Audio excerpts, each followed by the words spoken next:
Here we go, off the rails. Don't you know it's time to raise our sails?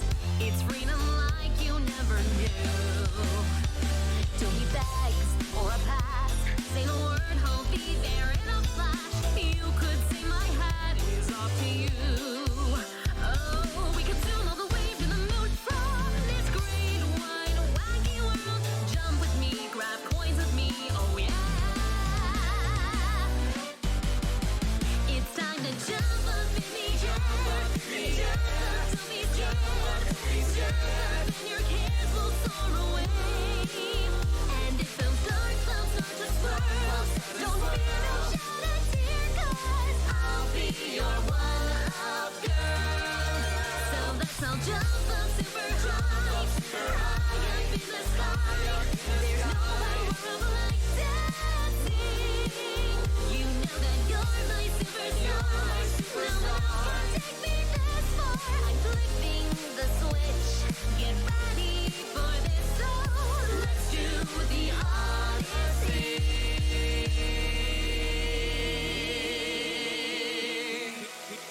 Here we go.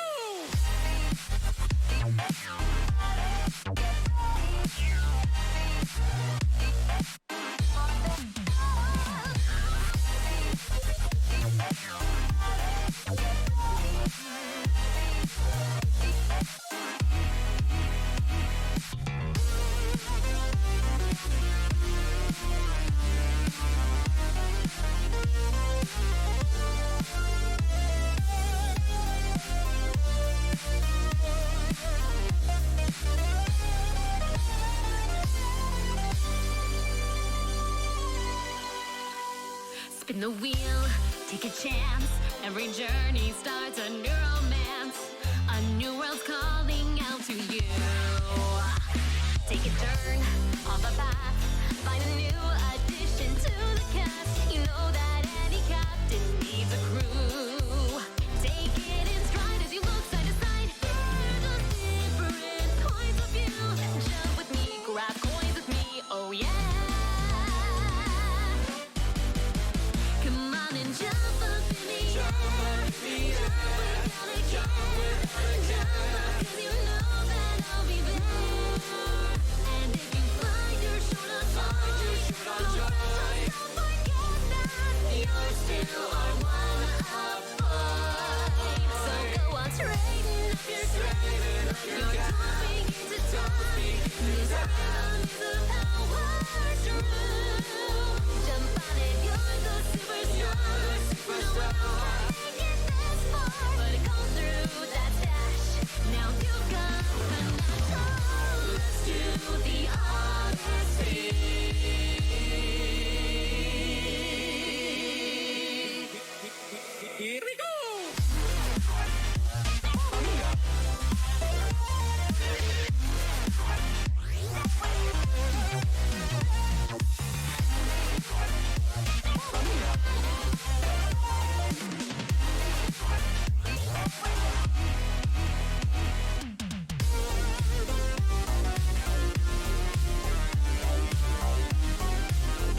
Hello, everybody. Just gonna wait for a quick confirmation that people can hear me.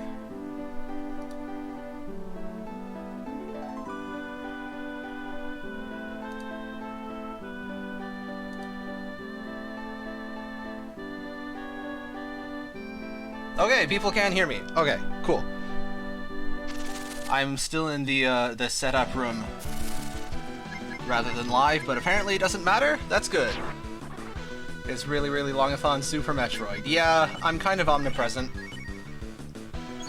Okay, I think I can now just leave Discord alone for the next 8 hours, and we're good. And, okay, notes are up. Game is up. Splits are irrelevant, but I might as well bring them up anyway, just for funsies.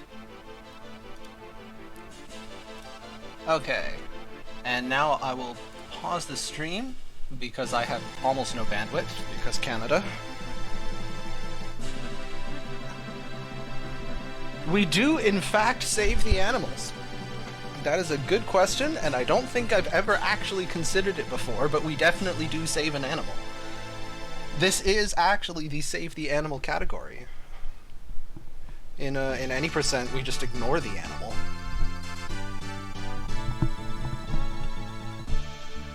Okay, if somebody's ready on the timer, I think we can get ready. All right. Man, I have not played this game in a hot minute. You know, since it's tradition, we are really, really longathon. All right.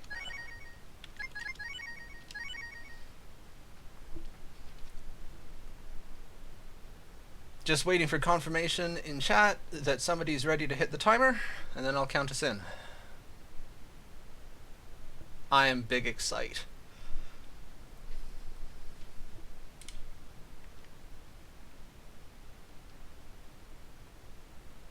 Awesome. All right. 5, 4, 3, 2, 1, go. And at this point, if there's anything else I've screwed up, it's too late. No, it's fine. I'm sure it'll be fine. Nothing bad ever happens during my speedruns. Okay, so hi, I'm Charles. I was abandoned at the last possible moment by my co-caster, so it's just me. You're stuck in here with me for the next, like, 8.5 hours. Welcome to the semi-annual casual Let's Play of Breath of Fire 2, a game that I have played once or twice before, but probably not more than that.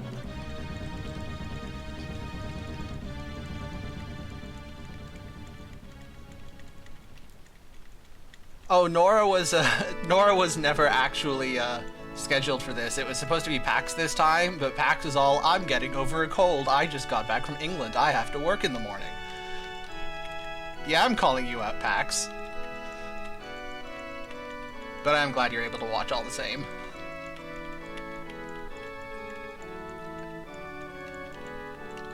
It's okay. This will be good practice for me. So those of you who know me or who have tuned into my streams or speedruns before, you probably know that I'm a math teacher. And I am very rusty. I have not been teaching this term, not since July. I'm doing that whole getting my PhD thing, and my supervisors are all, "Hey Charles, you should probably stop teaching all the time and actually write your goddamn thesis." Which, like, fair. They do have a point, so I have been writing my goddamn thesis rather than teaching. So I'm rusty, and if you're wondering what that all has to do with playing Breath of Fire 2, not much, really, but teaching and streaming really use the same skill set.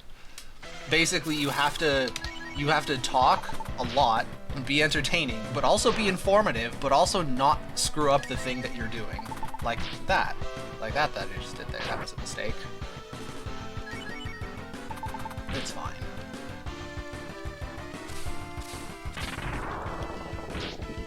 This game is basically math. That is true.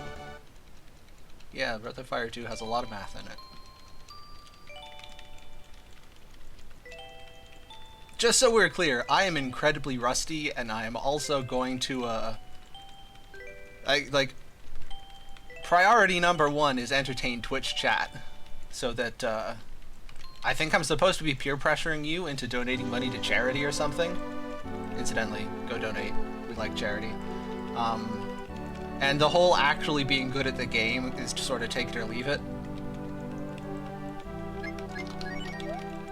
For those of you who are not familiar with the speedruns of Breath of Fire 2, or possibly even the game of Breath of Fire 2, it is incredibly RNG dependent.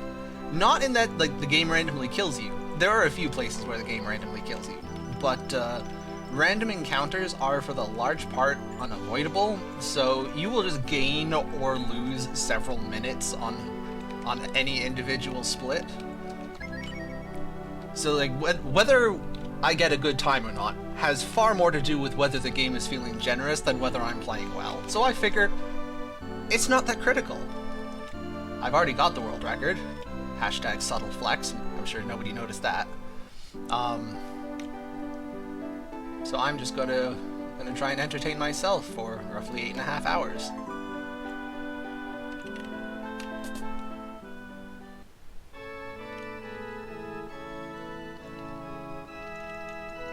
One thing I do really appreciate about Breath of Fire 2 as a speed game for marathons, like really longathon, is this is as fast as the text goes. I can't make it go any faster than this. So I don't need to tell you what's going on in the story. You could actually just follow along. Which is good, because if I try and actually spin any coherent narrative, I will lose my train of thought and get sidetracked within about a minute. Okay. There's a dialogue boss coming up. There are a few dialogue boxes in the game where they're all yes or no options, never any more complicated than that, but if you select the wrong one, you lose time. I think the most time it is possible to lose by selecting the wrong dialogue option is literally the entire run. There are 2 dialogue boxes that I can think of that just straight up kill you. Like, you have yes or kill me. Those are your 2 options. And in both cases, the kill me option is the default selection. So you have to be paying attention. That dialogue that I just did was not one of the kill me options, but you lose a few seconds if you pick the wrong one.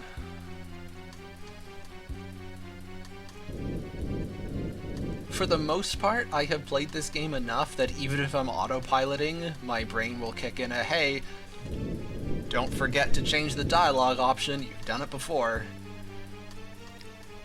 But it's not 100% reliable. My brain is only a meat computer, after all.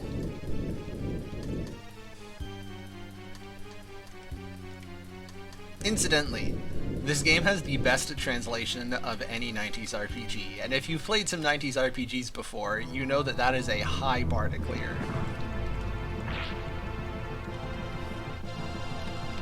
Yeah, Breath of Fire 2 was really sort of a bit ahead of its time. Alright. Mono a mono. This looks like a fair fight.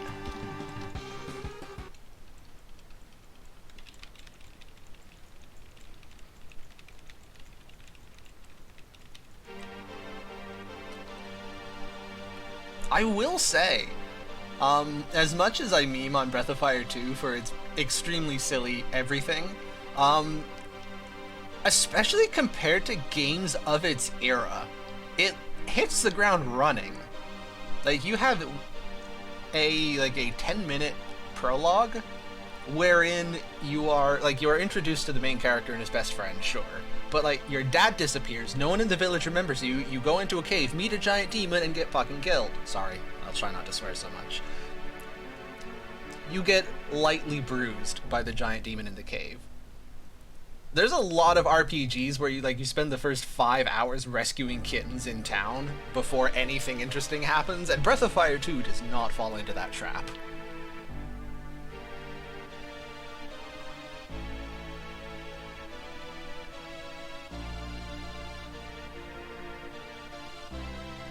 Incidentally, in what is colloquially known as a jerk move, this is the longest input break in the game. Right now I have a 2-minute input break while this dialogue scrolls. So in case I need to run to the washroom 6.5 minutes into my 8.5 hour speedrun, I have an opportunity to. It will not come again. After this, the longest input break is about 55 seconds.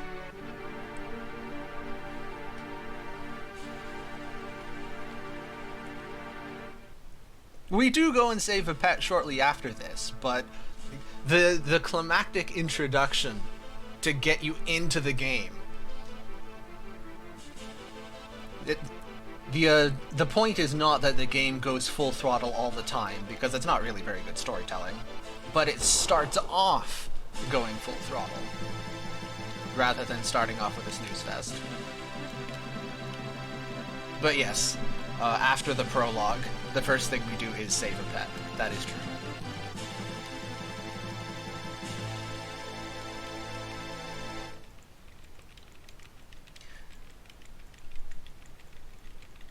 So you might see over on the left-hand side of the screen that little word that says glitchless. What that means is we're playing glitchless.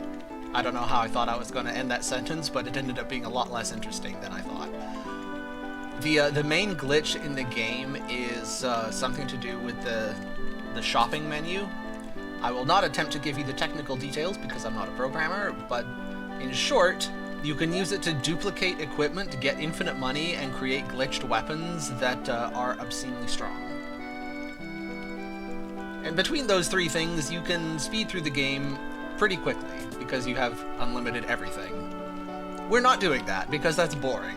Instead, we are going to be poor, underleveled, and we're going to get smacked around by every random encounter we find. That sounds like a lot more fun.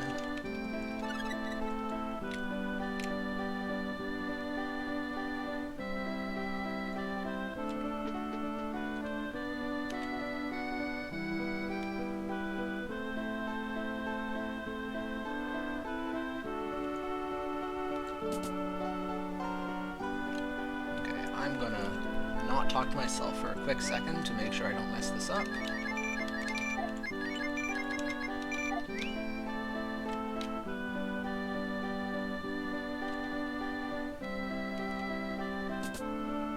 So we can afford 13 herbs and 1 sword. The sword is really quite important, otherwise our damage is just pitiful for this opening section. And we're going to do a funny looking thing here. The dragon statue is how you save your game, so we're going to talk to him and then not save. The reason for that is we do a few death warps over the course of the early game, and if you die before having spoken to the dragon, you get a bunch of extra text reminding you, hey, don't forget to save your game. But if you just talk to him, even if you haven't saved, that gets rid of the extra dialogue. So having now talked to the dragon 1 time, every time I die, I'll save 5 seconds. And no free money, that's unfortunate. So those little hunting grounds will randomly spawn after fights. As you can see, we get lots of fights. That's fun. Okay, I should be fine.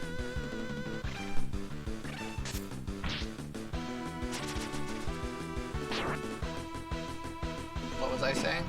Yeah, if you actually are able to kill something in one of the hunting grounds, the things they drop sell for $200 each, which this early in the game is a tremendous help. we get to skip all sorts of treasure chests that we otherwise have to pick up just to sell, just to be able to afford the bare necessities.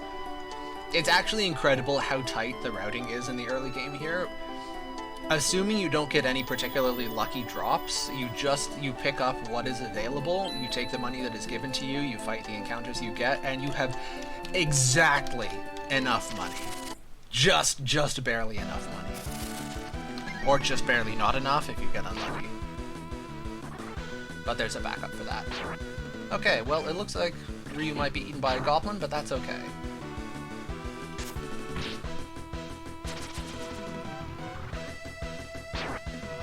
Yeah, 1 HP is all you need.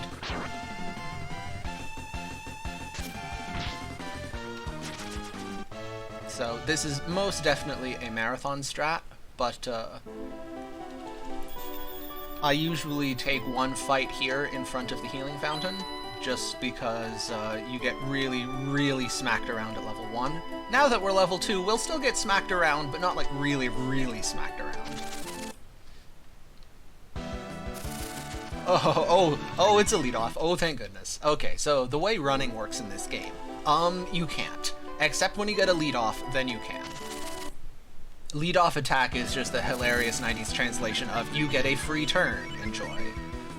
And your free turn guarantees you an escape if you would like to run away. But otherwise, if you are not trying to escape during your free turn, then it's a roll. It's your speed compared to the enemy speed with some modifiers on top. Oh dear. Okay. Oh, I think I'm alright. And that roll is not in your favor. Alright. Good start. Not dead yet.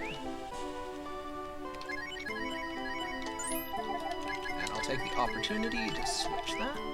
We need Bo in front for the first boss for reasons that are hilarious.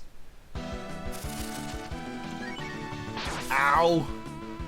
Desist. Well, I'm getting a text. Let me make sure that's not critical.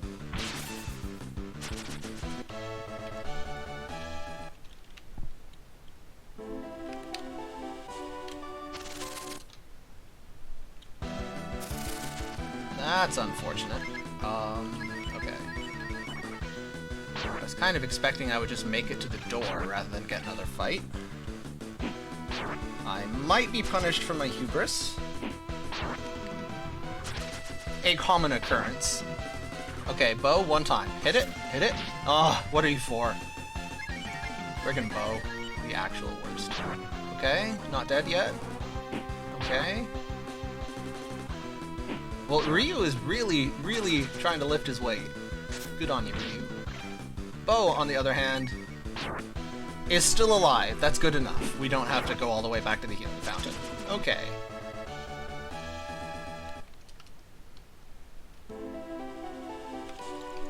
I'm not necessarily saying that Bo is trash, but I am saying that Bo should be in the trash. Alright. Hopefully no more encounter before the boss. Oh, that's not good. Okay, I really hope they all attack Bo. Or that Ryu dodges. We do not want Ryu to take damage. So, what just happened to me is very rare, but extremely annoying. I am standing on the tile that triggers the boss fight. You can get a random encounter on this tile. What happens is you get the random encounter, and then you just immediately get the boss fight after it with no opportunity to heal. And it's kind of really important that you go into the boss fight with full HP, so I'm in trouble. I am in so much trouble. I'm actually just dead. That's remarkable. Okay, well. Welcome to Breath of Fire 2. Yep, and now the boss fight triggers. And there is just nothing you can do about that. Oh, that's amazing. Yep. Just stab me now.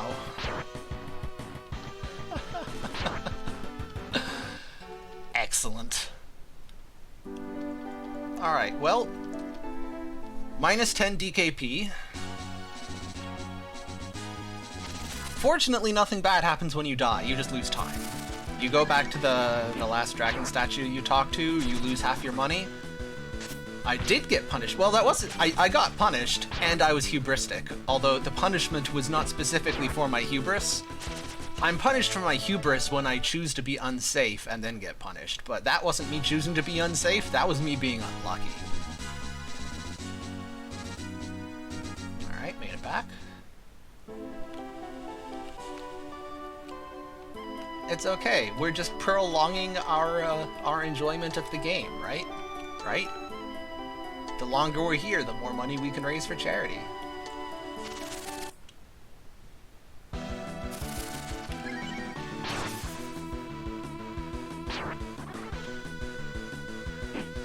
I was definitely not on a world record, you are correct. Oh, Zakimura is correct. Yeah, I died, but I saved 5 seconds because I didn't get the dying before saving text.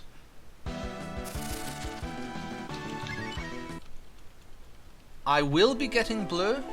The only category that doesn't is the Brave Man % meme category, and that's only because it's a meme category.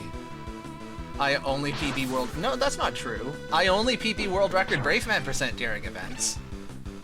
Mind you, that's the only time I run that category, so you'd sort of expect that to be when I get my records. But no, my last glitchless record was actually on my stream, and like a year and a half ago, because I don't play this game enough.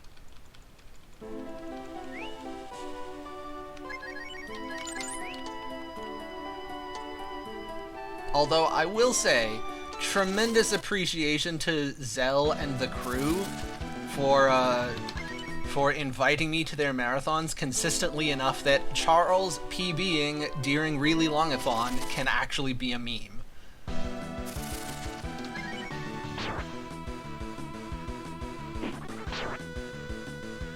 My favorite Breath of Fire 2 character?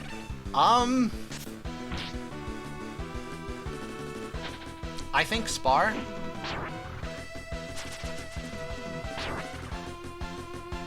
Certainly not the most useful in the speedrun, but I am just very fond of Spar as a character. Anytime I'm doing casual playthroughs of Breath of Fire 2, I will use Spar.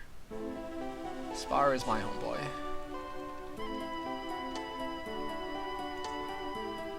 Okay, now we can just do the boss fight normally.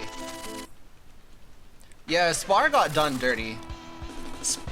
A lot of people, when they play the game, don't realize that Spar is actually fantastic, and the only reason Spar feels bad, like he feels weak, is because he fills the exact same niche as Bleu, and Bleu is the secret character and completely overpowered. But if you play the game without Bleu, Spar is actually incredible.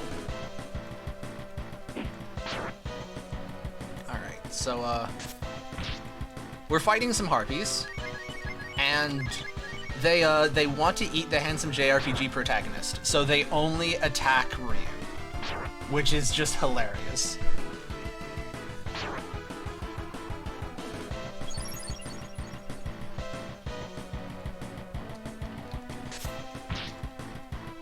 Alright. Now we try and kill the second one. The fact that Ryu's level 4 makes this much easier. If he's only level 3, you have to worry about whether you'll do enough damage and Ryu will have enough health that you can kill the back two harpies quickly. The reason you want to kill the back two harpies quickly is they have only 40 HP each, whereas the front one has 80. So yeah, if I were only level 3, I would not be able to do this here. I would have had to defend Ryu and take a turn healing him, just to make sure he didn't die. But at level 4, it's fine. No problem.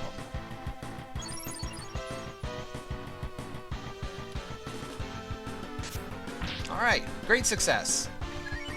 We beat the first boss first try and nothing bad happened.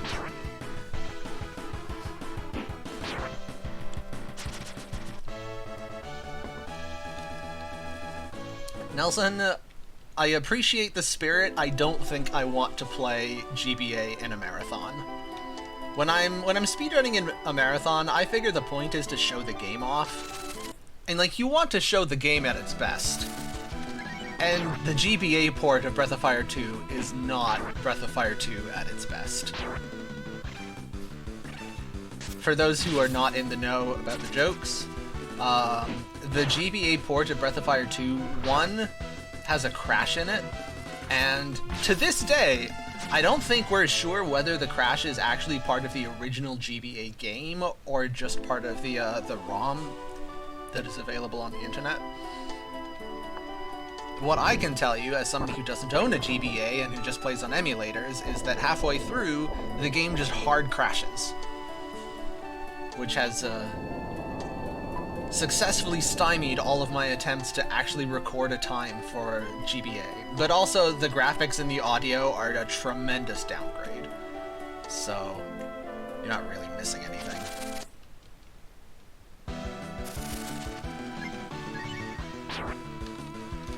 Oh, Bo's already level 6. Whoops. Okay. In that case, that was an error. So normally you try and keep an eye out for when Bo hits level 6, because in the front of the party formation, like Bo is now, he becomes able to one-shot those spidery dudes. And because I'm not used to continuing a speedrun after dying to the first boss, I'm not used to Bo already being level 6. But it's okay, we're on script. Everything's going as planned. You can also one-shot these things, which is nice. The corpses are in a class of enemies. There are a few like this throughout the game. They can only miss you or crit you. They can never hit you. They only miss or crit. And the devs thought that that would be a totally reasonable mechanic to put at the very beginning of the game when you have only 1 or 2 party members. And then as soon as you get enough party members that you can actually reasonably deal with it, it never shows up again. Which is A+ game design, devs. Well done.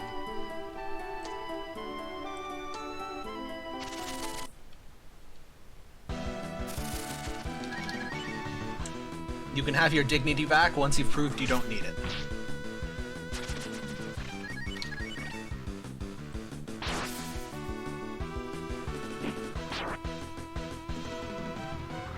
So if anybody is interested in picking up Breath of Fire 2 speedrunning, first of all, don't. For the love of God, save yourself. I'm joking. It's actually very fun. We'd be happy to have more people in the community, but one of the things that I can make as a sales pitch is I find it very fun in Breath of Fire 2 trying to optimize the random encounters. Because there are a lot of random encounters. You have to fight most of them. And a good chunk of your time in the game, like whether you get a better or a worse time, depends on how efficiently you can do the random battles. And especially when you're playing glitchless, which is part of why I love this category, rather than any percent. In glitchless, you have fewer resources to work with, you're weaker. You need a lot of game knowledge to know, like, okay, what is the most efficient way to dispatch with this particular set of enemies in the fastest time possible? And it gets very intricate. So just in these early game fights with Bo and Ryu, you can be like level 1, 2, or 3 before the Harpies, 5 or 6 after the Harpies, and like every time you gain a level, the optimal strategy changes a little. So for those of you who just enjoy optimization for its own sake, and I certainly do, it's very good for that. That's my sales pitch for Breath of Fire 2.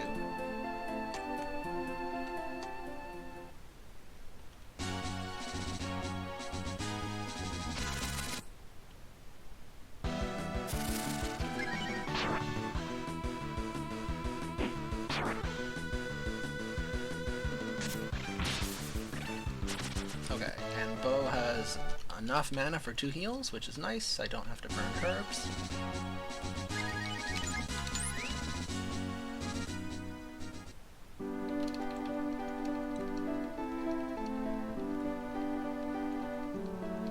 Okay, when I was in that menu, I forgot to equip Ryu's helmet, which is not a problem. It just means I'll do it in combat here.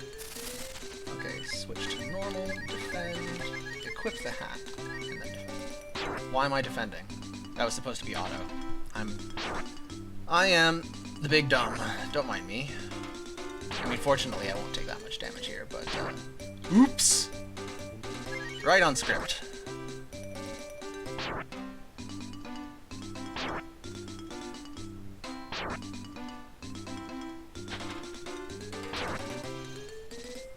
Yeah, okay, looks like it'll be fine.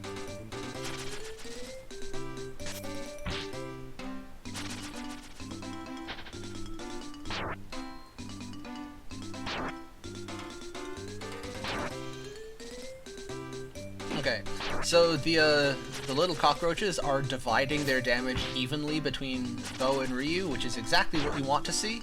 If they all gang up on a single target, it gets a little bit spooky, like that. So I think I'm gonna have to heal Ryu. If he gains a level here, I don't have to. Want to be level 6? Hey, look at that. Okay, so I can probably do this fight and get away without healing, I think. Should be at 10 HP. 14 HP. Okay, that's plenty. Alright, big bug.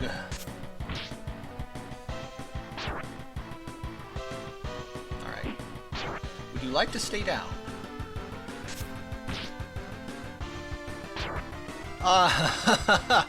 The high roll.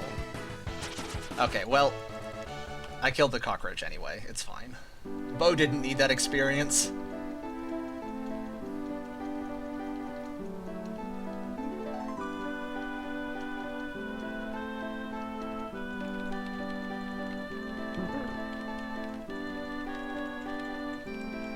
Yeah, that was all calculated. I'm just optimizing. I killed Bo, so he didn't gain experience from the fight, so he didn't get any level up text. I saved like a good half a second that way. That was so optimal. Definitely intended.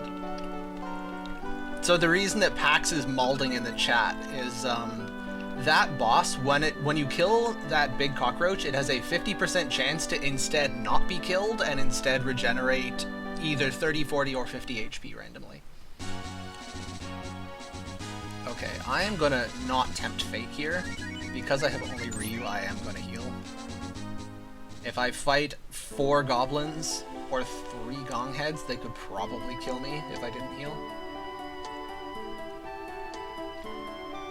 If we had gotten a roast earlier when I went hunting but didn't find anything, if I had found something, I would have actually just been able to death warp back to town, which would have been faster.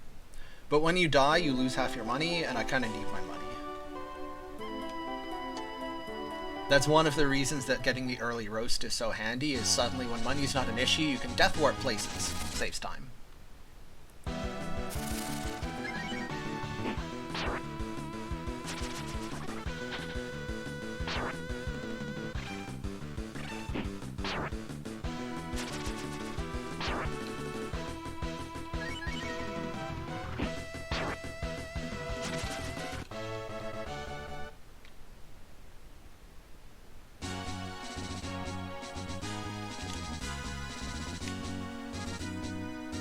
Alright, we're back.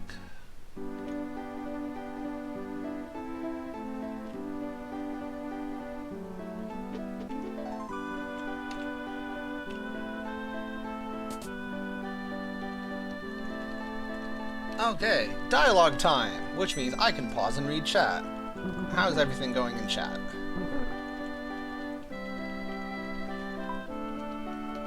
You found a copy of Breath of Fire 2 for $5. That's remarkable. We still have the copy that we played as kids, but I have no idea if it still works.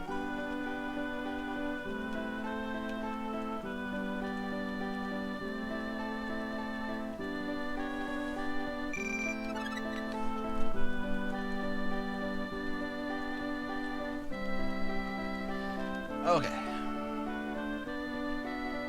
You're here for the long haul. Oh, you're brave. We're going to be here for a long time.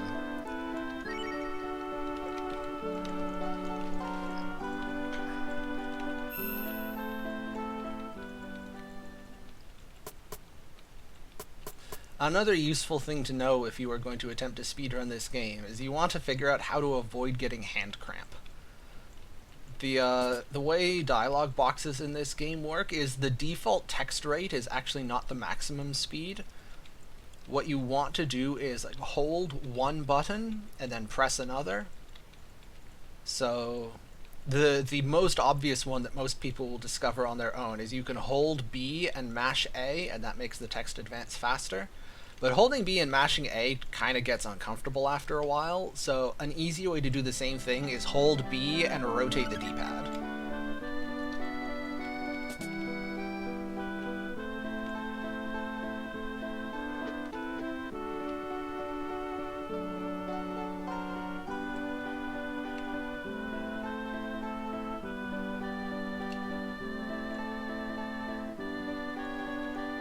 Hey! Girl with blue hair. Hey, we have blue hair. Surely that's just a coincidence. I don't think there's any plot significance to that. Everyone has blue hair,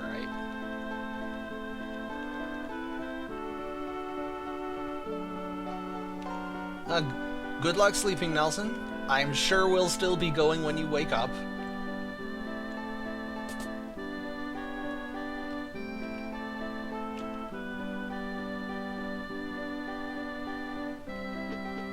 Everybody in chat is saying that they're going to try and be here for the whole thing. You are ultra cool people. I slightly question your taste, but you are very cool.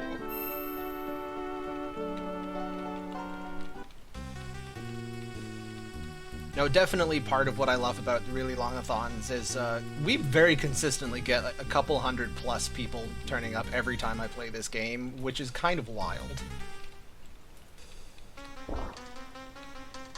It's the closest thing to popularity that I have ever personally experienced.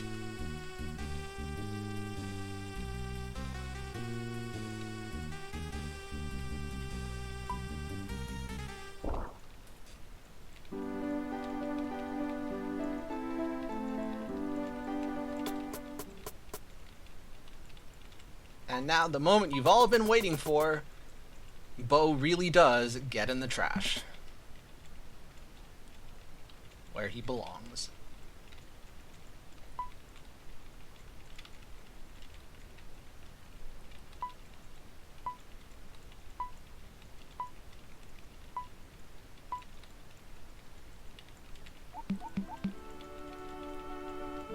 That has to be my favorite sound effect.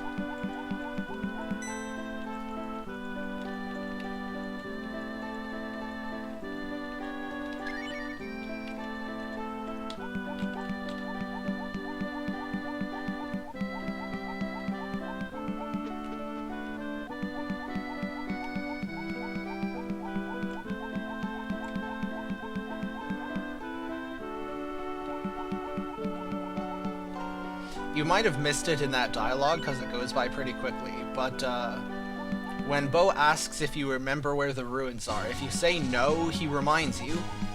But he reminds you by saying it's on the other side of the south town. Which, what? So the closest I can come to making sense is like it's on the other side of the mountains south of town. But that's not what he says. I can only assume that that is one of the game's many, many translation goofs, because the directions he gives you make no sense. This rubbish bin needs to be in the Link to the Past randomizer. Oh my goodness, it does! You're right! Oh, somebody has to get on that. That would be amazing.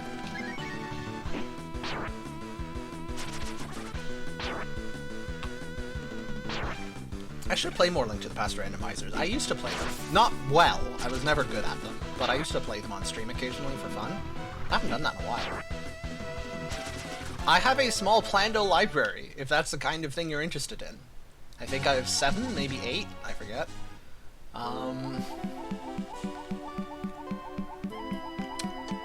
Yeah, can I remember them all by name? There's Cartoon Heroes, there's Roses Are Red, Back to the 80s, My Oh My, Around the World.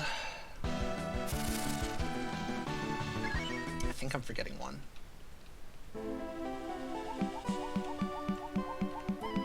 Incidentally, and if anybody recognizes the common theme, the naming pattern for my Link to the Past Plandos, you're awesome.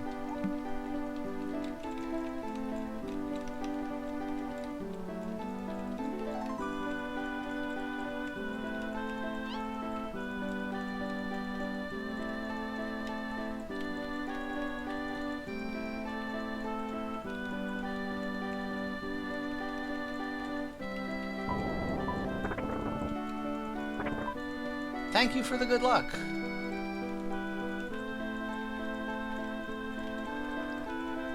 I am clearly going to need it.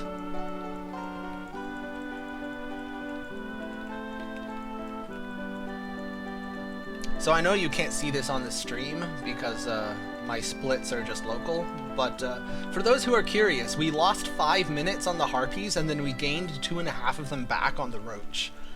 And that's really Breath of Fire 2 in a nutshell. Your splits will be all over the place. Alright.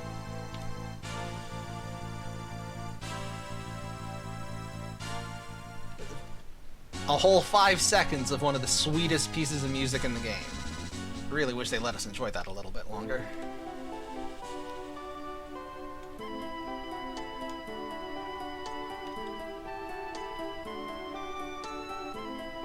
The most get-ups I have seen from that Roach are from when Pax tried to do a speedrun at Breath of Fire 2. He did not finish. His Roach got up 12 times. And it's just a 50-50 roll. So the odds of that are 1 in 2 to the power of 12. In other words, it's pretty friggin' unlikely.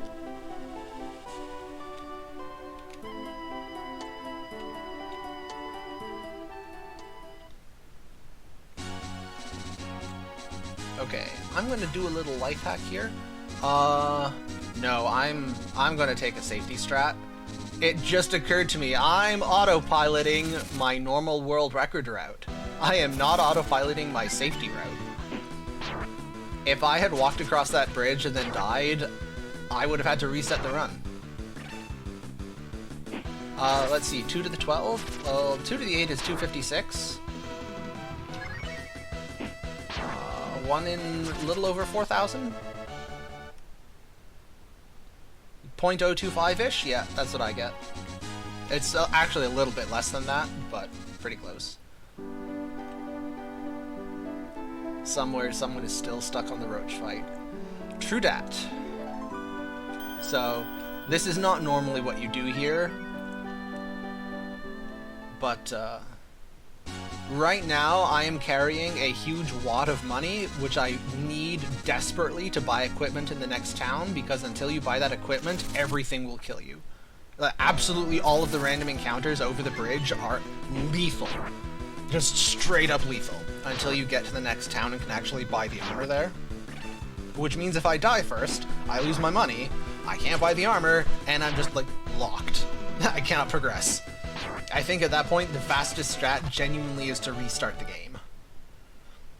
So, I'm very glad that thought occurred to me, so I could run in and quickly hit him with a safety save.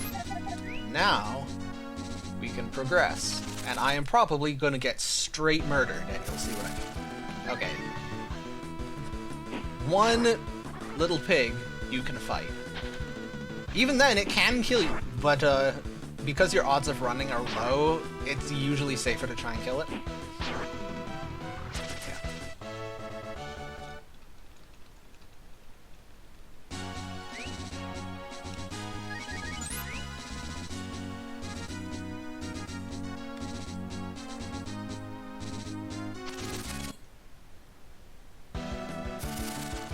Okay, level 6, I think I can handle this. Oh. Okay, not with those damage. Okay, with the counter attack, I'm alright. That's good.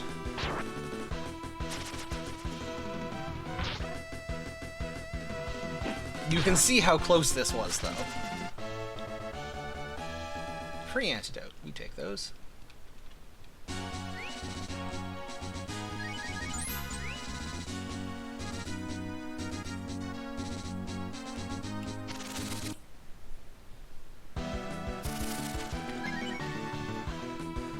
Ow.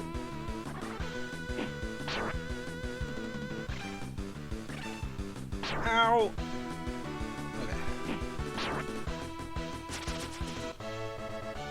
How many steps away am I from town? Too many! I do not trust it. If I get to another encounter.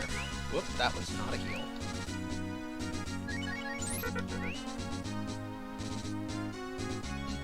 Turns out I would have been fine. Okay. So we made it to town. Turns out my safety save was unnecessary, but it was only unnecessary because I did the safety save. If I hadn't saved, the game would have killed me for sure. Oh, wrong person.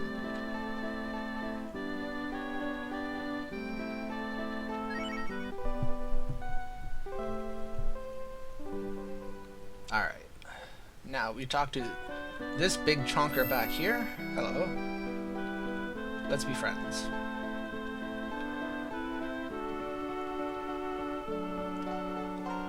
And now we are going to raid some people's drawers. Thank you.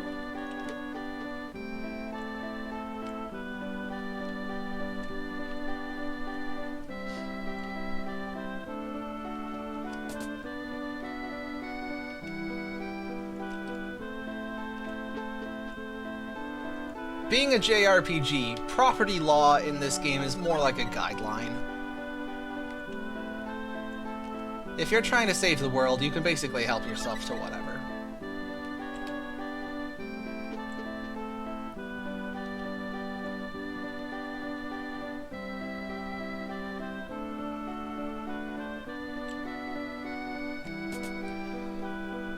Okay, the cutoff is 885.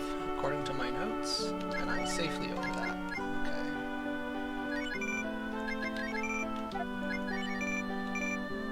Alright.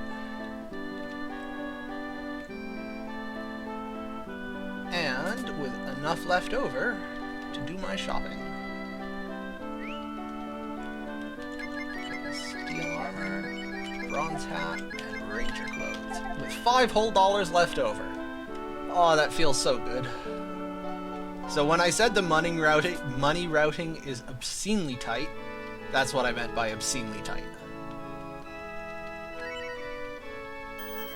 Okay, we have our save, we have our equipment, we have our healing items. Time to go to the Forest of Death, wherein we will probably die.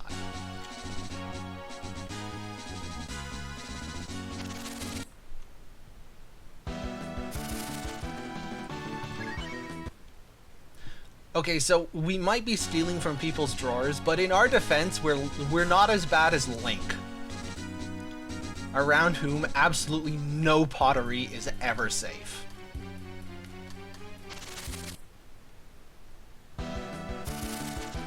Oh, let's just do the safe strat.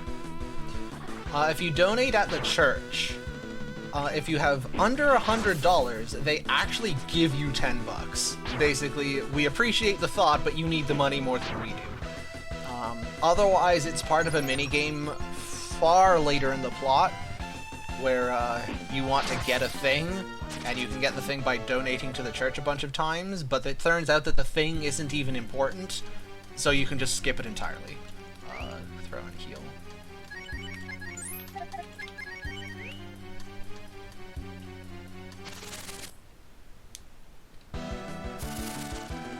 A bear! Goodbye. I am not friends with the bear. Why not get the free $100? Sometimes I do. If I get to town and I don't have enough money to buy everything I need, actually begging for money at the church is 100% the backup strat of choice. But this time I had enough money. Yogi wants a hug. Yogi is not getting no hugs from me. I am out. Those bears are terrifying. They are in the same class of enemies as the corpses from earlier. They will only miss or crit. And if they crit, you can kiss half your health bar goodbye.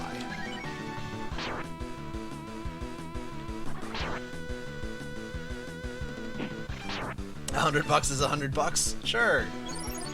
I mean, we're not world recording, right? Time is an illusion in this movie.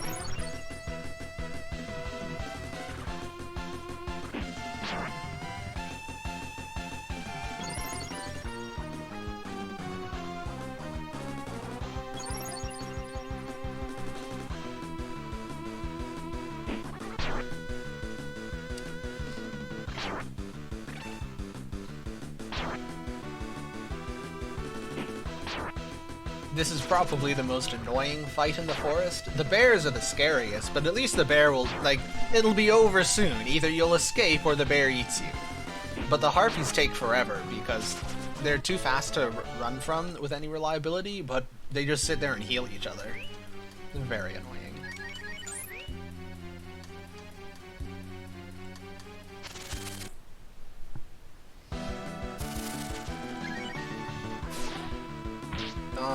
It begins. So if that happens, if you get put to sleep, and then you get woken up immediately, you've still lost your action for the turn. So, in theory, they can stun lock you to death. Now, it's unlikely, because they do very little damage, and that sleep only hits 50% of the time-ish, but in theory, it's possible to get stun locked, which is funny. It is a cocaine bear, yes. Good reference. Everyone knows, you have the best references.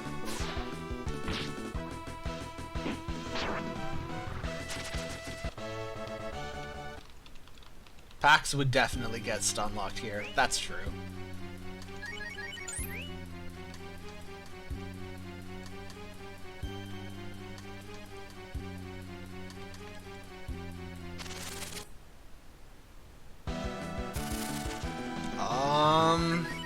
Oh! Okay, so that was about an 8% success rate on that run, but plant plus bear equals very dead.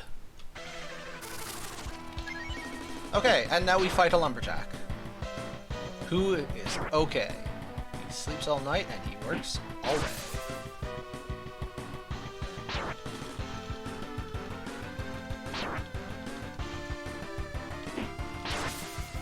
Oh, I can talk about that.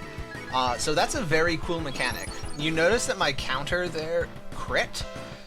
Counters ordinarily cannot crit, but if the counter happens after your attack for the turn, and your attack was a crit, the subsequent counter is also a crit. It's a very neat mechanic that the TAS takes huge advantage of. Xujhan Breath of Fire 2. Yes, I do love this game. I'm glad you love it also. The encounters are scary and the bosses are scripted. That is exactly it. Okay, he should have 2 hits left, which means I need to heal to be safe.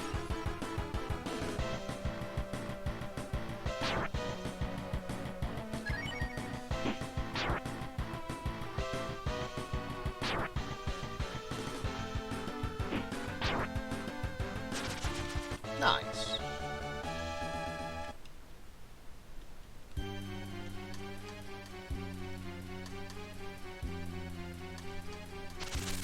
Cat didn't read the script because she can't read. True. Okay, and now we're gonna hit ourselves. Please set me on fire. Come on, set me on fire. You know you wanna. No? You're just gonna defend the whole time? So this is by far the least threatening encounter in the forest, and go figure, I get the non-threatening encounter when I actually want to die. Ugh. Alright. And we're back in town! Now granted, we're missing half our money, but money is fake. We're here, that's what we wanted. Put my hat back on, before I forget. And do a little shopping.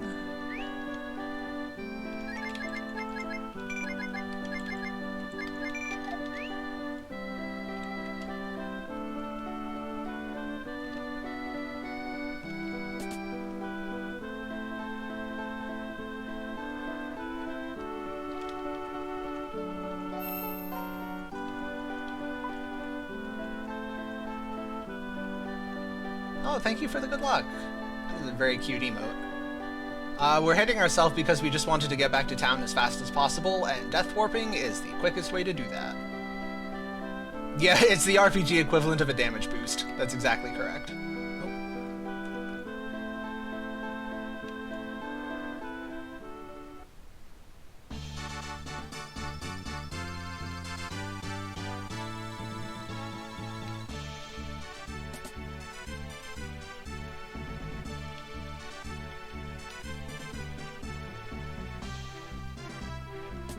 I love this guy. Welcome to the Director of Human Resources. It always makes me crack up. Just imagine being on the dev team when somebody suggests this. That must have been magical.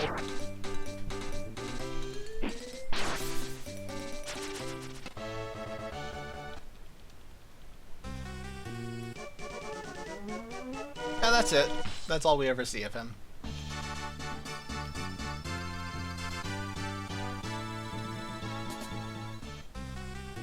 Yeah, human resources is really scary around here.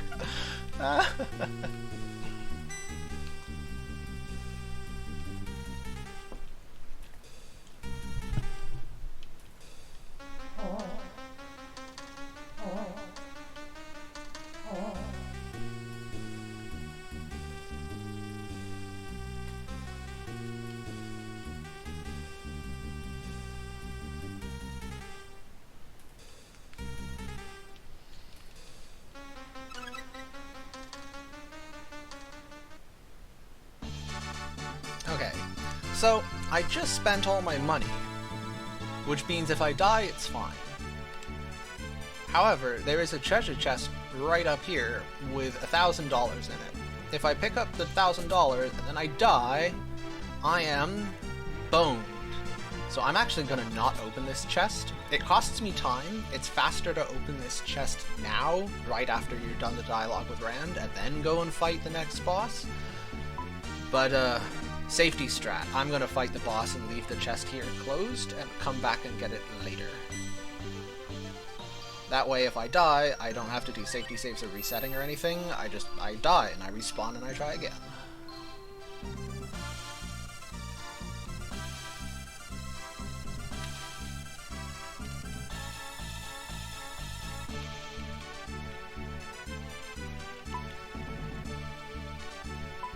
Also, I know I said earlier that Spar is my favorite character, and he is. He is. But Cat is a close second. Yep, he took all 6 of my dollars. Wham Sember? What even is that? I have not heard of that. But if it's in Twitch ads, I reflexively mute the stream every time ads start because, oh my goodness, they are all so irritating.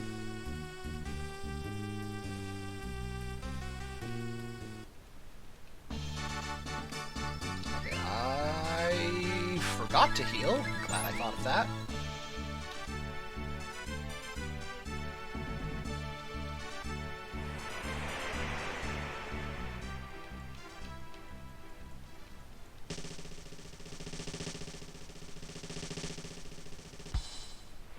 We cannot let ads win. That is true.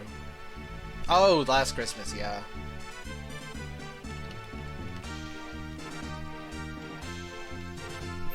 My least favorite ad is one that I've been getting for The Source, what was previously Radio Shack. And, like, it does not inspire me to go shopping at The Source. It inspires me to burn every source to the ground. Ugh. Anyway, now we have to fight Cat. I'm sure nothing bad will happen, I say, as I get absolutely devastated. Alright.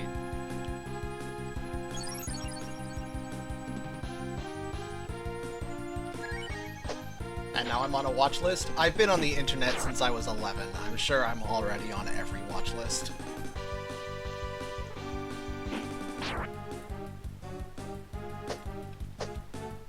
Oof.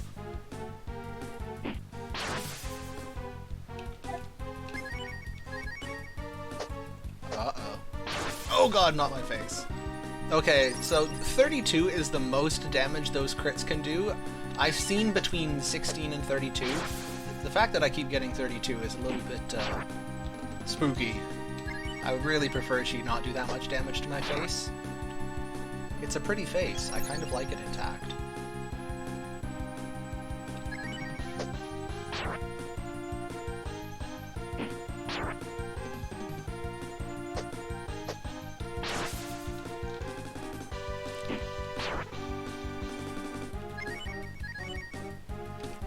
So for those of you with some knowledge of math, you'll notice that 32 plus 32 is greater than my health bar. Which means, yeah, she can just kill me. Sometimes she kills you and there's nothing you can do about it. But today it was okay.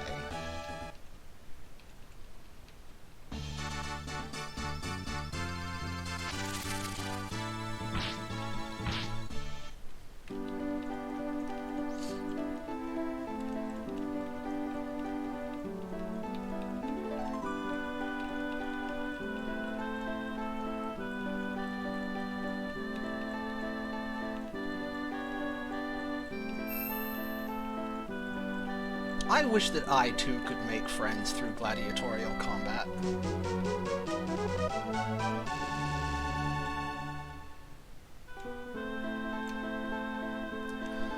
Okay, so because we did our safety strat with the money, I'm gonna have to lose a little time here, but only like, I don't know, 20 seconds maybe. You have to come in, over here.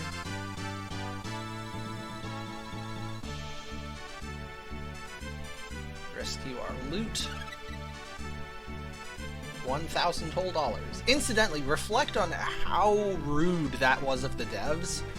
They put a $1,000 treasure chest right beside a plot trigger that takes away all your money. So if you don't know about that, you'll just see a chest like, ooh, open shiny chest, $1,000, and then Rand will take all your money to buy antidotes for Cat and not give it back. He doesn't give you change or anything. Okay, so what do I need to do here?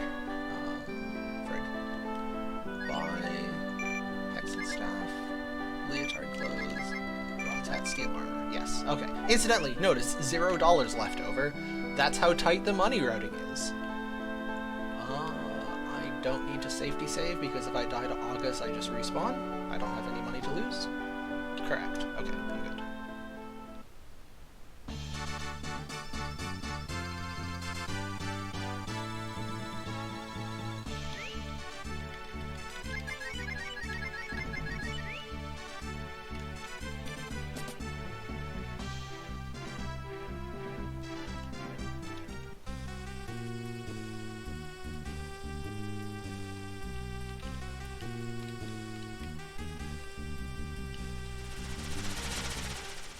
And now, another very rude boss fight.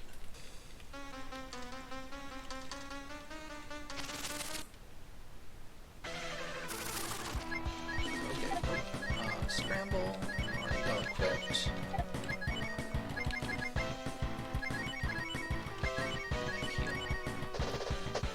So this guy is rude. He gets 2 actions a turn. Now sometimes he'll do that. When it says August is saving his strength, it just means his next attack is a crit. Ryu can usually take a hit, so we really hope he targets Ryu, and Rand will heal Ryu, and then it's all okay. Cat cannot take a hit, so we really hope he doesn't target Cat.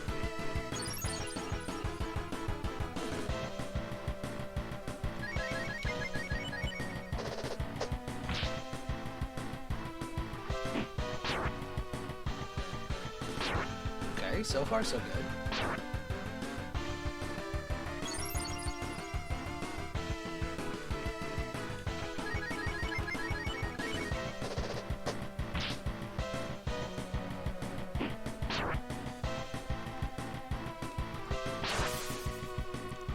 One HP is all you need.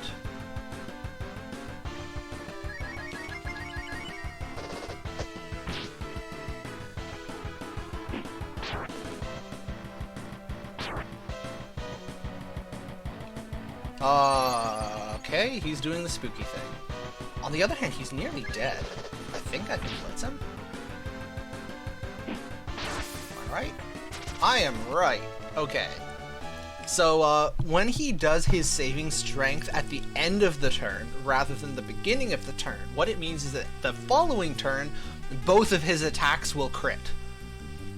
So fortunately, he was close enough to dead that I could just ignore it and blitz him down, but if he does that earlier in the fight, it's a problem. Also, yes, 1 HP and a dream. Definitely all you need. You missed the start. I'm sorry. You haven't missed much. We're only an hour in. Got a solid 7 hours to go. Did you miss any excitement at the start? Yeah, you missed me getting completely slaughtered.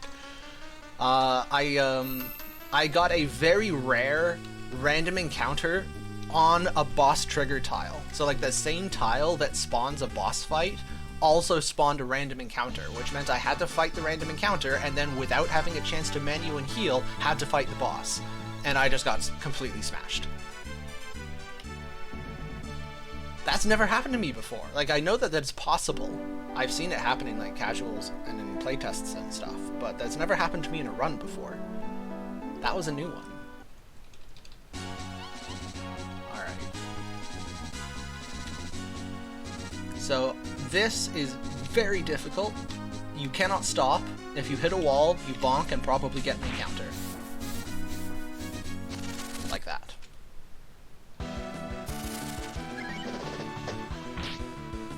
It's 8 frames per tile. You have an 8-frame window in which to get the correct movement inputs in. It's actually, I think it's less than 8 frames because like it's 8 frames per tile, but I think there's a frame or two in the window where the next inputs aren't ready yet. If you know what I mean? I'm sure that made no sense at all.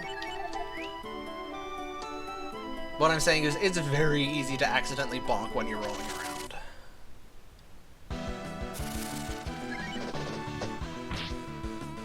Rand is an armadillo? More like a charmadillo, right? Look at those abs.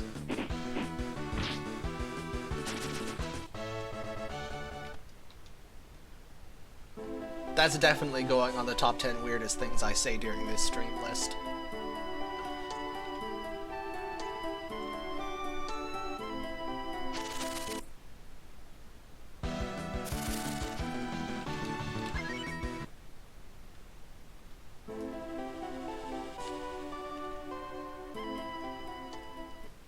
See? More furries! Yeah, there's going to be a lot of those by the time we're done.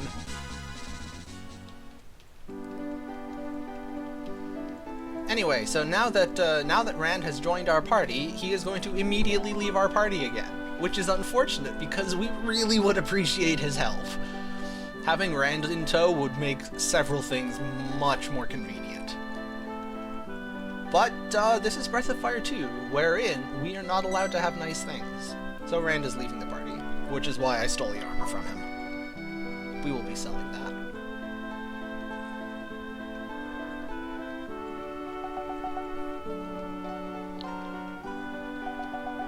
But you have bow! We don't, and thank goodness for that. Timer... Oh, is the timer drunk again? That's fine. Time is fake anyway.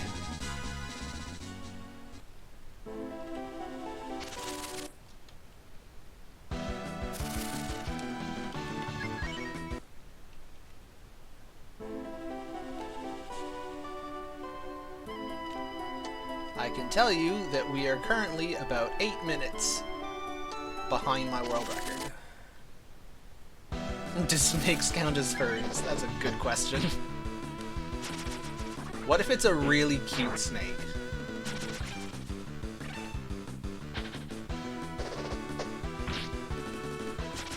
Okay, I said that as a joke, but actually I do think like real life actual snakes are very cute animals. When I was a child, I kept them as pets. I had a succession of garter snakes that we kept in the house. I miss those things. Snakes are really, really cool animals. There are some snakes I would like to appreciate from a safe distance. Yeah, there are some danger noodles that are best not handled close up, but garter snakes are harmless.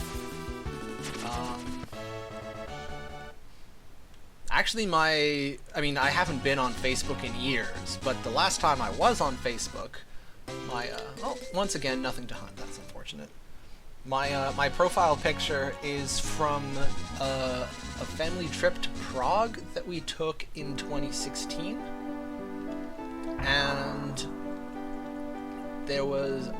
I'm honestly not sure what the proper title would be, but a street performer whose thing was he had a tame python.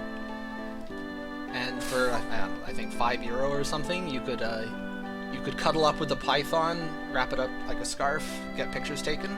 So there's a picture of me getting cozy with a rather large, rather handsome python on the streets of Prague. That's my Facebook profile picture. I'm very fond of that.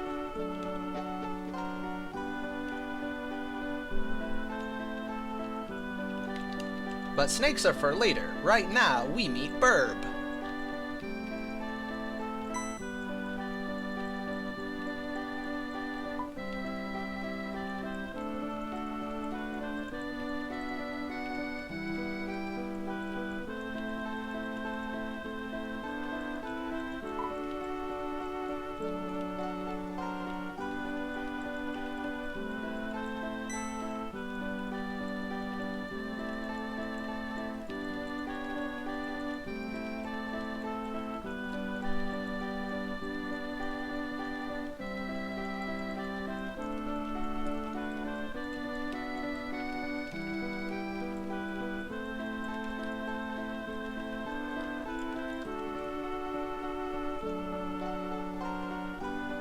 There's a decent chance that it's really just nostalgia talking, because I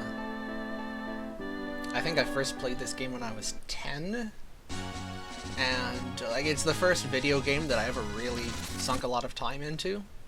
So I might just be incredibly biased, but I always thought that, like, relative to other games of this era, Breath of Fire 2 did a really fantastic job of building like a vivid, interesting world.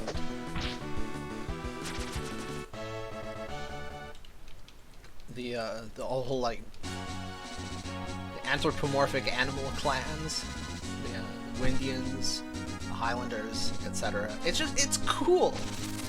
It's neat. And, like, they didn't need to be animal people. They could have just been people. But they chose to make them animal people because it was cool. I think that's just fantastic.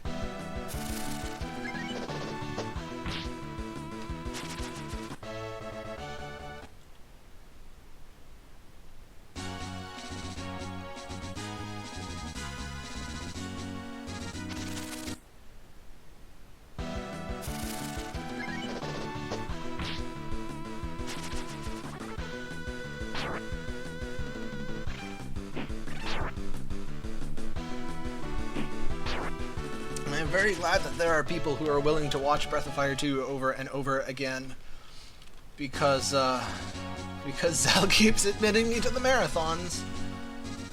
I'm using Zell as shorthand, but I think Zell and Frosty and Mash, and I don't know who on the admin team is responsible for picking the games list, but they're all real cool people for putting this together. I'm very appreciative that they continue to let me run in every single marathon. I think I've only missed one, maybe two. And I think I've missed two, and I think in one of the two marathons that I missed, Zell showed off my TAS during a run break. So technically I was in that one too, even though I wasn't live.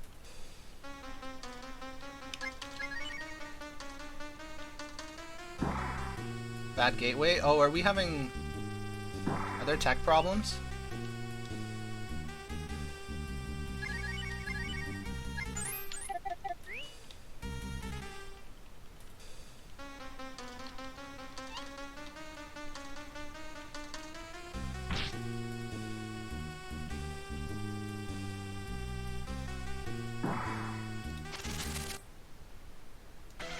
Oh, I see. Okay, I just pulled the stream up on the other end. Go Fuddle, we believe in you. Yeah, that's a little awkward. That's a new one. You can still kind of see what I'm doing.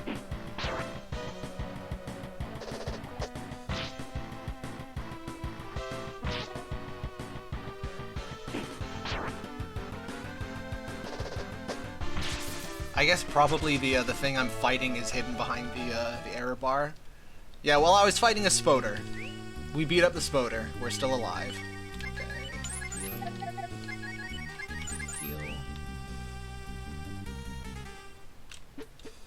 Heal. This is fine. Yeah, no, just leave it this way. It can just be part of our branding from now on.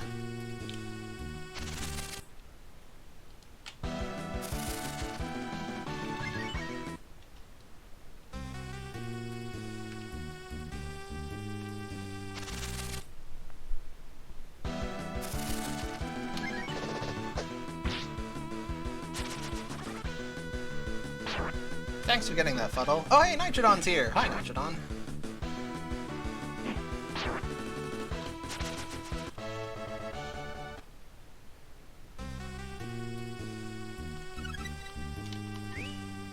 Okay, so now we're here, we're picking up the Silver Dagger, which is very fortuitous. There's one enemy you can fight down here that is an absolute jerk if you don't have that knife. And then, of course, we're just not fighting them, so could have skipped it, but whatever.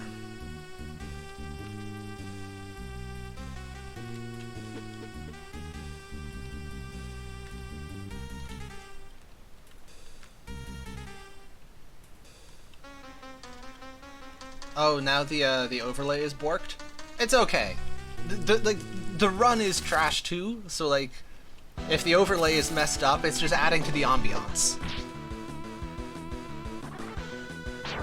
I think it's all good. This is very, very on theme for my speedruns. As long as chat can hear me, we can enjoy each other's banter. We're all good.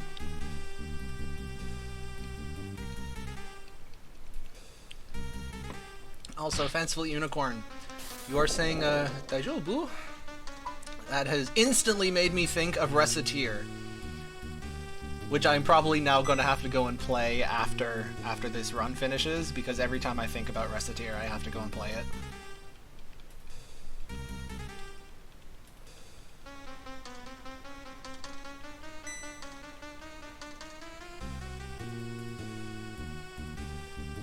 Capitalism Ho! Oh, I love that game so much.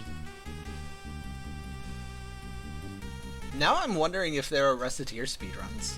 I wonder what those would be like. It is such a cute game.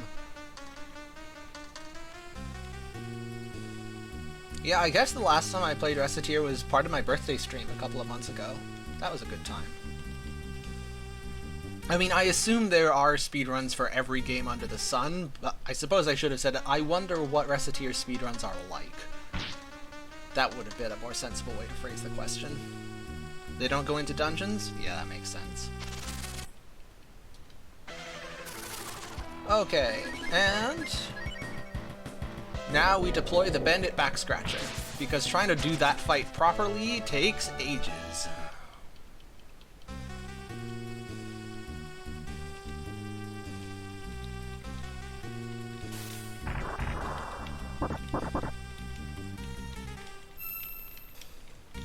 Someone do a hundo run of Reciteer? I would watch the hell out of that. That would be so cool. Also, that would take a long time. Wow, that would take so long.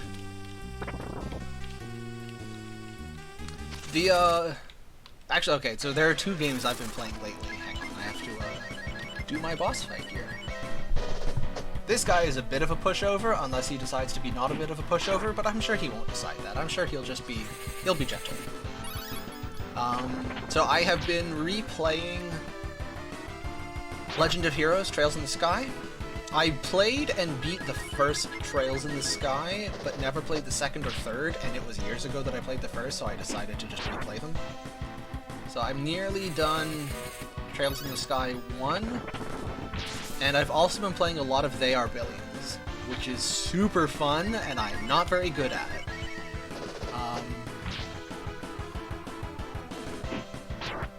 For anyone who is familiar with They Are Billions, I have made it up to the 800% map. The second last map on the highest difficulty settings, but I cannot beat it. I'm getting closer. I'm now at least making it to the end game, but that map is just so hard. Also, I should probably have healed Cat here, but I'm sure it'll be fine. I can absolutely see that Trails would not be everybody's cup of tea. I like it, but like I would not judge anyone for disliking it. Also, I'm in danger.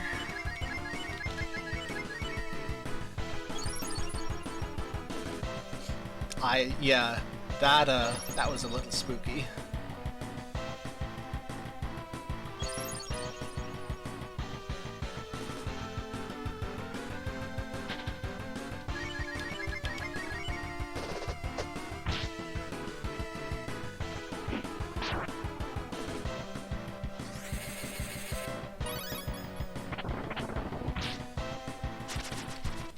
Alright. Wow, that split was exactly on pace with the last one. We are plus 746 after August and still plus 746 after Joker. I saved 0.0 seconds.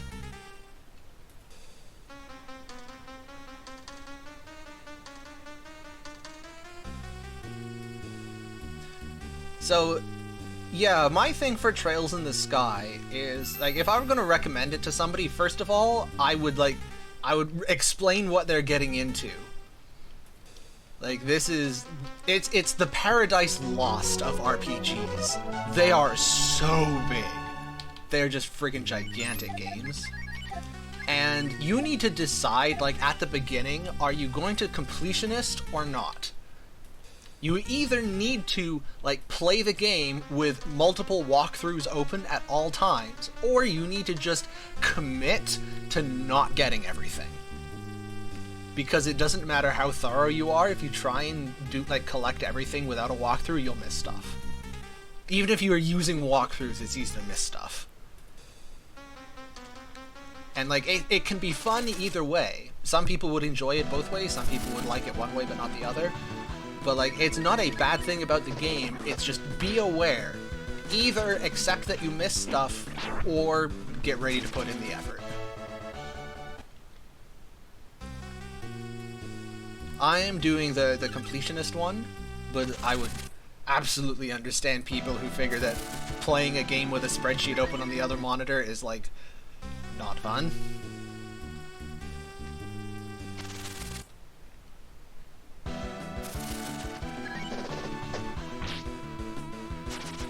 Yeah, it's a huge series. I am not committed to playing the whole series. I'm going to content myself for now with just playing Trails in the Sky.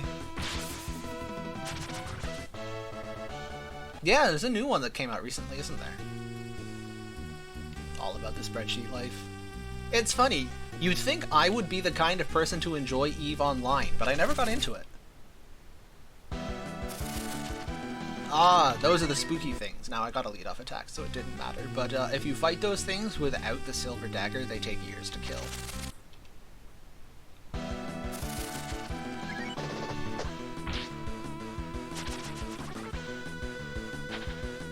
Dwarf Fortress, that's another game I never got into.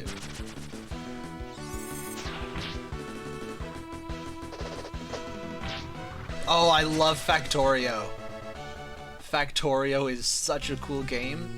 I haven't played a ton of it because I can't. Factorio is the kind of game that, like, my desire to optimize, I will lose weeks of my life if I start playing Factorio.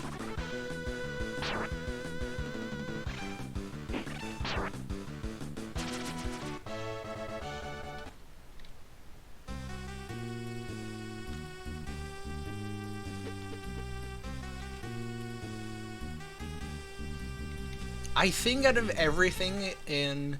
I'm not sure if this is the formal terminology, but I just think of it as the sandbox genre, like Minecraft and Minecraft adjacent stuff, where you just have it like a mostly empty world and a rule set and go nuts.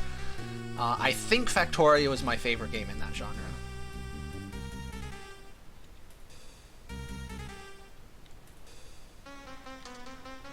Hey, sir! 8:45 estimate still safe? Well, I hope so. Boy, do I hope so. I mean, right now, the world record is 7:23. I'm 8 minutes behind, currently on 7:30 pace. So yeah, the 8:45 is hopefully pretty safe.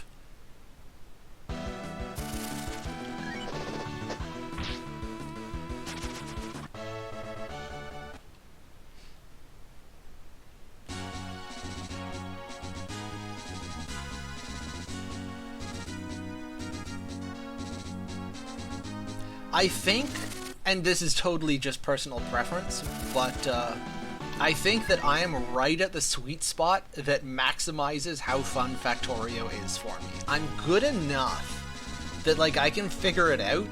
I can get my rocket ships launched. But I'm not so good at the game that I can keep everything neat and tidy. So my base absolutely turns into a spaghetti base, but it's a still functioning spaghetti base. Which is, like, that's really the most fun. When it works, but it really shouldn't.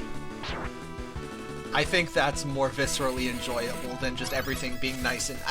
that is also enjoyable. There is satisfaction in having a nice, neat base where everything is in just the right place and it's all organized and everything works seamlessly. That's fun. But a gigantic kludgy mess that somehow still works, I find that even more fun.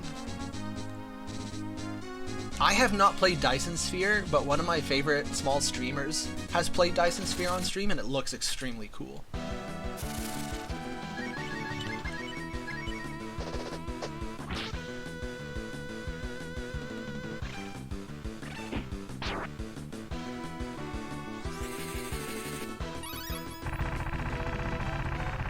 While we're on the subject of game recommendations and cool stuff, I'm going to give a shout out to Final Fantasy VI Brave New World. It is a fan-made mod for Final Fantasy VI, and without exaggeration, it is the best RPG I have ever played. No further qualifiers than that. Like, no, not JRPG, tabletop RPG, any kind of RPG. It is the best one I have played. It is just unbelievably well made. It is everything that the original, like, vanilla Final Fantasy VI, as released in stores, wanted to be, but wasn't. And, like, Final Fantasy VI was a good game, but it could have been an amazing game, and Brave New World is the amazing version. Which is not meant to be a slight on the original FF6 devs. Brave New World is it has been in making for, I think, 12 years now. Well over a decade. So, like, of course, if you work on something with a dedicated community for 12 years, there's a decent chance it turns out well. Brave New World is not really hard. Now, depending on who you ask, you might get the review of it's really hard, but honestly, it's not. I have played Kaizo hacks for RPGs, and Brave New World is nowhere near Kaizo difficulty. Brave New World is harder than vanilla FF6, because vanilla FF6 was designed to be beaten by 8-year-olds. But Brave New World is not unreasonably or unfairly difficult. You can absolutely beat the game without huge amounts of grinding and without walkthroughs open. You don't need to know exactly how to beat every boss. There are tons of viable strategies, tons of viable builds. You can beat the game however you like. So it's hard enough to be a fun challenge. Like, part of what the mod does is it overhauls most of the game's RPG systems so that they're worth using. Like Gao's Rages, Cyan's Bushido, the various Espers, magic is all well balanced so that every character has multiple options. There's different things you can invest in. It's very interesting. There are lots of decisions to make. And then the game is difficult enough that you feel rewarded for making good decisions, rather than just, like, mashing A through all of the combat. But it's not overbearingly difficult. I have played many, many much harder hacks than Brave New World. Sorry, that was a bit of a tangent. If I just say, I recommend Brave New World, and then say nothing more, then I worry that people will go and look on, like, romhacking.net and read their reviews there, and some of the reviews are glowing, and some of the reviews are, wow, the game is too hard. It's not. It's honestly just, those reviewers are salty and not very good at games.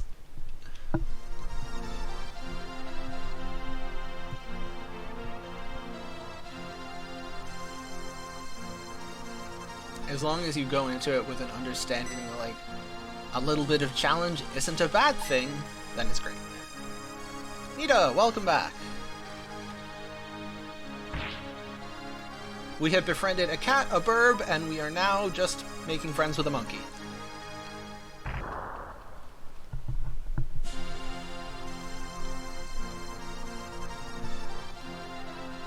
No, not Brave Man this time. One Brave Man per year is more than enough for me.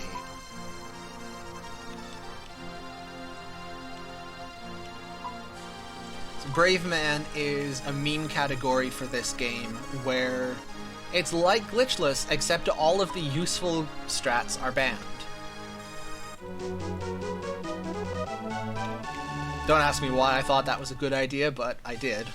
And then I made it, and then I ran it. Good time was had by all. Okay, so now, how'd my money turn out?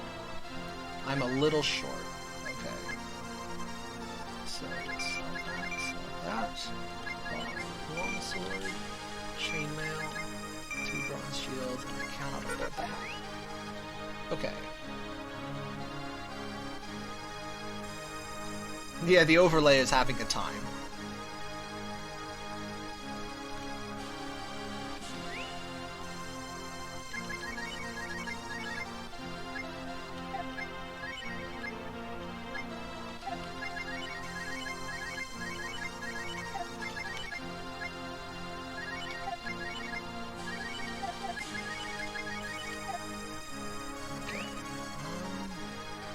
I think I can make this work. Be really tight, but I think I can make this work.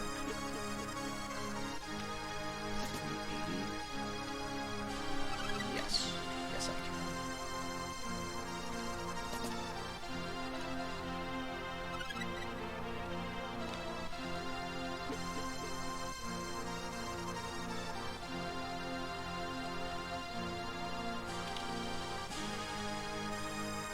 Yeah, so the hack they might have been talking about is a T edition, which is also not meant to be a Kaizo hack, but yeah, T edition. So the design ethos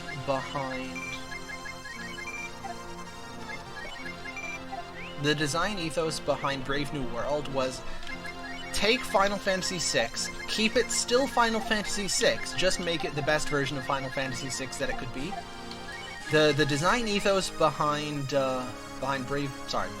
Edition is take Final Fantasy VI, strip all the guts out, and then jam in every possible thing that you can think of. And so like T Edition goes like into like the super bosses and then the secret bosses and then the ultra giga omega bosses, and like it gets over the top. And I have not played T Edition myself, but I've watched some people stream it, and yeah, some of those boss fights get a little absurd. Now, granted, the player is similarly disgustingly overpowered. It's basically it's rocket tag.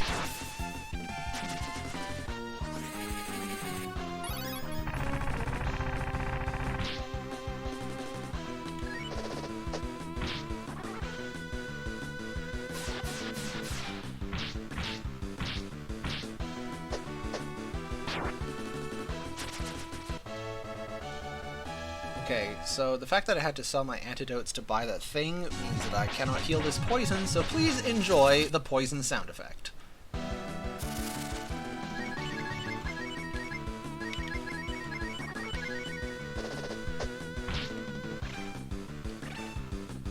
Yo, that's a prime sub! Yeah, my understanding is that the T Edition design ethos is like more glitter equals more better stuff, more yes. Just throw in everything. Which, like, there's nothing wrong with that. That's fun. But, the Brave New World is more like trying to polish what is already there, rather than adding a bunch of extra stuff. And I think they just did a truly fantastic job with it. I cannot say enough good things about Brave New World.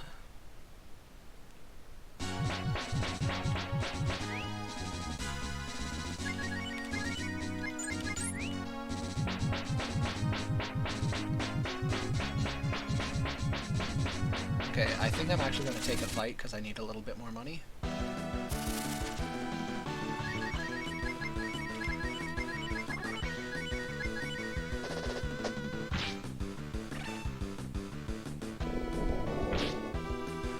Is there a Breath of Fire 2 open world randomizer? No, there is not.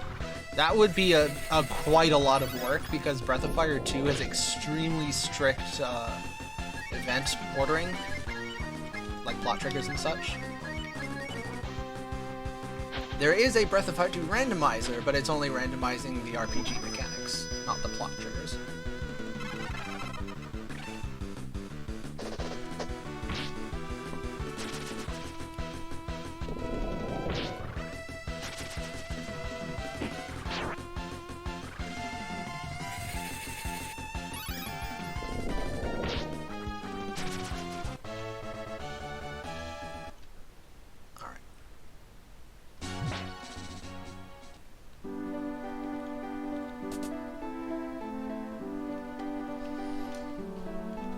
Okay, first we do the sleep,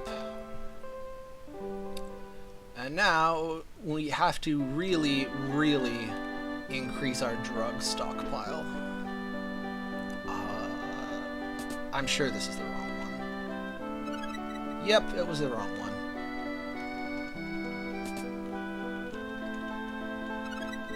That's what I wanted.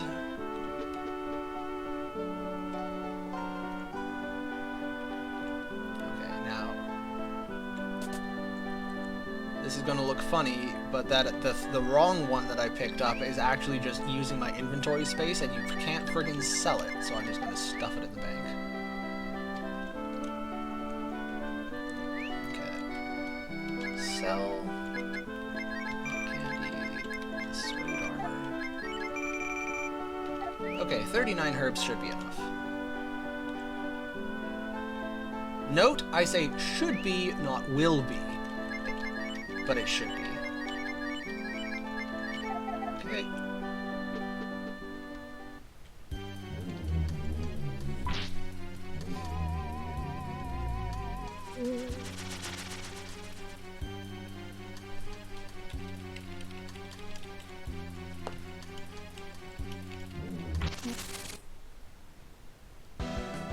And now we fight this thing.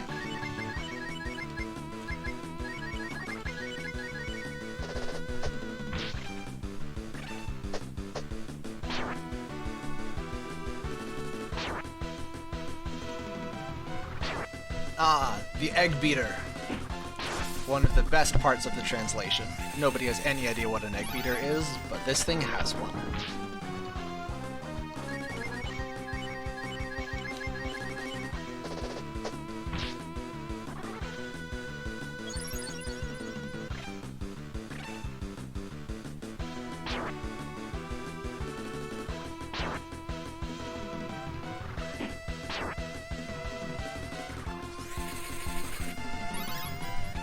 This is actually kind of nice and relaxing. I'm taking less damage than I'm used to because we've had unintentional deaths and sidetracking, and basically I have more experience than I normally do when I'm trying to world record. Normally at this point Cat and Ryu are like level 9 rather than level 10. The extra HP and defense points, they're noticeable. I'm feeling delightfully not squishy.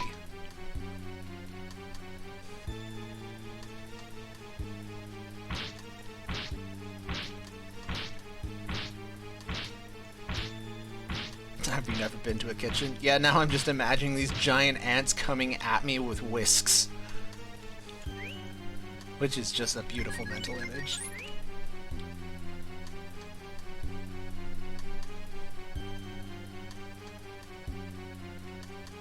Alright. Wanna give me the skip? Skip, skip, skip? Nope, no skip. So the ant, the Creon, on this platform just walks back and forth randomly. And if it walks all the way to the left and stays there while you are getting off the turtle, you can actually avoid this fight entirely. Oh, don't do it. Don't do it. Don't. Okay. Whew. It didn't do a follow-up attack. It could have easily killed Ryu if it did. Which would have sucked.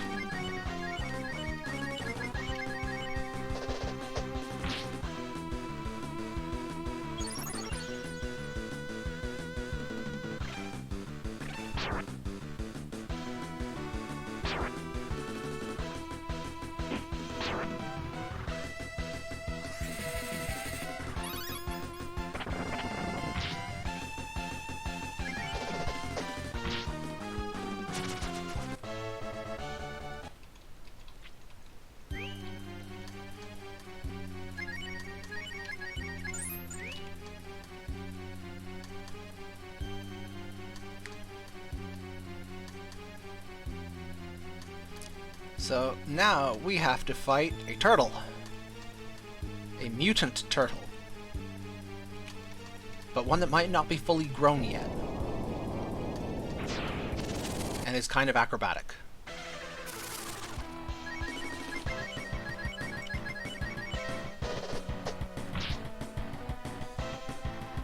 If you didn't get it, that was an oblique Teenage Mutant Ninja Turtle reference.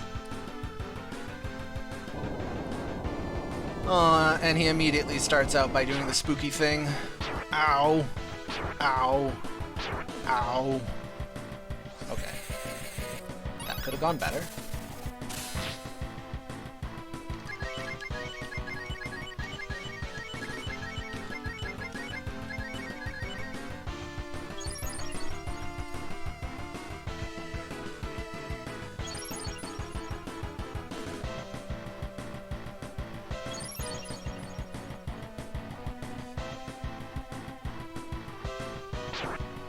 Okay, that's good.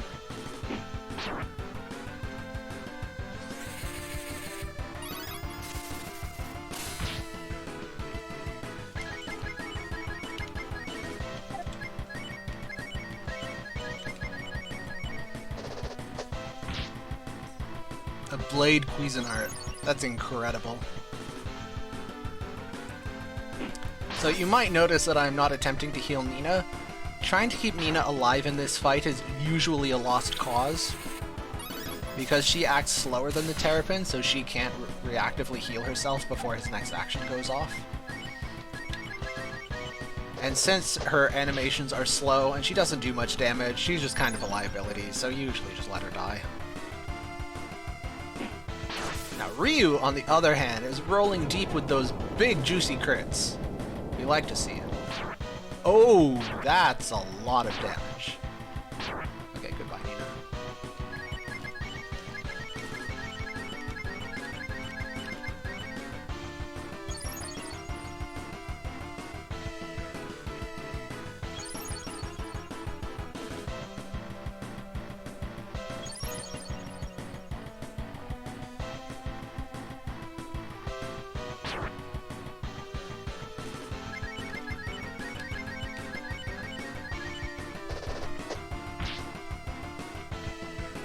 Now, you might be thinking, doesn't it seem kind of rude that you roll up into a boss fight and your only healing is a single target 40 health heal, and then the boss has an AoE attack that does that much damage? And yes, you are correct, that is very rude. Even casually, this boss is a nightmare. I think a lot of people on their first playthrough just resort to like grinding up to level 13 or 14 before they kill him. But we're trying to go fast, so this is what we're stuck with.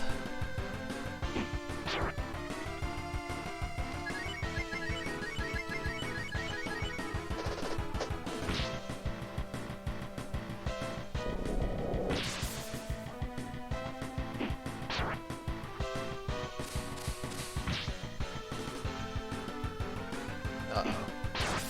Okay, could have been worse.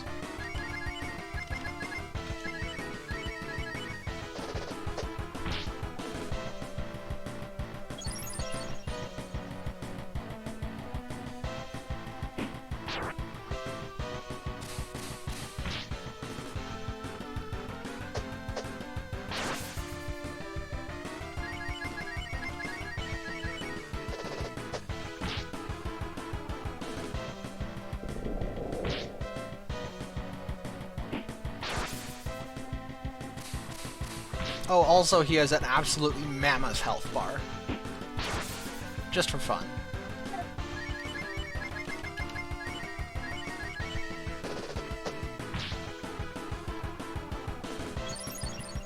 The boss isn't annoying enough, let's give him also over double the health of any previous boss.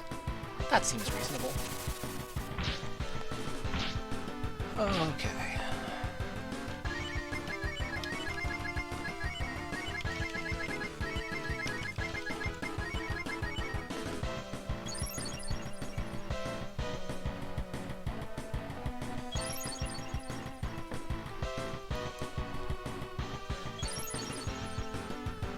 Terrapin.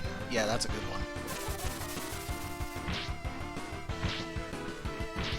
It is hypothetically possible that even though I bought out the entire drug supply in the item shop, he actually can just run me out of healing items. That can happen. It has happened before. There's nothing you can do about it.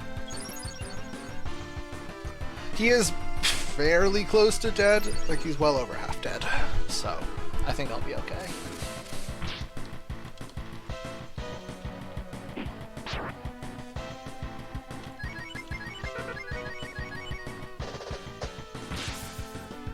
Yeah. Yeah, Nina is doing her favorite carpet impression.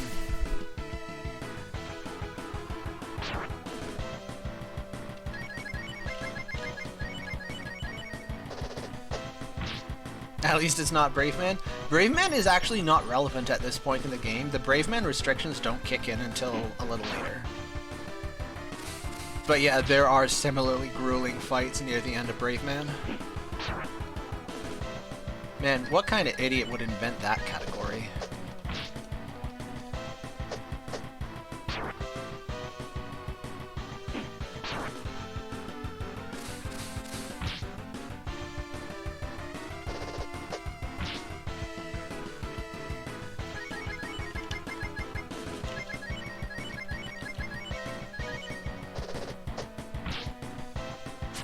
Oh, he did. Nice. We are up to plus 11 minutes. Cool.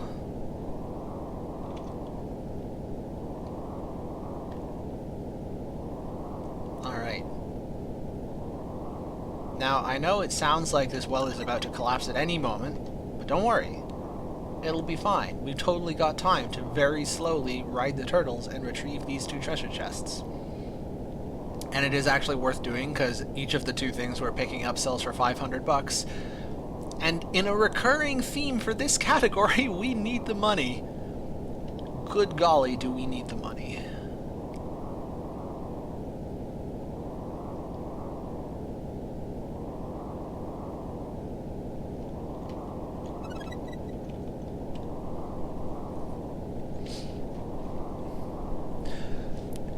Although, since we're here, I will advertise that the Breath of Fire 2 community, small as it might be, and it is pretty tiny, we have our partial game category, like Earthbound's Bogey Percent or Final Fantasy VI Kefka at Narsh.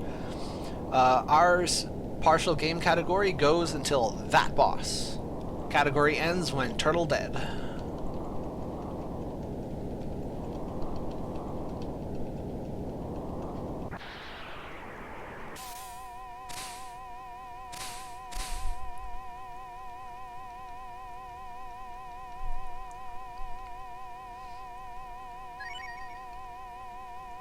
Oh yeah, Paladin. I'd forgotten about that.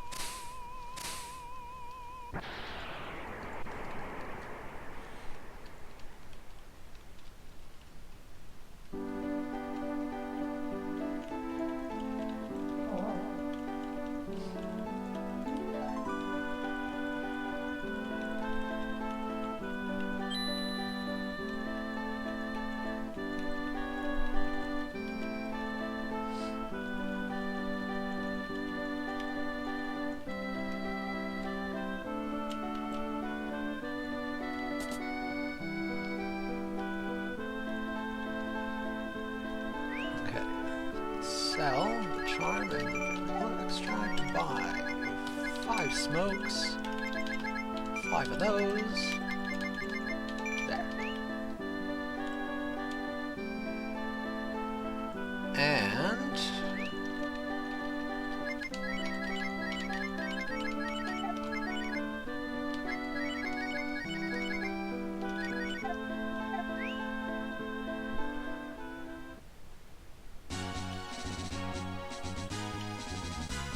yeah, Breath of Fire 5 speedruns are super quick for an RPG.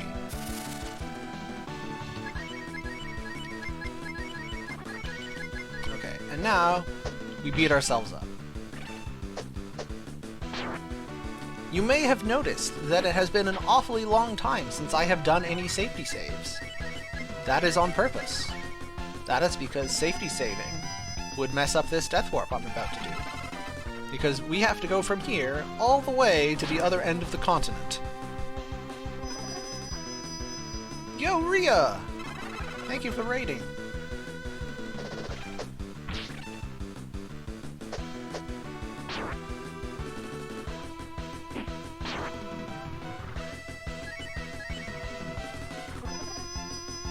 Really, really long-a-thon. I know I've seen that before, but I get a chuckle every time. Okay, these things are not great for death warping because they tend to just jazz hands at you rather than actually hitting you. Very irritating.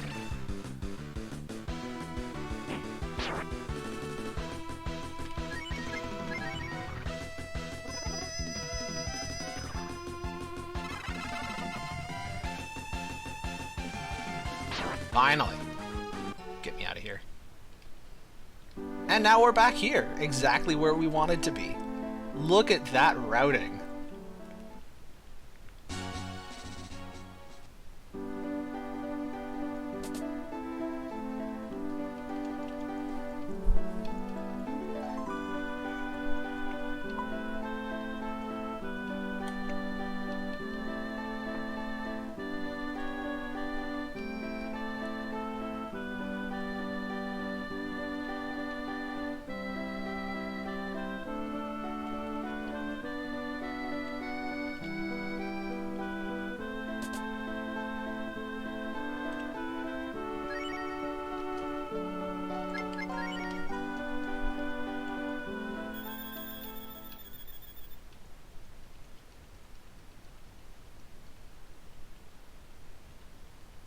Alright. And now finally Rand actually becomes usable again. Get in my party.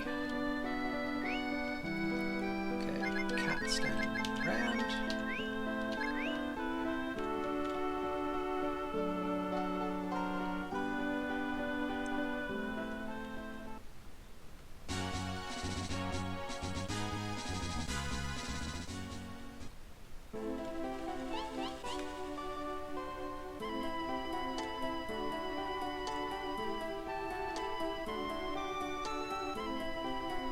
The clap, clap, clap, clap is making me think of the Friends theme song.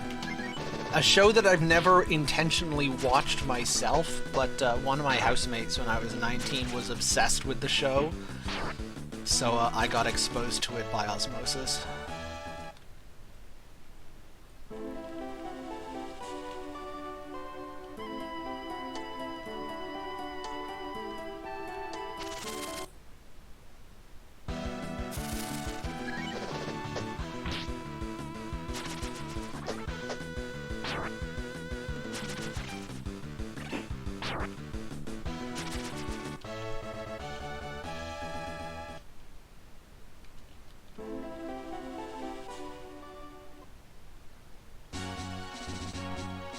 Okay. Rolling time. Excuse me. I'm gonna... yeah. Coming through. Excuse me. Don't mind me.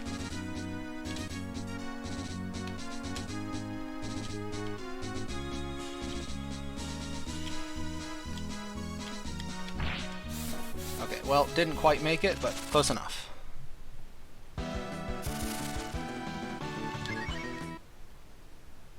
The rest of the way.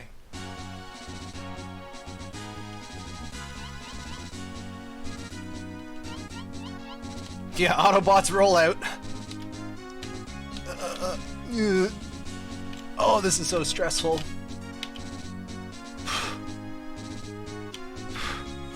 Okay. Whew. Not bad.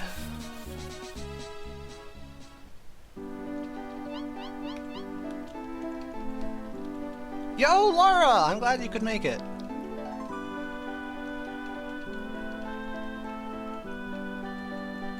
Laura, did you ever get around to playing that Chrono Trigger mod I showed you? I bet you didn't. I bet you're all, oh no, real life, I was busy. Excuses.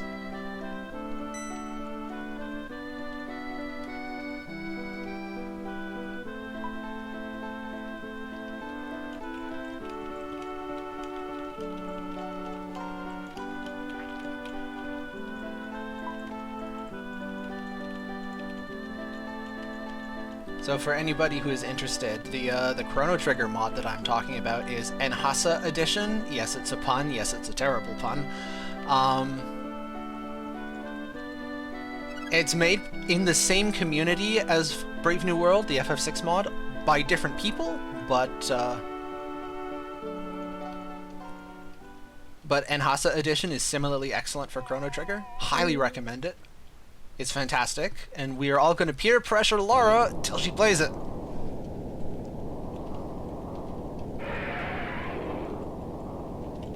Also, dragons. Not sure if anybody cares, but...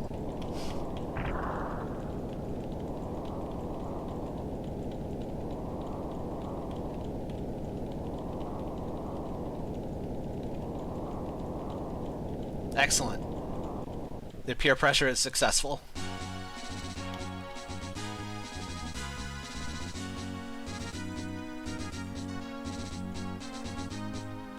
Dragons? In my Breath of Fire game? Surely not.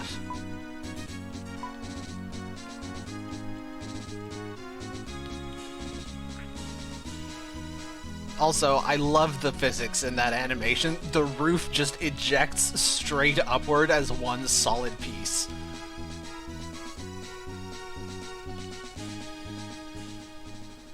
I've seen a few roof explosions in my life, and that's exactly how they work.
Fight me! Fight me! Fight me! Okay.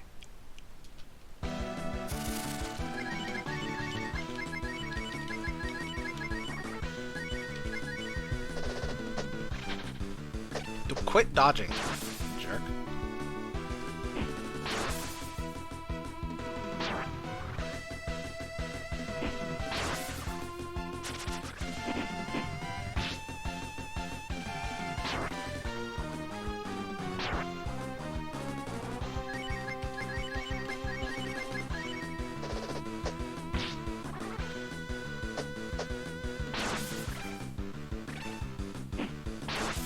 Okay, the crits are nice. That was actually a pretty good death ward. And we're back here. Isn't it great how that works?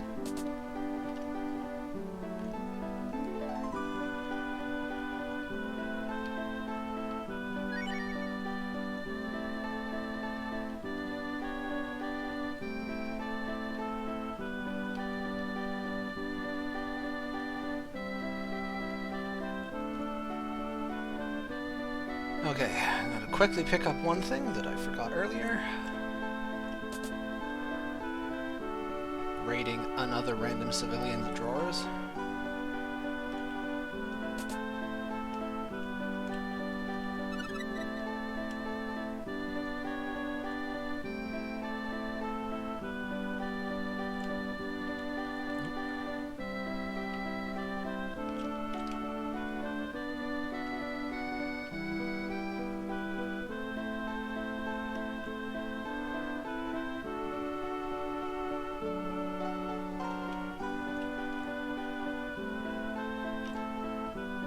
And I'm on a boat. It's a very small boat, admittedly. And at last, now that the death warping is all done, I finally get to save and stop stressing out that something bad will happen. while I'm thinking about it, I'm also gonna put my clothes back on. It's probably a good idea.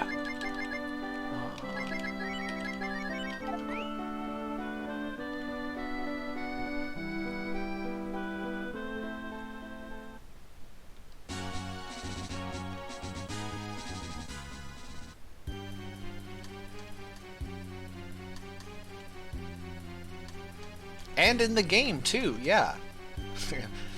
Seriously, are we not doing phrasing?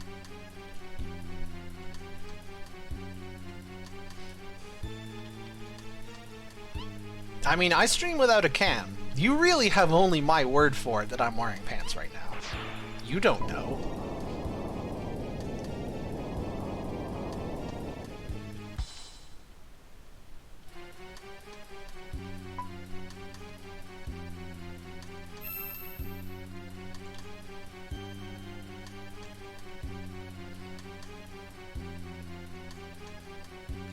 Your pants are a lie by Big Pants. Very nice. Okay, I'm gonna mess this up. Oh god, okay, it's fine. It's fine. Nobody panic.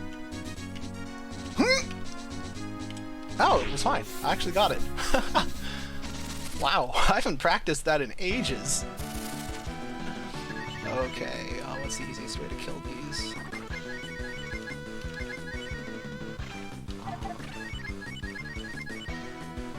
The little one is weak to fire, but I kind of want to save Sten's MP. Yeah, it's just this. Okay, only one person asleep, that's not bad. He's stressing out, sorry.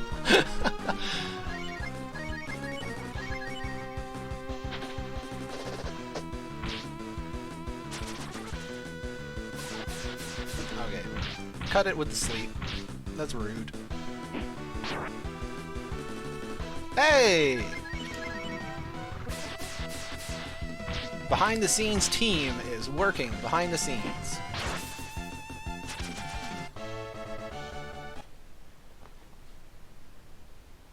Thanks for the update, Mash. Alright. Now, no joke, you have to step on this tile with Ryu in the lead because she will only let in the handsome JRPG protagonist. That is actually how that works. Okay, what's the easiest way to do this? I guess just attack. Are there any ROM hacks or patches of Breath of Fire 2? So, there is the fan-made retranslation by Ryusi for Breath of Fire 2, which makes the dialogue way less atrocious. I do recommend that.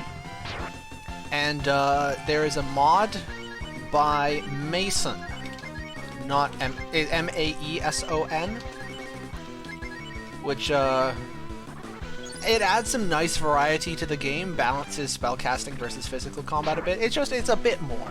It's not a huge mod on the scale of, like, Brave New World or Enhasa Edition, but it's nice. If you enjoy Breath of Fire 2, you would enjoy Mason's mod for Breath of Fire 2.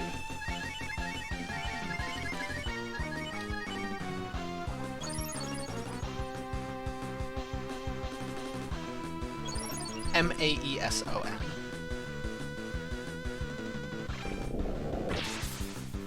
Hey, nice crit.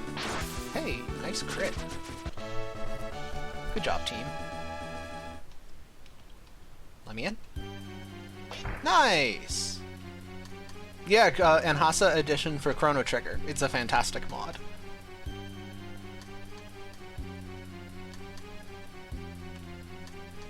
Okay. Now... smoke. Sten still has mana. Okay.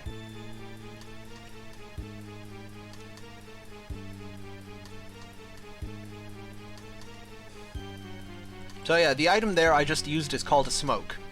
And it's literally like a cigarette. The idea is you use the cigarette, you smell bad, and then the monsters don't want to fight you so much. It reduces the encounter rate. Which is just fantastic. Like, of course that's what they put in the game. I highly recommend Enhasa Edition.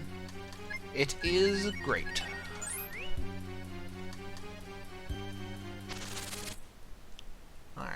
encounter rate, however, is not.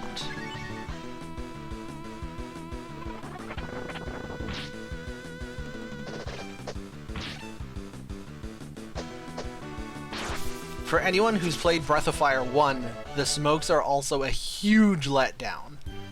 The smokes in this game reduce your encounter rate, and honestly not by that much, for I think 64 steps. And the equivalent item in Breath of Fire 1, the Marble 3, reduces the encounter rate to 0 for I think it's 100 steps, or maybe 128 or something. I think it's 100. So going from no encounters ever to, you know, slightly fewer encounters. Also, the Marble 1 from Breath of Fire 1 costs, I think it's $10 each, and the smokes cost 100. So, yeah, if you want to slightly reduce your encounter rate, you're going to pay through the nose for it.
Well, the leadoffs are nice. It's going pretty well. That could have been better.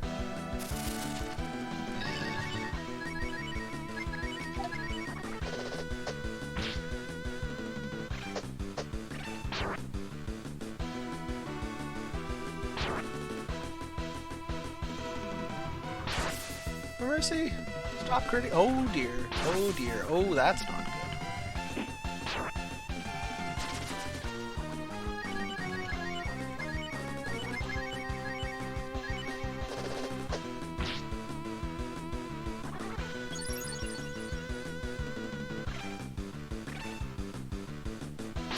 Oh, not cat. Frig.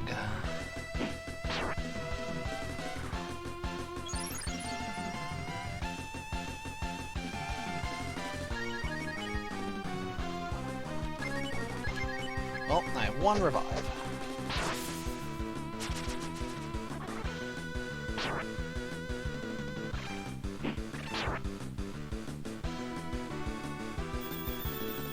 Technomagus, there are some fiddly details, but more or less that's correct. If you're interested in the technical details, I actually have them written out in my notes. Nitrodon, our resident code wizard, actually went digging through the code to figure out exactly how those worked. And yeah, it's basically what you said.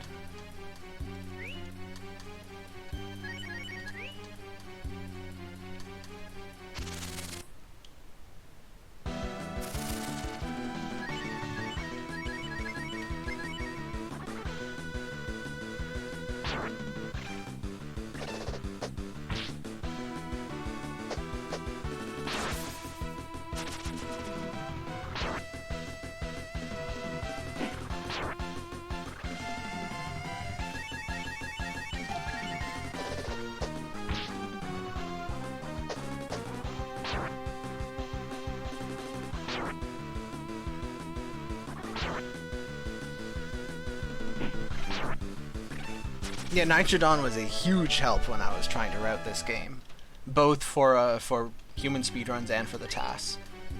Contributed a ton of knowledge.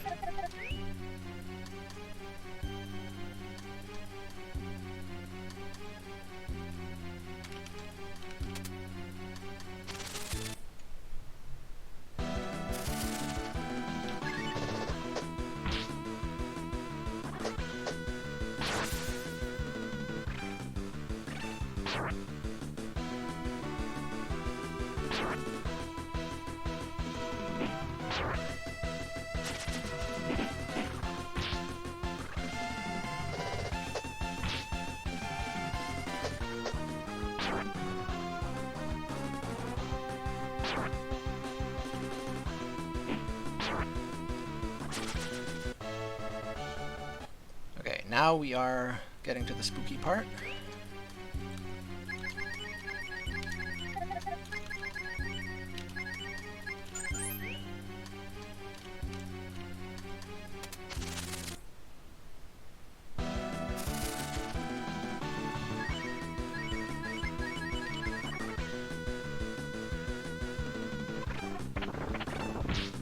Ow.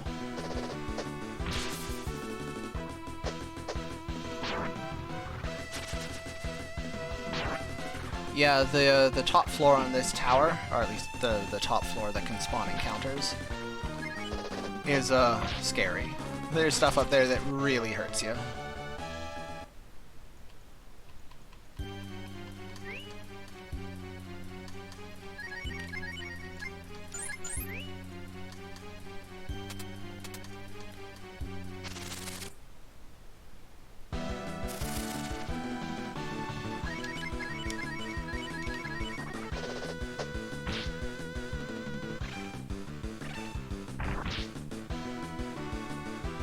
Aw, friggin' rude.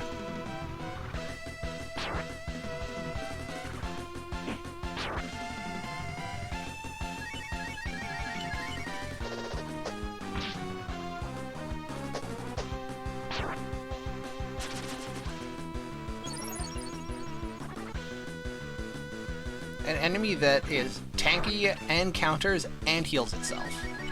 Very rude. Very, very rude.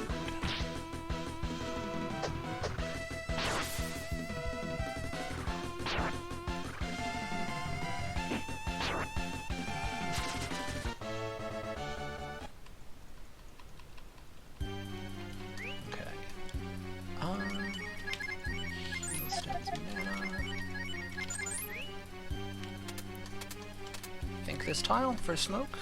One of the somewhat annoying things about smoke is that as long as the previous one is active, you can't activate the new one yet. So you actually have to memorize that like 64 tile increments spread apart if you want to optimize it. Oh, don't hurt cat. Okay, good.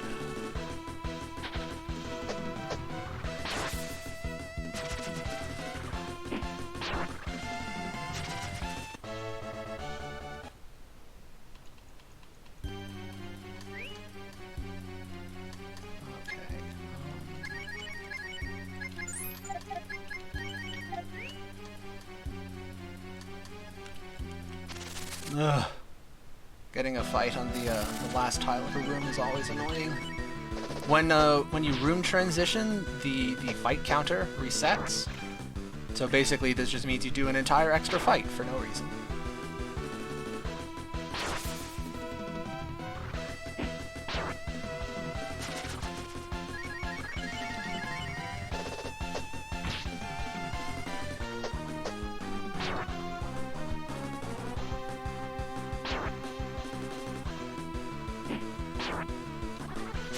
But we are nearly at the top of this tower.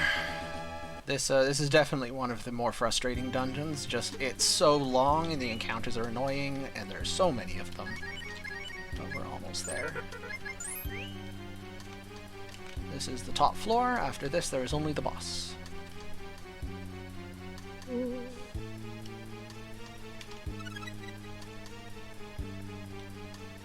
It does look a little bit like he's chucking his sword at him. You are not wrong.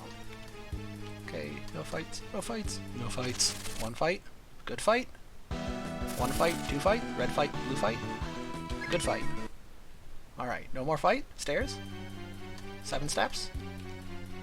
Okay, good. We are pretty safe. Now we fight the Wicked Witch of the West. I'm pretty sure that's how this movie goes.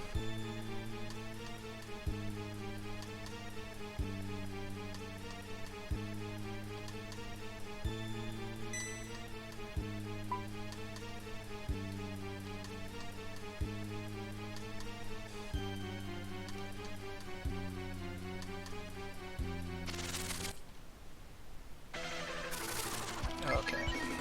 Fire puppy.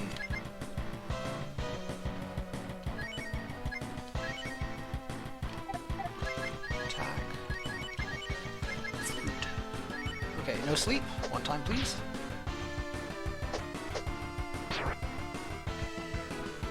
defense. Perfect.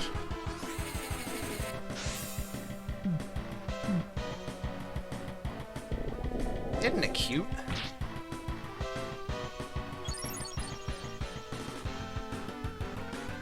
Okay.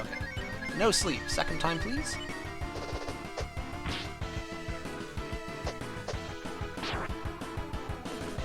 Nice. Okay, easy fight.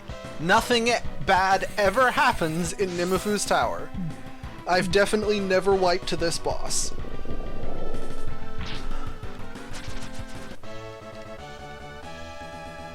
Oh, the free firing drop. That's actually incredible. You get a ton of money from that. I am gonna be rich. I can buy so many safety items. And we're only plus 15 minutes on the world record.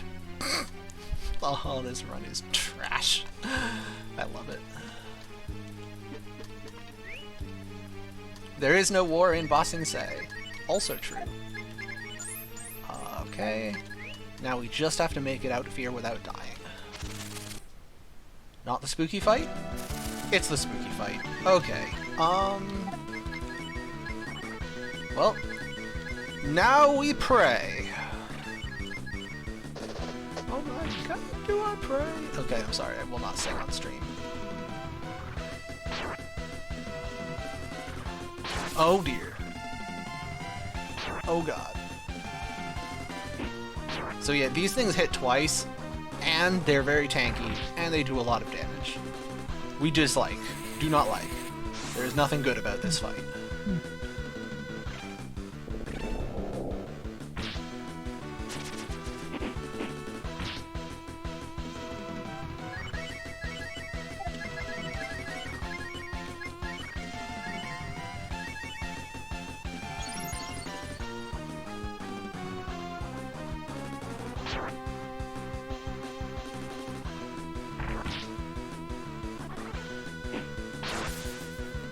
Okay. We're fine. It's fine.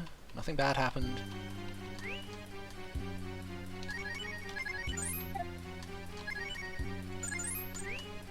Okay, now please don't make me fight those again. Okay, that's could be worse. Take it. This encounter rate is the suck, though.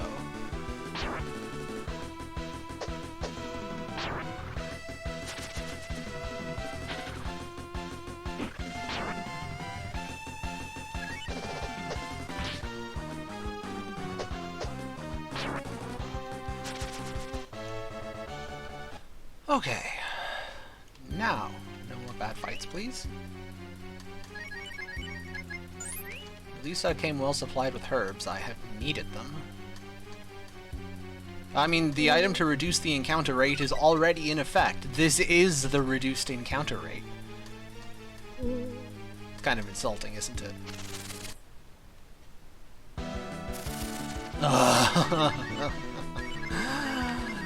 Not like this!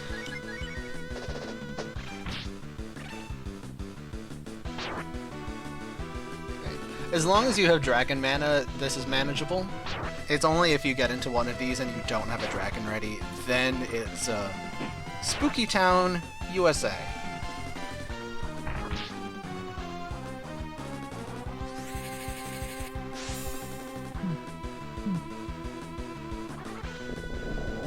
About 20 miles southeast of Funky Town, USA.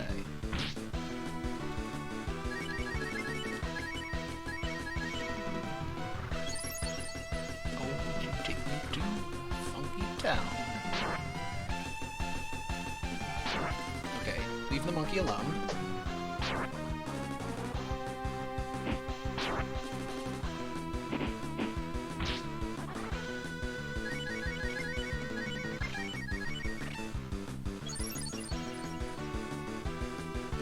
Scenates? Yeah. No, a lot of the translated names are completely unintelligible.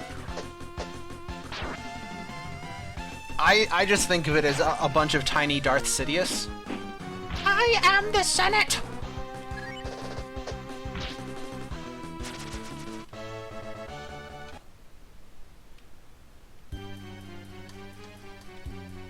Conveniently, there's a window you can jump out of, so at least we don't have to walk all the way back down. Thank goodness for that.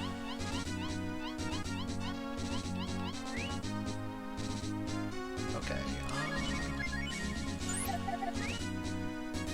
And now... Oh god, stress.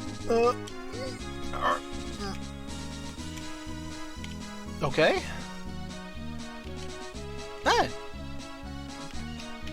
Not bad.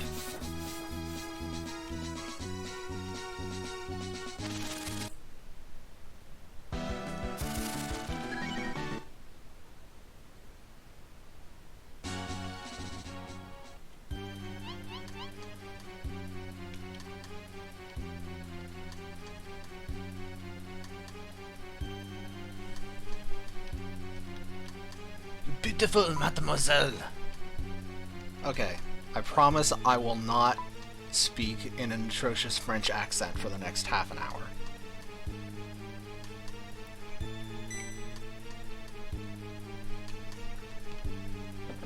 Partly because it's not that funny, it would get old very quickly, and partly because I'm also not that far from Quebec and I don't want to start a national incident.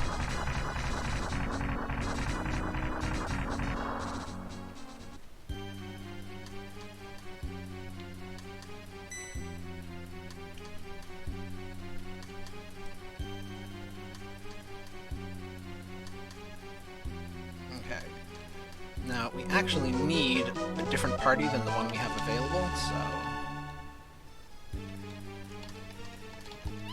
Frog in front, please. Nope, wrong button. Frog!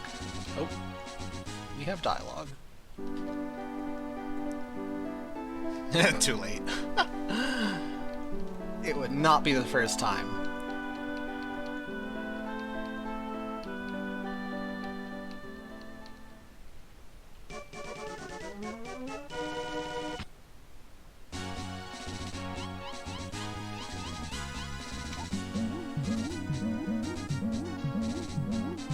Okay, we are making a detour over here. So, that we can do two things. We are, again, friends with the burb. And we are safety saving.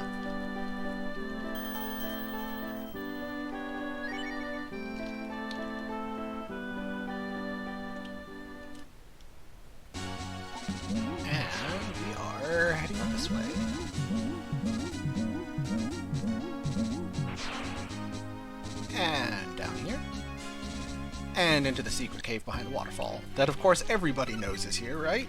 You would definitely not lock a really important part of your main character's kit behind a secret cave in the waterfall, right? Surely no one would do that. I have heard that opinion from a lot of Quebecois. I'm not sure if you... Is it Quebecois or Quebecers? I honestly don't remember which is the proper one. The weird Canadian mixes of French and English in official language. Okay, I am putting on a hat. And...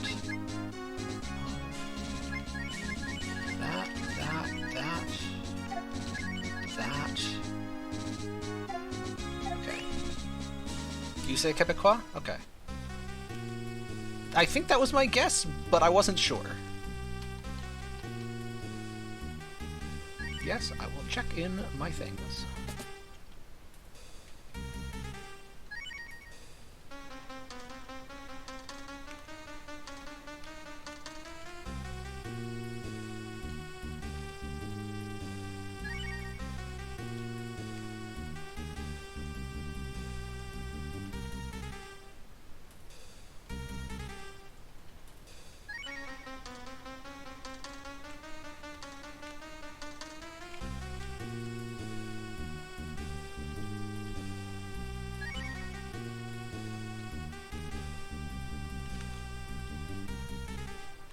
I really like the bass line in this tune. It's very catchy.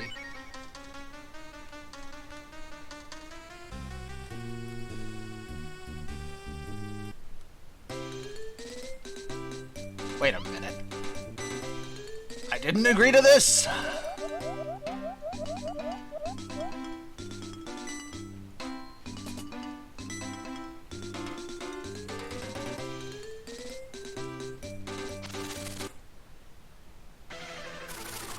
Okay, defend, bomb, tornado, dragon.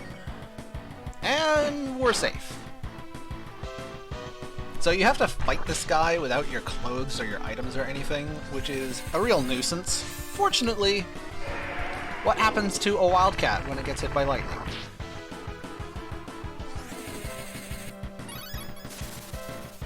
Same thing that happens to everything else. I love that line of dialogue. It is so bad and therefore so good. Frog? Yeah, no frog.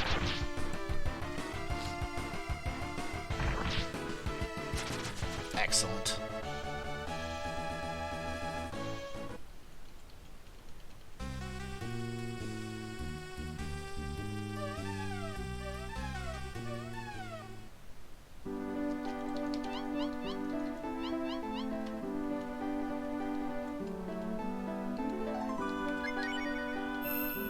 Alright, so we are now getting the super secret technique, the chop chop. Sten will now learn the chop chop. Surprisingly useful. And easy to miss. You only get it if you come here before the plot forces you to, which it will very shortly. It's a brief window.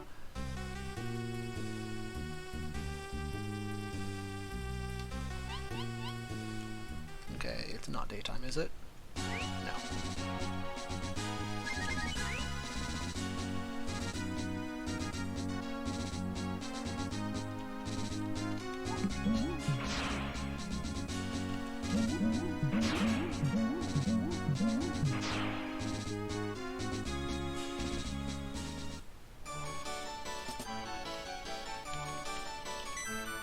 Alright, and we're done with the frog.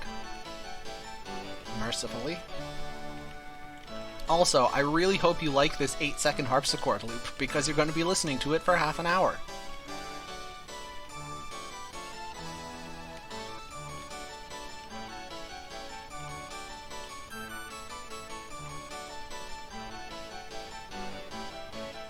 Technomagus, you're right, but also, I have recently been playing Trails in the Sky, so like I'm inoculated. Breath of Fire 2 has nothing on the Trails series. Those games have so much that's missable.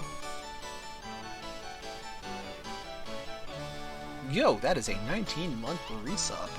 Thank you, Tempest. Hey, Pax is still here. Yes.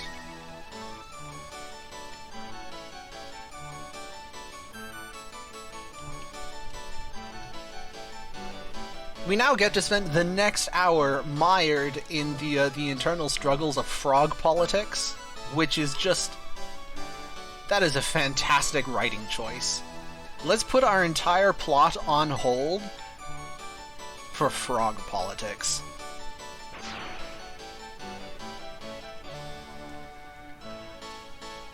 There are many writing choices in the world, and that is definitely one of them.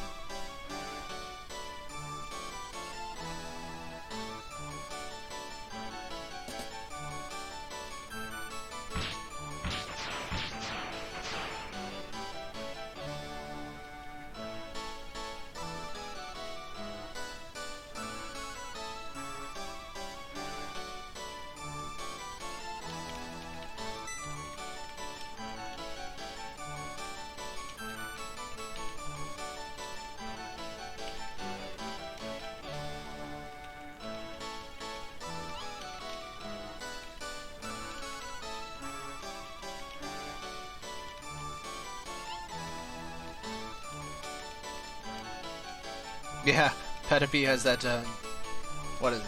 Big tsundere energy? However that's pronounced. I'm enough of a weeb to know a bunch of those adapted Japanese words, but not enough of a weeb to know how they're actually pronounced in Japanese. I'm just a part-time casual weeb. Tsundere? Oh, okay, I had it pretty close.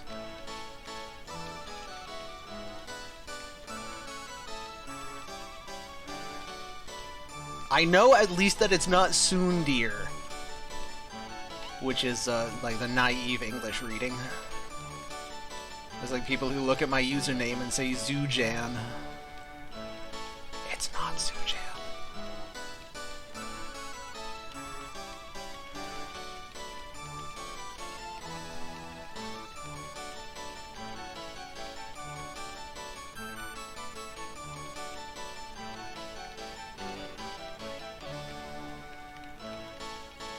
It's obviously Charles. See, Sekimura gets it. You're operating on my wavelength.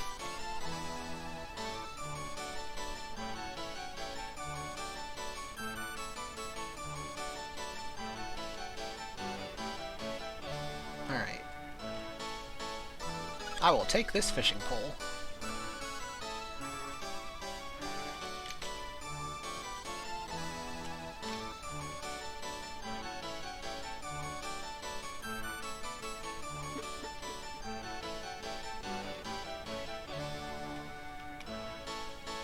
Killed a pig and a deer with cat in the game for us. I have never seen that. That's fascinating. Like the game didn't. Like I can imagine what happened. The game tried to put two of the loot bags with meat on the same tile, and it obviously wasn't designed for that, so it broke. That's hilarious. And yet the entire party needs only one set of magical breathing apparatuses. True. True. Like the scuba helmet that Gao gives you in FF6.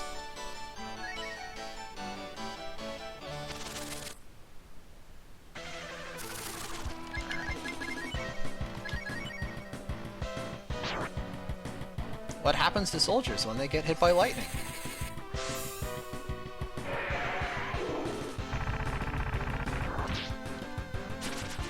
Same thing that happens to everything else.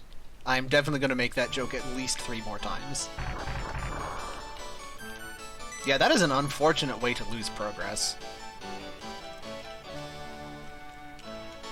When playing Super Nintendo games, I have long been in the habit of just habitually save stating regularly in case anything like that happens.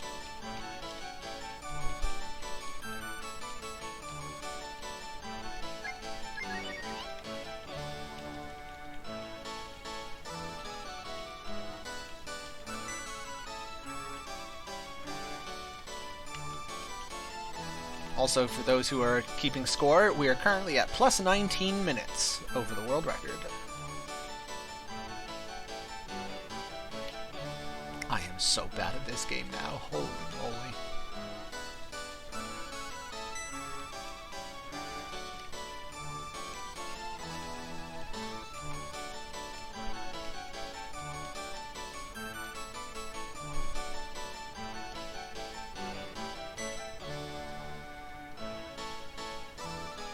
Oh, well the trick there is you have multiple save states.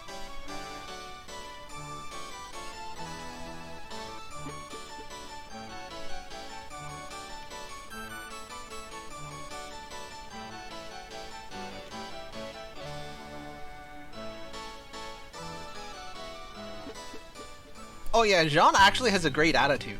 If he weren't a frog and completely useless in combat, he'd be a great character.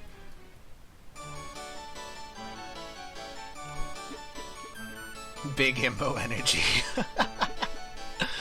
That is a great way of putting it.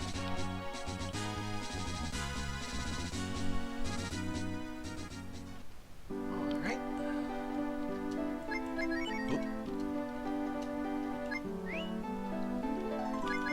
Rest count.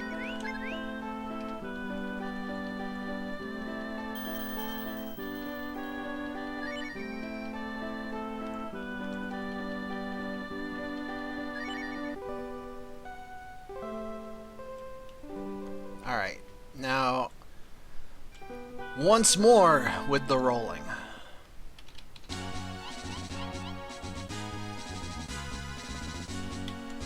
Whew, that is a tight corner.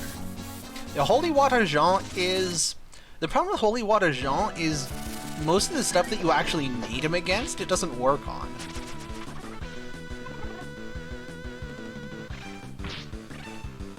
Damage capping sounds cool and all, but like a 2-turn damage cap that only works on randos is a lot less impressive. Especially because other characters can do that amount of damage over the course of 2 turns anyway, just normally. Definitely got poisoned. Let's fix that.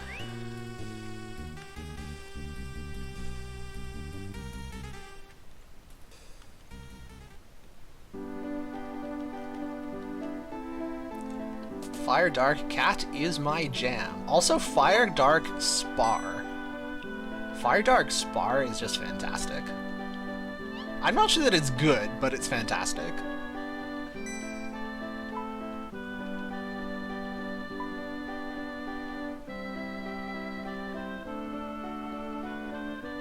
Incidentally, for those who are not familiar with the speedrun route, we are using a shaman transformation in this speedrun.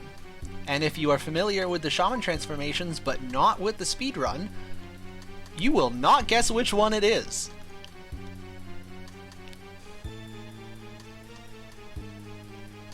If you do know the route, don't spoil it for everybody else. I want it to be a surprise. It's my favorite part of the route, and it's right at the end of the game, so it's like a great climactic reveal of the most nonsense speed tech.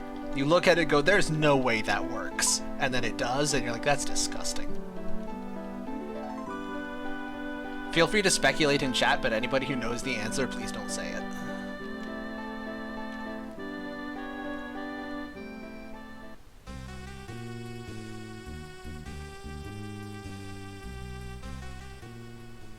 Alright, now I need to roll back. It's easier to this tile. Alright.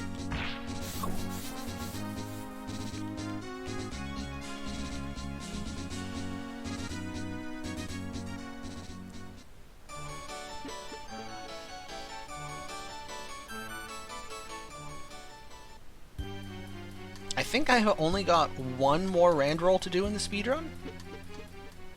This has genuinely been some of the best rand rolling I have ever had in a run. Even when I was playing regularly, like every week, I think I have had 1 or 2 rolls that I didn't quite make it to the end, but like I got close enough that I could just walk the rest of the way. I don't think I had any early bonks. That's really good.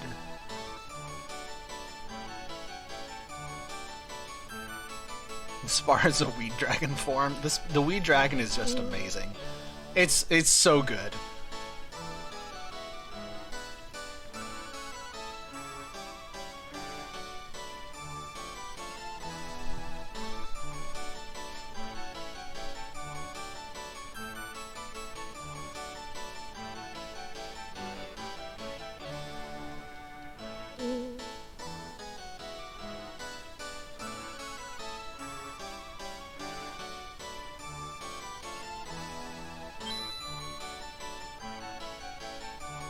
I suppose I can offer... Sorry, your username is unpronounceable. MKGDX. If you're still around at the end of the run and we finish early and the admins don't mind me killing a few minutes before the next run starts, I am totally game after we finish. I can just go quickly get the Shaman's Unite Spar and show off the Weed Dragon. It's so cool. I'm cool spending an extra 5 minutes of time to show off the Weed Dragon.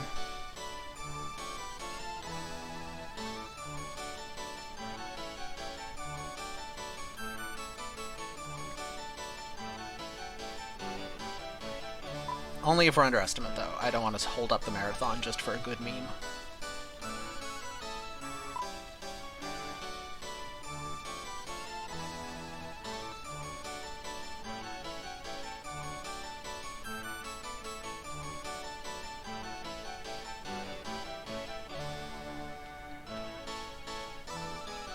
Oh, yeah, if you have a copy of the game yourself, it's a spar with fire and devil.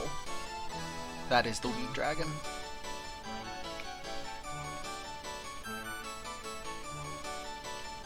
One of the cool things of the randomizer for Breath of Fire 2 is it makes the shaman system much more involved.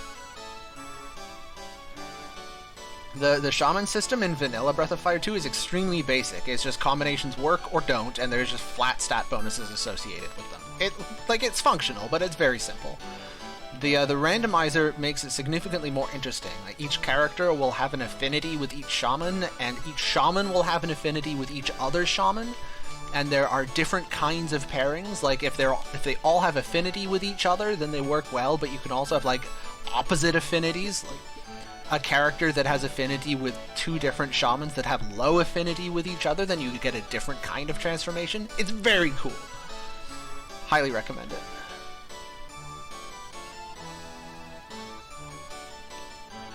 Yeah, estimates in really Longathon are really just guidelines. The runs are so long. Okay, now I need to do shopping. I am here to sell a silver dagger, a salad bowl, a deluxe pole, kamikaze bowl, and a wise hoop. Yes, okay. Then I am switching a bronze staff for Cat, and a backloft for Cat, and an iron mail for Sten, and an iron armor for Ryu, and I forgot that I also picked up that free fire ring. Where is it? There it is. I can sell that. Okay. And I need to buy 4 smokes, a bunch of fruit, and some help. Okay. Out of my way. Alright, shopping success. That is actually the last big equipment shop in the game. From here on out, basically all our equipment is found rather than bought.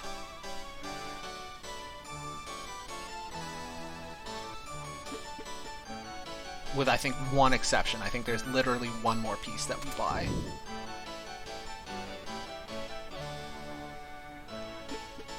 Because glitchless routing. We need to buy items. We don't have much money. We don't want to farm. But we can pick up some decent items, or some decent equipment from dungeons. If you know where to look, there's some loot, some treasure chests with some pretty good equipment.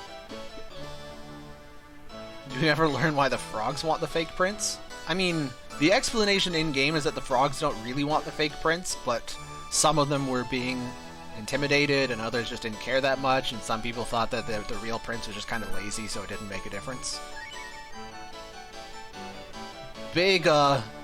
Some big both sides are the same energy. Please do not start a political argument in chat. It occurred to me as I was saying it that it was probably not a good idea. My bad.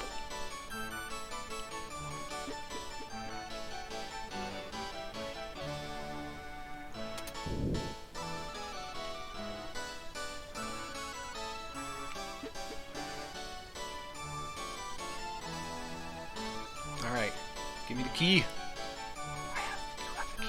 I need the key.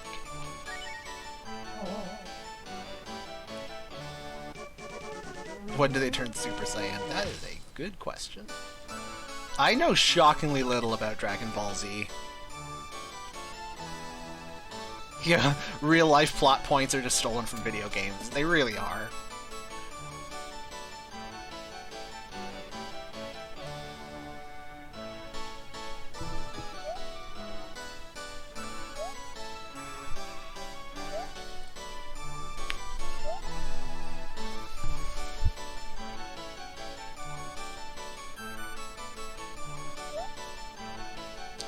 Oh, yeah, about an hour ago, the overlay exploded. It's glitchless. It was there at the start, but it might not have got put back.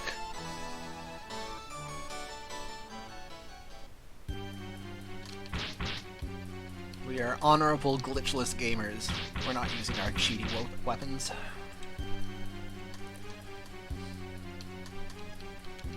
Alright. And now we fight this thing. I'm using the word fight loosely here. Cat? Is Cat okay?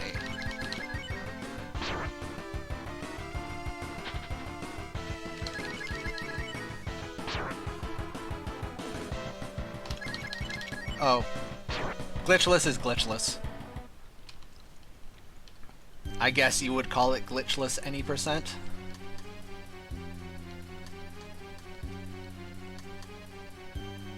Glitchless without a qualifier after it is standard nomenclature in the community. Breath of Fire 2 does not have 100%. I mean, like, I have written down a rule set for Hundo, but nobody's run it. Because, oh god. Okay, so equip, Rand needs his clothes back, I need to clean, I need my smokes up front. Think I'm good? I think I'm good. Smoke.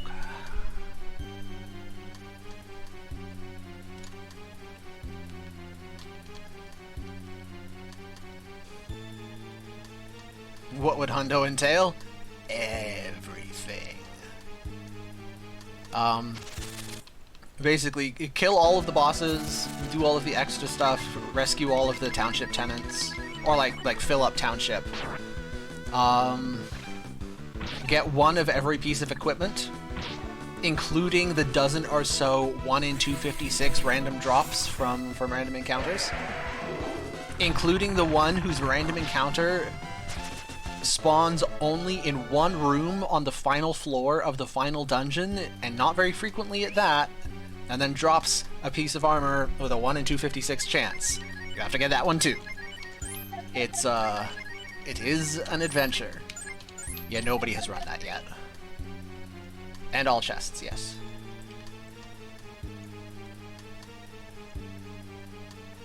And then a couple other things, like you have to get Chop Chop and Boombada.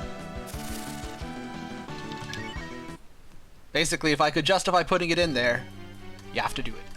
Is it a good piece of equipment? Nope! I mean, I think it's Spar's best weapon, but Spar's a spellcaster, so not really. Why all equipment? Because it's funny. The whole meme about Breath of Fire 2 100% is having to get the random drops. Okay. Dragon. Attack Ryu. Chop Chop. Attack.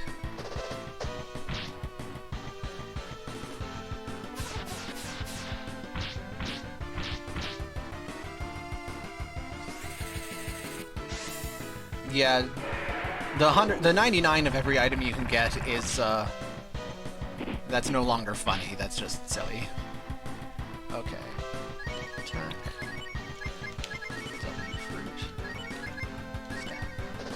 So if you're wondering why I had Rand punch Ryu in the face, it's because this boss will always do that sleep attack on the first turn, and if he puts Ryu to sleep, it slows everything down. So if you queue up an attack on Ryu, then very likely at the end of the turn Ryu is awake, which is all you need.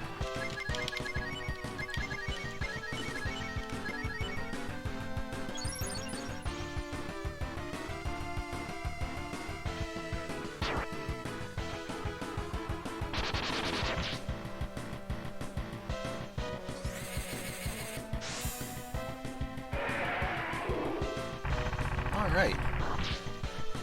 Great success. Worm dead. Why is that a gold split? What?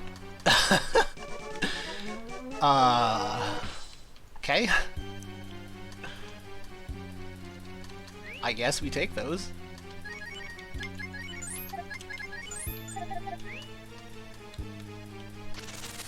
Yeah, 99 of every item sounds like it goes way over funny and straight into not funny. The Breath of Fire 2 Hundo rule set that Lemon typed out there, that's like reasonably achievable in a day. That can be like a one-day... It would be an all-day stream, but it could be like a one-day stream. I may do it one day. I actually am in the... Oh, I got the free gold. Any percent routers can suck it. I'll explain that in a moment. I have routed the first, like, 2/3, half, somewhere between half and 2/3. I've routed at least half of a Hundo run. I will probably do it someday, but it is not this day. The thing with the gold, the item gold is actually a fishing bait. It's what you need to fish up the fish merchant.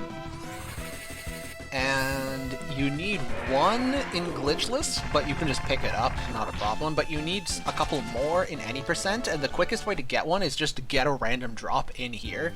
If you don't get that random drop, you lose about 3 minutes finding a backup. So every time in glitchless I get that drop when I don't need it, I laugh at all of the any percent runners who need it and never get it.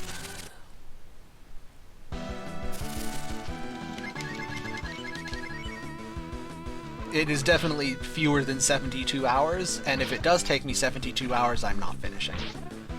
I enjoy long streams and meme speedruns and stuff like that, but not to the extent of actually damaging my health.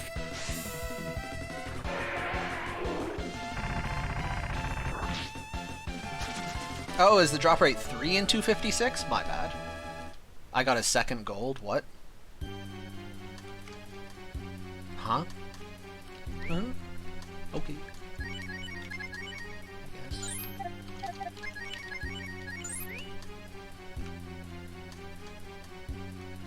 That is a delightful headcanon.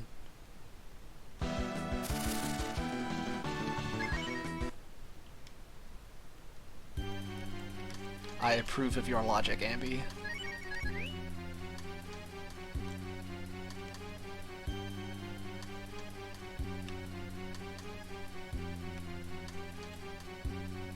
I think it is Helpball officially, at least in the original official English documentation that came with the game, which I had at some point.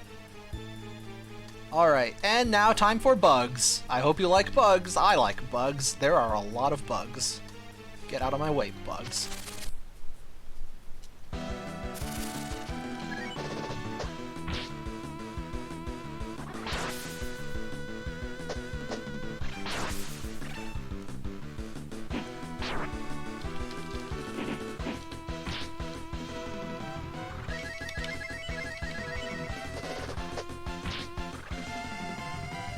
Glitchless, not bugless. That is brilliant. How have I never thought of that?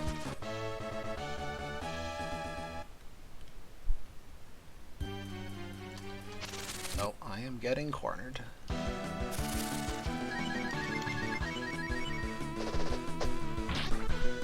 Oh yeah, the bugs are a staple of Breath of Fire games.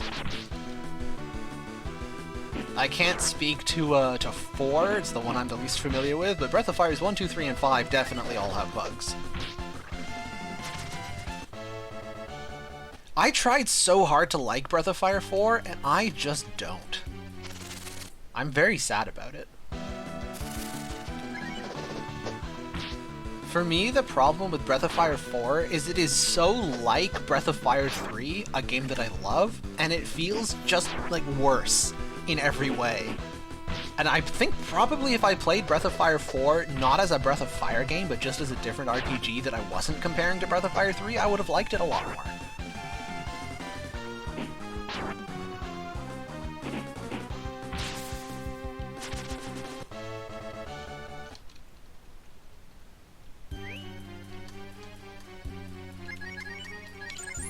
I know a lot of people dislike 5. I don't mind 5. No, I don't mind 5.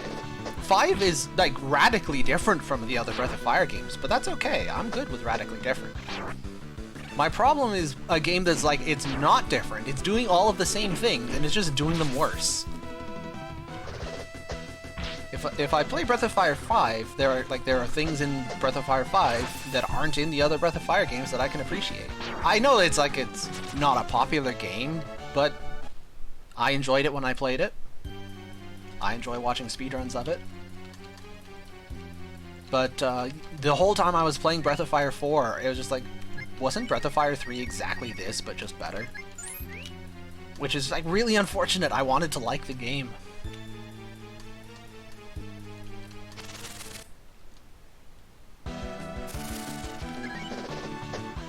Breath of Fire 3 is actually my... Breath of Fire 4 is very pretty looking. I don't find it pretty. That's actually part of what I dislike, is I find Breath of Fire 4 really ugly. Well, and of course art is totally subjective. But my favorite Breath of Fire game is actually Breath of Fire 3, funnily enough, despite the fact that I'm a Breath of Fire 2 runner. I think I actually have more love for Breath of Fire 3 than I do for Breath of Fire 2, but I find the Breath of Fire 2 speedrun way more interesting. I'm content speedrunning Breath of Fire 2 and playing Breath of Fire 3 casually.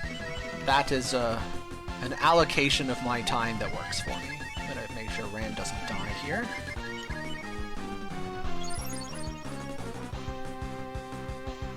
But after Breath of Fire...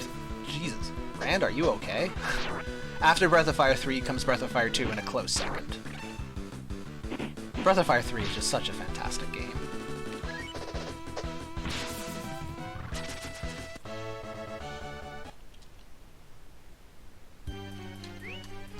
Okay, well, I am getting bugged. It's a little uncool, but we'll get there.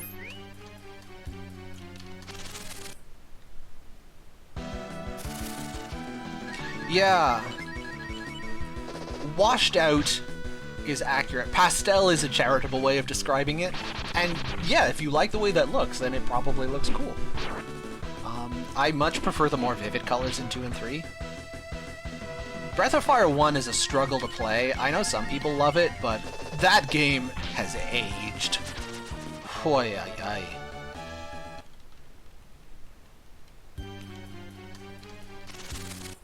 The idea with Fulu in 4 was very interesting.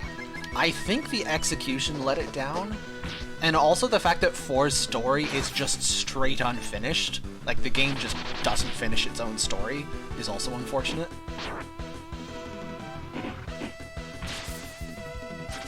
It's very possible that like a fan mod of Breath of Fire 4 would be something that I really appreciate. If they would like increase the color a little bit so I can see what the hell I'm doing and actually finish the story, it could be a really great game. Okay. Dragon, W fruit, chop chop attack.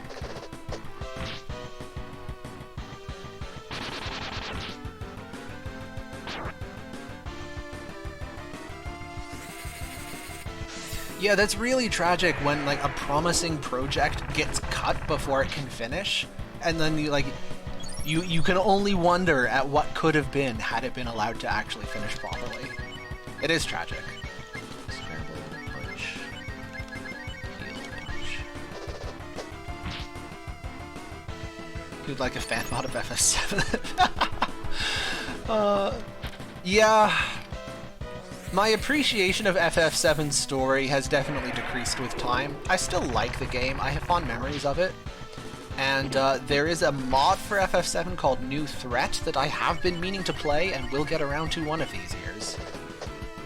But yeah, FF7's story was a lot cooler when I was a teenager. Isn't FF7 Remake a fan mod? I mean, depending on one's definition of fan. I've never played the remake. I do not have the hardware for it. My most up-to-date gaming console is a 3DS. And before that, it was a PS2. So I'm not really set up for modern gaming. Probably make sure Cat doesn't die here.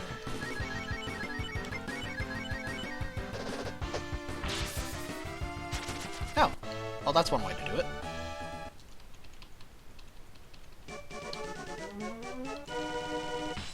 Alright. Fruit. Heal, heal, heal. Okay, I'm good.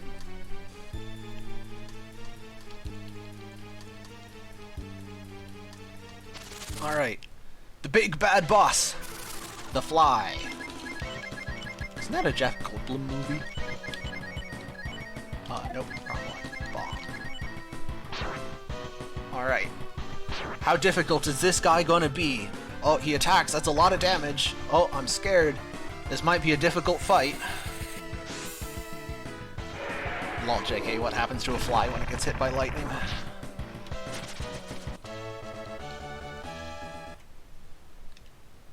That fight is a lot more interesting in Brave Man, where you're not allowed to use dragons. Okay.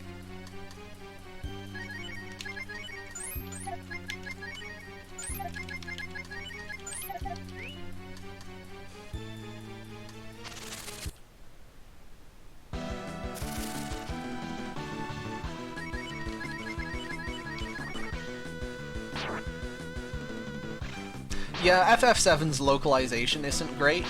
I don't think that really hinders my appreciation of the story. I mean, I grew up in the 90s, I'm used to bad translations. But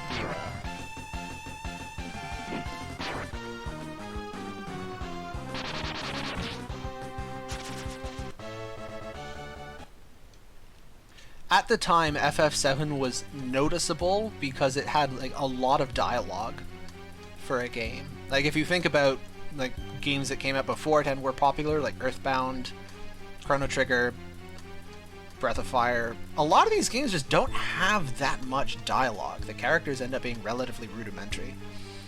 So relative to those, FF7 actually does quite a bit of character building.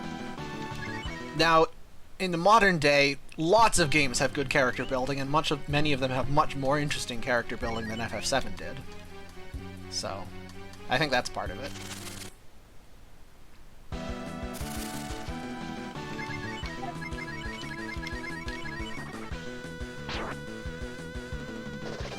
Yes, Sephiroth is barely there. That is true. Although Sephiroth's boss music still slaps. That song is great.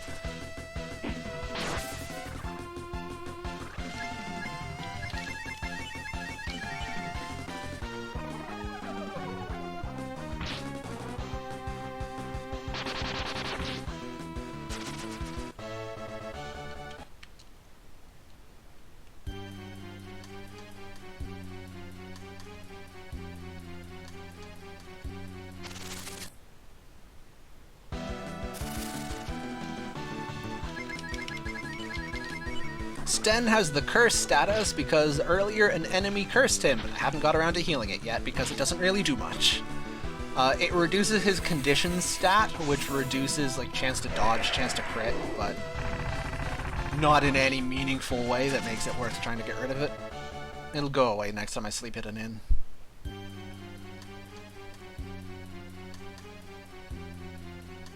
And we're free! We're out of the bug dungeon. Hooray!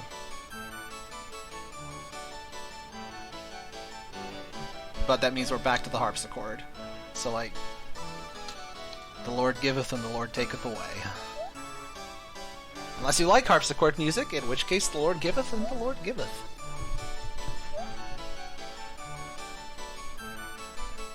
People still sleep at inns in RPGs once in a while.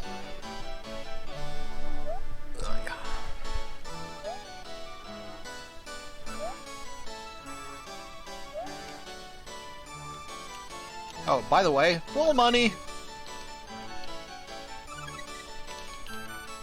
I'm curious, how many people in chat have played Breath of Fire 2 before and had no idea there was 3,000 bucks just taped to the wall?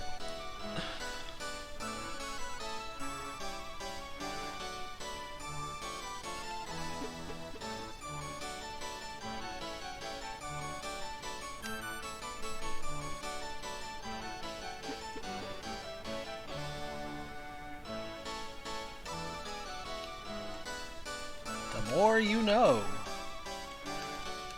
Yeah, that's where I keep my money. Where else would you put it? Speaking of inns. Oh yeah, if you play with the with Turbo A, then when you walk into the room, if you just walk straight up to the wall, you discover it.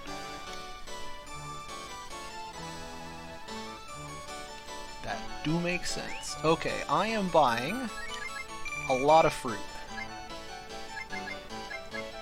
And some help. On my way. Okay, party order. I need Sten in front, Ryu in the back, and Randy there. Yeah? That's good? That's good. Wait, somebody got timed out. I missed it. What happened? Oh, if it was a deserved timeout, then I don't need to know. That's cool.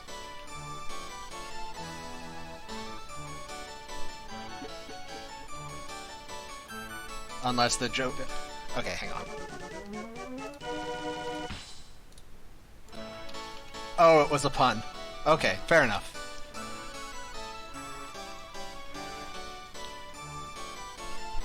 No, somebody else repeated the pun. No, hide him! Don't let the mods see.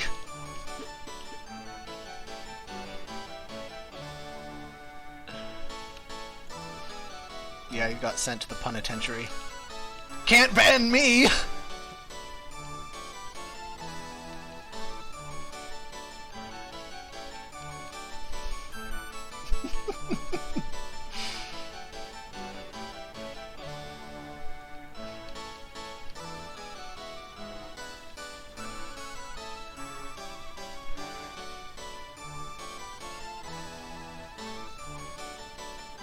Now I'm just waiting for chat to start saying, wait, the stream just went off. What? Did they ban the streamer?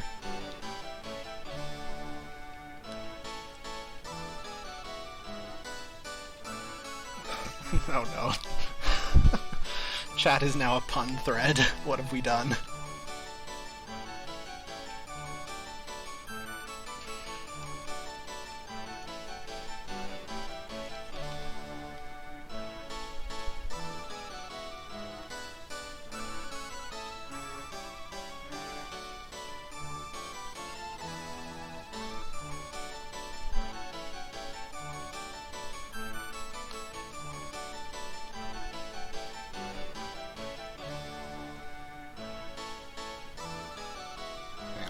Quickly check, make sure nothing important's in my inbox.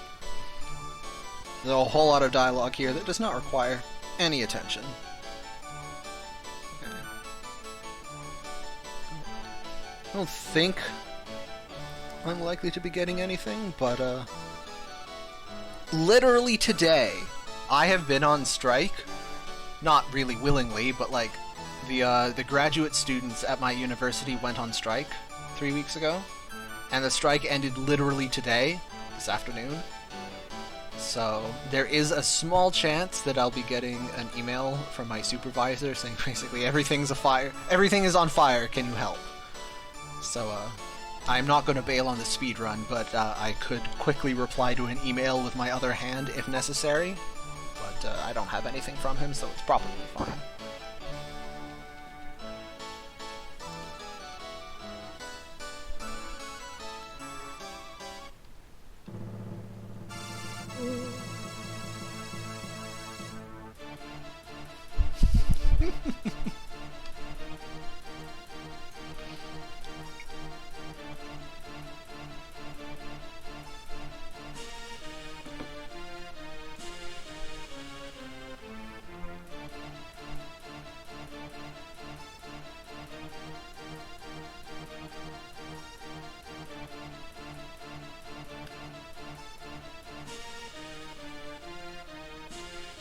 You thought it was well done? I thought it was pretty rare myself. I apologize for nothing.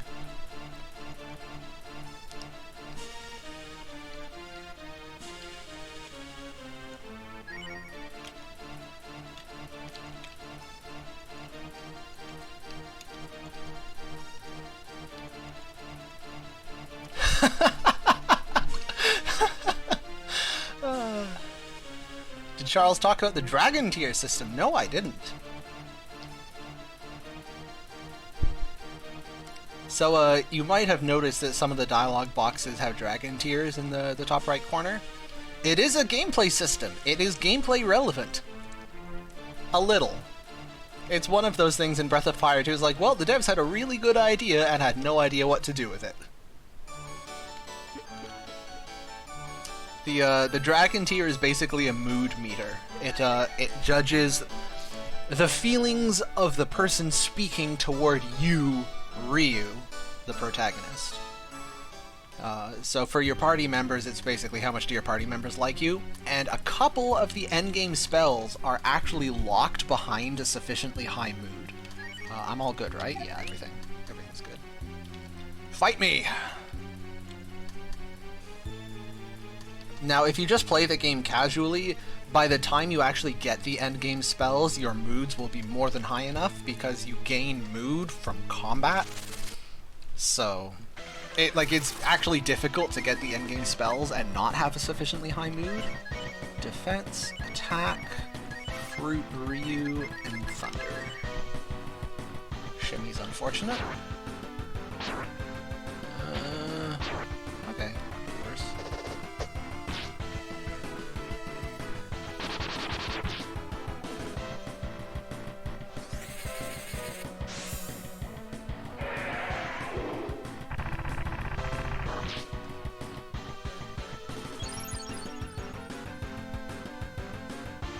Okay, choppy chop chop, and heal. Okay, that's a problem. It's probably fine, but it is a little spooky.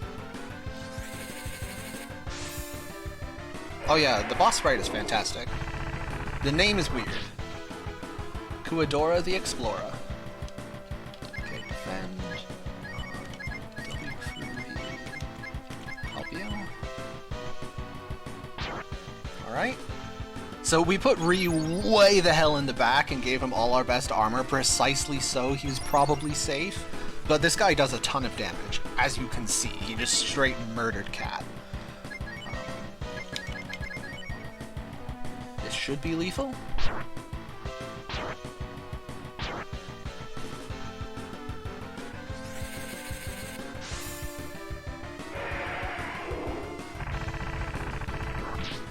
And the verdict is, yeah, look at that.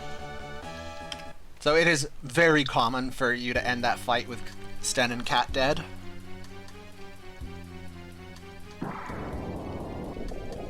Winning this fight gives you ripped jeans. That was atrocious.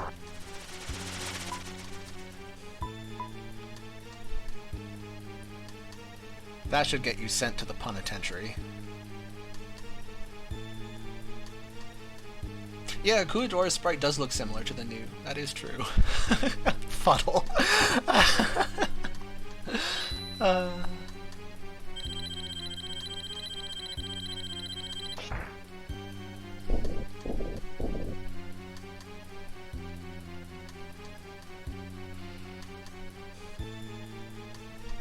Anyway, we're finally done with frog politics. Thank goodness.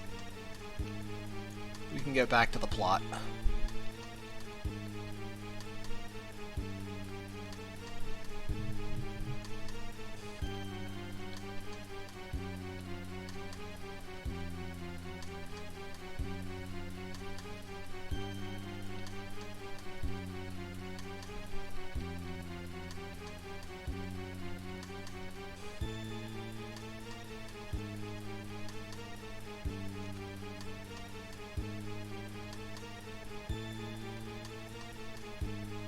Okay, I accept this sword.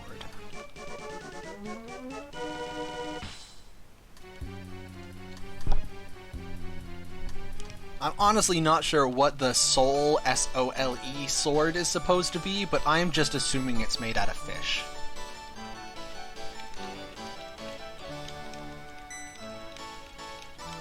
Stick a handle on a tuna and go to town on people.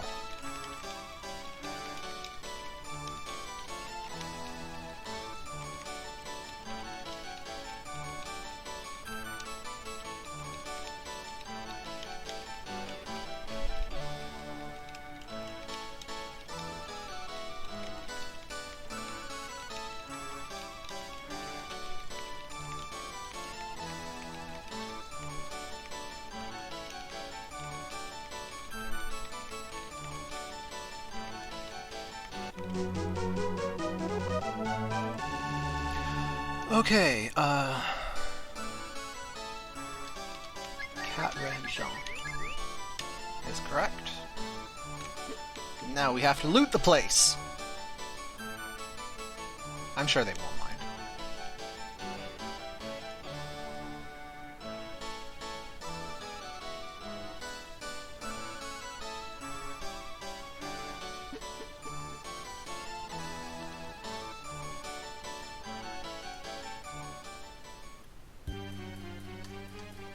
Nothing says hero like burgling the castle. Exactly. We got standards to maintain here.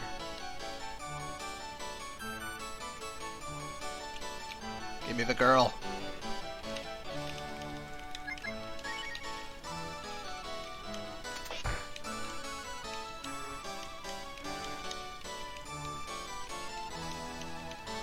So for those who have not been paying attention, the entire game, since like 20 minutes in, we have been trying to find this woman so that we could turn her in and get Bo back. Which means that the big Save the World plot still hasn't started. We're a solid third of the way into the game and there's no big baddie, we're literally just trying to arrest a thief. That's pacing.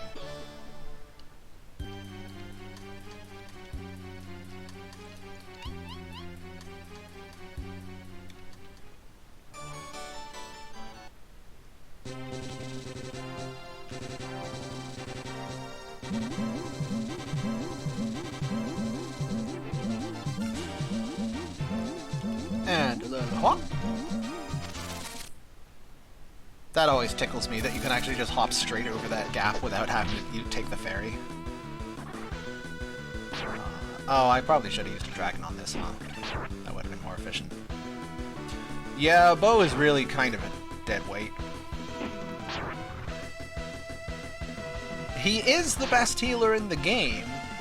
It's just that that is such a meaningless title.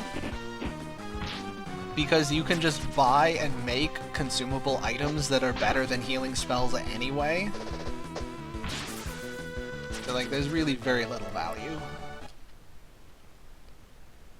Give me my armadillo. Okay. Once more unto the breach with the stress. Oh, that was a proper error. Not punished.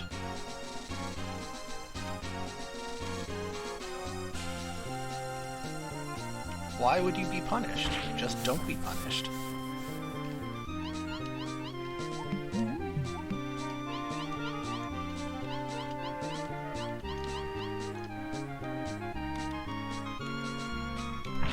Oh, shoot.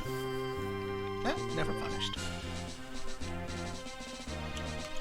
Wait. Ah! Well, still never punished. My rolling definitely got worse since last time.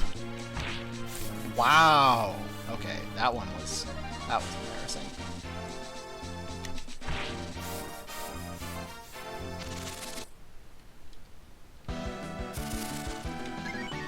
No.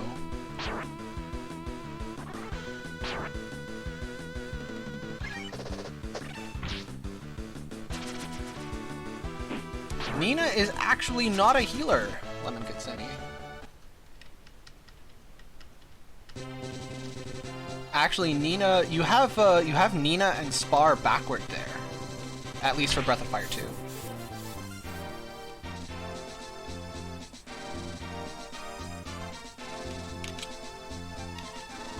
Spar is the all-rounder utility. She is when she's throwing items. That's fair.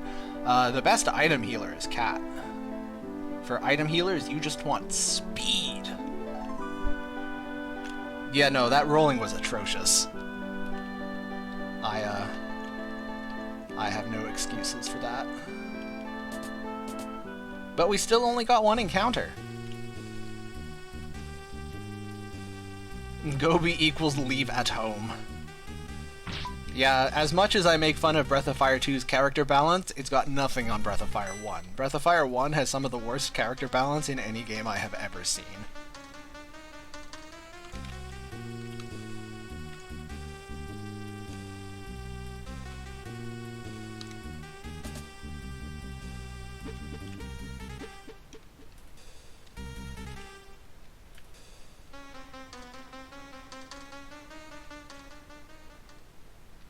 Yes, we are going to use Bleu.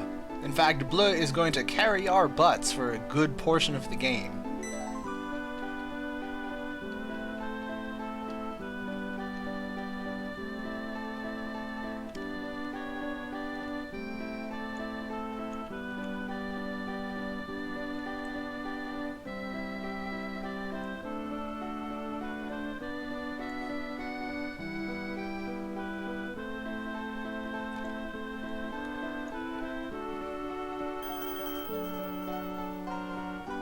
Shoot. Well, goodbye 2 minutes. That was an error. I was supposed to be changing the party. Cat, Jean, Beau. So, I just messed up my death warp. Oops. Yeah, that was just a straight up input error. What I thought was right A was actually just A. Right was either too soon or too late.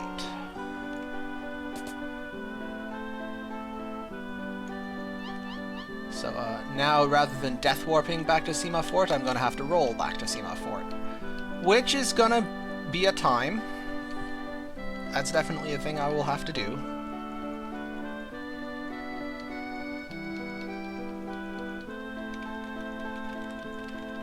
More bonks! Yeah, oh, so many bonks.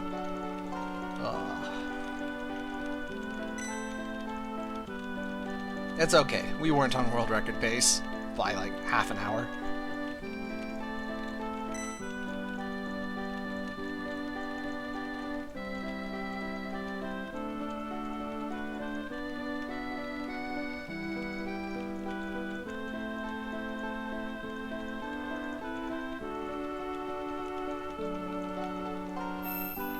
Okay. Time to not press the wrong button. This isn't a kill yourself button, but it's pretty close. If you press no there, you have to do the next dungeon with just Beau, and let me tell you, it's not fun. It is not fun at all.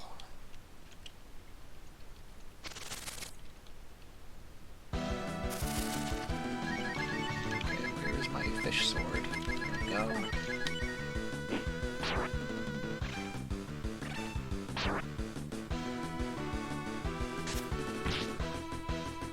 Okay. Everybody guess your favorite random number between 0 and infinity. I guess it's between 0 and the number of steps in this house, but in this house, random encounters work differently than every other place in the game, and it's just a random roll on every tile to possibly get an encounter. Like that. Getting an encounter on the first step would not be possible in any other place. Oh, come on, Beau. Can't do even a little bit more damage.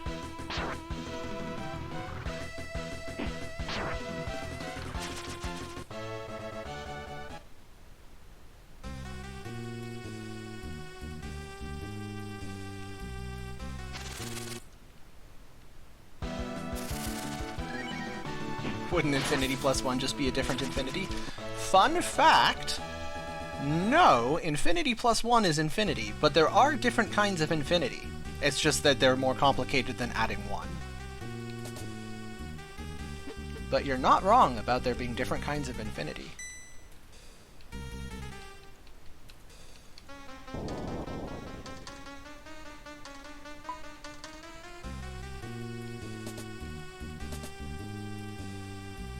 Aleph null. Someone in chat knows math.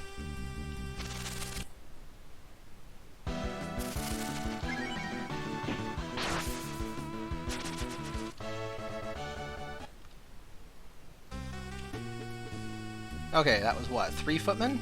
About average? Not great, not terrible.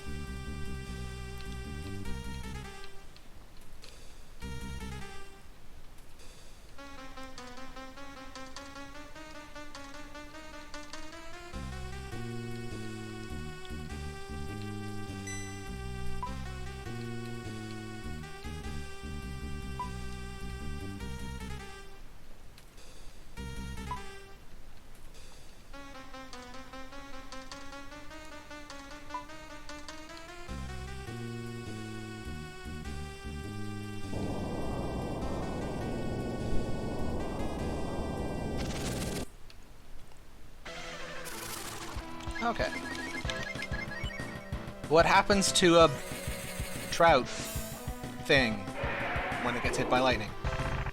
That's not a trout. That's not what trout look like.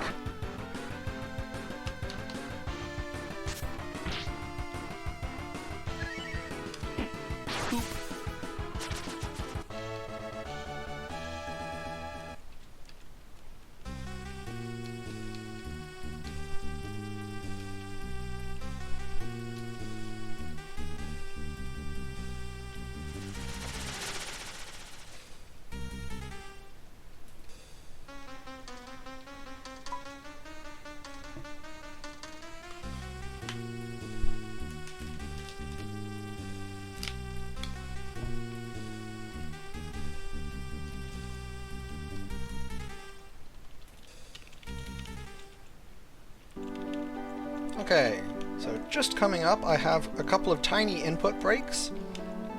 I'm gonna just put my mic away from my face a little bit and very quickly snarf a little bit of food. Apologies for whatever noise gets picked up by the mic anyway.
Okay, I hope that was not too distracting. Yeah, there are a couple of places where the weirdness of the translation actually adds to the atmosphere. The final boss's dialogue is another one.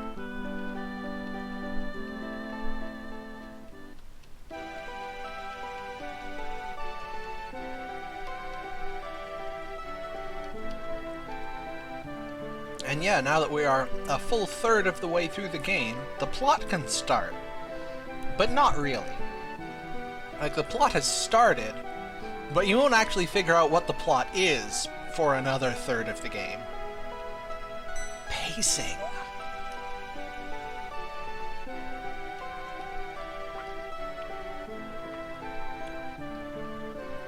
Tasty, tasty cold coffee.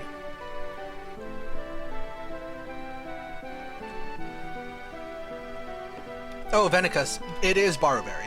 The big I is Barberry. My comment about the final boss's dialogue was in addition to what we just saw.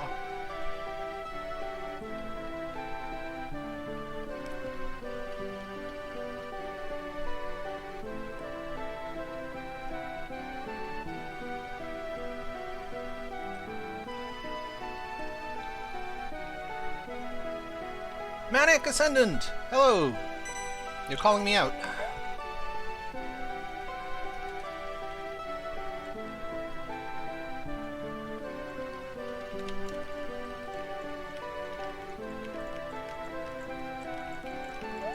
Big Bad Barbara? Yeah, in my little corner of the woods, I am... Sorry, that sentence got away from me. In my little corner of the woods, his nickname is Blueberry. In my stream, we have the Blueberry bot. It doesn't like being called Blueberry. You remember me?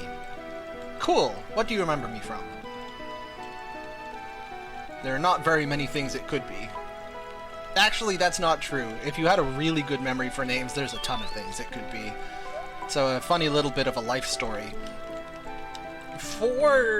I think I've now been actively on the internet for 22 years. I'm 33 now. I think I first started posting to my first forum on the internet when I was 11. My username has been xujhan on every website the whole time. Every single account I ever made is xujhan. And I'm the only person, at least in the English-speaking internet, that uses that name. I think it's a word in Albanian or something, but like if it's in English and it's xujhan, it's me. And if it's me, it's xujhan. So if you see that username anywhere on the internet, c'est moi.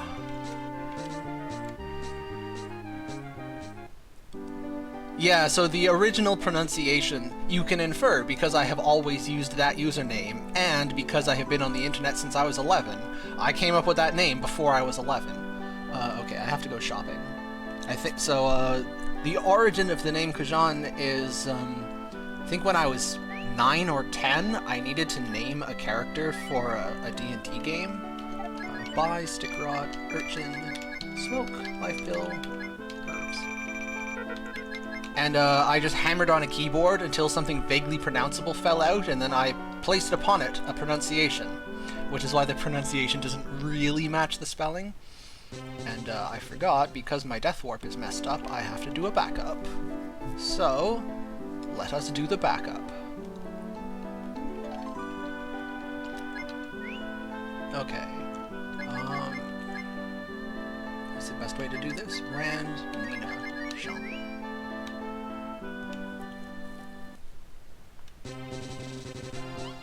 Dragonerie?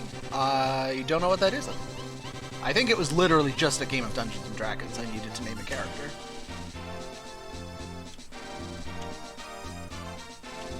But yeah, the original canonical pronunciation of xujhan from when I invented the name is xujhan. Whew, that was close.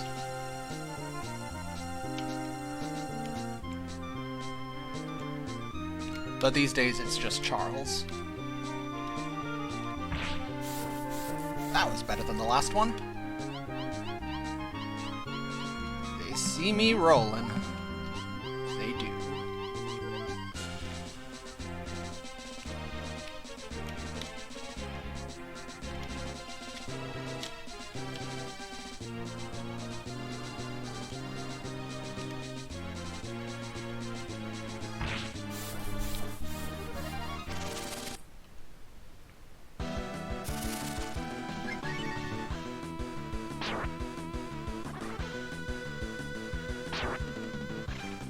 Yes, that is exactly what I'm saying.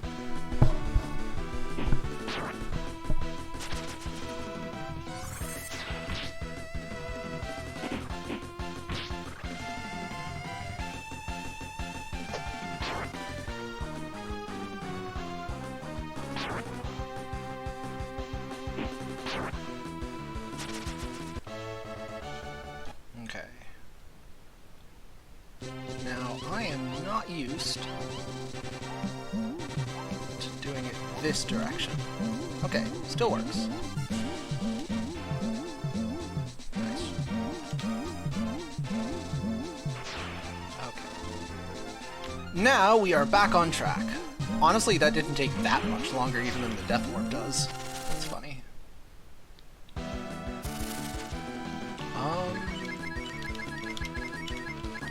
Don't have Sonic Boom yet. Okay. Free Experios! Give me your XP.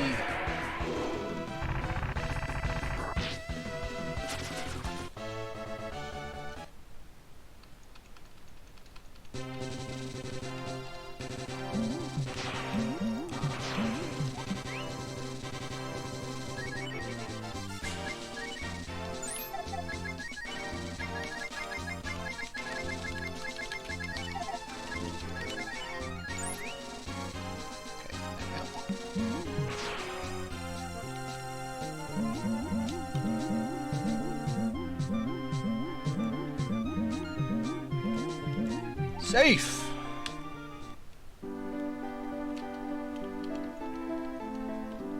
Okay, now we can go back to having a real party. Stem cat.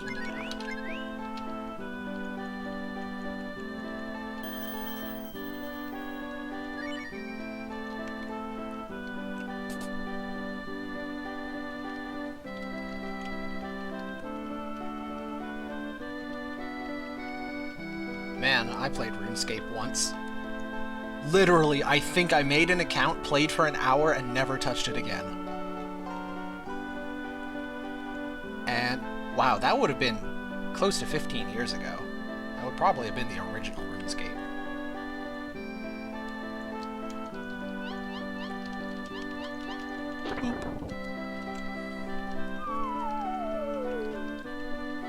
No, my MMO of choice was World of Warcraft.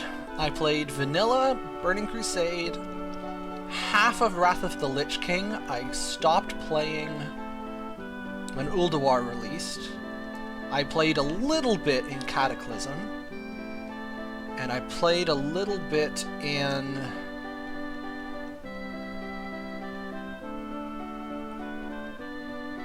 Oh, goodness. What was the one in, like, 2017?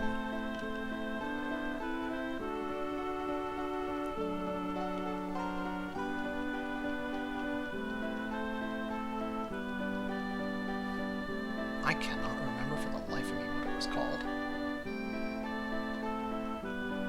Legion! That's it! Thank you. Thank you, Pax.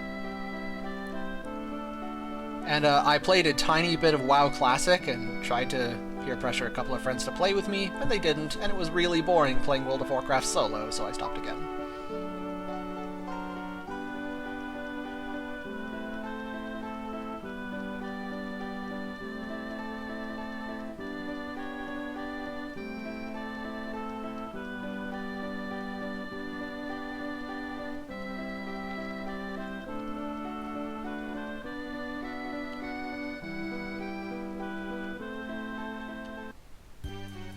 Okay. We are now back in proper dungeon, so we need to do equipment stuff. Ryu needs an iron shield, a breath armor, Nina needs a royal hat, and I need to smoke. Don't smoke, kids, it's bad for you. But it does keep monsters away. Sometimes, if you're very lucky, you can make it through this entire room without an encounter. The whale is one of the few places in this game that has a genuinely low encounter rate. It's very nice of them.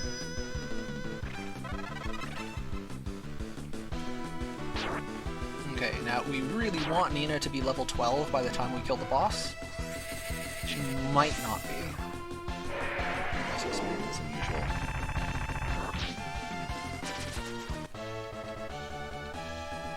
She's 11. Okay, maybe she'll get there. That is pretty close.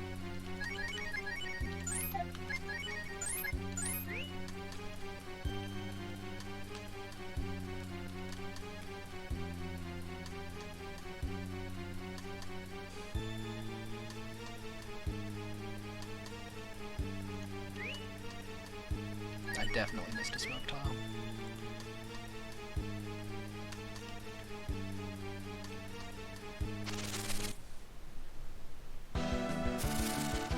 Oh, it's the spooky thing. Don't hurt me. Okay, it did. Ow! Okay, well, I mean, it did hurt me, but it's okay. That thing can use an earthquake spell, which, it can just straight up murder you. Like, the whole party just dies. It's fantastic.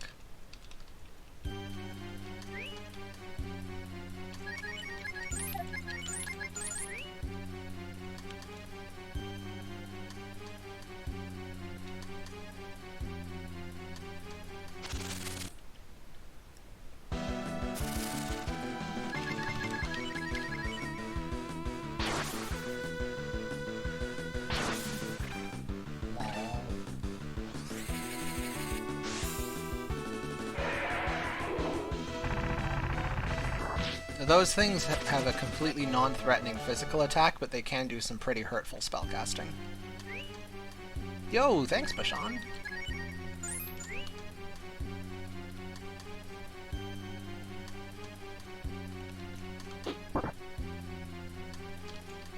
Give me the loot.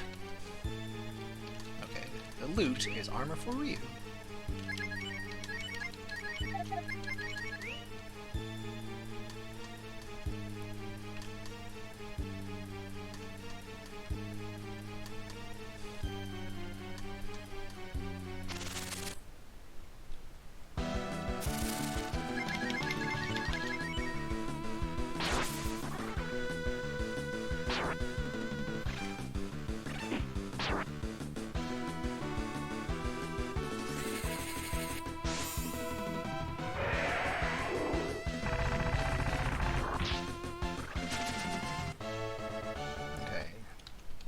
I'm in the menu. I'm going to check how close Nina is to leveling. Pretty close. Alright, should be okay.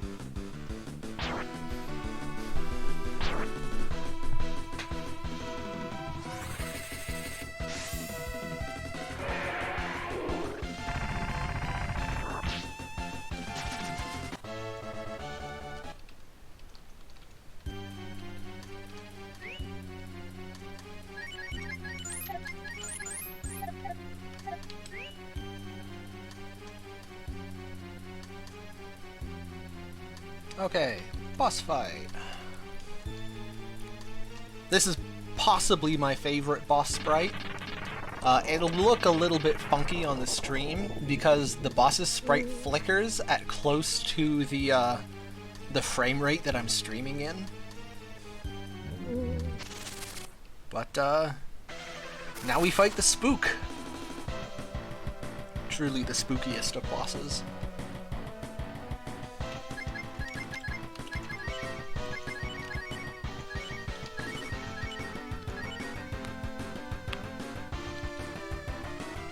Like the big worm, this guy always starts turn 1 with a sleep, and Ryu is asleep. Okay, at least Nina's awake. That's something.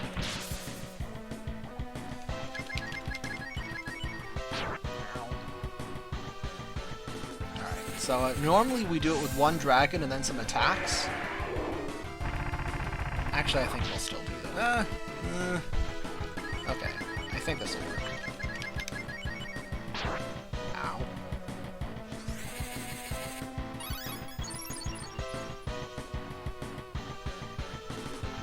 Get hit. Okay, that could have done more.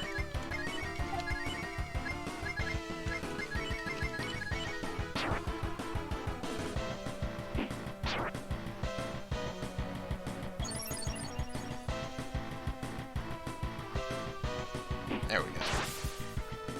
Nice. Perfect timing. Nina gains exit. And we did not gain time. We're up to plus 27. Excellent. Our casual Let's Play is right on schedule.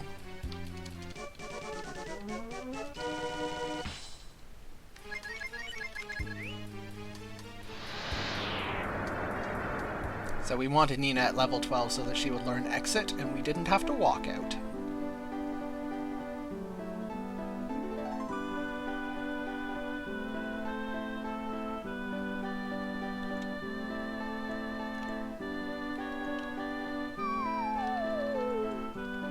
I think I said I was at like plus half an hour, but that was rounding. Rather than a precise plus 30:00. Exiting the meat dimension.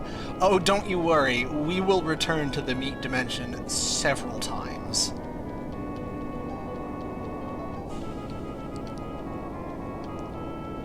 So Cat can become a good spellcaster in the sense that Cat learns the strongest damage spells in the game, and damage spells don't scale with the caster's wisdom. They have a set amount of damage.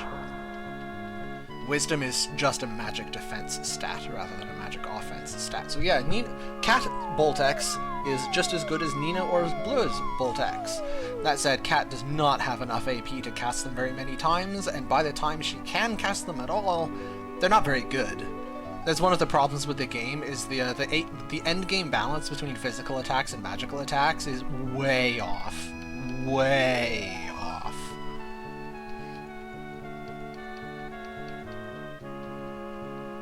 Giant meat bricks. I mean, aren't we all, really?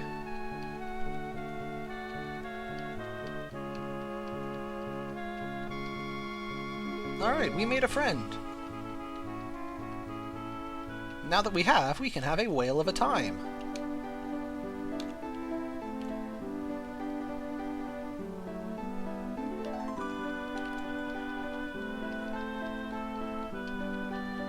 Tell us your fun fact about whales. I could not leave whale enough alone. No, I could not.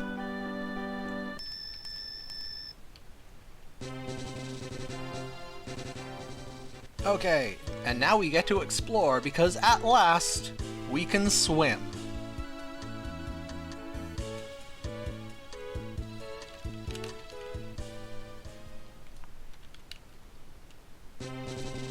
Should we give the party a boat? The devs ask themselves. Why would we give them a boat when we could give them a whale? That's so much cooler.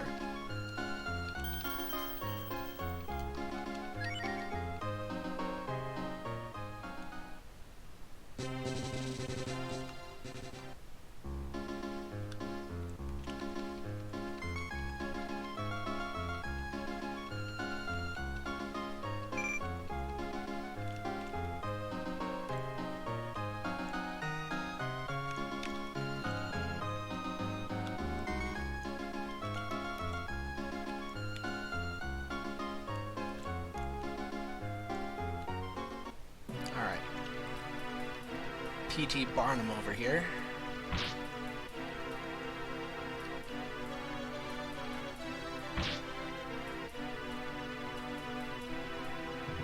Most whales don't own a single pair of pants. Another thing that whales and I have in common.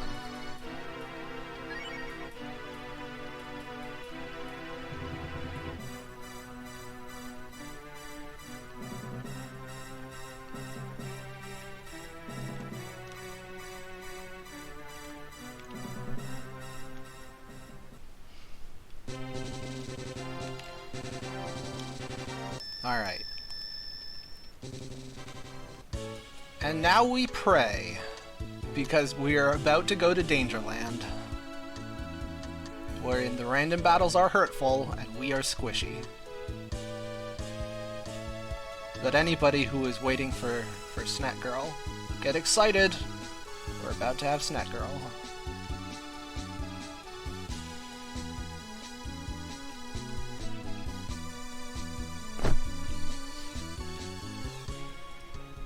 Okay, 7 steps, no fight. One time, no 7 steps, no fight. Oh, I'm in trouble. Okay, it's this thing. Good. Get me out, get me out, get me out, get me out. I am going to the danger zone. Thanks, Kenny Lodgins. Okay, it's this one that has the loot, yeah? Yeah.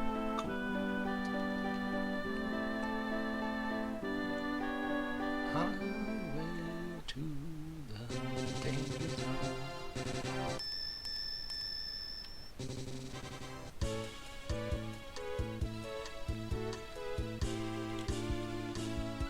If it has already not become abundantly clear, I both really like singing and am extraordinarily bad at it.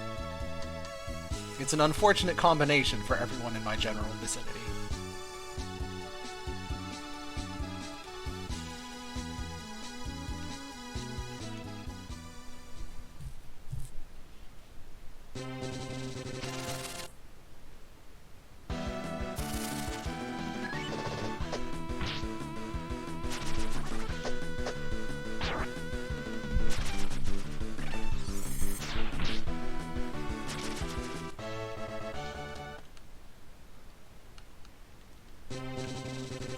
Okay.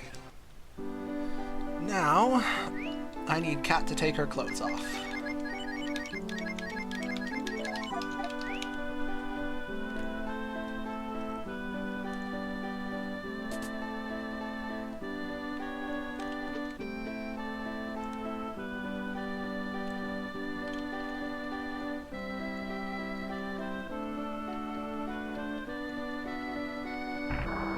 Snack Girl!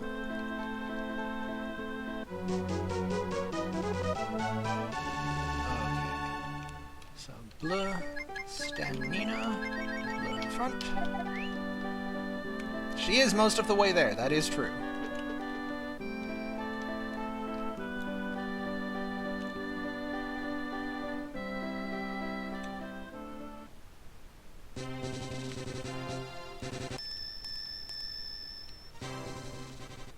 Yeah, apparently the social agreement in Breath of Fire's universe is that fur is an acceptable substitute for pants.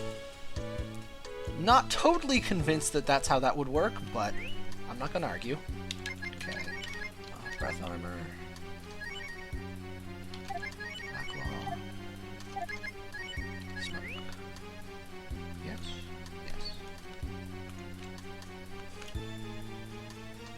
Yes. Fur-colored yoga pants. It explains everything.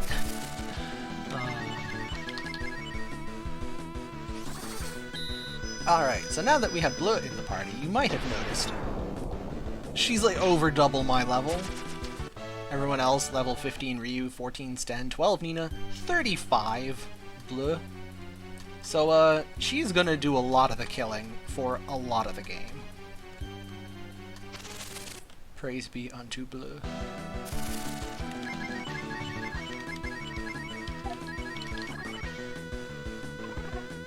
Really?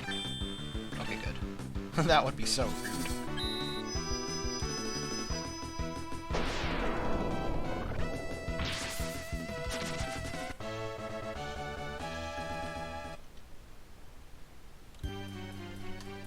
That is fair. Actually, I have a fair amount of experience getting my fur caught in zippers. For anyone who is confused, it's because my hair, as in like my head hair, is about 3 feet long. I do love it.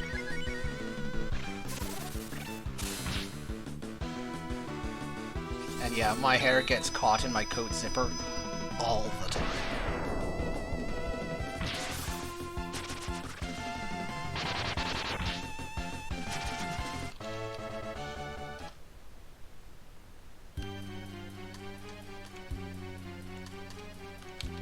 Give me the fruit. I require your fruit. Alright. Now, okay, can we check the donation incentive? Are we killing the animals or saving the animals?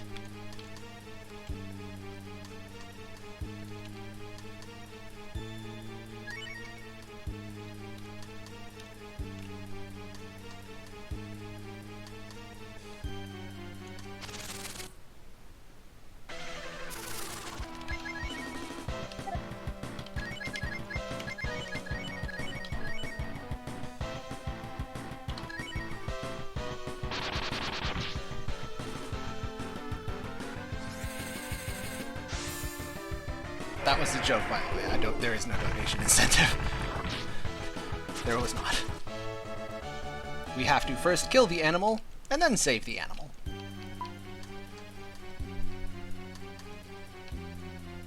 We will let the Upa-Rupa go after beating the stuffing out of it. And it is so happy it gives us a treasure chest. Thank you for sword.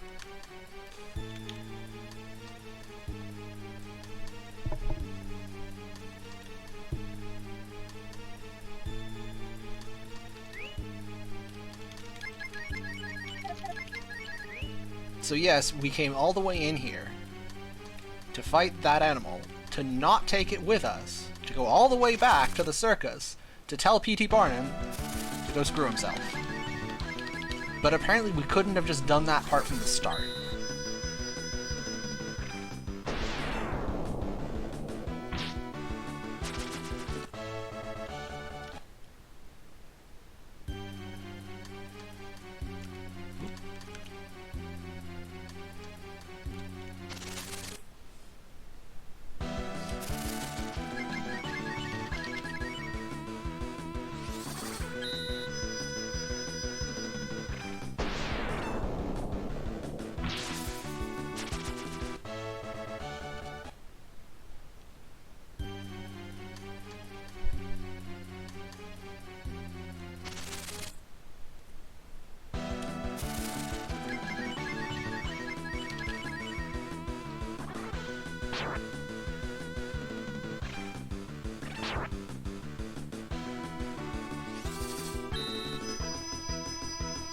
Two hockey-related ads in a row.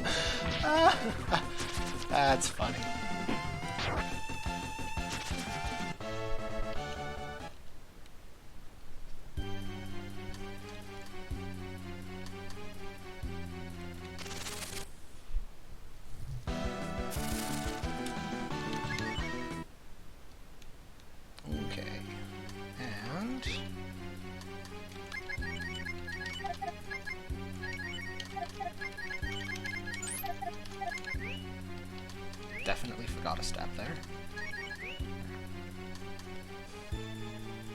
So there's a treasure chest up there with a gold in it, as in the fishing bait. But we got a drop, so we don't need it. Lucky us.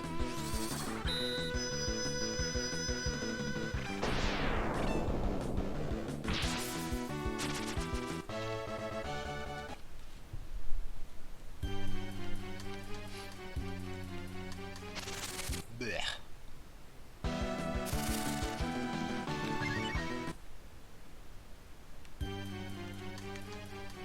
Alright, we're free! Hooray!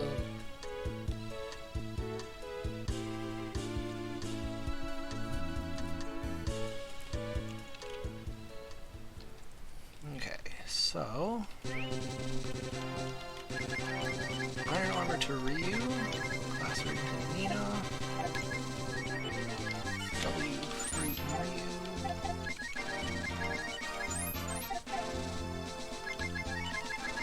Warp to Tom. Getting ready for the next boss fight. Yeah, I don't really have any use for hockey either. My one IRL meat sport that you play with your meat rather than your brain is curling. I'm a huge fan of curling. Super duper fun.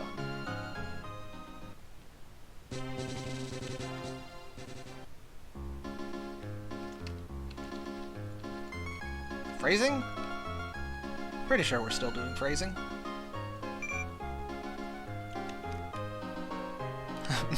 Meat sport. I really hope that one catches on.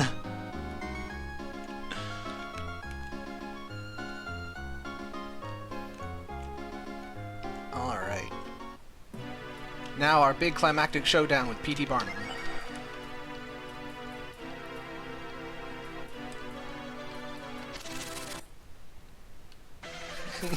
Charles is nerd. Yeah. That I am.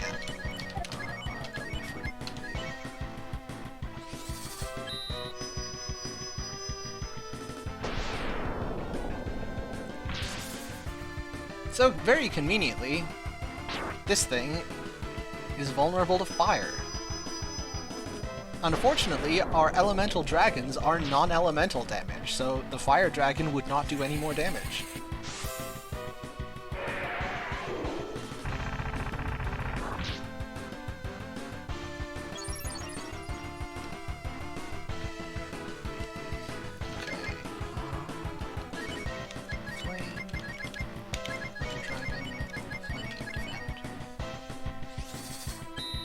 Lay down an ivory beat. See what you did there. Uh-oh. Oh, Sten is dead. Alright. Sten's not dead! The gut save. What a Chad. Look at Sten trying his best.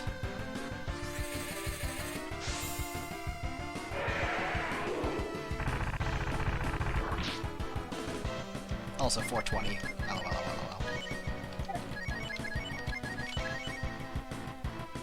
Hopefully that's lethal.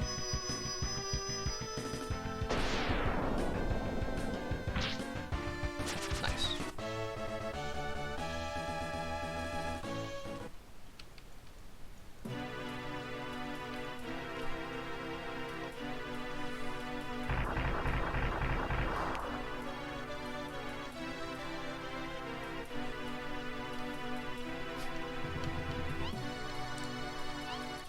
Lex Luthor stole 40 cakes. That's as much as 4 tens, and that's bad.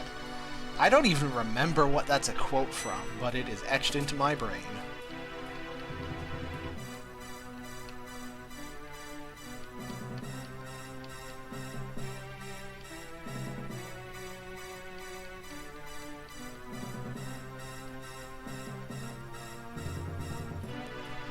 Okay, it's Blue Rand Spar is the party we need.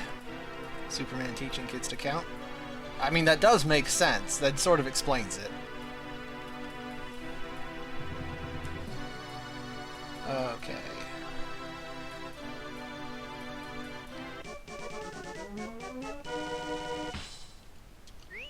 have achieved a vegetable.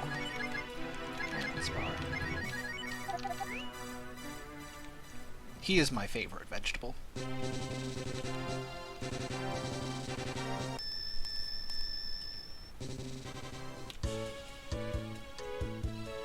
Okay, we're about to learn what the plot is. No, we're not. We would be about to learn what the plot is, but the narrator forgot everything, which is just fantastic. How sentient is this whale? Yes.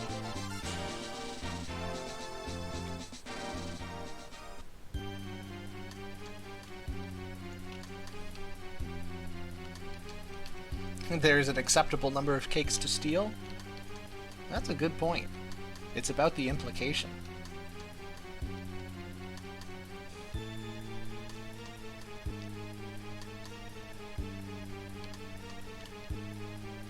Man, this part of the game is so weird. Alright, well, we're done here. Let's go. I'm gonna go fishing.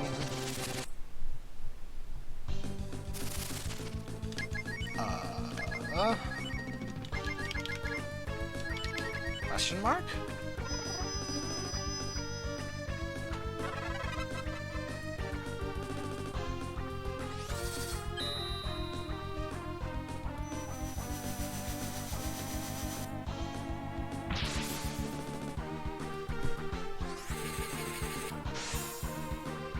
Great Deku Tree? Yeah, exactly.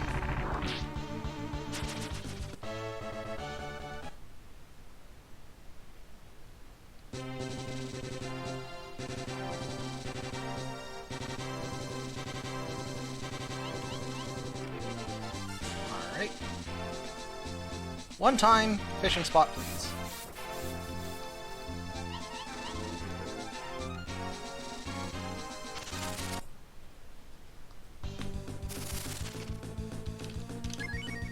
Fishing? Fishy, fishy, fish. Fishy, fishy, fish. No fish.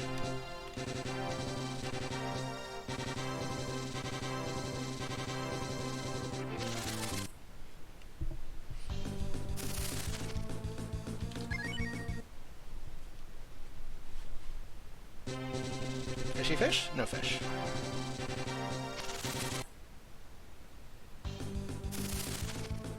Okay, the lead-offs are appreciated, but I need my fish. No fish? Where's the fish? Grumble, grumble, grumble.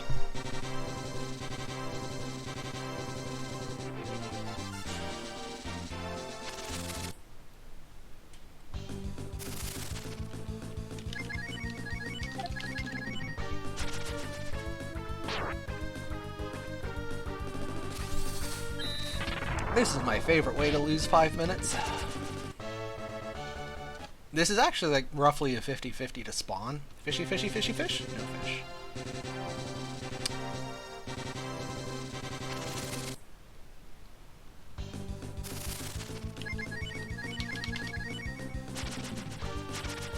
Yeah, you run.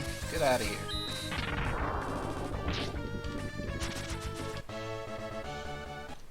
Here, fishy, fishy, fishy, fish. Seriously? No fish. That is something else.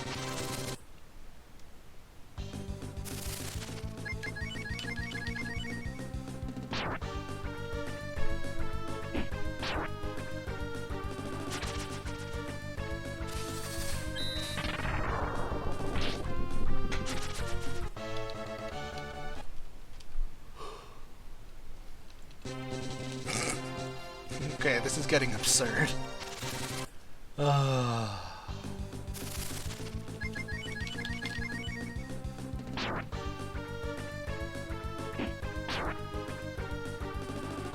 This is the least 50-50 I have ever seen.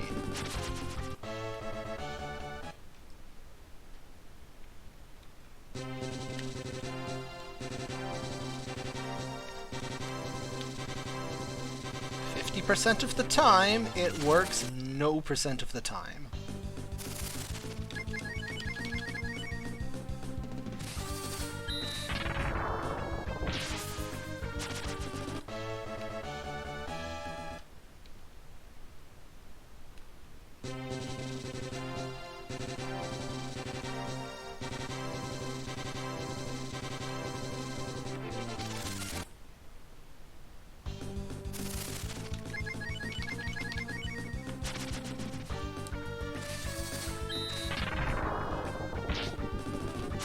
I don't think fish are real. No, fish are a government conspiracy. There, friggin' finally. Okay. Whew.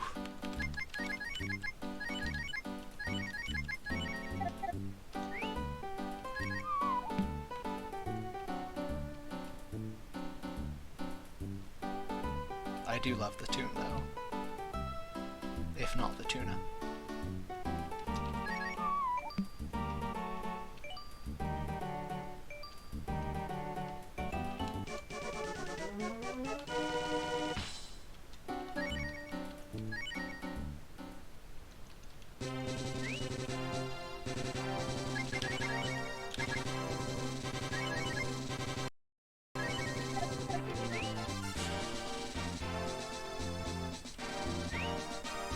Okay. Now I have to make sure I get this right. Stick rod, bronze staff, long sword, steel armor, bronze shield, salad bowl, iron shield, gold armor, royal hat, leotard cloak, condition up, soul sword, wise robe, and just enough money. I love it when a plan comes together. Okay. Now we warp to township.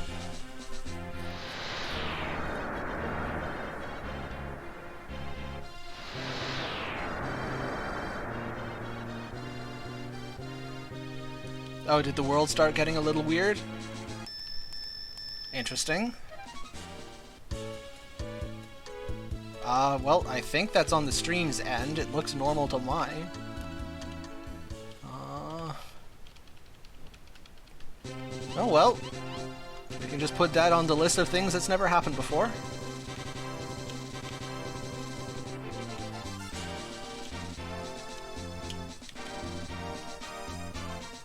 I'm free! That was my last rolling input. No more rolling for the rest of the run. Alright. Visual tomfoolery. Cool. Alright. So we actually we roll all the way here to get the warp point, because you can't warp to a place you've never been to. Because we don't actually want to take Rand to this dungeon. I was really on a roll! Ah ha ha ha.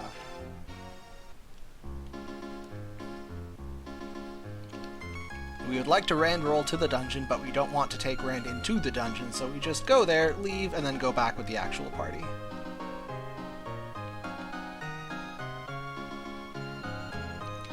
The actual party being...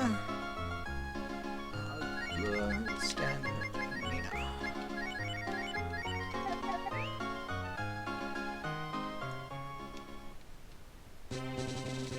Okay, now I need Ryu to take his clothes off and give him to Sten.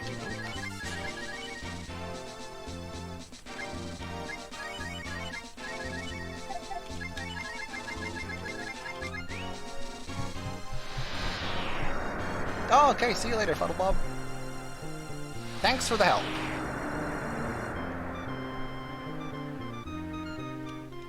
Alright.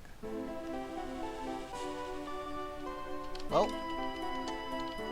Okay, chat. We're doing High Fort. Get all of the monkey puns out of your system.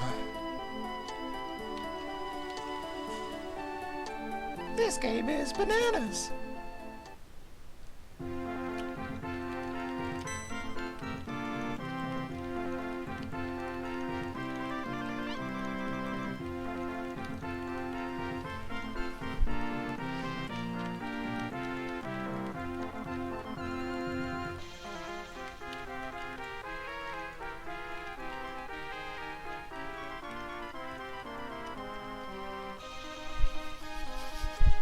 This is wonderful.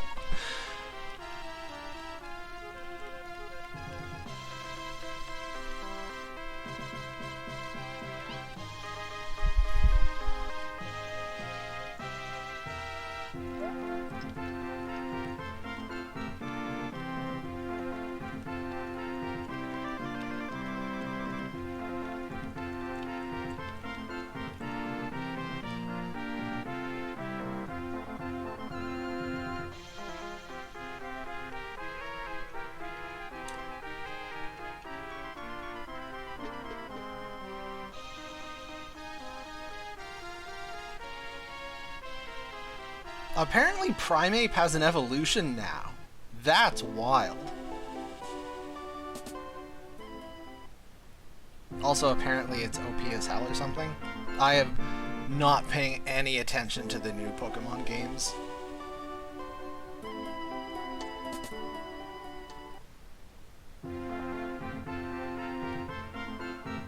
It's a goat. Yeah, I think so.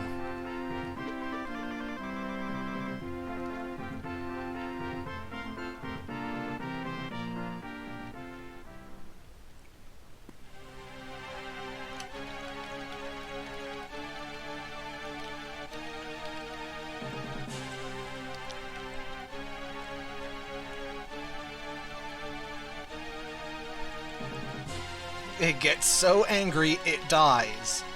Me every time I read Reddit threads.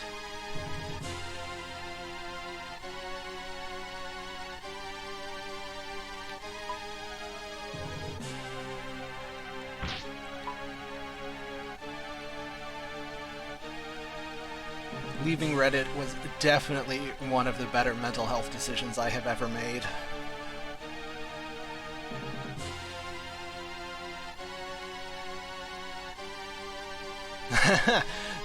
Brick is an evolution stone for Ghost-type Eevee. That is an old joke and a great joke.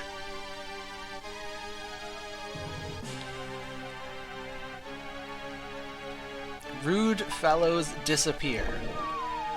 That's the name of my garage band.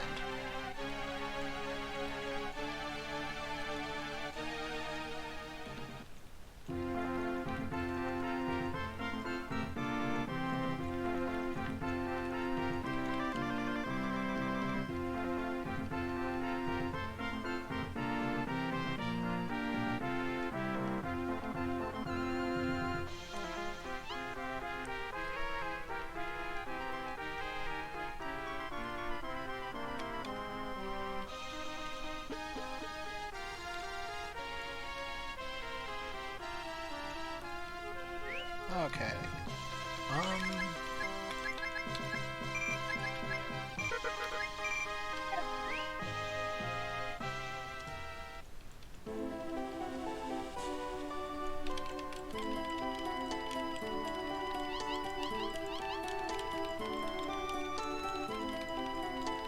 I had a thought a minute ago when we were talking about Primeape. Yeah, the last Pokemon games I played were Generation 7. Last generation that was available on 3DS, because the 3DS is what I have. And I was not impressed by Gen 7. It felt like a huge step down from Gen 6. And while the main games were getting less interesting, I found... Oh, wrong fight. I found that the mainline games... Sorry, the non-mainline games. The like Pokemon fan games were getting better and better. So at this point, I don't really pay attention. I just play fan games, and I'm very happy with it.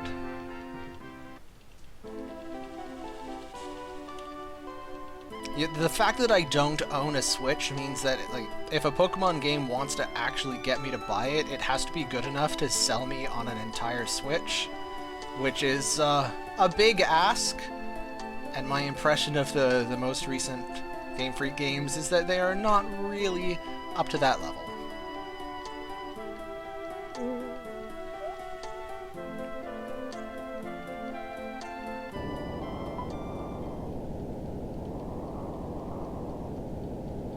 Radical Red and Inclement Emerald are both fantastic. I highly recommend them. I have played and beaten both. I love them. They're great. Unbound is very good too. Okay. Chop Chop. Low damage rolls. Nice. Chop, chop, chop, chop. Okay, now I'm level 16. Yes? Good. Put on the bum's clothes, and chop chop again. Look at me speed juggling! So I had the heavy armor on Sten so that he would survive the first turn, and then I put the light armor on Sten so that he acts a second time before Trubo can get an attack off. Look at those mechanics. Also, yes, he has sword chucks. Buff 2 is on Switch? BoF2 is also on PC and my phone. And probably my toaster oven. Yeah, the reviews that I have seen of Scarlet and Violet are released too soon, definitely unfinished, graphics aren't great and it's glitchy, but they are fun games, which is a big deal. So, the fact that the reviews are, they're fun games with issues is not enough to sell me on buying a whole Switch. If it were available on Steam, I'd probably download it and check it out. Oh, Kaizo Emerald. I have not tried that one.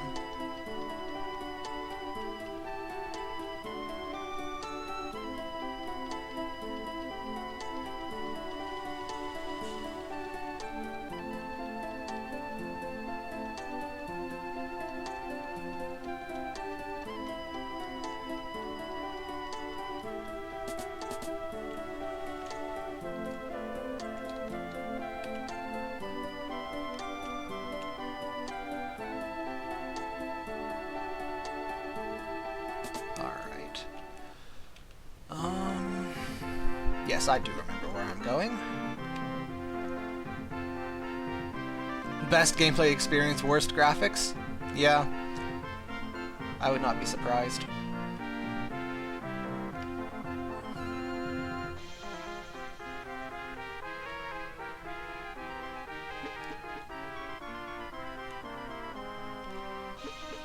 Yeah, I guess part of the issue is there are so many... hang on, what the heck am I doing? I'm doing that, and I'm doing that, and I'm doing that, and I'm doing... Right, I don't need those. I'm doing this. And is equipped, which is correct? Yes? Okay. Okay, I'm good. Just double checking that I'm not doing anything silly.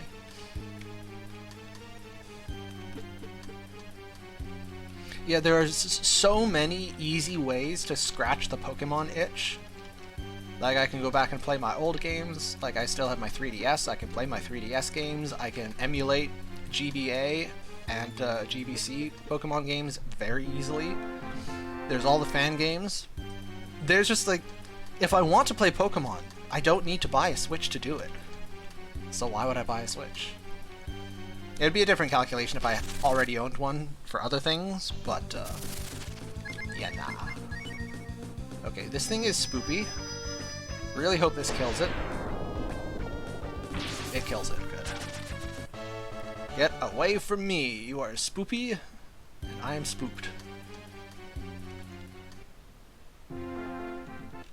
FPS dropped to single digits.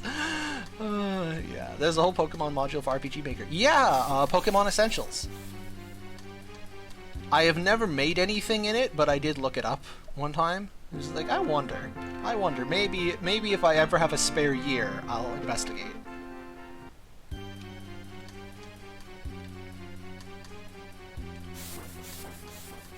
Yeah, I don't really get hyped for game releases. I get hyped to go and like find games from a few years ago like that turn out to have been great.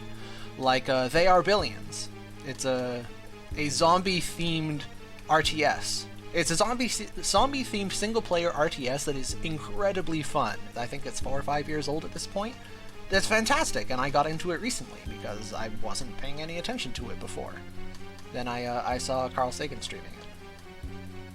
The Mario runner, not the scientist.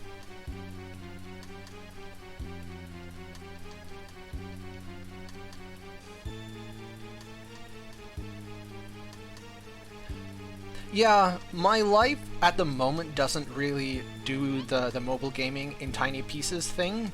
I go places very little. I work at home. But in the past, when I was commuting to and from my school campus, I would emulate old Pokemon games and Pokemon randos on my phone. That was my my mobile gaming. You would be more impressed if it was the other Carl Sagan. That would be very impressive.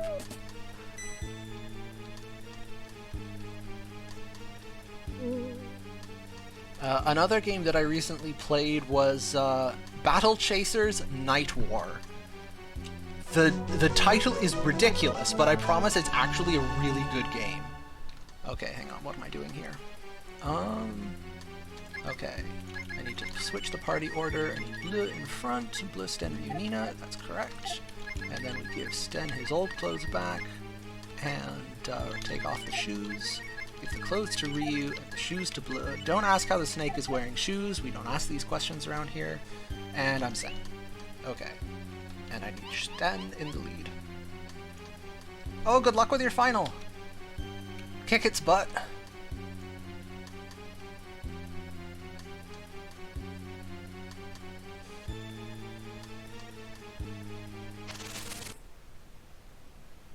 The red-haired lady with the... yeah.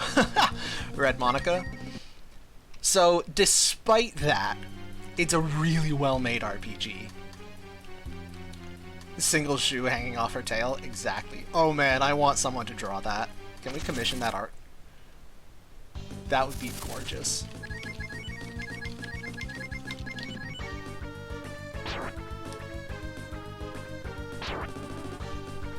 Quit hurting my burb! Yeah, no, the RPG mechanics in Battle Chases are just super interesting.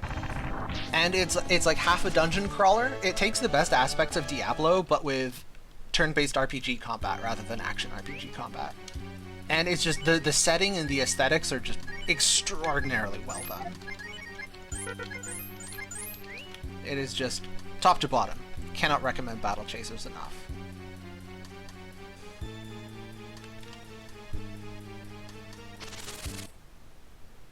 Oh, Warhammer 40k. The only Warhammer 40k game I have played is the original one.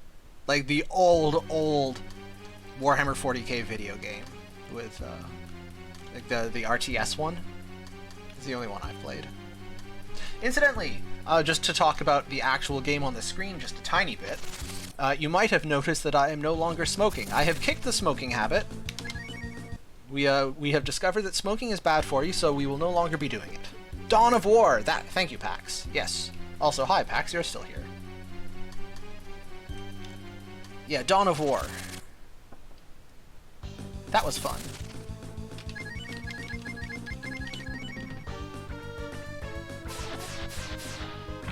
You could probably tell that I'm a huge fan of RTSs in general, so it will not be a shocker that I've played that.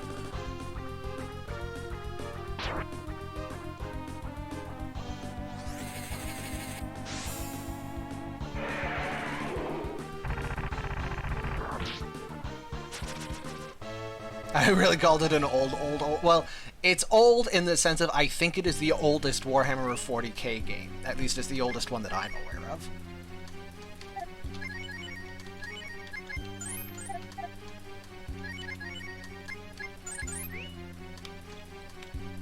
So the reason that we can kick our smoking habit is when we fished up the fish merchant and bought two things from him. We bought a fast shoe and we bought a holy scarf.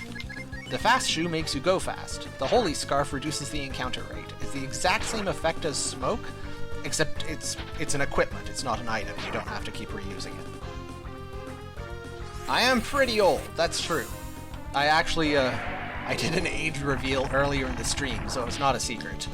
I recently turned 33.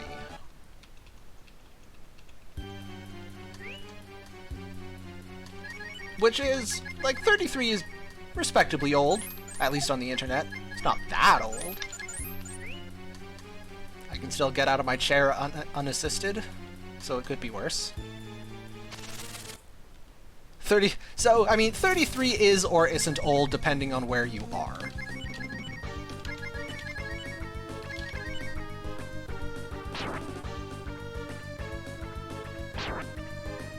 So one thing is, like, I'm a college teacher, so I interact with a lot of 18 to 20-year-olds, and when you interact with a lot of 18 to 20-year-olds, 33 does feel, you know, it's a little old.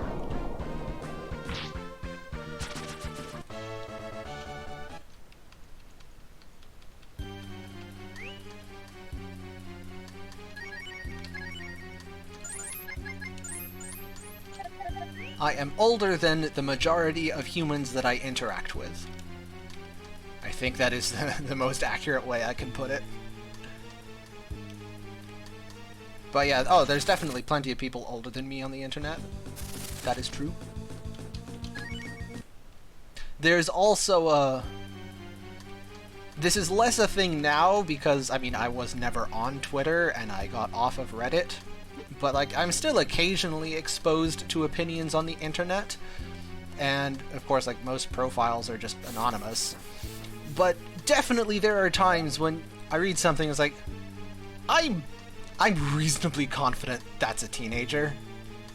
Because it's hard to believe that anybody who has actually been out of school would hold that opinion.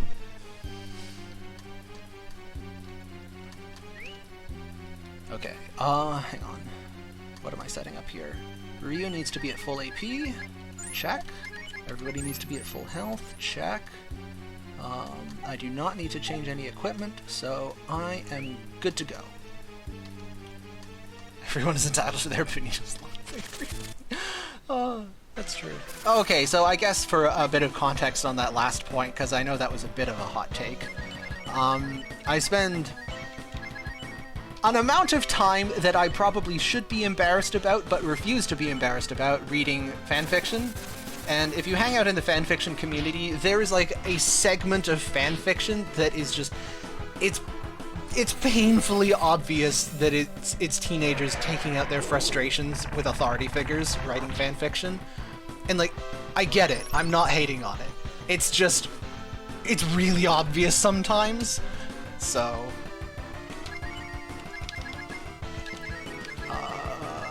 defend W Fruit, Thunder Dragon, W Fruit is correct. Didn't do anything wrong? Yeah.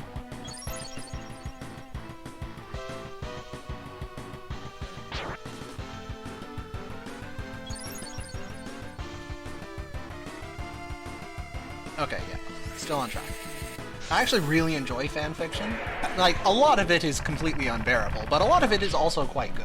And it's fun to see what, like, amateur authors, hobbyist authors, what ideas they come up with. Okay. Heal Ryu. W Fruit Ryu. Thunder Dragon. Defend. Think we're good? Old as the hills and twice as dirty. That is a good way of putting it. I like that spin.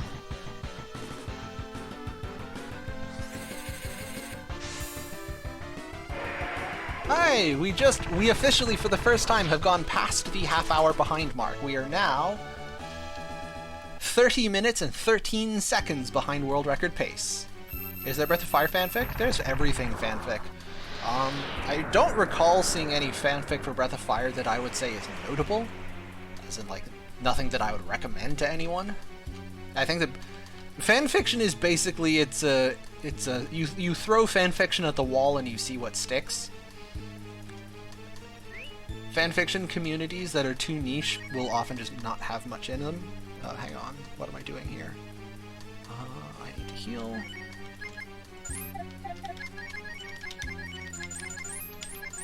Okay.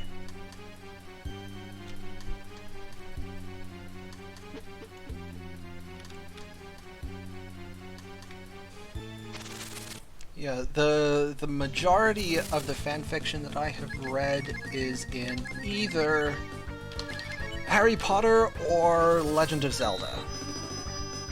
And it's mostly just because those are two huge fandoms, and there's so much that's been written that it's not so hard to find something good. Like, the bigger a fandom is, the easier it is to find good fanfic. So I would happily read other kinds of fanfic, it's just as the communities get smaller, it gets harder and harder to find anything that's actually good. Nice, random, I think that's a 1 in 128 drop? Yeah, Breath of Fire's 1 and 2 don't really have characters, not really. Now that just means you could write them any way you want and be in canon, be in character, which isn't necessarily a bad thing, but it does give a beginner author less to work with. Actually, let me do it this way.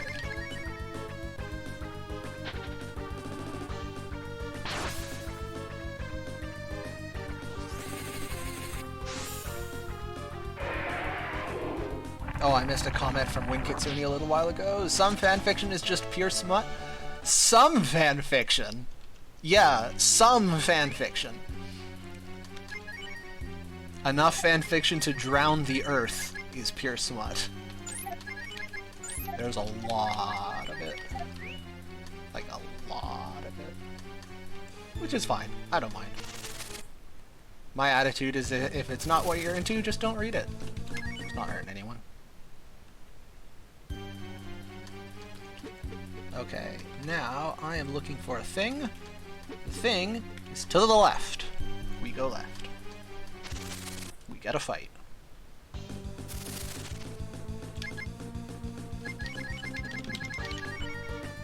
There is non-smut fanfiction, but like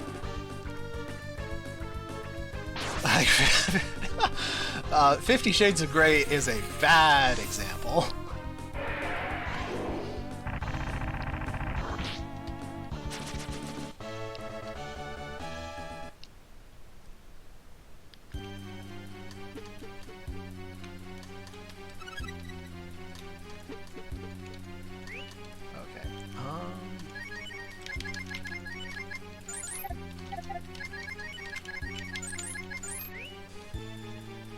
Okay, we have picked up a collar. We're gonna put it on Cat later. Write fanfiction about that.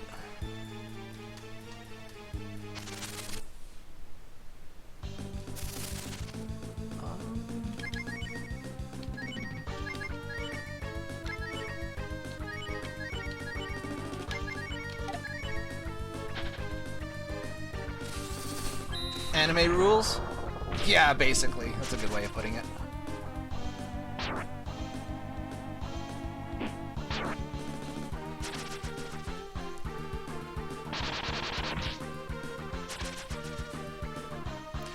Yeah, some people are not very good at identifying where the line is between a character and an actor that betrays the character, and it's a really important distinction, so I really wish people would pay more attention to it. Though that is a very fair point.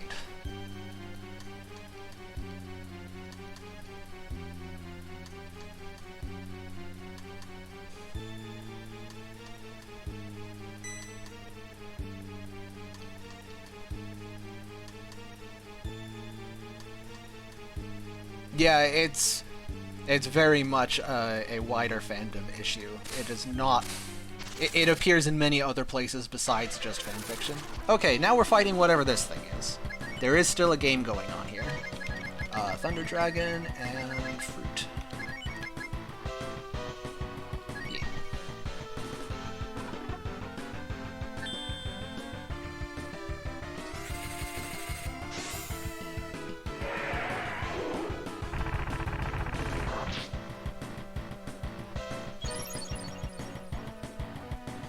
Okay. And...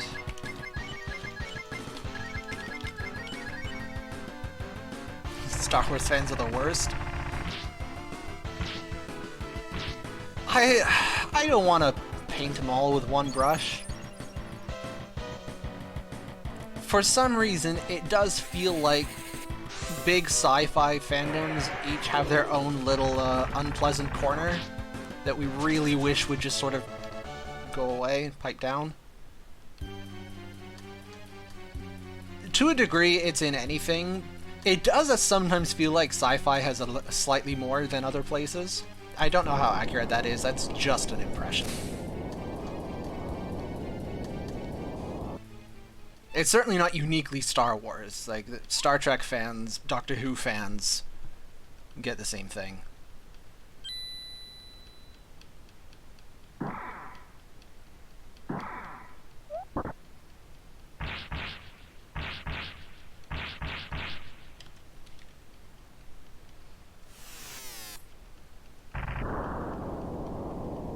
Oh yeah, some of the old Star Wars video games are fantastic. I have very fond memories of Knights of the Old Republic.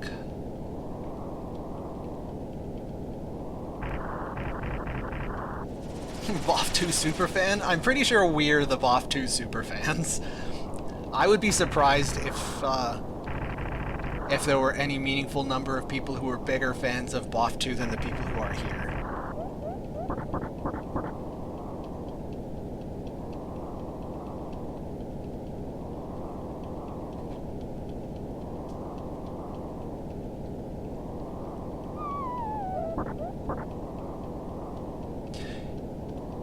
Yeah, Trubo is at least the most consistent spelling.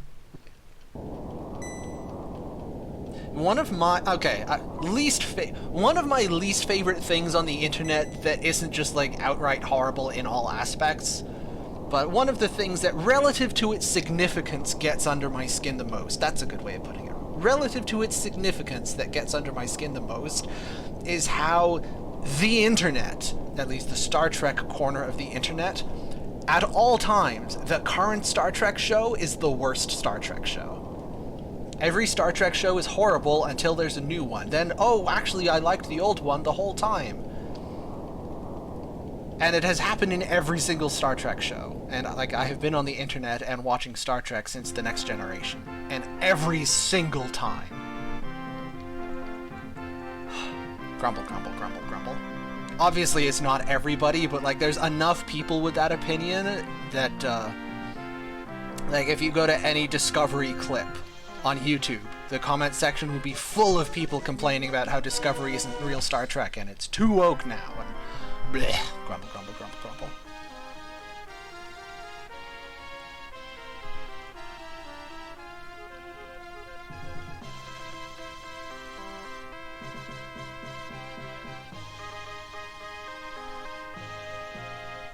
Grumble, grumble, grumble, grumble. I really like Strange New Worlds. I think Strange New Worlds is fantastic.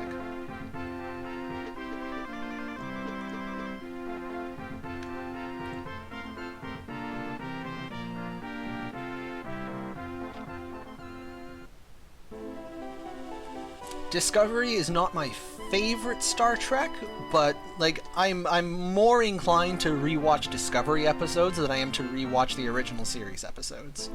I'll put it that way.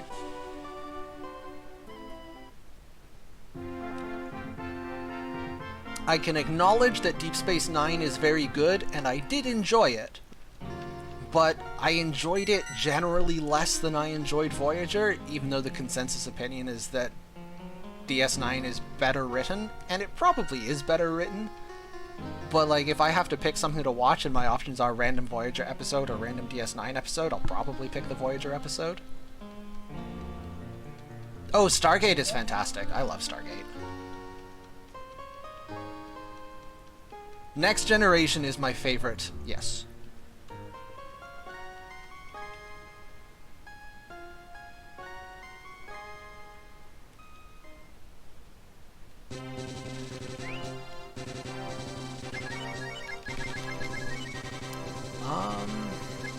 Okay, sorry, I've been thinking about Star Trek too much. Where am I going? Next Generation is peak Star Wars? Ooh, that's a spicy one.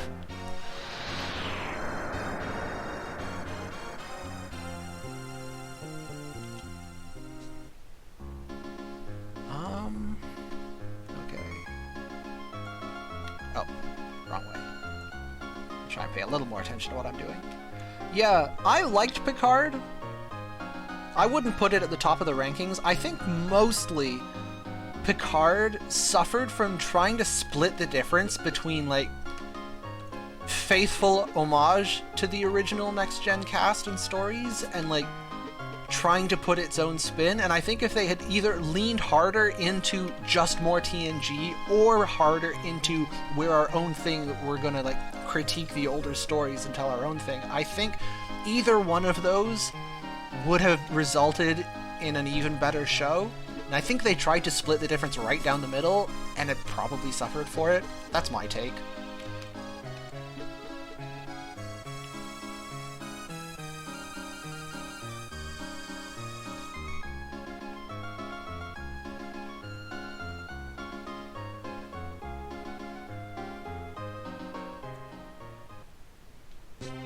Okay. Now we have to go to Mount Maori.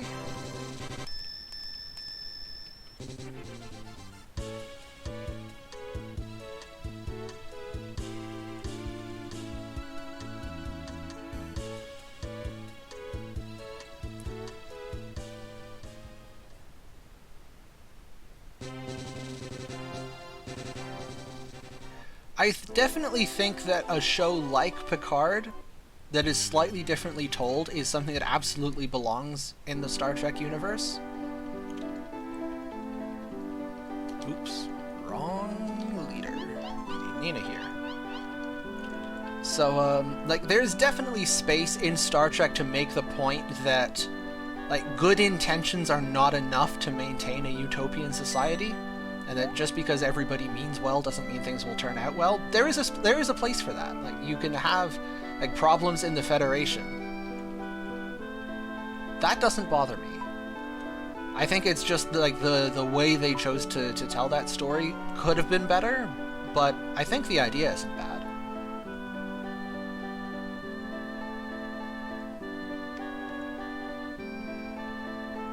I mean, older Star Trek series, Next Generation and Deep Space Nine, both had episodes where that was a very heavy theme.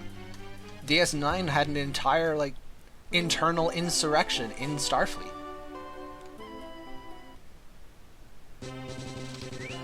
Alright, now we are going back to Tunlin.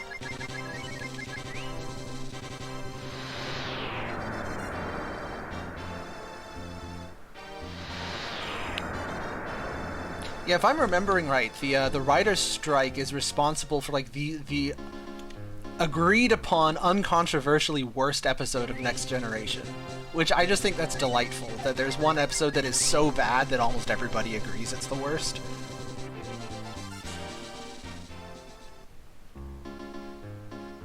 Yeah, on a larger scale, that is largely what DS9 was.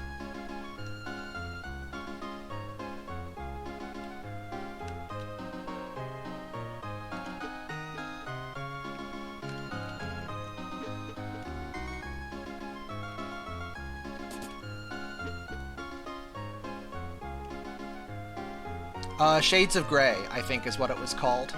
It's the clip show. I think it's the final episode of Season 2, but it's the one where, like, Riker gets infected with some pathogen and they have to do a memory thing that they use as an excuse to just show you a bunch of clips of older episodes.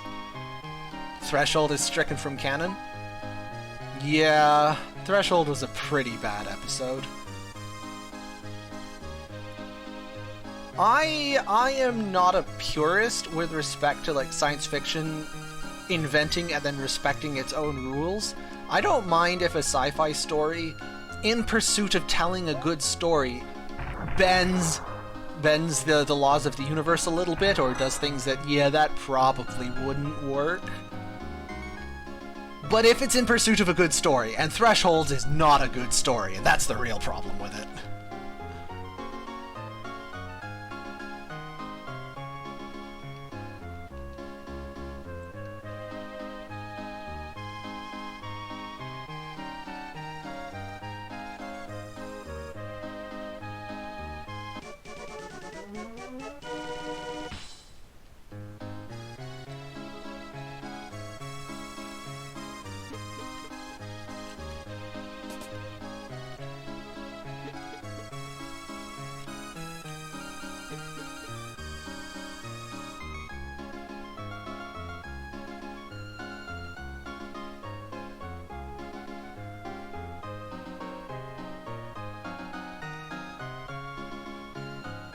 Okay, now I'm going back to Mount Maori. Oops, I'm standing on lead, that's important. So, Counterfeit, I mean, it's what you want to make of it. Stuff like those things that you mentioned have appeared in most other Star Trek series. Like, one of the best episodes of TNG is Measure of a Man. Or is it the Drumhead? No, it's Measure of a Man. Measure of a Man. Where they have a court trial to determine whether Data is a person or not. And if they had lost, he would have been taken back to Starfleet headquarters and taken apart for parts to be studied. It's the same principle. Like, Starfleet has had, what is Section 31? 39? 31. Section 31. There's always sort of, like, shady stuff that goes on in Starfleet, and part of the theme is that, like, the good guys, the well-intentioned people, actually do have to put in work to make sure that the shady stuff stays, like, on the sidelines. It stays in the shadows rather than growing. Because you can't completely get rid of the shady stuff. There is no perfect utopia. So what do you do with it? You manage it. And I think what they were trying to tell in Picard is not that different from the same idea. Yeah. I mean, basically all of the next-gen cast are just extraordinarily handsome people. I'm looking for flame. There we go.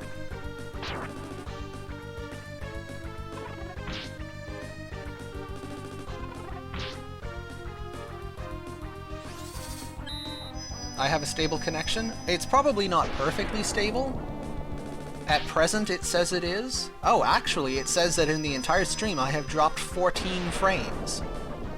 That is an unusually stable connection. My internet is normally way worse than that. Also, I have been poisoned. I don't think I have any antidotes, so you get to enjoy the poison sounds. Nope, I have no antidotes. Cool. Cool, cool, cool. What is your realization, Frosty? Ah, what a great sound effect. Wiggle, wiggle, wiggle, wiggle, wiggle.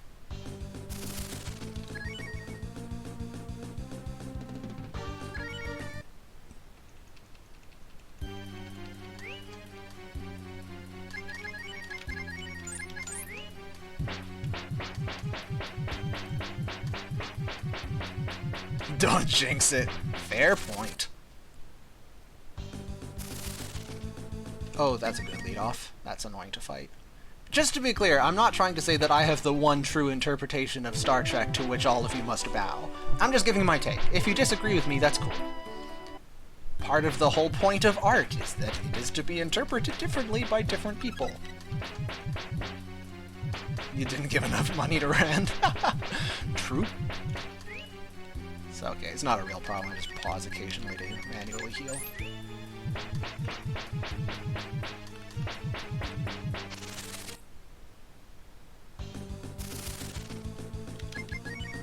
Flame. You're running on a backup. Okay. Well, I mean, it's still working. Chat can still hear me, so evidently whatever you had set up, you set it up well.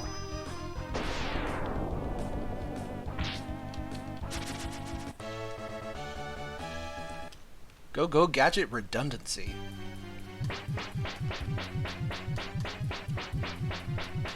Make it to the door. Nice.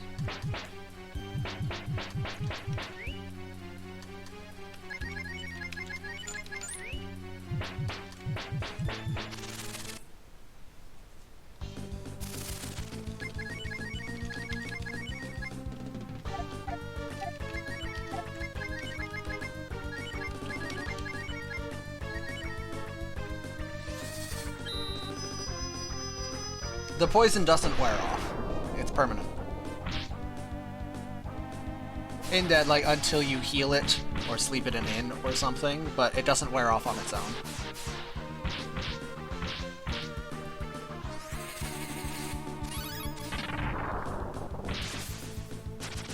Cool.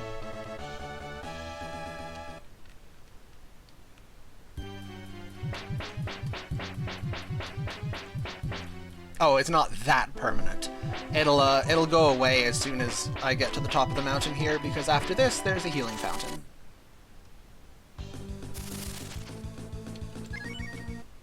So, only another minute. But yeah, it does get irritating if it's on for a while. Alright, give me the drugs! Got the drugs.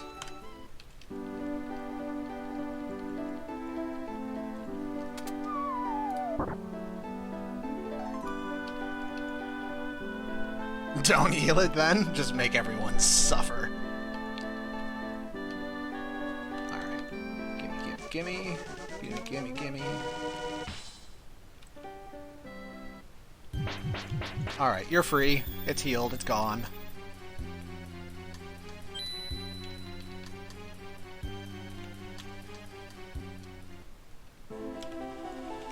Okay. And now, for the last time, we need Sten to take off his clothes. And we need also to take some off. Okay. Warp to top.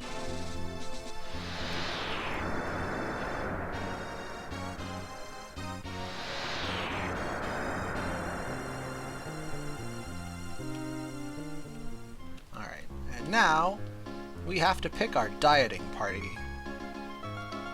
This is definitely a weird part of the game. Rand and Cat. And just in case I do anything tragic, I'm throwing in a safety save. Between the poison noises and fishing, you're feeling at peace with the world. I am glad I could contribute to your evening. Okay, I need to go item shopping. I knew I was forgetting something.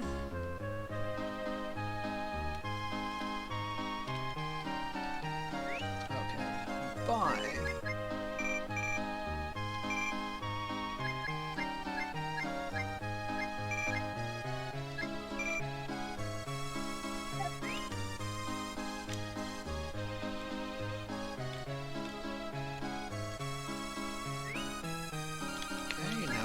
Cat some clothes. And the collar! Kinky.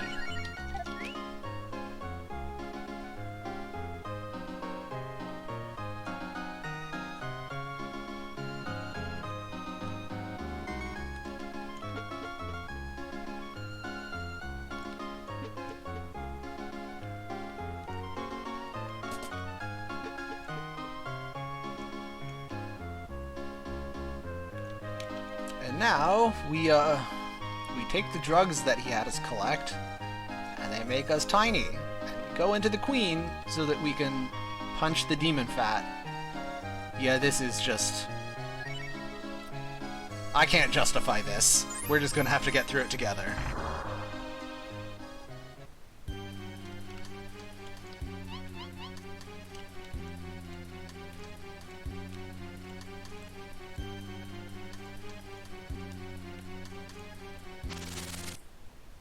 That is definitely how fat works.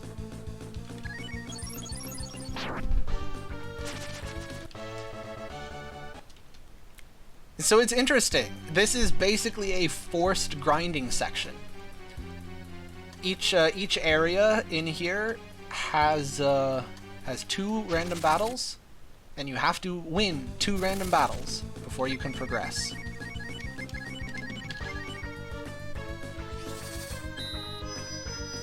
You have to do it in each area.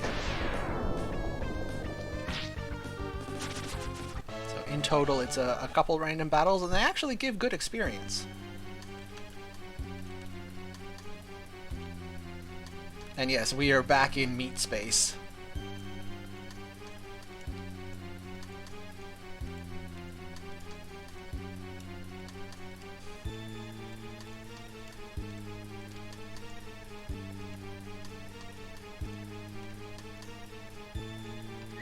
That I already do too. I just can't count. Oops. Moving on.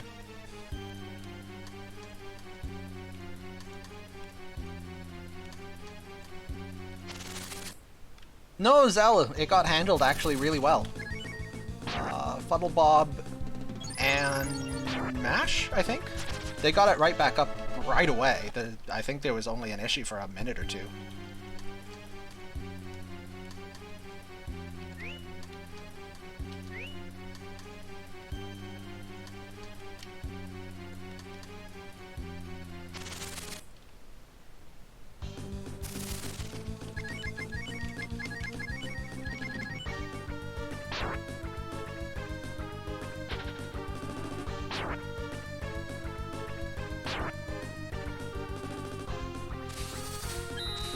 Truly excellent customer service.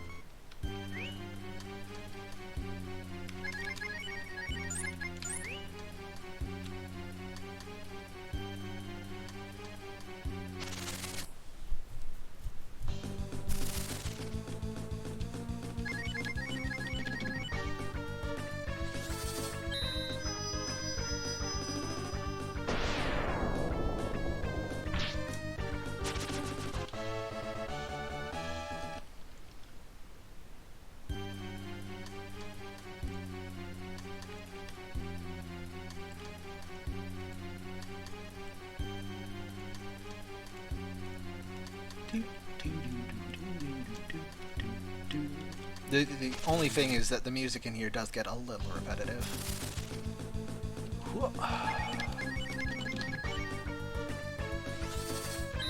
Fortunately, most of the fights in here are very easy with Bleu to do the heavy lifting for us.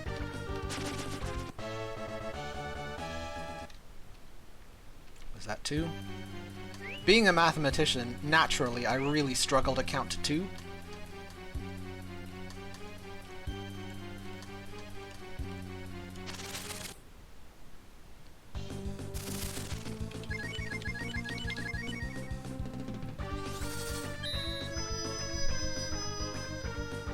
Do I want an 8-second harpsichord loop again? No, anything but that. Have mercy.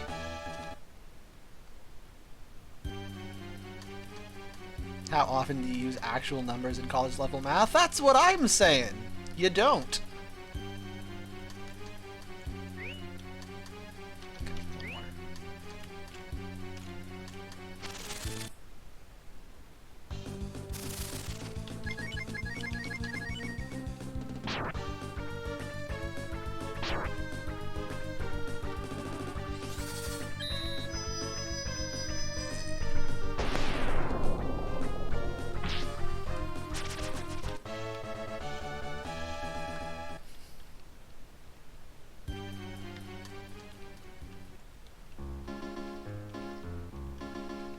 Yeah, I'm now into my 7th year of grad school. I don't even remember what numbers look like. It's been 84 years.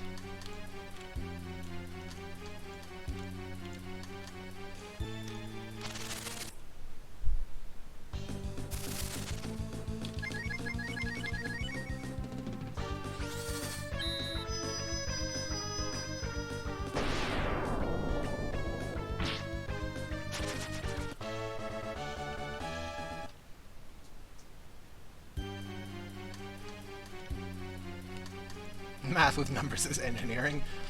In my office, the joke is usually that it's accounting, but yeah, same principle.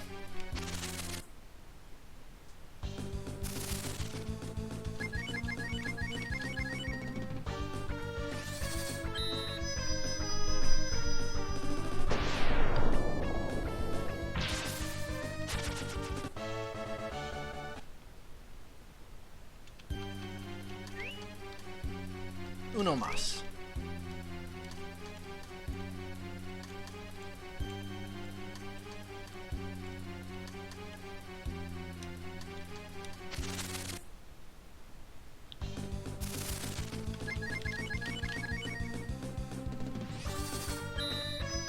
You don't care what the data is, just where it goes. That's a good way of putting it, yeah.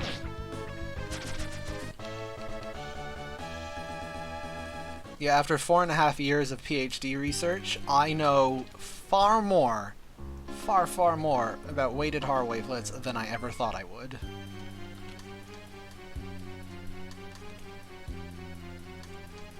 I'm really looking forward to graduating and scouring it from my brain. Okay, we are getting really good encounters in here. We're getting a ton of experience, which is good. That'll be extra levels for Cat and Rand.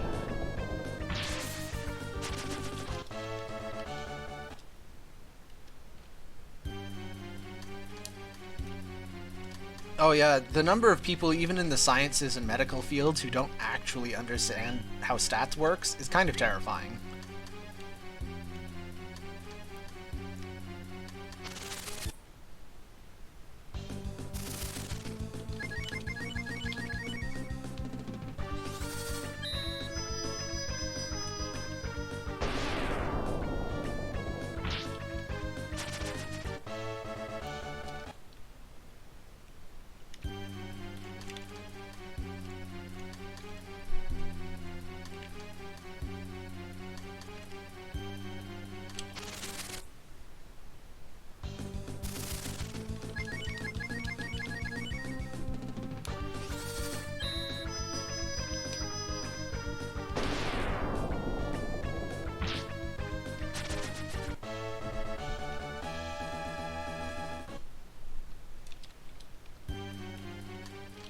Okay, we're done the red half.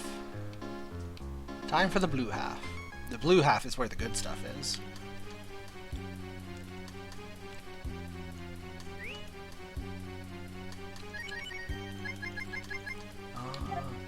No, I think I'm good. Just do a little healing.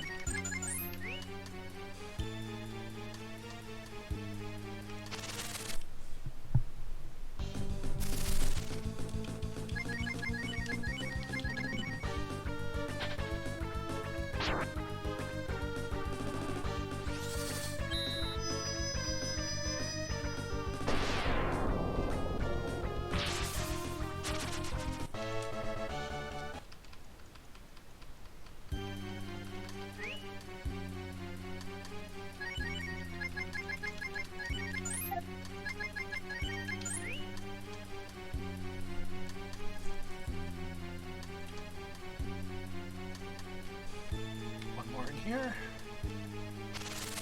Cool. Hey! Aww, that's unfortunate.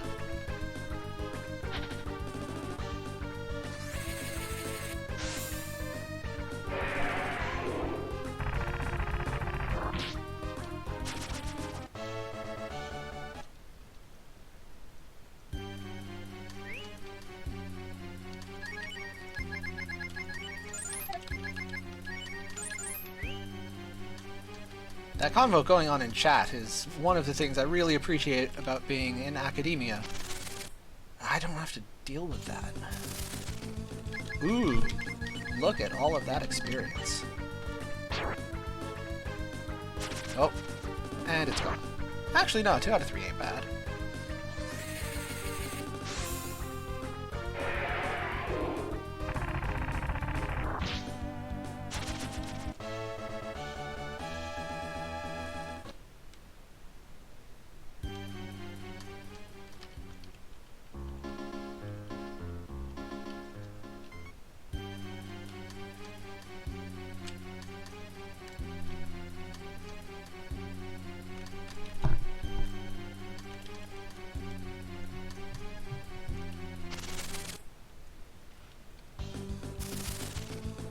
I screwed up.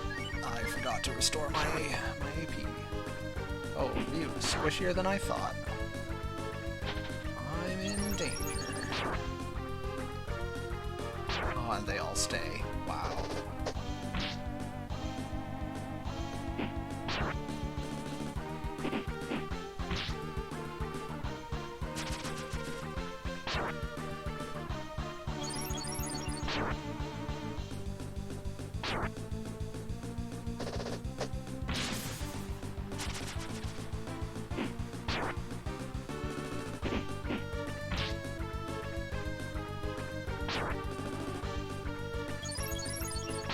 Okay, well, that certainly could have gone worse.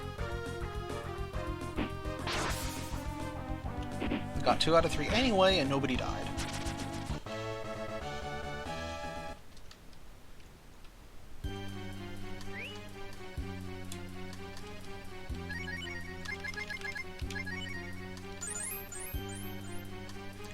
Okay.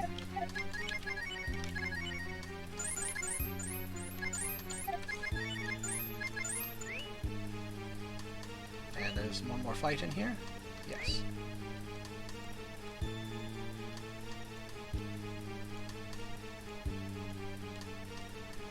So a little bit of context for that previous statement. I suppose it's not just that I'm in academia, but specifically that I am in academia as a teacher. And most academics don't really want to spend their time doing teaching stuff. Like most professors are researchers first and teachers second or third, or not at all. And like most department heads are the same. Most people at university, teaching is something they need to do, and they might care to do a good job at it because they recognize it's important, but that's not what they love doing, and it's not why they're there. There's a fight, right? Yes, okay. Silly me. So, in my position, where I actually want to do the teaching work, I can just say, yeah, just leave it all to me. I'll get it done. No problem. And they're like, great, thanks. And then they don't bother me. I just, yep. I'm left to do my own thing. Which is fantastic.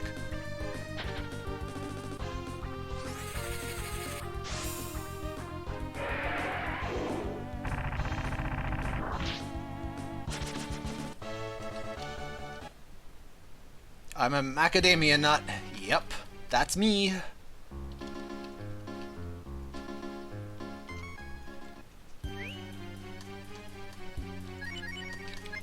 So, this is maybe just my, my endless optimism. I don't think it's a huge problem that most people in academia prefer research to teaching. Academia requires both researchers and teachers, and most people aren't both. Like, there are very few people who are genuinely good at and genuinely enjoy both. Now, it would be a problem if there were no teachers, but that is actually improving.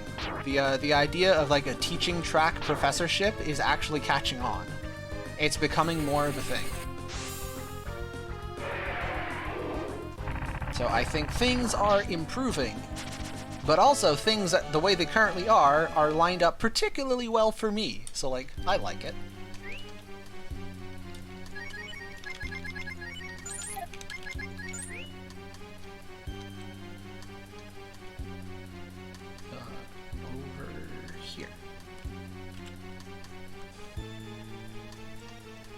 Yeah, if I could get a spot at a university or a college, and like, yeah, just like give me a classroom, prop me up against the board, give me a steady supply of chalk, leave me there for 40 years, and I will just teach first-year calculus to everyone who walks through the door. I am down. That would be a great career. I would love it.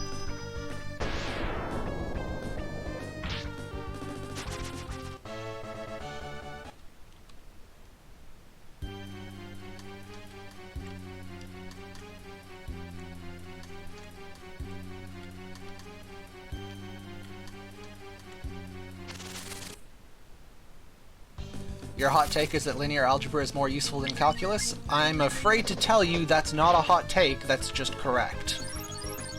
And like, well understood. Yeah, no, linear algebra is like the universal branch of math. Absolutely everything includes linear algebra. Not absolutely everything includes calculus.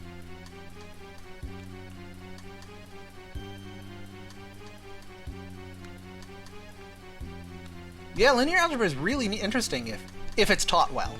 It can be taught as just a sequence of matrix algorithms, which makes it super boring, but when it's taught properly, it's a very cool topic. Agree. Same with stats, actually. For some reason, the common way to teach stats seems to be to make it as boring as possible, but it's actually very cool. I was lucky I had a good stats prof as an undergrad, so I really enjoyed it.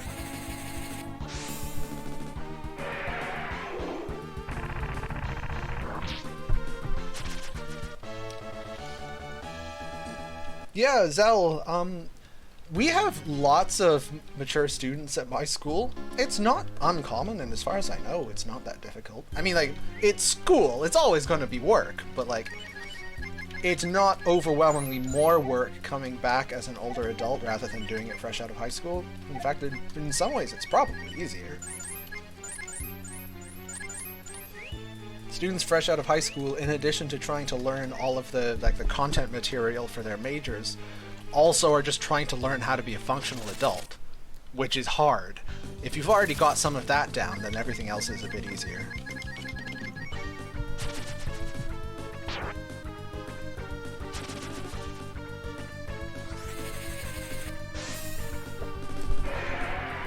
It's more common than you think.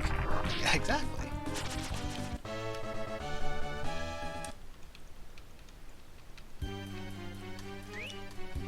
I'm probably, like, I'm not what you think of when you say a mature student. When you say a mature student, you usually mean, like, somebody who left school and now came back to it later.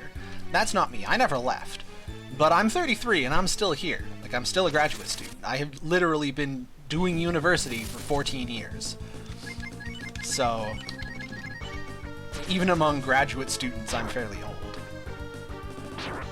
Most of the people in my office are well under 30.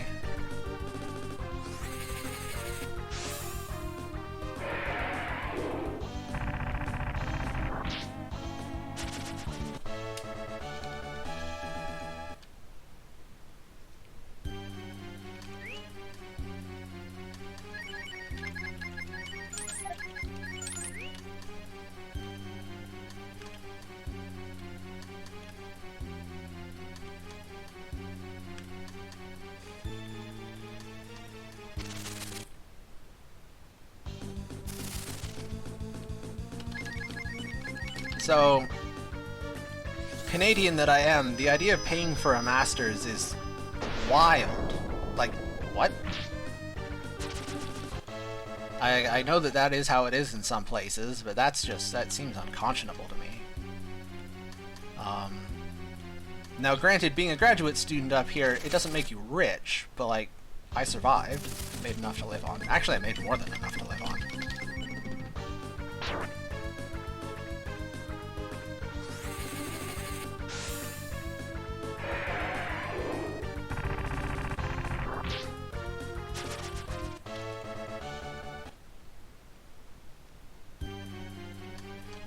Hey, we are done in the diet. Get me out.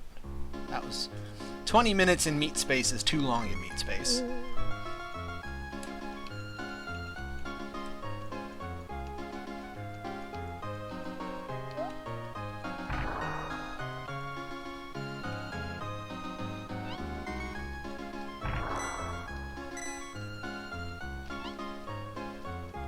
Yeah, my admittedly limited understanding in the US is that a lot of things like that are highly like field and workplace dependent. Some places will, but a lot won't.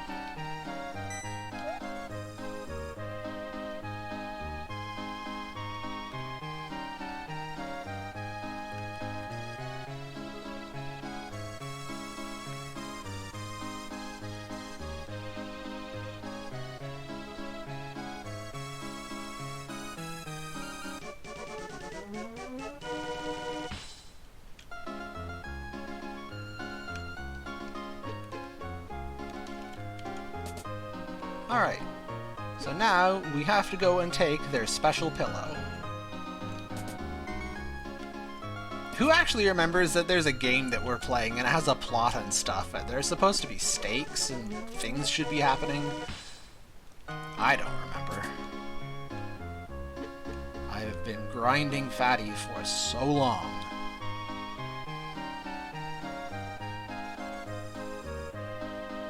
Okay, I'm gonna quickly do a thing.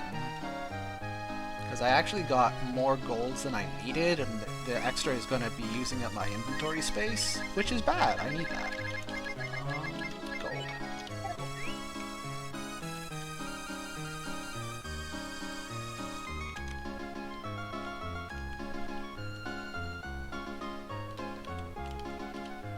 We gotta jazzercise the Prime Minister of Flute City? Yeah, basically. Pretty much exactly that. Background gameplay for people while conversating. That's exactly what it is, and I love everything about it. It's just my idea of a great time. Okay. Bleh. Vegetable and frog. The Party of Champions.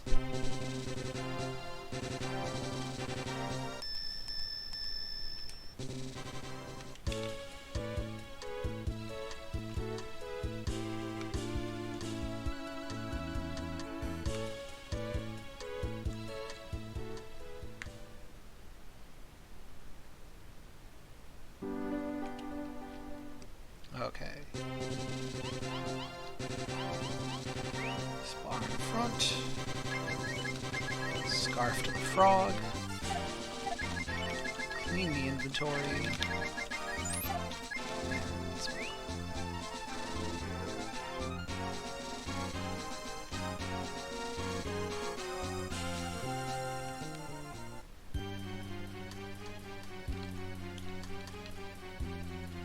Alright, now we can go into the tree's memory thing.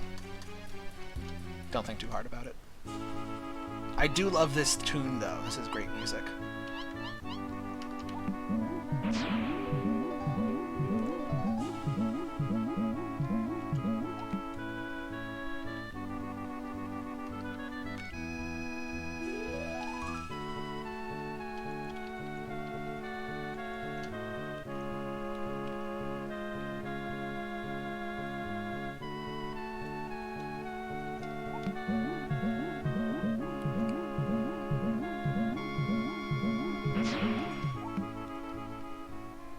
And we're back in meat space.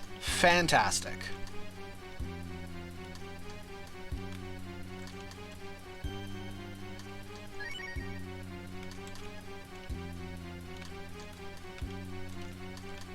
Nope. Looking for you. Learning to cook is one of the best decisions that I ever made for myself. My quality of life is so much higher. Okay, attack, Jackie, fireball.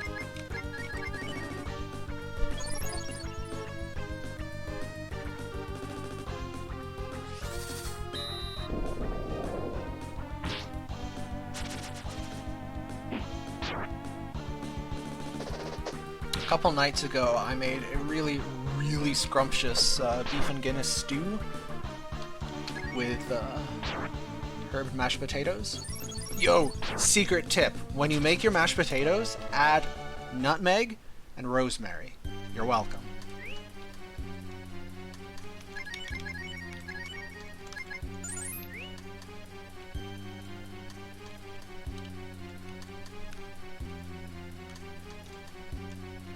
I've always thought this was such a cool idea for a dungeon.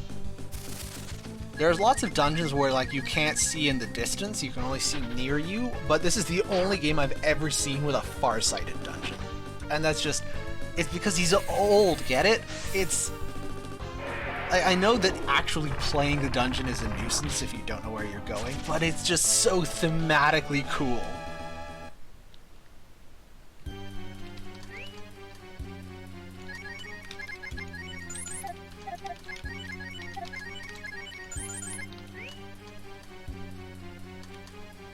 You just have to micro a bunch of things. Yeah, that's... you're not wrong.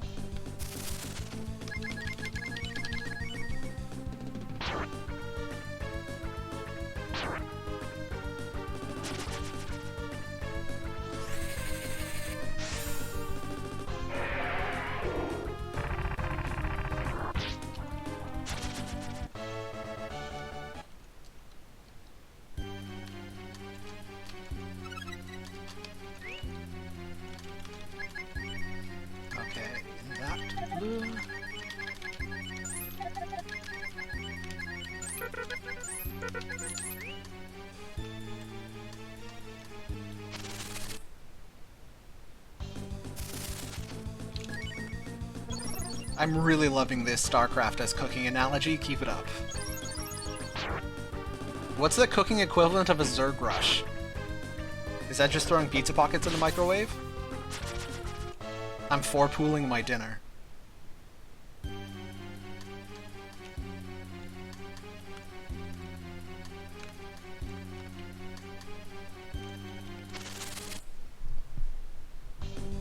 Scrambled... oh! Okay, so, fireball? Here's a secret. When you make scrambled eggs, put nutmeg in them. You're welcome. Honestly, you'd be surprised at the number of things that are improved by the addition of nutmeg. It's a lot.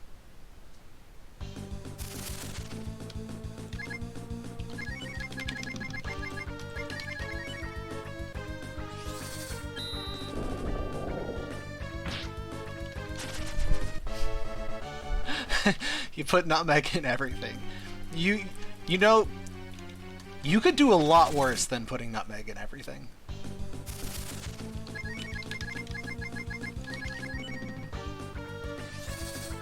Oh yeah, it'd be good on French toast. That's definitely.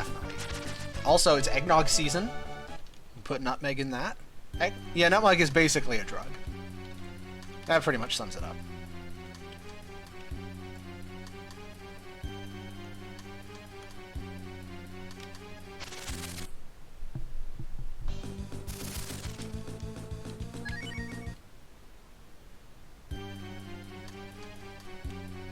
Cumin is delicious. You are not wrong. Okay, I need to heal. Full AP on Ryu? Yes. Full HP on Ryu? Yes. We're good. Now we fight Alzheimer's. Literally. I love this game. First we fist fought obesity, now we're fist fighting Alzheimer's.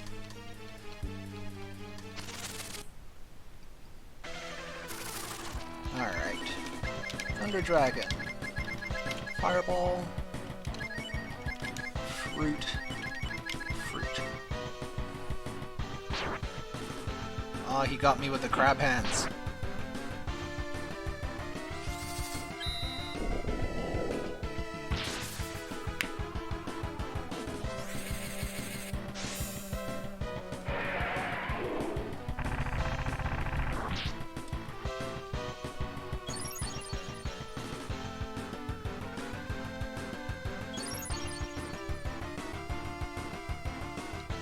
Alright.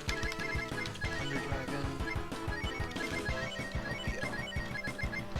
Fruit. Fruit.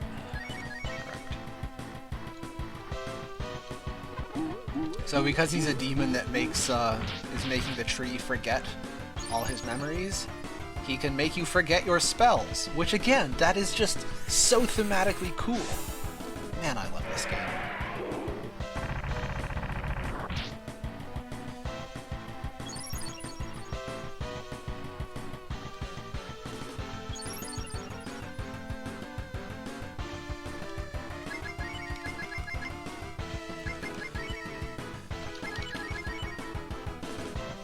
Ah, sweet breath, okay.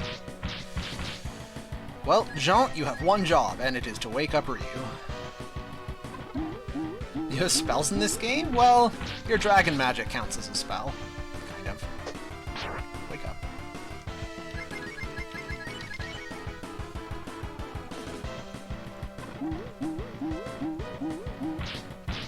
Yeah, we did not go over Nimufu.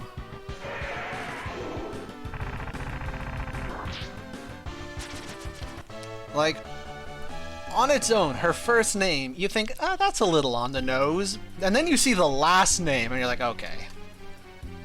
I see what you're going for. It's hard to miss. Alright, now I need mana on Ryu again. And I need HP on Ryu again. And I need to exit.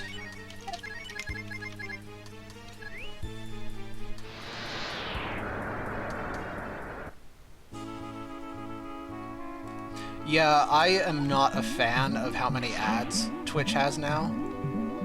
I'll be honest, when there are things I want to watch that are simultaneously broadcasting on Twitch and YouTube, for the first time ever, I'm choosing YouTube. Which, like, I'm not happy about that. Okay, so, now we sell a lot of things. Sell all of these extra herbs that we ended up not needing. This, sell that, sell that, sell that, sell that, sell that, sell that, sell that. Okay. Alright. Now.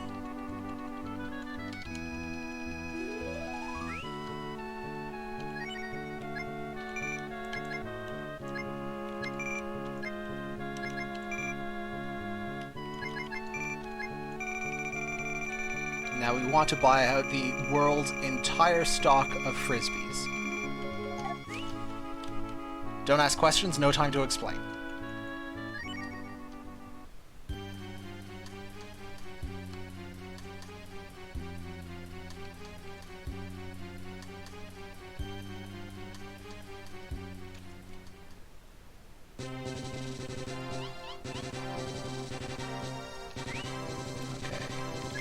I also want to take the scarf off.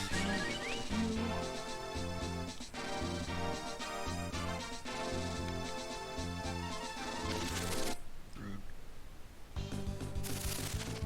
Ah, lead off is nice.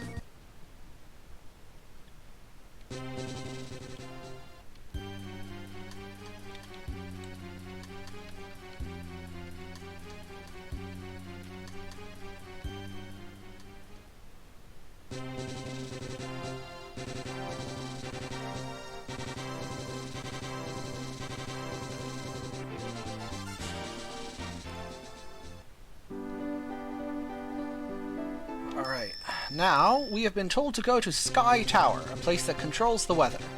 Naturally, when a place is named Sky Tower, the only sensible place to locate it is at the bottom of the ocean. I love this game.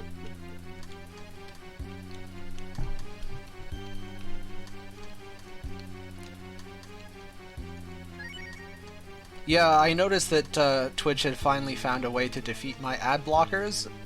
Joke's on them, they can't defeat me just pressing the mute button and looking at my other monitor until the ads are done.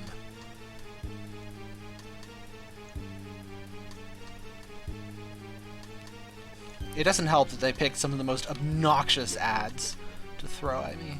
I don't know about you all, but at least the ads I've been getting are just the worst. It's not just background noise, like they aggressively need to be muted.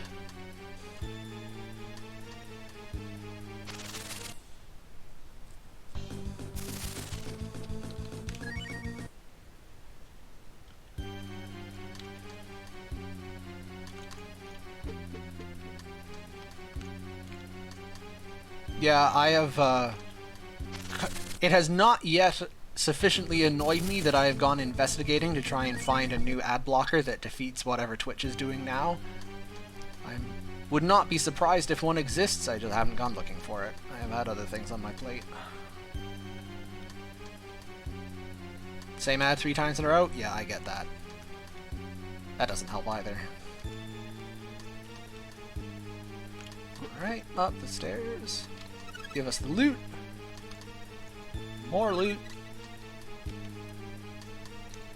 All the loot. Very good. I love loot. Other thing is, everything on my plate is covered in nutmeg. Very good. Top-notch callback.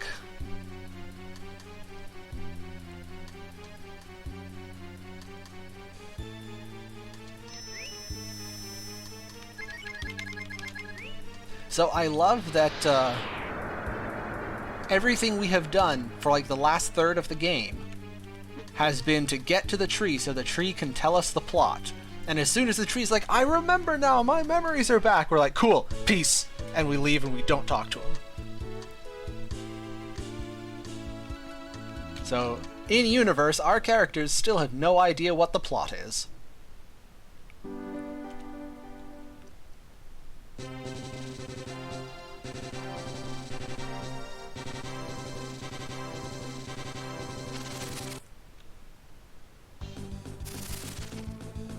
Okay, I really like the number of lead-off attacks I've been getting. This is phenomenal. Even if you play the game properly, the plot barely exists. I mean, there's some plot there. It has more plot than Minesweeper.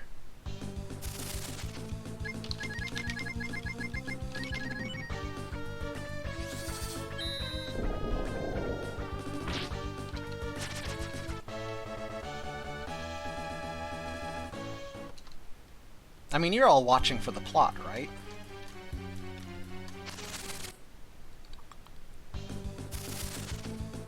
Ooh, big spooky. Okay, I don't normally get to show this off, but that's a lot of free experience. Give me your XP. Nice.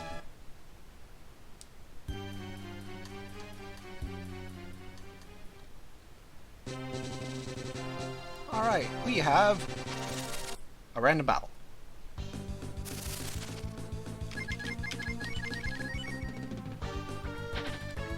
What happens to a pair of weird eye stalk thingies when they get hit by lightning? I did tell you I would make that joke several more times. Minesweeper Cinematic Universe. It is a lot like Lufia 2. Incidentally, another game that I love. But yeah, there's definitely some commonality there. Okay, so... Oop, I'm gonna have to quickly heal Spar. Is Spar injured? Spar is not injured. Okay, I need to take the Holy Scarf, give it to Jean. And then the party we need is Bleu, Rand, Jean. Bleu, Rand, Jean.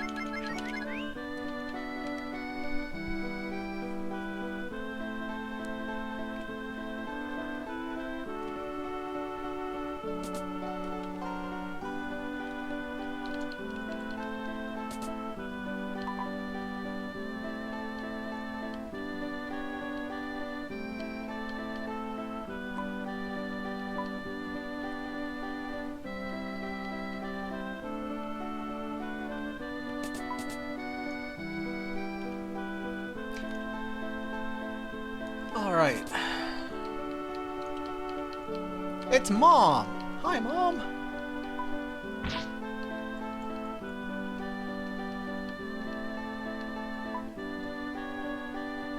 That's a good description, Ambi. It does have a very episodic plot. But I love it anyway. Lufia 2 is just enormously fun. Also, don't be like Daisy. Don't hit your kids. Even if they're big and muscly, don't hit people.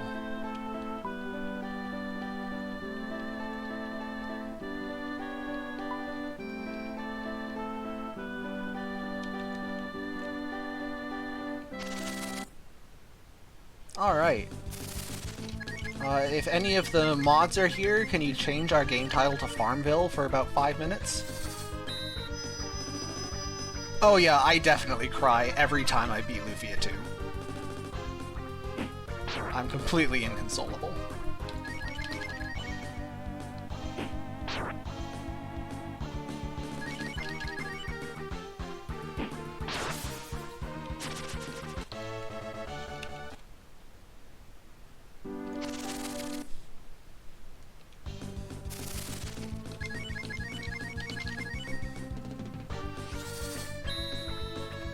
I love that the Farmville joke actually is carried through reliably every time I run in this marathon. That's just the best.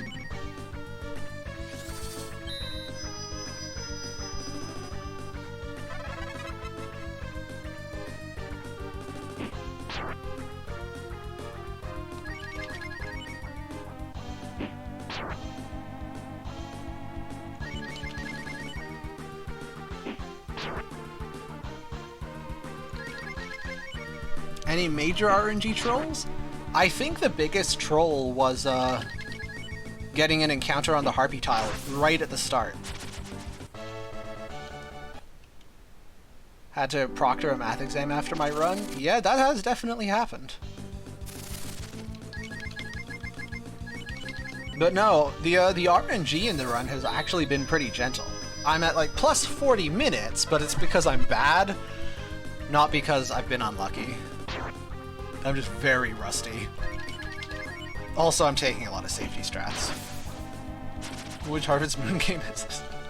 I have played the original Harvest Moon. I think it's the original for the Super Nintendo. That was fun.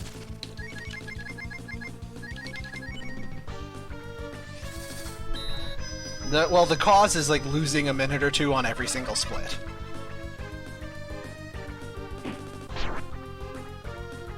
Which is, I'm afraid, a much less entertaining explanation than I wiped to Nimifu twice. But, nah, we're just here having a good time. The casual Let's Play is doing its thing.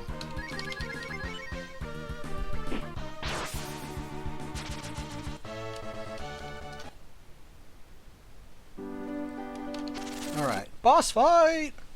Don't know how you have this lying around your garden, but... Thunder Dragon, that was the wrong spell. Freeze, fruit, and fruit.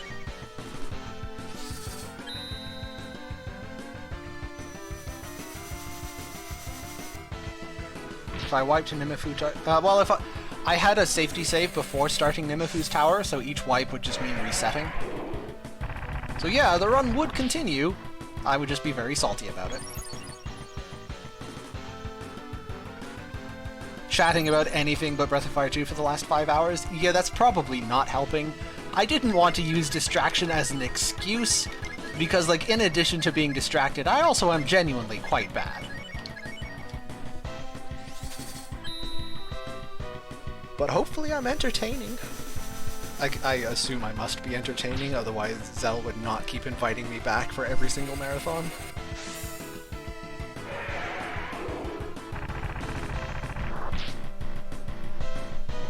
Because it sure ain't for the gameplay quality.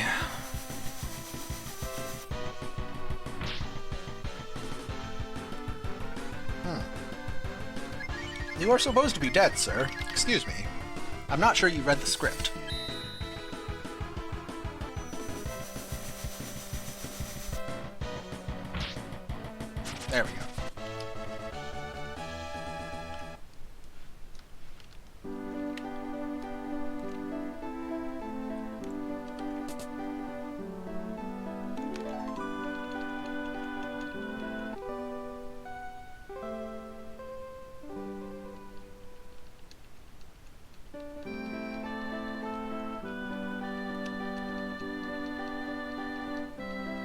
We are done with Farmville now.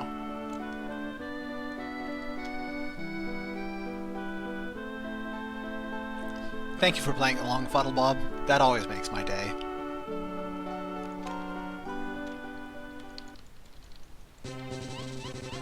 Okay, over to Amanda.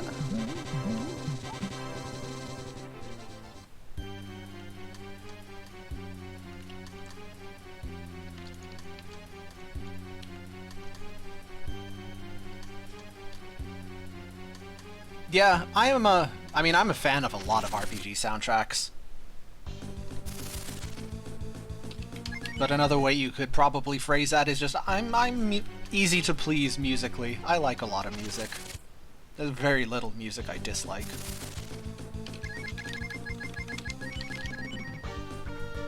Balf 3 is exceptionally jazzy. That is true. My favorite soundtrack, and like it's not close, clear best, Chrono Cross. The rest of that game might be a bit of a train wreck, but my god, that soundtrack is top notch.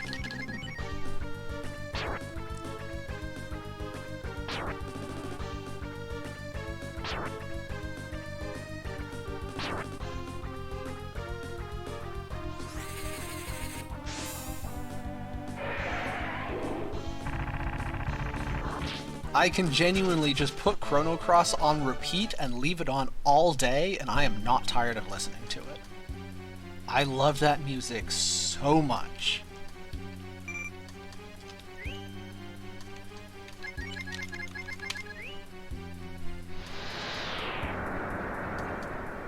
Chrono Trigger also has great music.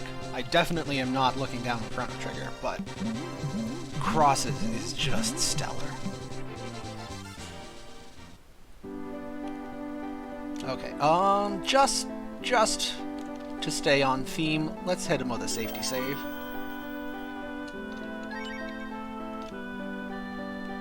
And let's also do things in the right order. I wasn't supposed to be here yet. I forgot a step. Oops. Nobody saw anything. We'll be back.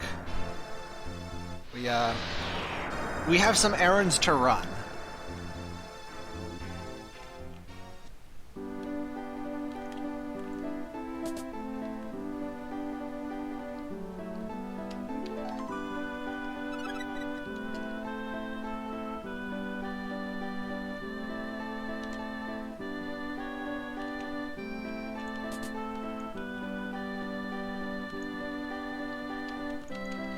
Okay, and now it is revealed why we bought so many Frisbees.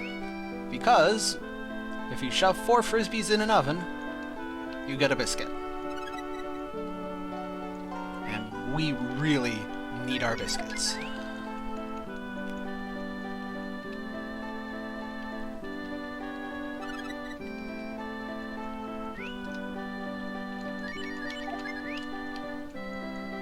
So we'll be here for a couple of minutes. How's everyone doing?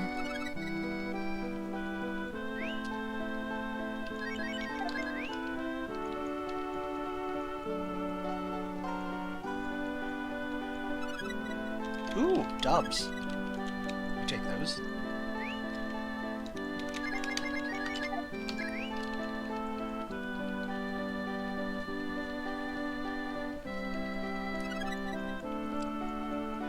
What are we extracting? The juices. Oops, that's not correct.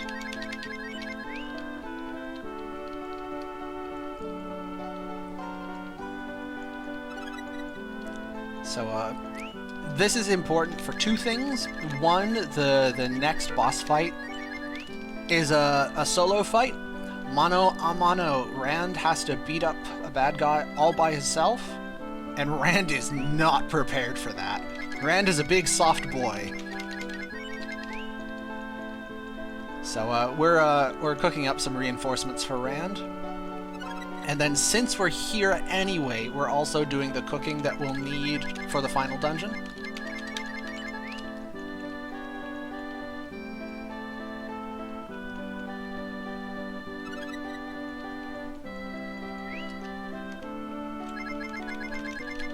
Rand is such a cinnamon roll.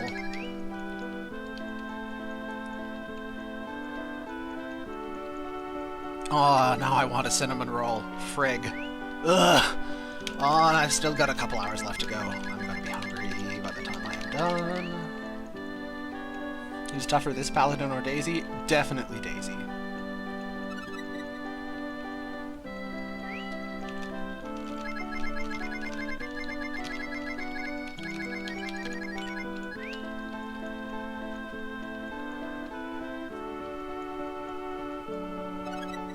Alright.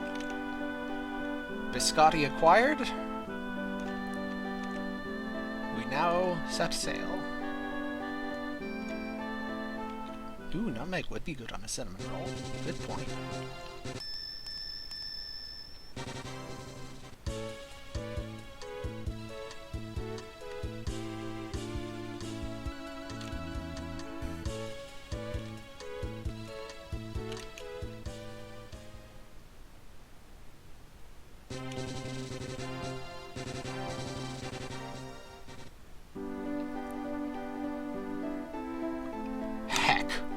Okay, it's fine. I have the warp spell. It's fine. I have the warp spell. I'll be right back. I forgot something. Tell no one. That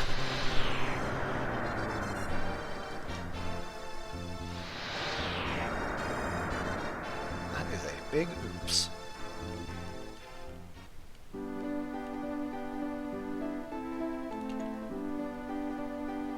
It is kind of important. We need to go down the well. Okay, we went down the well. Giant cake-sized cinnamon rolls. See, you can't just say that and then not bring me one. You have to understand how this works.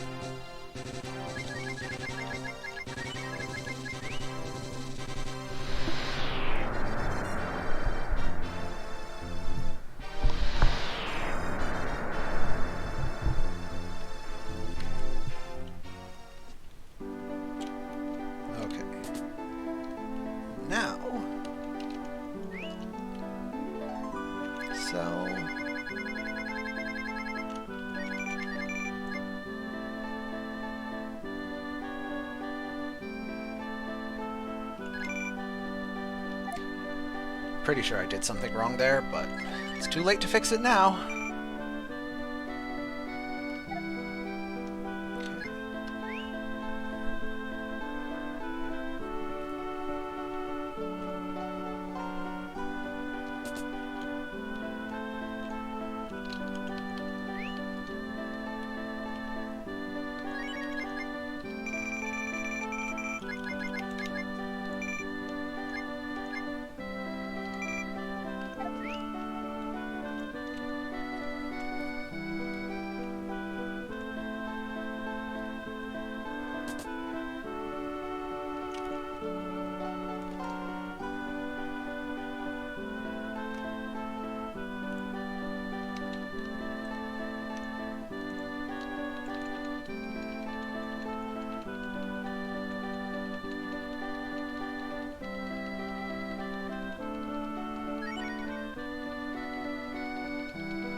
I'm gonna quickly check Rita's equipment because I made a mistake. Yep, okay. I think I know a backup. Something that should work.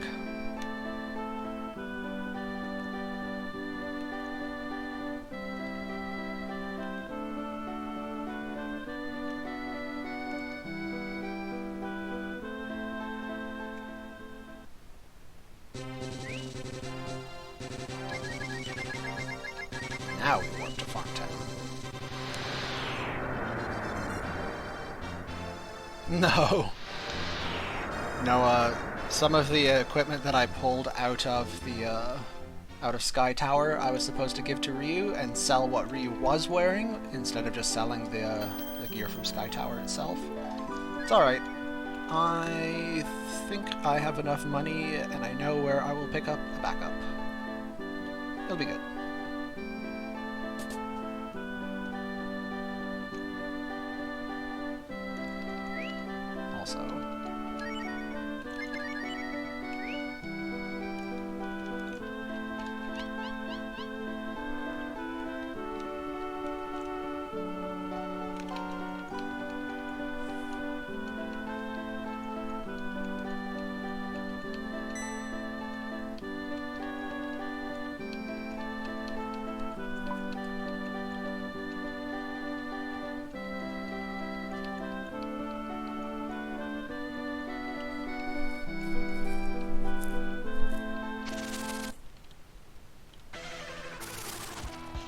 Okay.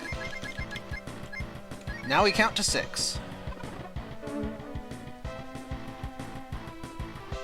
1.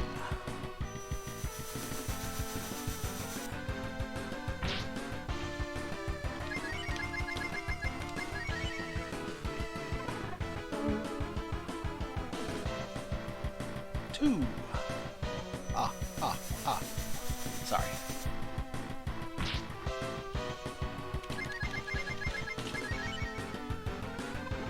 Okay, if he just wants to keep doing that, that's cool. Usually he's attacking by now. 3! Evidently I'm not sorry. But I will stop now. 4.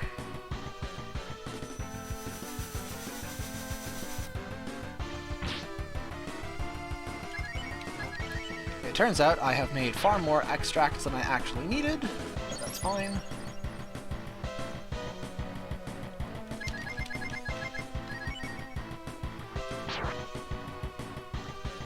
Five.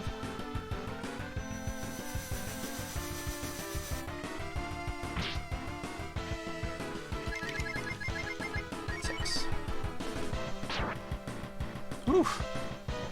It's okay, 12 HP is 11 more HP than you need.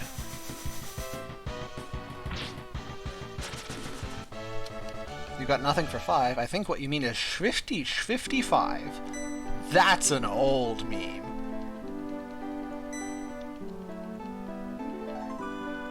Yes, after turn 3 he always attacks. Plus 41, 48. We are right on time.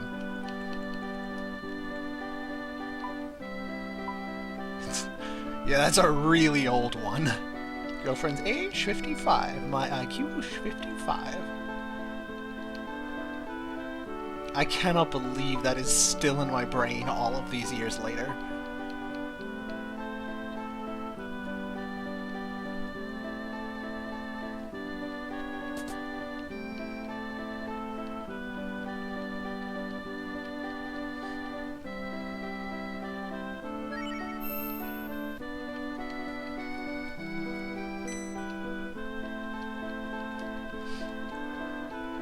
Dang, that is a sweet earth, you might say. Wrong? Yeah, that's also old. Wow. Before memes were memes, they were just funny flash videos on Newgrounds.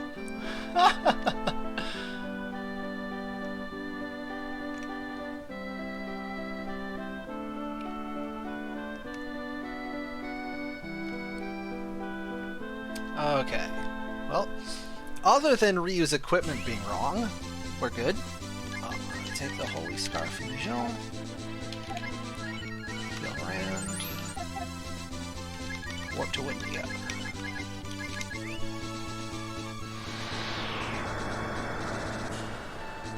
Oh, that's really cool. A little bit of internet history. Okay, and we need it to be daytime. Which means...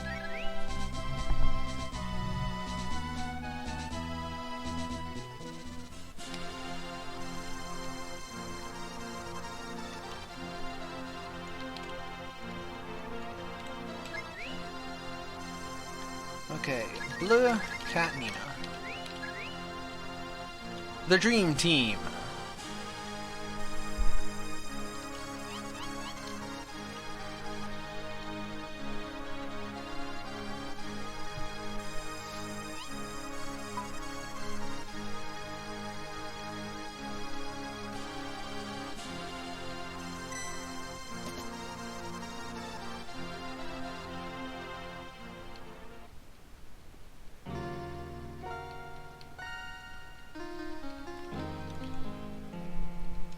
While this is doing its thing, quickly check my email.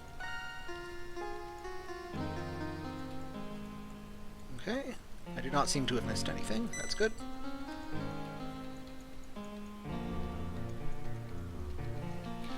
So just for the sake of whoever is coming after me, there's about 2 hours left, give or take. Probably two and a bit.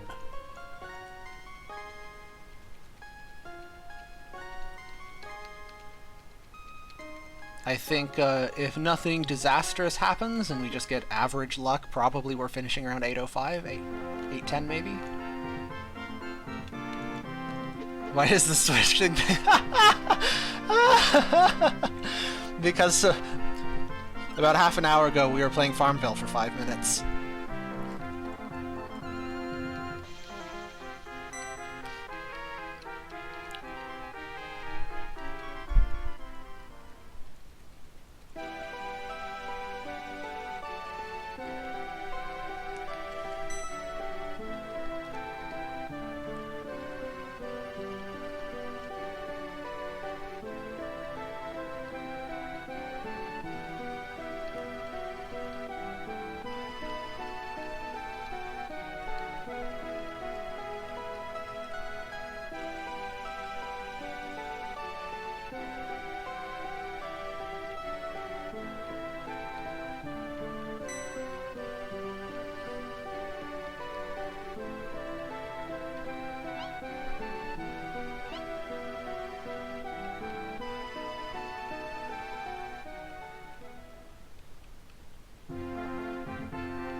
Sorry, I know I got quiet. I was just enjoying the music.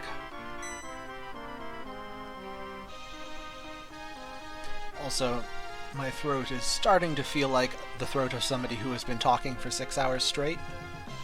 I might be a little quieter. Also, I can drink this cold coffee.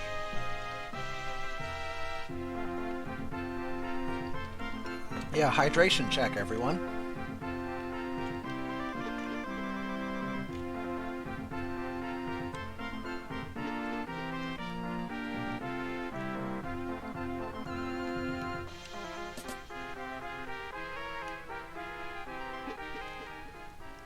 Okay.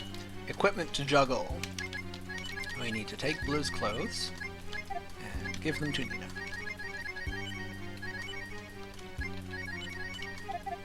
Okay. Clean the inventory. Off we go. There's a maze here.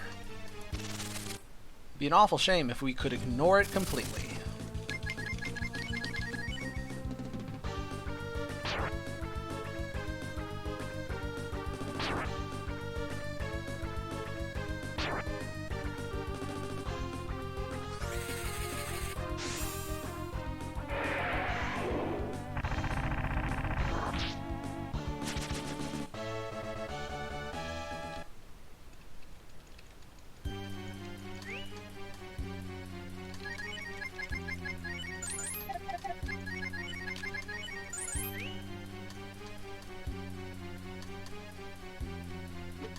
Alright.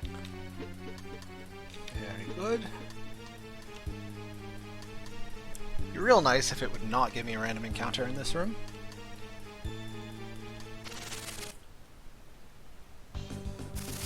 Would have been nice.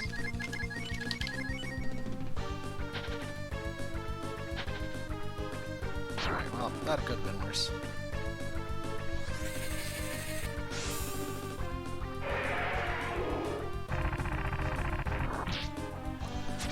Okay, and now we employ a strategy that is officially called Cheesin' It.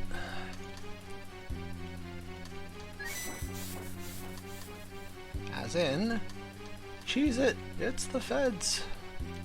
Because Nina absolutely cannot take anything here in a fight. Not even a little bit, not even close. But we need the loot, so we're just gonna really hope we don't die. And we're gonna get a lead-off attack, so hopium successful. Oh, good night, Frosty. Okay. 1 out of 2 loots have been acquired.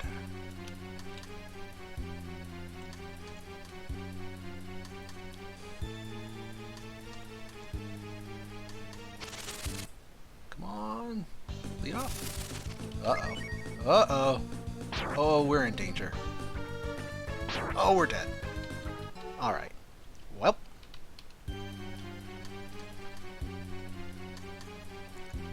Fortunately, you don't actually die. You just get warped back here, and you can try again. Because the devs realized, wait a minute, this would suck. Because Nina is extremely weak, and they probably haven't leveled her.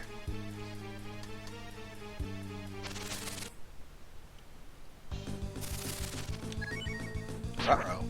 Woo!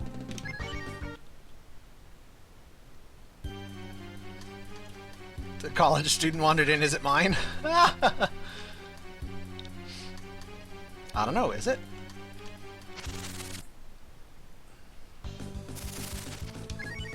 Goodbye. Ow.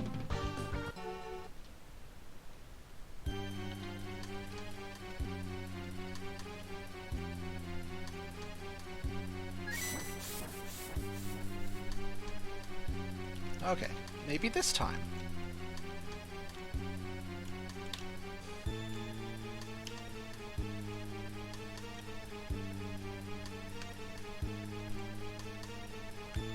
Hey, we made it. 3rd time's the charm.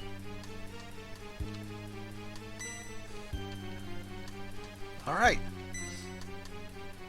So, Nina's solo boss is Nina. For those who haven't played, that's Nina from Breath of Fire 1.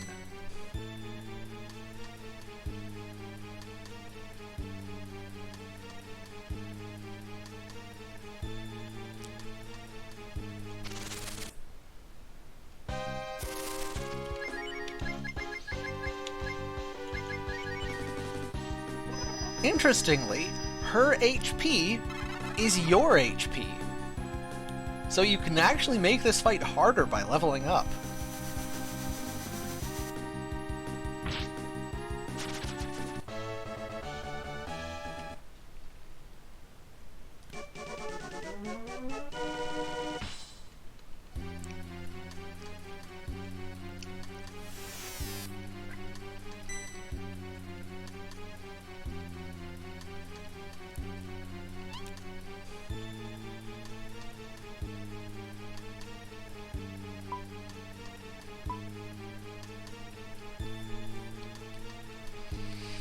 Oh, posture check.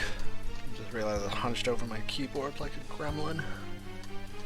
No wonder my spine hurts.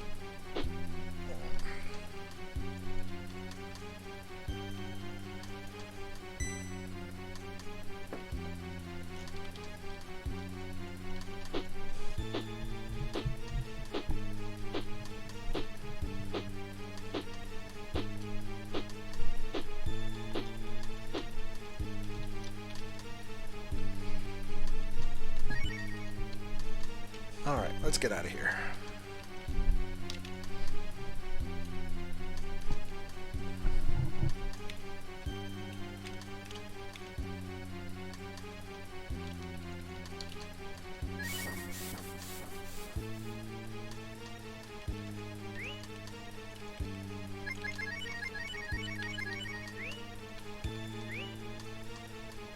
Good.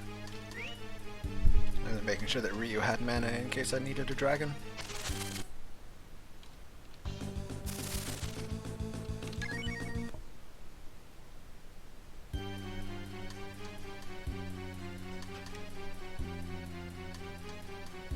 I think if you select no, you just get more dialogue. Most of the yes-no prompts are like that. It just changes the dialogue you get. Oh, I just realized, should be leading with Nina.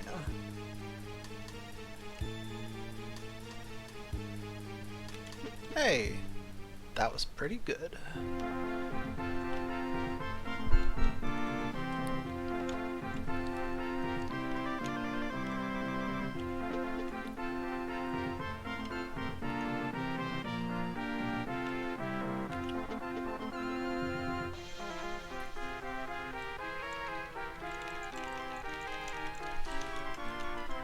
Alright, more plot.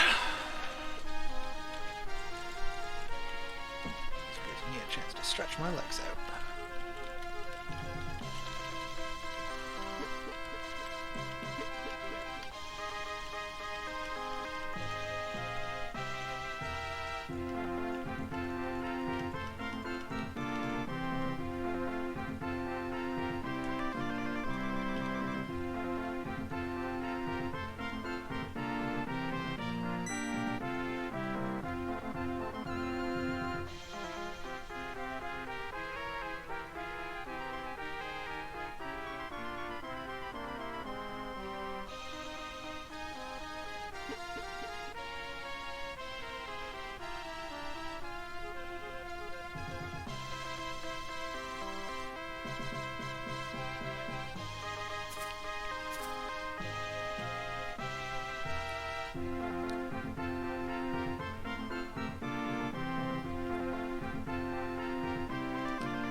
Friggin' siblings, am I right? Can't trust them.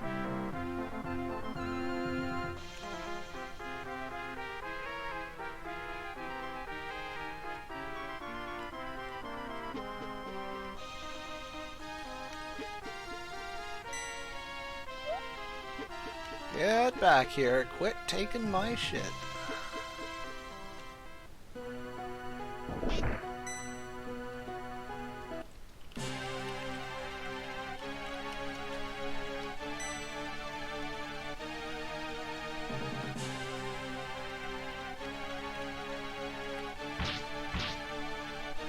Okay, I'm going to take this opportunity, take my headset off, and snarf another snack bar, because I'm going to have about a 50-second input break.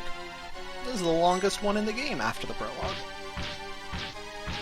I will rejoin you shortly.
for holding. Your call is important to us.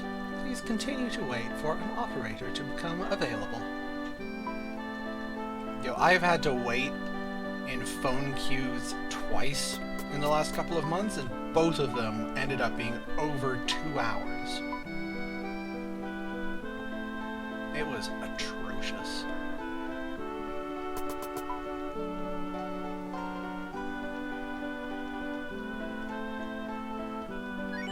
Alright, and for the second time today, we're jumping in a toilet. As you do. Okay, now... Order... Blue Ryu Catanina. Equip... Wristband, Breath Armor to Cat. Backlaw. Bandana, Bums Clothes to Nina. Blended Mail.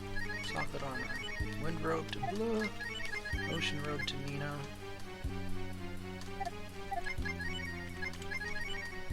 Okay, that should be good.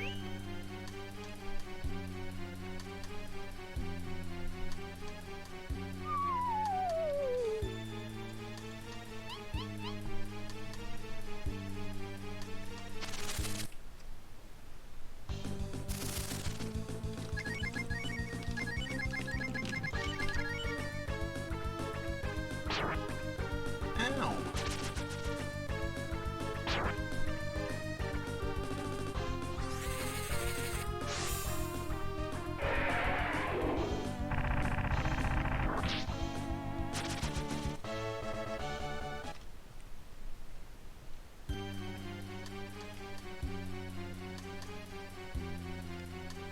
Okay. We have made it out of the toilet dungeon.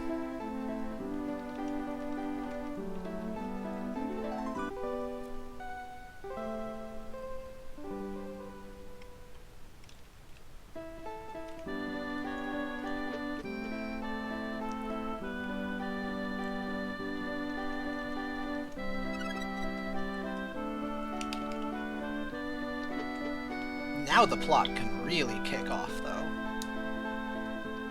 Over 3/4 of the way through the game. Naturally.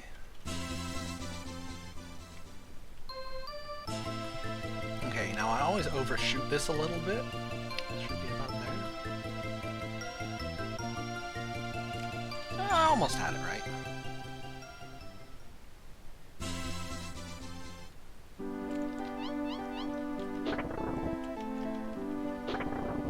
Clever little way of forcing you to have Cat in the party when you come here.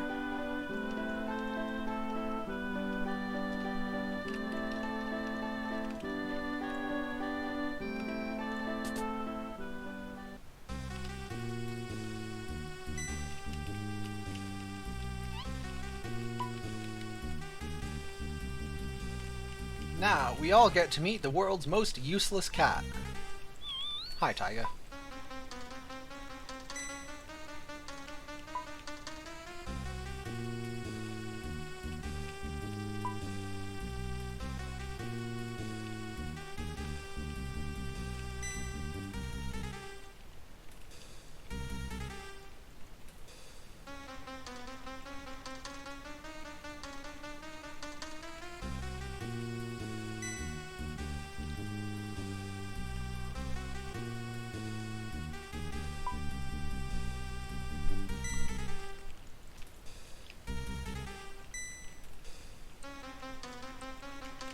If you aren't able to read 90s JRPG translation, Thieves' Tomb is supposed to be Thieves' Tomb.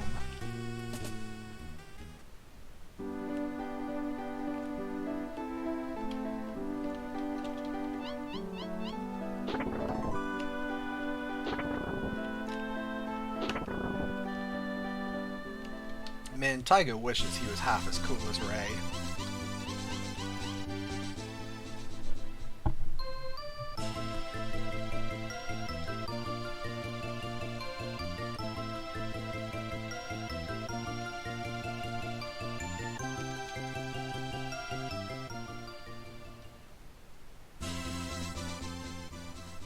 Okay. Now... Ah! Alright. direction that I was going for, but sure.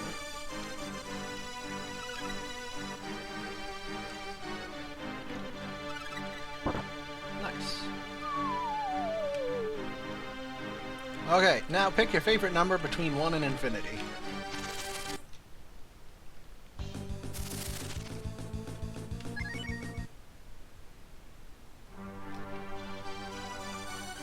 One.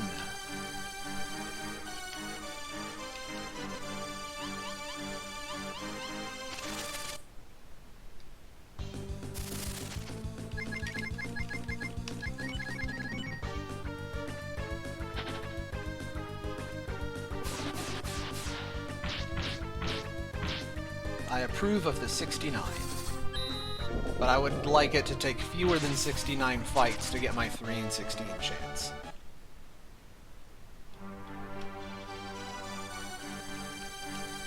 Two.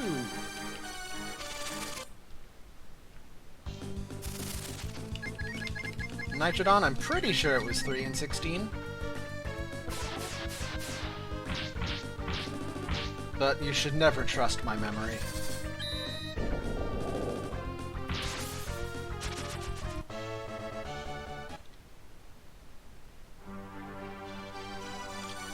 Three.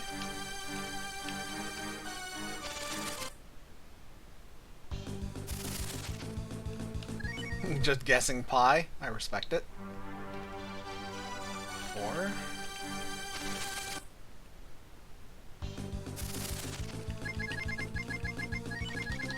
Yeah, evidently you should not trust my probabilities. Incidentally, we're about to have to go fishing again, so there's that.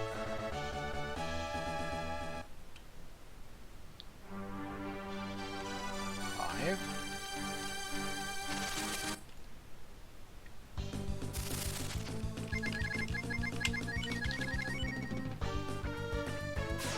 Hey, I remembered it. Nice.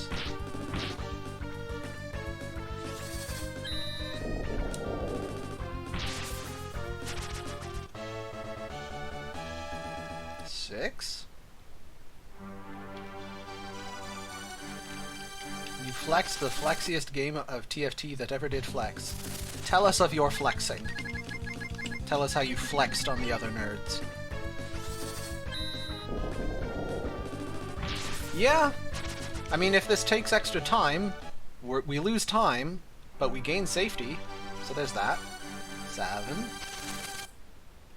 This is now officially unlucky. I usually get this second try.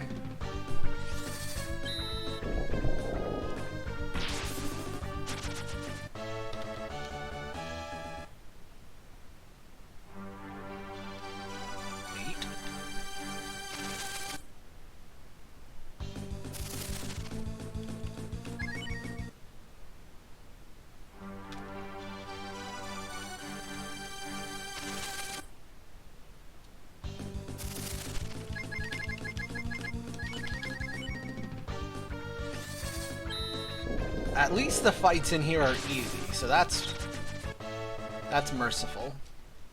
Could be worse. 9. The worst I've ever seen was 22, so we've got a while to go yet.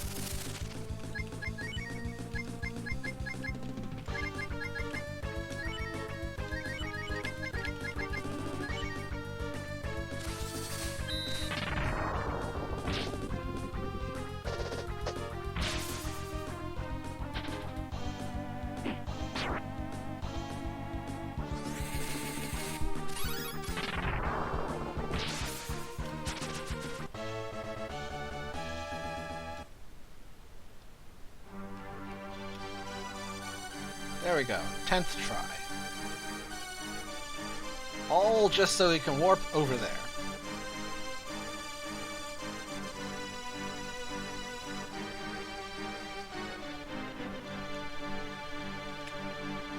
Yeah, 22 is pretty unlikely.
And now we fish. Here, fishy, fishy, fishy, fishy.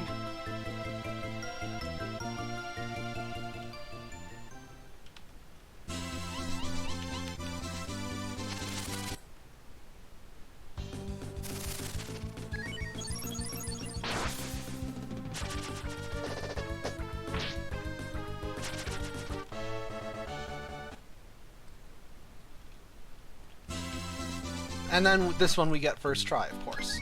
Of course. Naturally. Why would you not?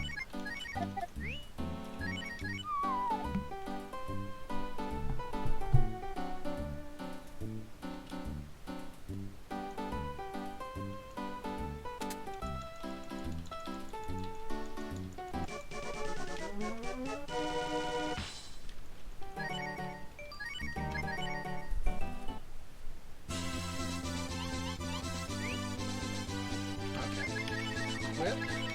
Our sword.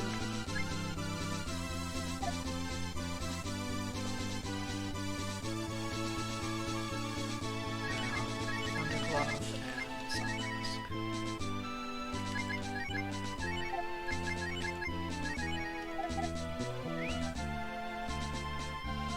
Okay, and now, because I accidentally sold some stuff that I was not supposed to sell, I back up.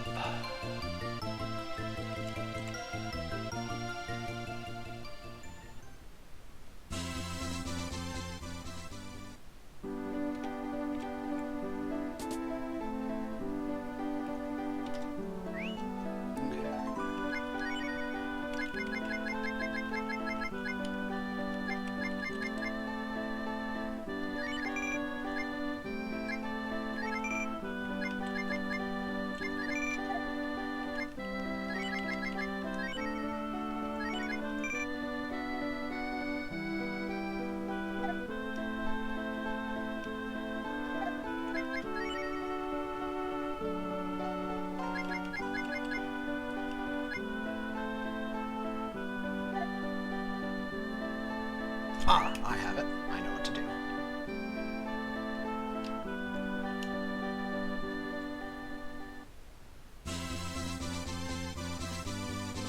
Yes. So I was missing a piece of armor, which I have now fixed. Oops. And I'm missing a shield, and I know where to get one.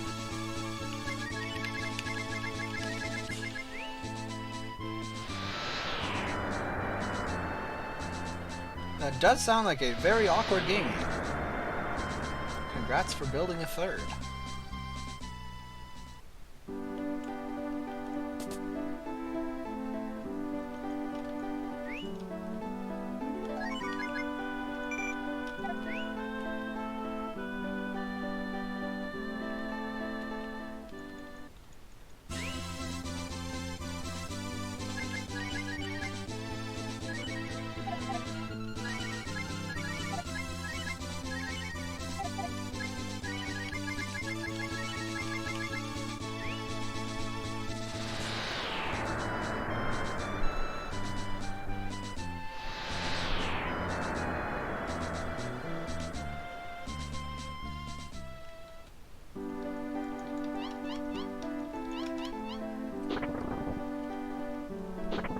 Five ads in a row.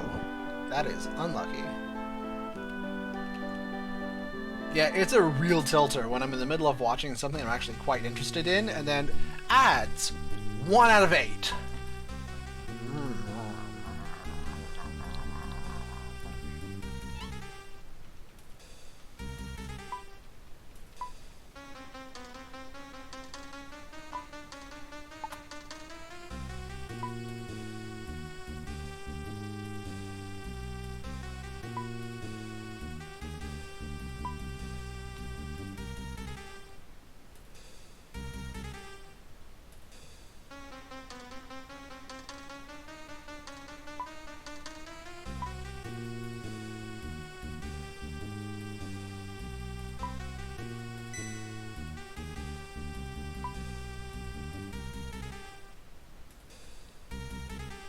Oh no, that's okay. Trust me, we have hardly talked about Breath of Fire 2 this entire time.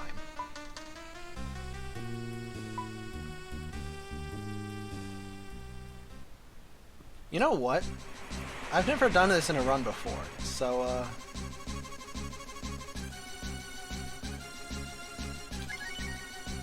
Mortal Kombat! Fight me, nerd! Yeah! Put on my juke shoes this morning. Get on my level.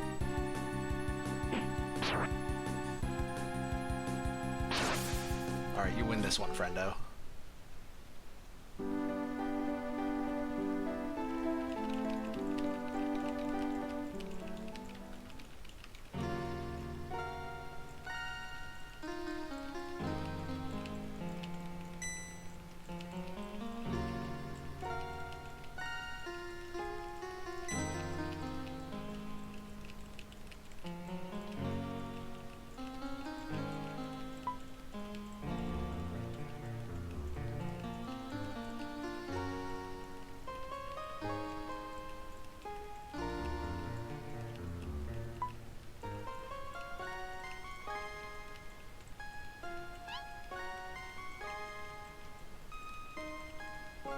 This scene was ahead of its time. I agree.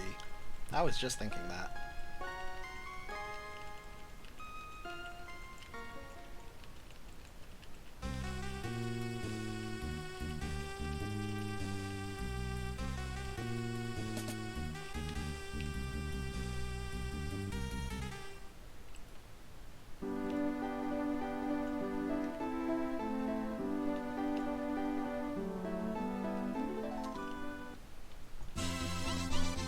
Okay, now when you're playing Breath of Fire 2, it's very important that when you get to this point in the game you remember, Cat just left the party. You only have a 3-person party. It's very important that you go somewhere and you actually pick up a 4th party member, otherwise you will find yourself just doing this dungeon with only 3 party members. Surely, something not to be desired.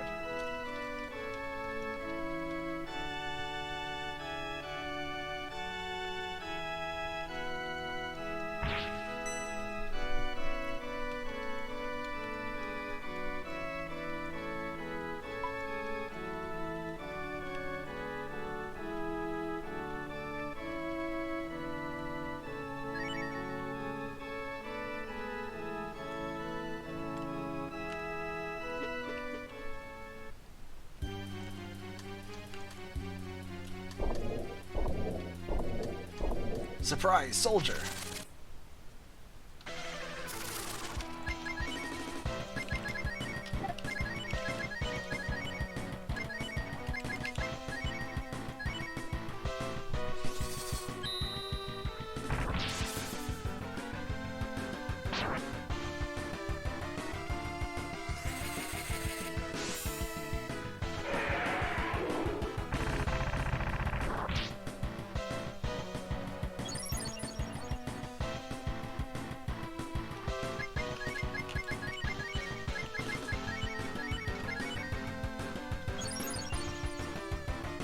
Oh, good night. I'm glad you were able to stop by. But yeah, it is getting kind of late. I haven't had lunch yet. Frick.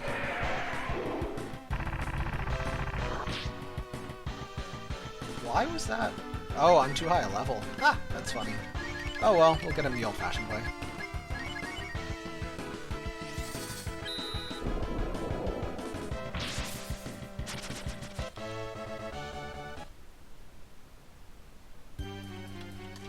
Yeah, run. We've got another hour and a half left, give or take. Okay.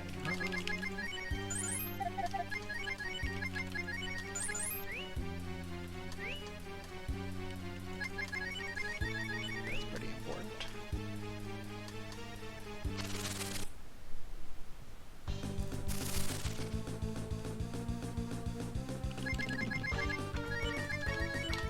Brain farted for a moment there. I was like, how do I know I don't Dragon 1 dude? But what do I do? Oh, I attack up, that's right.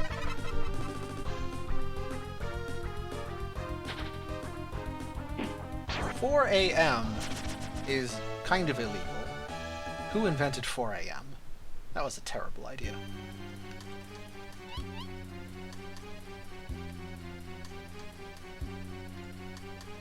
Hey, catch that Pope!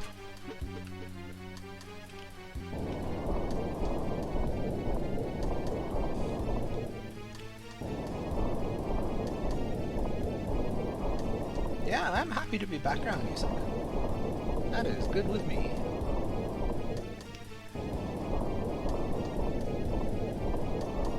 "4 a.m. is bedtime. 4 p.m. is wake-up time. I have the big sleeps."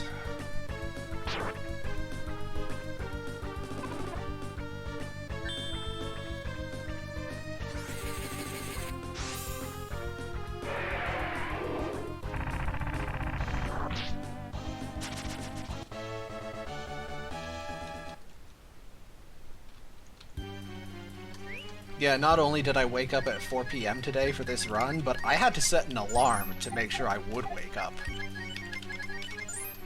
Which is, yeah, that's pretty nocturnal.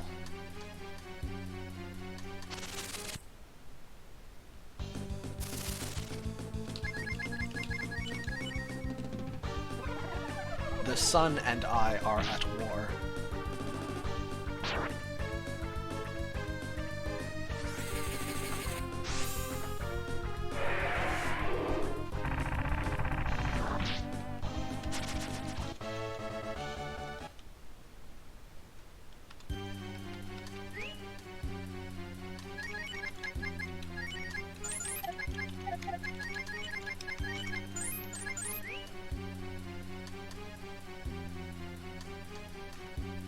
Okay, no fight. It's good. Let me out. Almost there.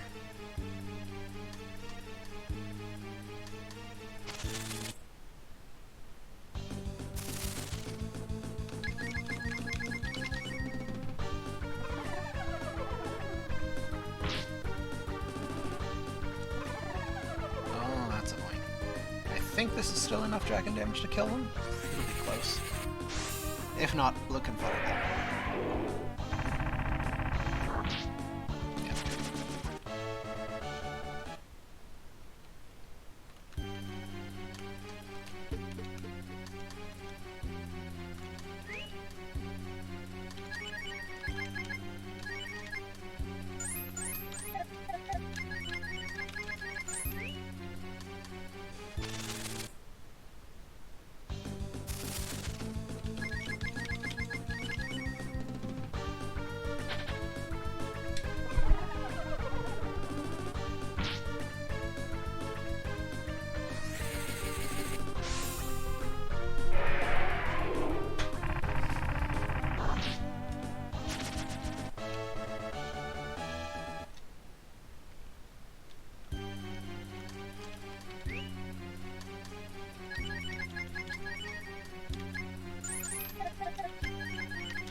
Boss fight? Nope. How do you manage bathroom breaks in an 8+ hour speedrun? I'll give you 3 guesses. The first 2 don't count.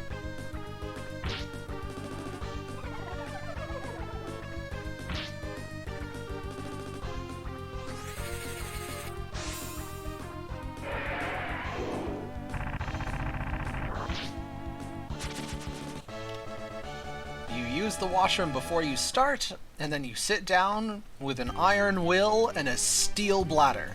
That's how.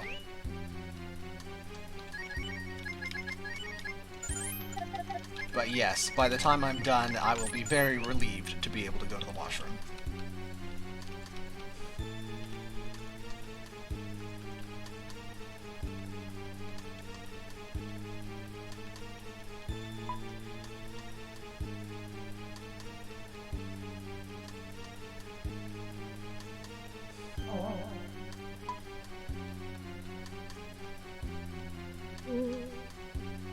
No, there's really not much in the way of input breaks in this game, alas.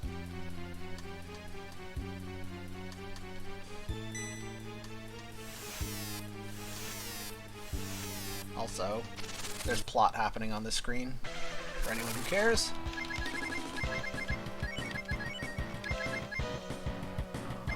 Fireball, Thunder Dragon, Cure 2. Get him with the foosh.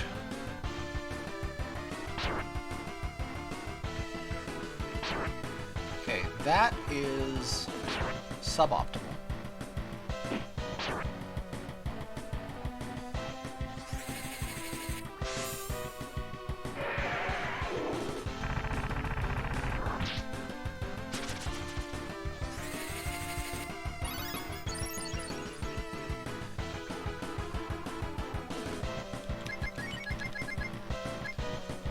What's the best way to do this? This is...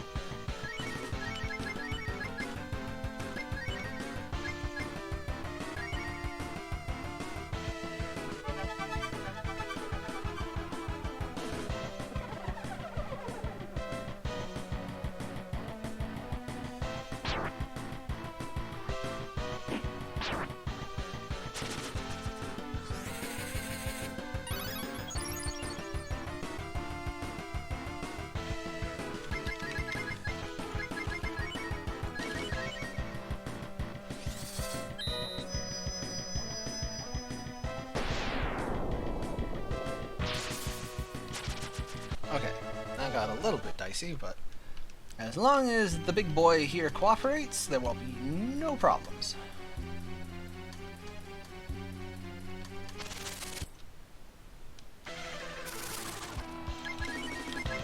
Okay, attack up. Cure 2. Please be gentle.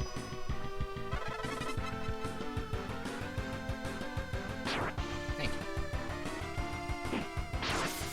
In the face! Ooh, that's a nice crit.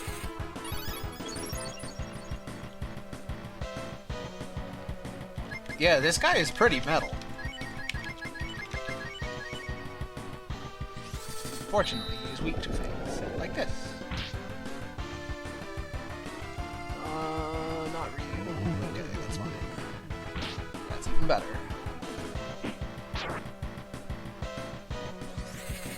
Okay, that's about half dead.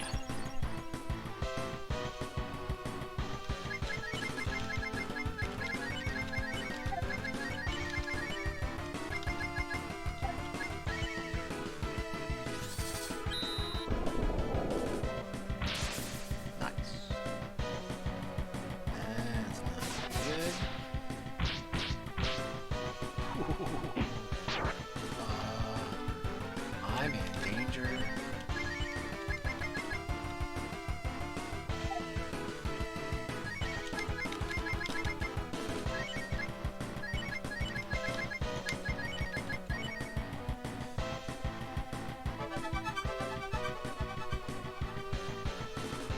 Okay. So that, the rotting status, if it's not cured immediately on the following turn, you turn into a zombie, which is like being dead, except you also attack your teammates. Fortunately, he chose not to follow it up with anything scary.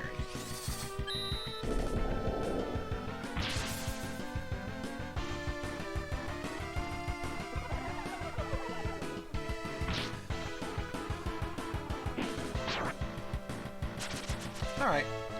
Not bad. Bunch of unnecessary drops, but whatever.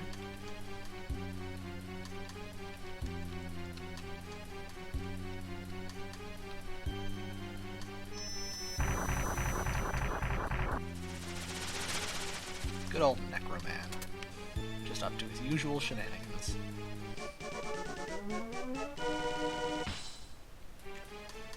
Now, to make sure that you absolutely must pick up that treasure chest before leaving, you cannot exit from the room down there. You have to come up here to cast it. And we're going to ask Nina to take her clothes off.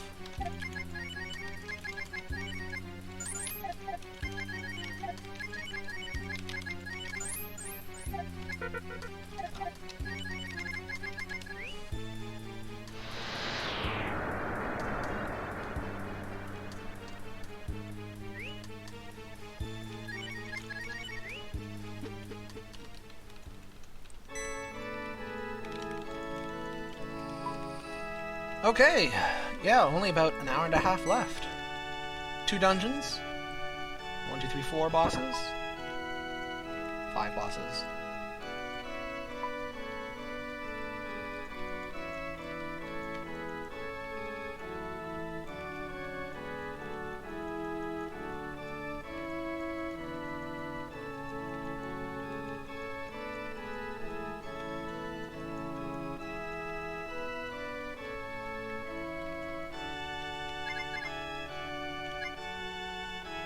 Oh, let's be nice to Cat.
Yeah, so if you're not familiar with the game, it might have been sneaking up on you, but basically now the bad guys are the church.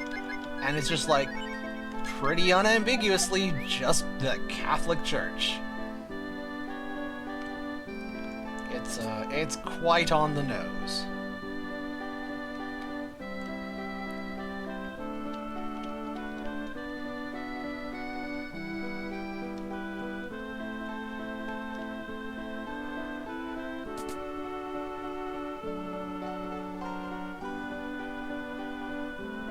I missed a step. I can fix that.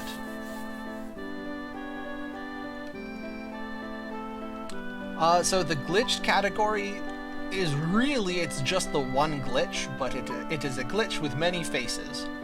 It's a glitch in the armor and weapon shopping menu, and armed with the glitch, you can duplicate pieces of armor in your inventory, you can create glitched weapons with extremely powerful properties, and you can create unlimited money.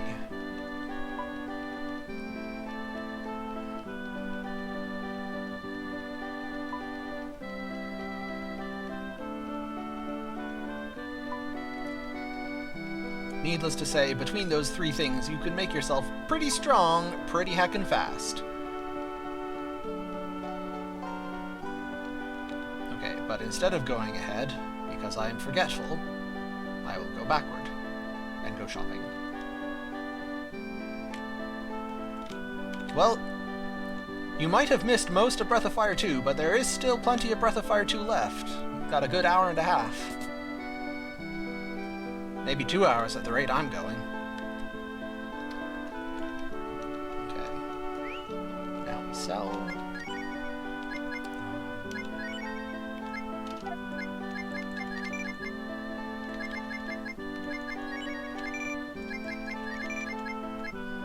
Okay, I need to keep the Socklet Armor, the Buster Sword, the Holy Scarf, and the Backlaw. Which means I don't need that, I don't need that, I don't need that. I do need the Weapon Shield. That's for Rand.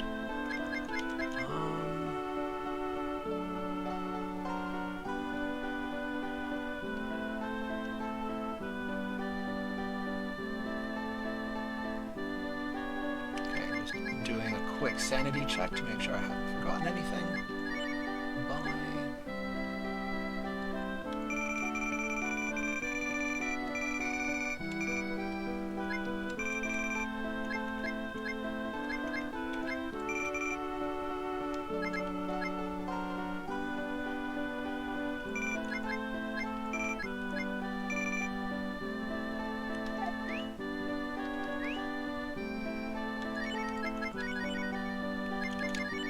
How much inventory space do I have now? None. Excellent.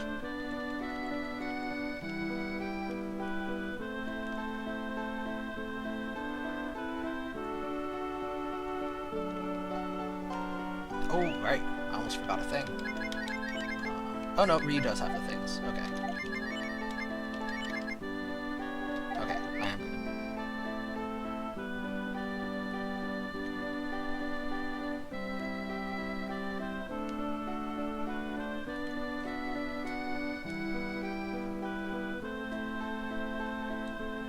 Don't forget the thing. I'm pretty sure I've forgotten several things, but that's okay. Now I can answer your question. It is X.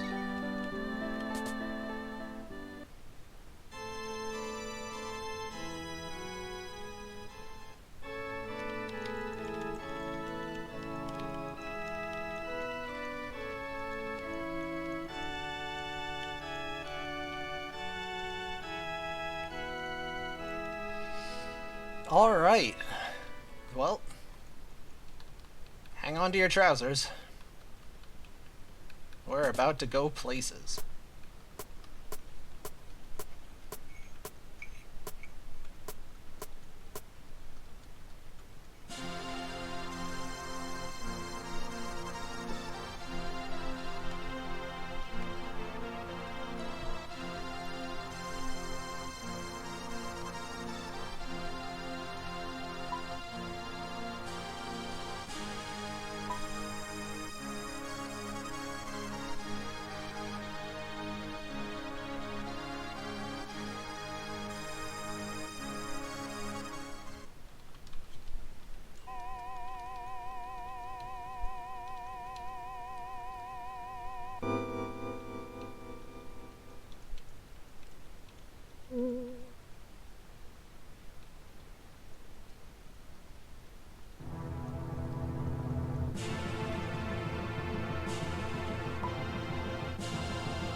It always feels wrong to interrupt that scene, so I just figured I'd let it play out.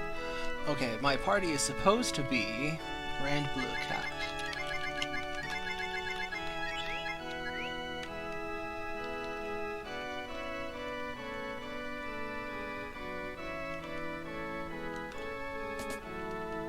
Get him!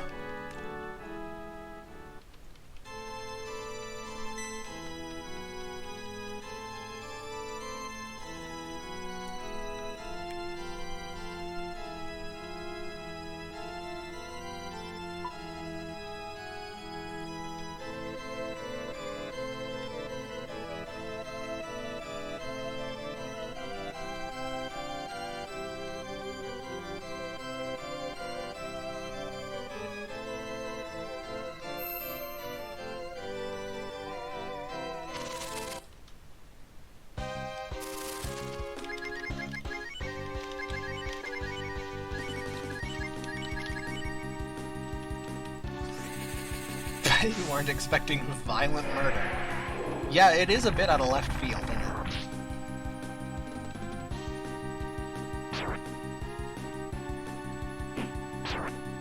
Alright. We have angered the Purple D. Come at me, bro! This is always spooky. Oof. And... oh, Cat survived. That's rare. Yeah, Cat usually dies to that.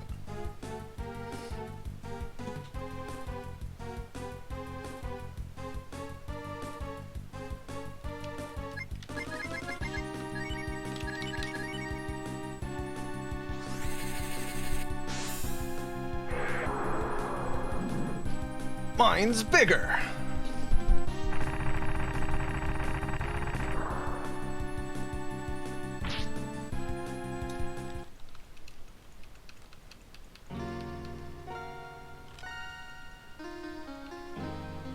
It may interest you to know that, compared to the world record, we are currently plus 49 minutes and 59 seconds. In other words, we're on pace.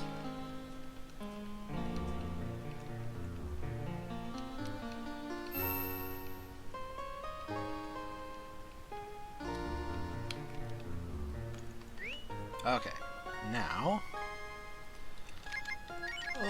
Holy Scarf goes to Rand. I have one too many of those. Using up my space. Okay, take off.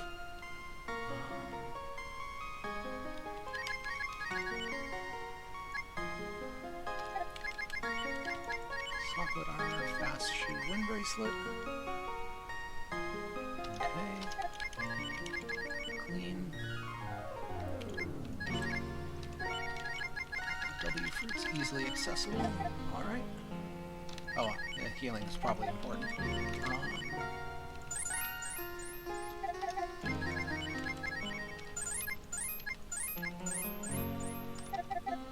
Alright.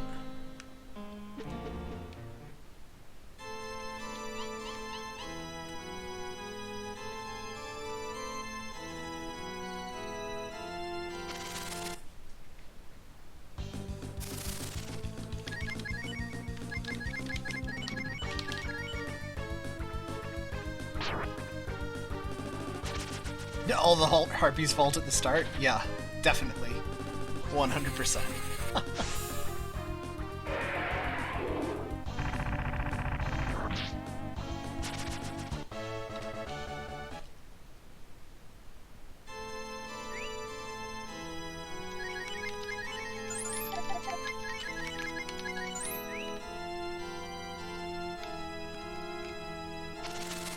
Rude. Oh, that's alright.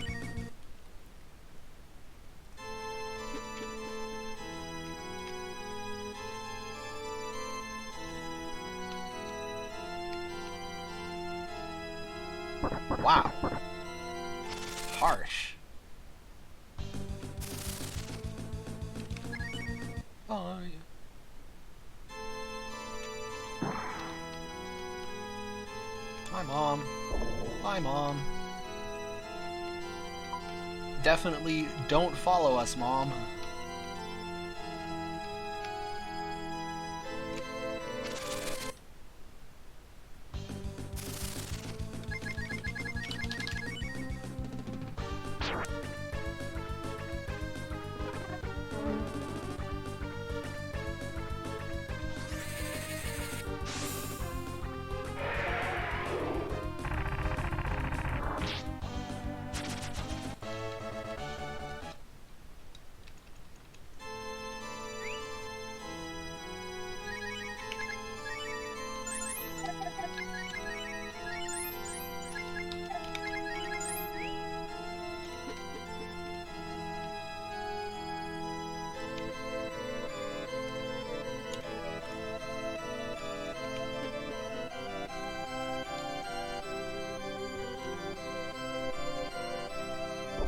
Time for everybody's favorite room in which nothing bad happens.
Pope Guy is gonna get one hell of a punching.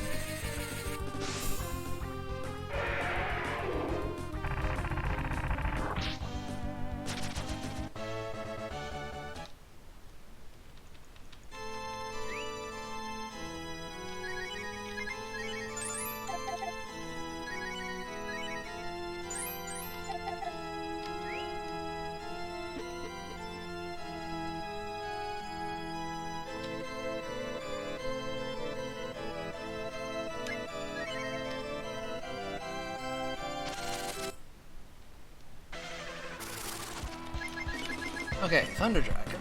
Defend. Heal Ryu.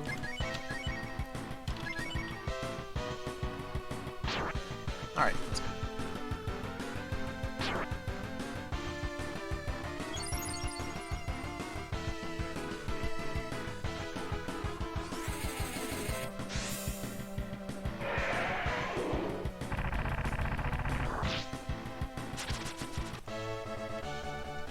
Yeah, if you're invested in the story and the characters, it does a really good job of making it personal.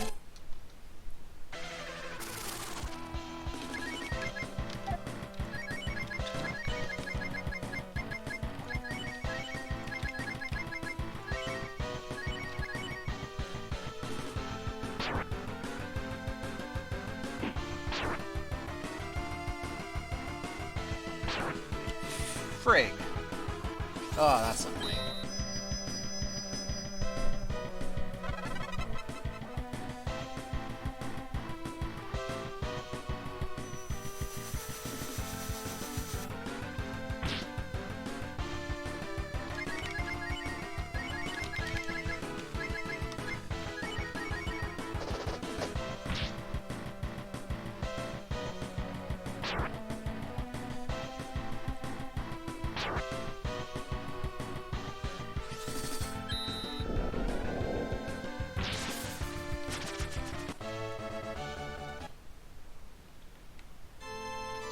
Get back here.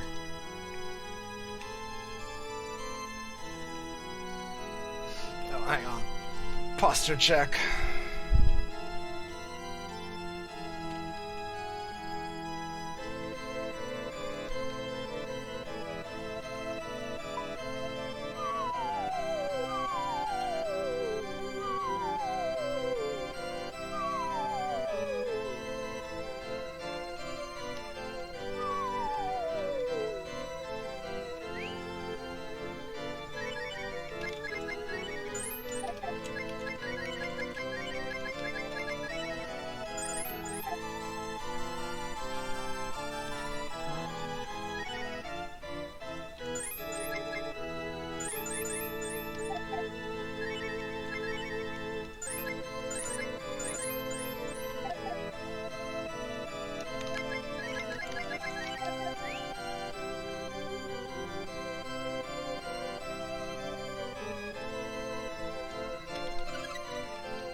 Just making sure I do this puzzle right.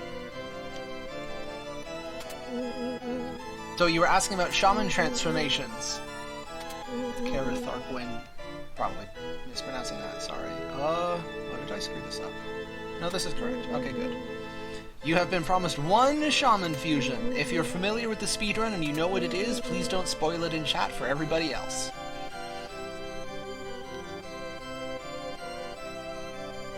You will be given one fusion.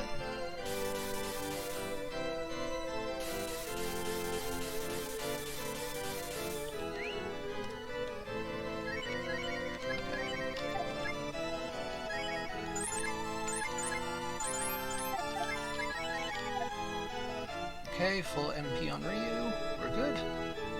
We're good. Nice. I invited people in chat to guess what the Shaman Fusion is, but I mean, there's only one dungeon left after this, so there aren't that many things it can be. I got one vote for Sten.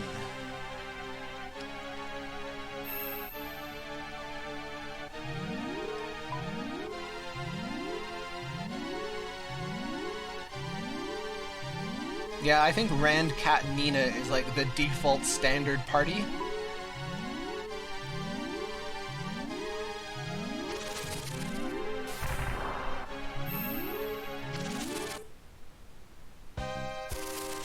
Alright, I'm gonna make sure I don't do this wrong.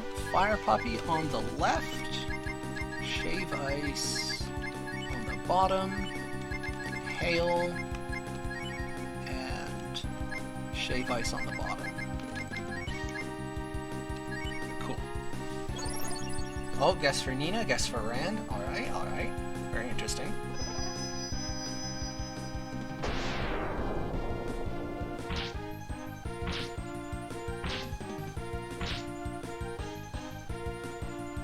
So the way this fight works, the dude in the middle is the guy in the machine who asked you to kill him. So that this machine would stop sending energy to the baddies. Pretty sure it's Cat or Sten. Well, across all of chat, you have guessed almost all of the characters. Nobody thinks it's going to be Bo. Nobody wants to guess Bo.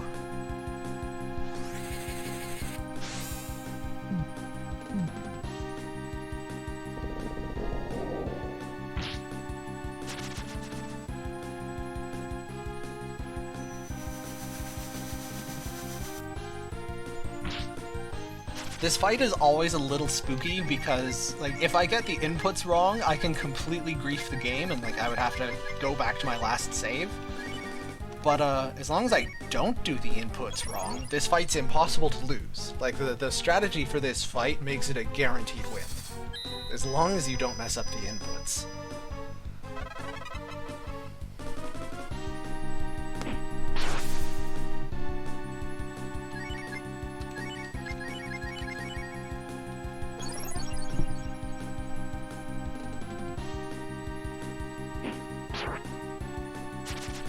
Nice. Saved the dude. And would you look at that? It's Dad. Hi, Dad.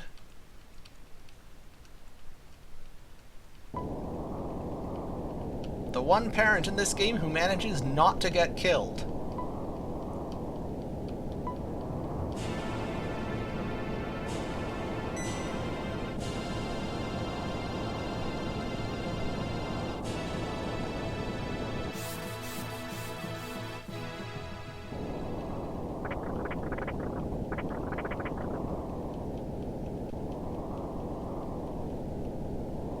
Yeah, if you know what it is because you've seen the speedrun before, or like other speedrun categories, you only have to hold your silence for like another, I don't know, 10 minutes? Probably not even that much. We're almost there. We are so close. Oh, I absolutely killed the old guy in my first playthrough. No question. Yo, the game gave me G-Dragon. I was going to use G-Dragon on everything.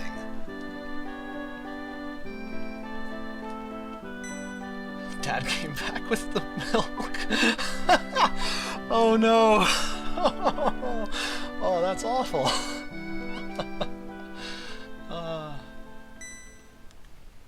Why do we save old man in any percent? Community agreement.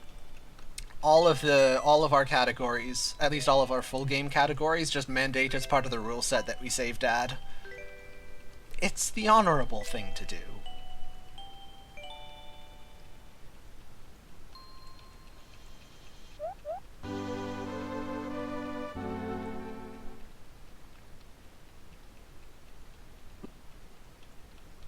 But yeah, very strictly speaking, the proper quote-unquote category names would be any percent good ending and glitchless good ending. What pace am I on right now? Oh, like 8:10? 8:15? Bad. Well, I mean, like, it's underestimate. It's really bad relative to the world record. Actually, this category is very unpopular. The category that gets the most runs is regular any percent, not glitchless. But all of the full game categories rescue Dad. Yeah, only 3 people have recorded glitchless times. Me, Andy W3321, and Shogun _ Gundam 04. Andy and Shogun are both real cool people. Yeah, Breath of Fire's community is not really big enough for there to be that much interest in glitchless. It's mostly just me.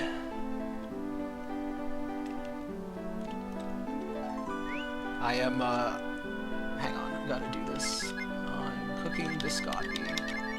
As far as I know, I'm the first person who actually recorded a glitchless time. I think before me, everybody just ran any percent. And, I think I started running this back in 2017.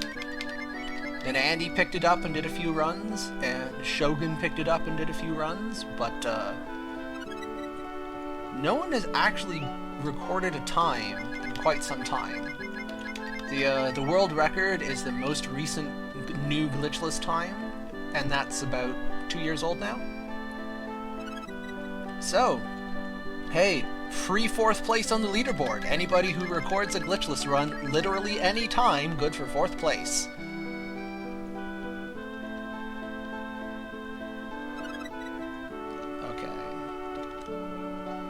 Now, before I forget, let us good ending.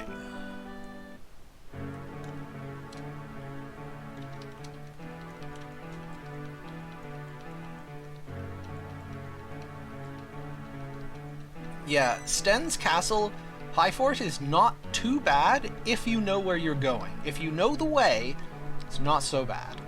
But like most casual players, their first time will not know the way, and then it's awful.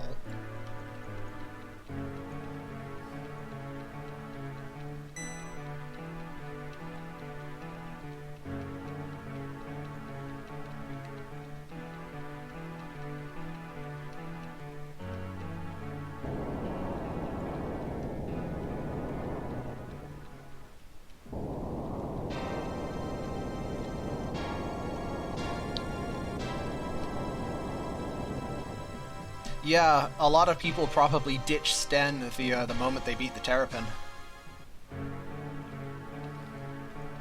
You probably noticed that Sten was being dragged along to all of the dungeons after the Terrapin. We took him to Nimafu's Tower, to Sima Fort, to the Whale. Terrapin percent came about because we wanted a category that we could run without an 8-hour commitment. Okay. Okay, I have not forgotten anything. Good. And now we go home to Gate. And no, it's not off topic. I mean, it both literally is on topic. It's a question about Breath of Fire 2 speedrunning. And also, like, off-topic questions are fine. We've been talking about a lot of stuff tonight, and not very much of it was on topic. Yeah, like, I get it. Obviously, I get it. I'm the runner. I'm very viscerally aware of how long they are. But I totally understand that most people either literally can't or are not interested in making that kind of time commitment. It's absolutely fine. So if you'd like to do a bit of Breath of Fire 2 speedrunning without the huge commitment, that's what Terrapin percent is for. And you'll see that like a lot of people have run Terrapin percent relative to our other categories.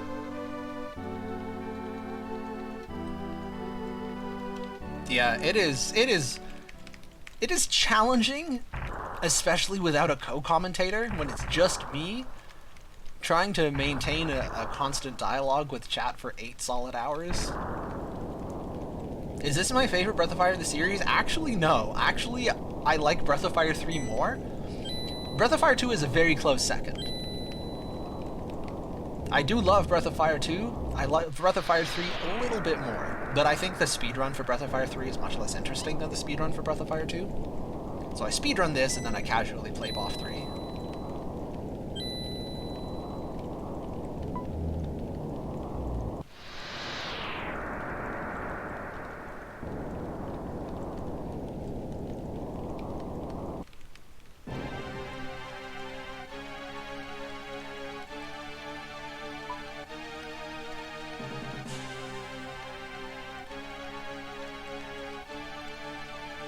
Yeah, the strategies in BOF 3 are a little repetitive, but also you can avoid most random battles entirely. What I enjoy about BOF 2, and especially about BOF 2 glitchless, is like you actually have to play the game. Admittedly, like a chunk of it is just throwing Thunder Dragons at everything, but that's like if you Thunder Dragon everything, that's not optimal. There are some fights that it's better to not Thunder Dragon, and like that's interesting. You want to optimize. Okay, so those who are familiar with the shaman system, you will know which shaman I am recruiting here, so that will narrow down the options. Again, if you know the answer, don't say it yet. But if you think you now know the answer, then the follow-up guess is why? Why am I using that shaman transformation?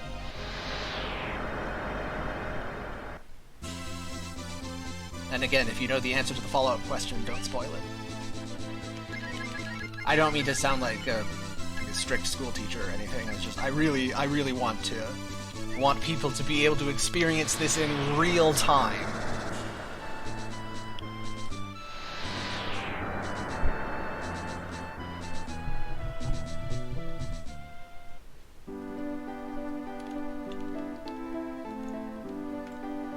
I think it's great entertainment value. So, fun fact about this, that guy, we're trying to find Patty, the girl with the blue hair, That guy says she went to a restaurant. That kicks off a little mini game or a side quest where you're supposed to chase Patty all over the world. You follow the clues. You go to the next place and they say, hey, I think Patty went over there. And you're supposed to take a while to find Patty. The old Breath of Fire 2 TAS, tool-assisted speedrun from 2011, did the entire hunt. They did the whole thing the way it's intended to be done. It's completely optional. You do not have to do it. Wrong way. Alright. Here is the big review. Nitrodon's pretty sure he knows the answer. Nitrodon was there when the strat was invented. I'm pretty sure you know the answer.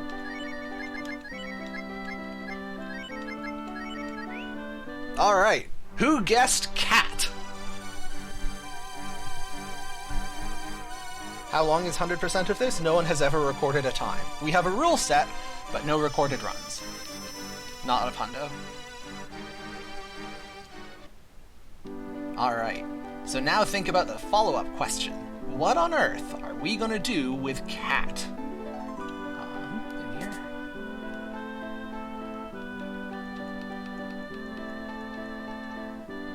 here? I was there when it was written. How long is just Boombada attempts? Probably hours. Very likely hours.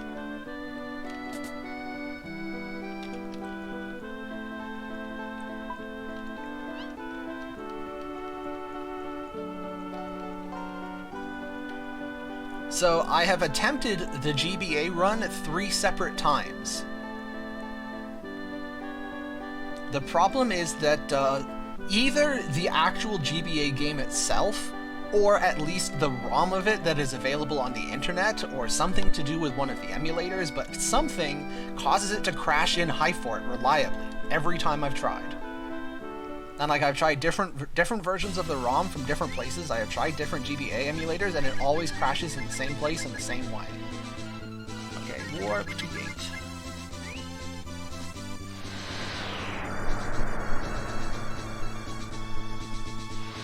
So, I have tried. So, have you tried an actual speedrun? This is something that I don't have a cart, so I am interested to know. Did you play, like, just start a file and go straight from new file to Highfort? And if it didn't crash on the cart, then yeah, it's a ROM issue. Okay, change to blue, brand, and vegetable. Okay, and safety save.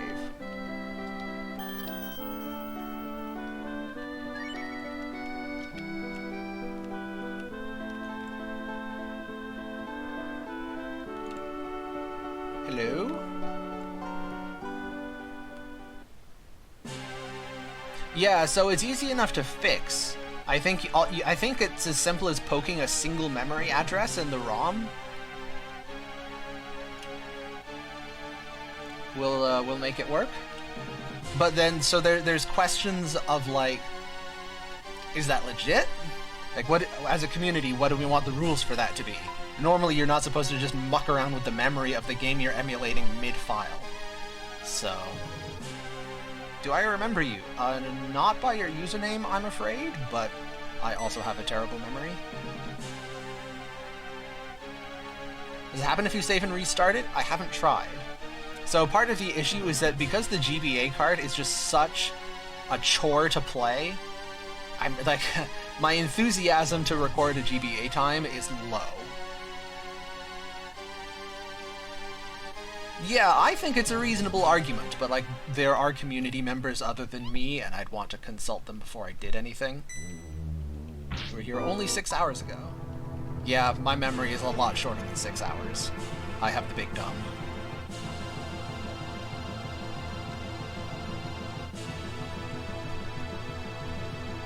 But yeah, if somebody wants to investigate with the GBA and either figure out a workaround with the ROM, or get a ROM that works, or just do it on original hardware, or anything, yeah, free world record, it's just sitting there.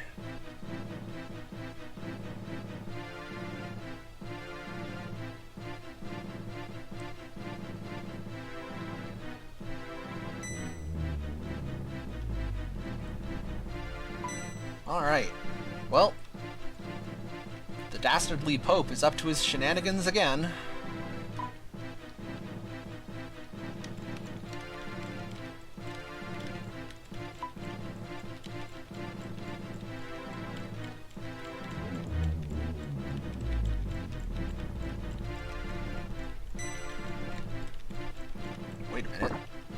Everyone's alive.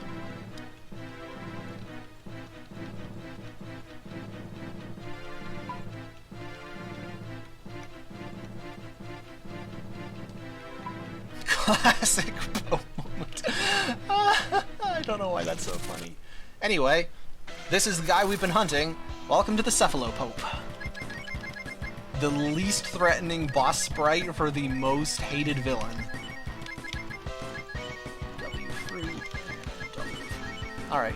Good pattern, please. I would like a good pattern. Please do not burn me.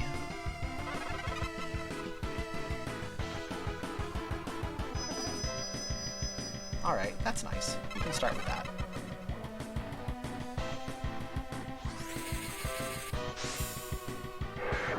He's like one of those little bobblehead minifigures, whatever they're called. Ones that are like half of the shelves at any game store.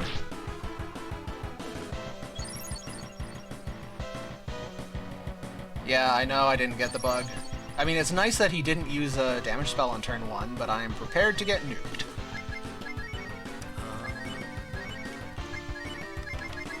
Well, cross your fingers.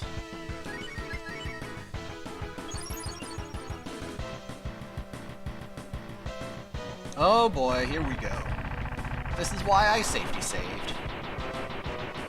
Ow! Okay, that's fine.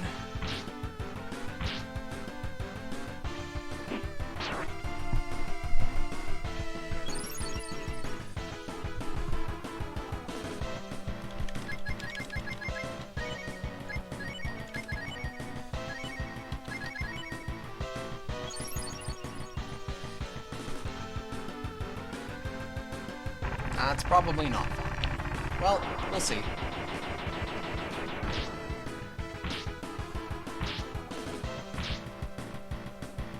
This is not lethal damage, so it is all going to come down to whether he decides to nuke me next turn. Always a fun gamble.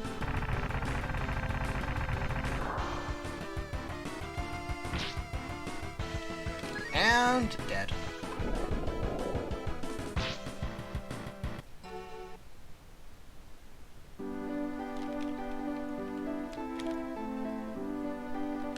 We go again. Yeah, 2,500. He was at 200 and some odd. He was one attack from dead, but doesn't Breath of Fire 2 has guts. Yep. But I mean, he was also one hit from dead, so it's just if I get an action, I win. So fortunately, you don't have to do the entire scene again, which is nice. Dragon, attack up,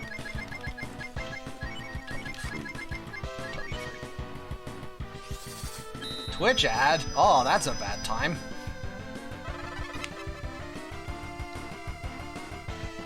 Alright, that's the good pattern.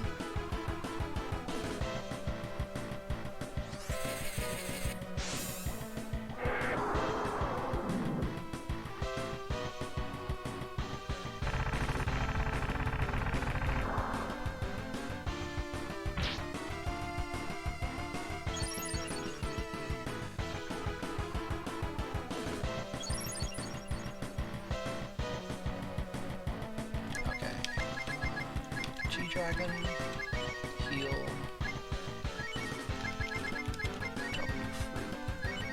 wait, that's not right. Attack, heal, W3. There we go.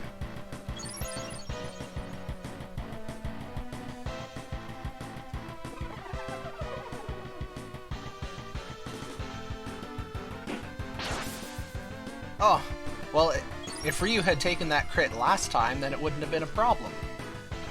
Alright, we're good now.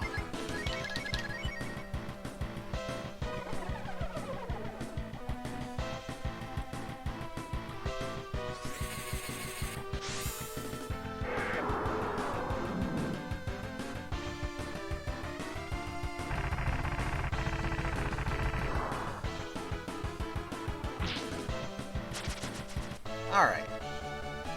First try every time.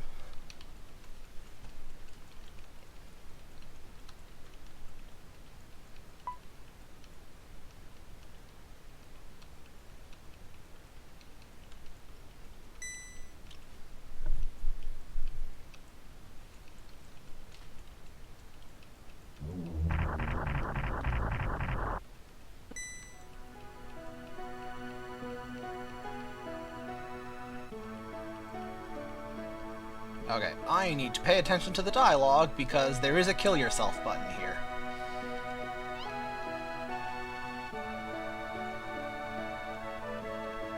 Nitrodon can explain in chat what was going on with his AI there.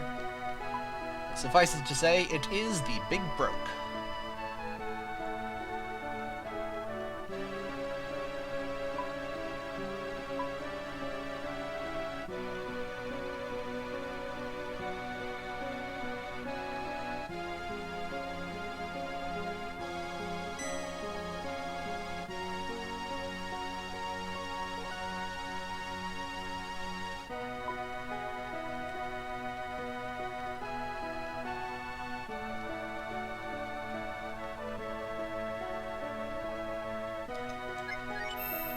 Okay.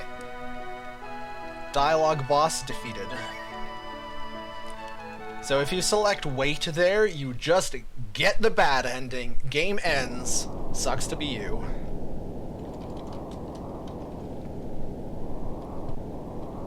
Ah! Henry, you are asking the right person. Not only is there a TAS, it's my TAS. And yeah, it is TAS only Manipping Breath of Fire 2 is not humanly possible. The RNG function advances every single frame.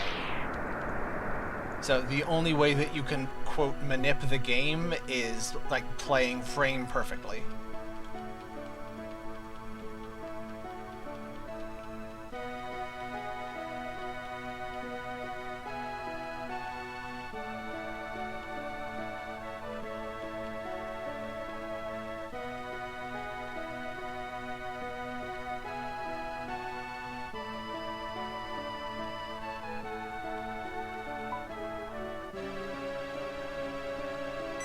Also, say goodbye to Mom, again.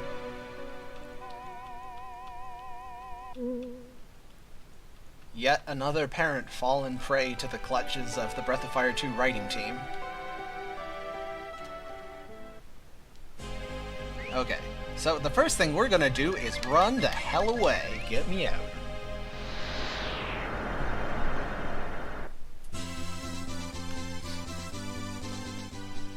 Okay, now we put our kitty cat nice and safe in the box. We're going to take our kitty cat back out of the box.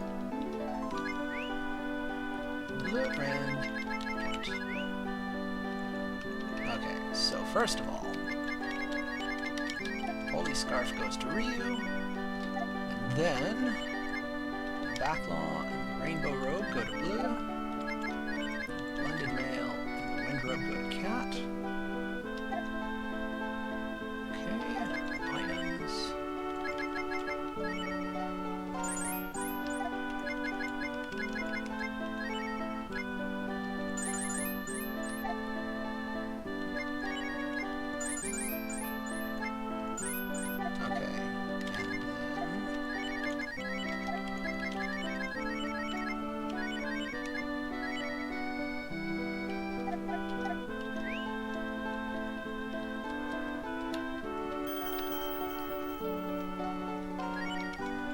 Okay, safety save, quite important.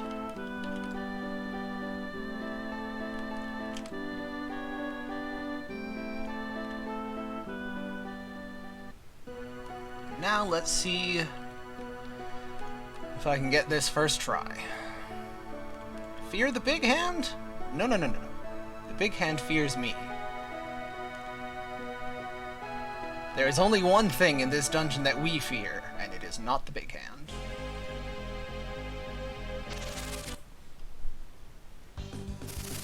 Okay.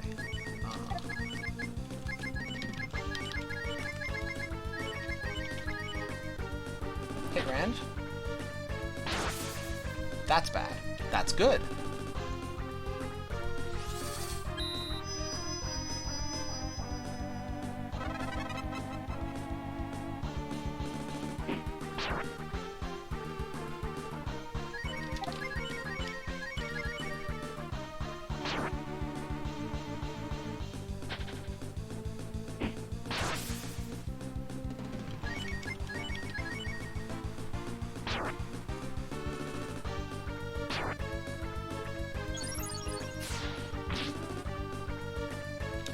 Okay. Now, the important thing is to remember to take Re-Sword off. And heal Cat to full health. Okay, and we should be set. And I want Ryu in the lead. Off we go. Now, who has questions?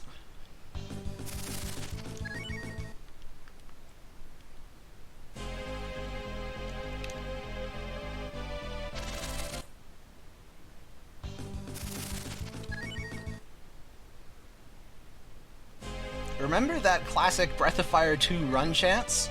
The one where you can't ever run away from anything because the odds are so low? Fake news. The run chance is great. I don't know what you're all fussing about.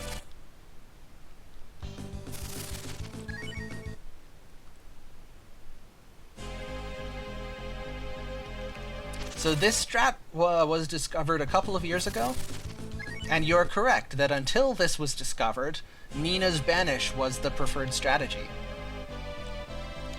Why leave Cat as the only living member? It's a function of how the run calculation is made. So when you try to run away from a fight, it's a percent chance, and your odds of successfully running away are based on a comparison between your party's speed and the enemy party's speed. Specifically, your party's average speed and your enemy's average speed. Even more specifically, it only counts the speed of living party members. So right now, my party's average speed is just Cat's speed, and the other 3 party members, because they're dead, they don't affect my party speed. So Cat is united with Devil and Wind, which is the fastest shaman transformation in the game, and also wearing speed boosting armor and 2 speed boosting accessories. So this is the most possible speed that a level 25 Cat can have without farming Dinkers, the +1 speed consumable item, which would be very slow.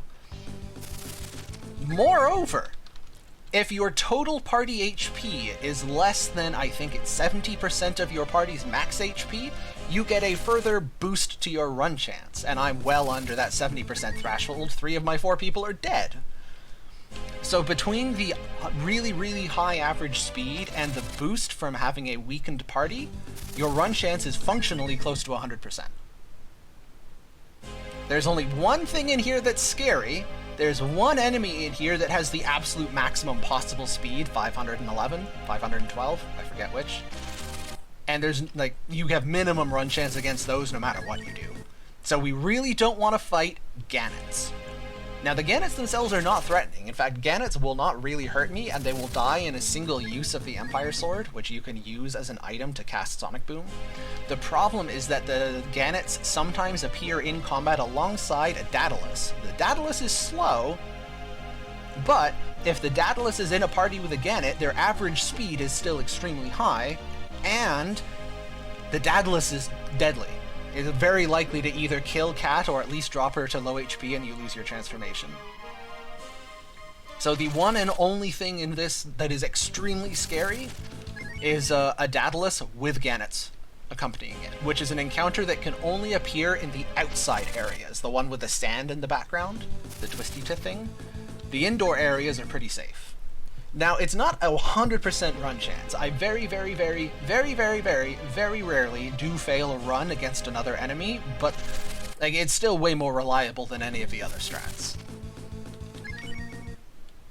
And funnily enough, in, I think it's my glitchless world record, in one of my PB runs using this strat, I fought a Daedalus with Gannets. The Daedalus actually did remove Cat's shaman transformation, and even though Cat lost a lot of her speed, I just continued using this strategy with an unfused Cat and successfully finished the run. Now, it's much, much, much riskier without the fusion because your speed is a lot lower, so I was, rather than winning 99.9% in my favor rolls, I was winning maybe 80% in my favor rolls. How long did this strat take to find? Well, this game has been out since like 1994. I know people have been speedrunning it for over a decade. I personally have been speedrunning this since 2016, and the strat was discovered about 2 years ago. So a lot of both major and minor improvements were made to the speedrun strats because of Nitrodon, who is with us here in chat. Nitrodon, with assistance from a few other people, did a huge amount of code diving and figured out exactly how mechanics worked, where until Nitrodon did that, we only had like rough ideas from playtesting. Like, you play the game and you take notes and like, okay, I think this is how it works. But that's not as accurate as actually reading the code. So Nitrodon actually went and read the code and told us exactly how this stuff worked, and a lot of our stuff instantly got way better. The cat strat is the one big showpiece, like this is the new thing. But outside of this, a ton of tiny little optimizations that add up over the course of a run. Okay, see that treasure chest? Screw that treasure chest. Don't want it. It's not good enough. It's not worth my 0.5 seconds to open it. That always tilts the hell out of one of my friends.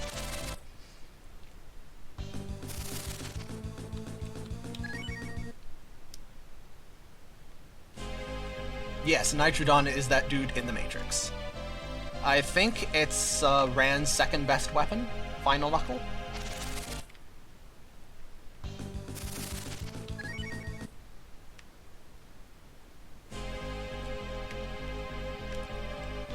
And touchdown! We have made it. We are safe. We're at the checkpoint.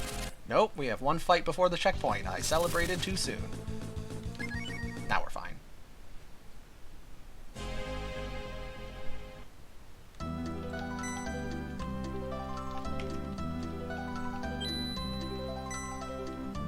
I mean, I could equip it to him. He would get no use out of it. Rand ain't punching anything. Rand's attack is weak as hell. Rand, if you play casually and you actually get Rand up to a good level, he's pretty strong, but my Rand is under-leveled badly.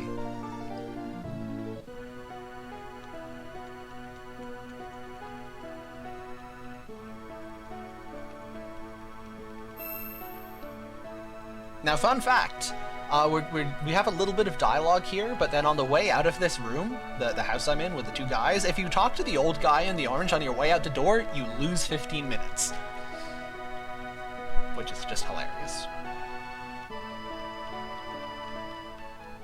Tank and only tank, he tanks hits. In the speedrun, that's certainly true. He tanks and he uses items. If you play casually, he's actually a competent healer. He both tank and heal. Yeah, talking to the orange guy, who is, I believe, your grandfather. It triggers a extended plot sequence where, in a flashback, you play through the story of Ryu's mother leaving Delogany, ascending to the surface, meeting your dad, falling in love, getting married, having you, having your sister, and then ultimately turning into the dragon to defend the town.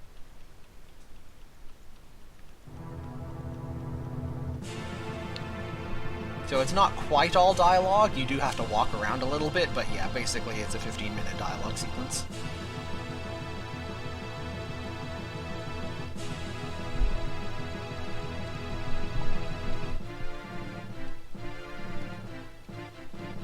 Nothing aside from lore. It's just there for fun.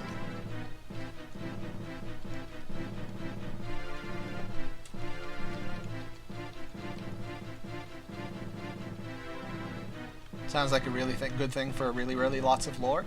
I was going to do it for lots of lore last time as like a post-game bonus thing, but then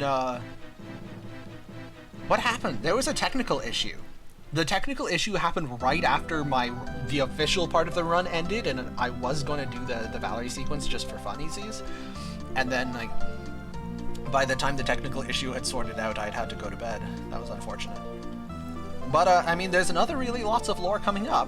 I am submitting to it. I'm game to do it.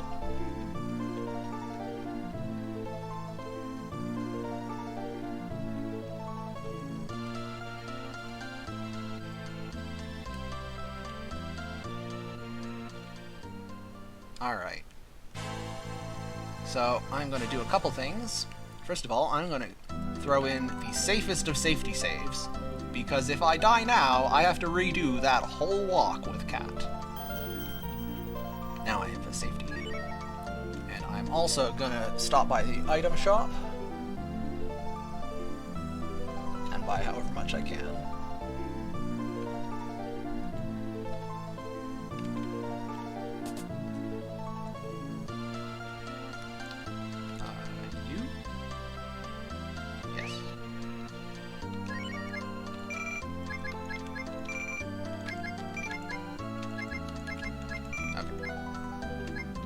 I'm now very well supplied.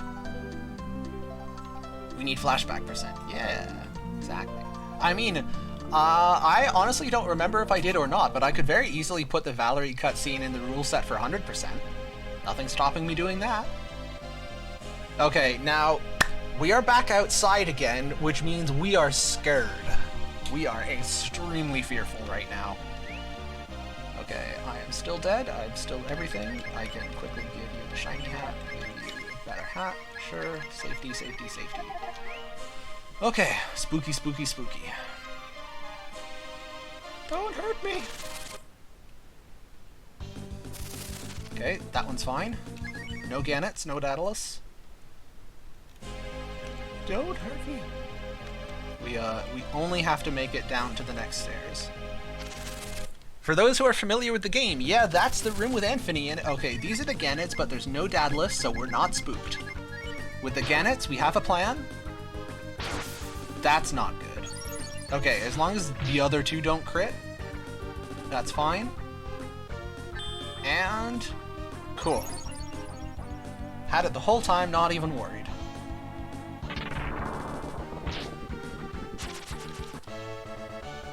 Easy peasy.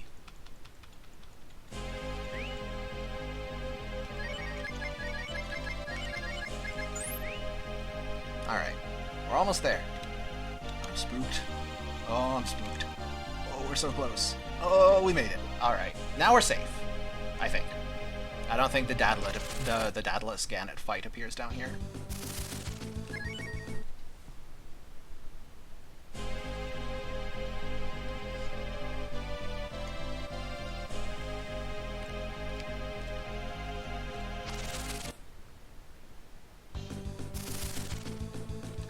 Flee!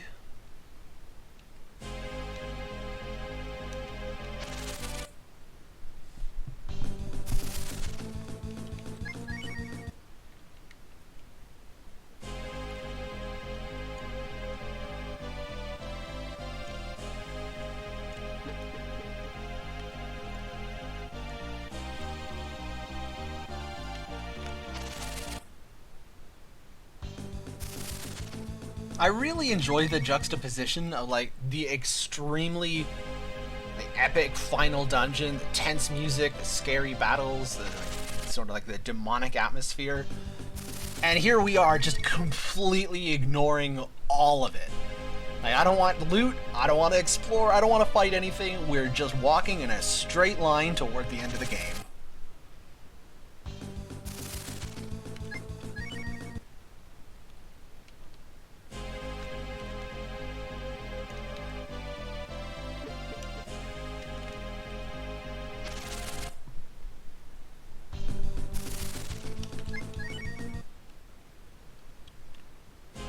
Very soft lock time? Yo, hold your tongue. Don't put that curse out there. Okay, so I'm gonna do a quick little jiggy after I get out of this fight. Alright. Oh yeah, Lufia 2 endgame is fantastic. Okay, quick little jiggy there, come up here. They have something I want. I want that box. I was lying about the boxes, there is one good box. Give me the dragon armor. Alright, now I have to be very, very precise.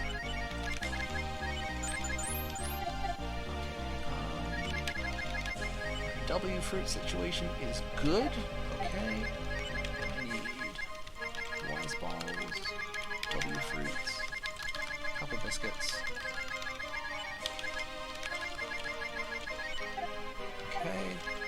equipment. I need to take these from Cat, give them to Ryu. Ryu has... Oh, and the dragon armor. That's important. And does Cat need the brave armor? Yeah, there's no reason not to. Okay. So Ryu... Oh, Empire Sword. Shouldn't forget that. Empire Sword, dragon armor, blended shield, shiny hat.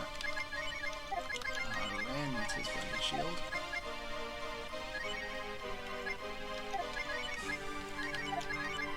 There we go. Okay.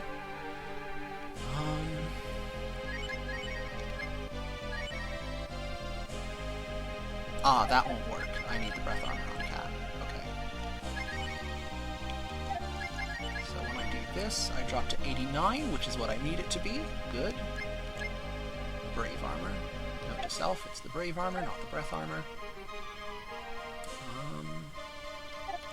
I might as well order that to the top now, so I don't forget. The brave armor is there. Okay. I should be set. I'm at full health. I'm at full mana. Okay. Thank you. Good.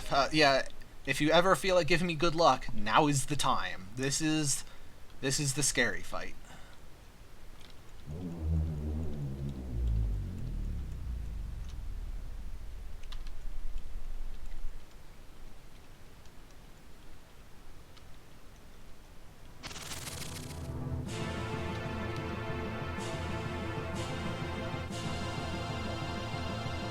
Okay. Round 1. Fight. We are in the wrong formation. That's gonna complicate things. Okay. Let's see.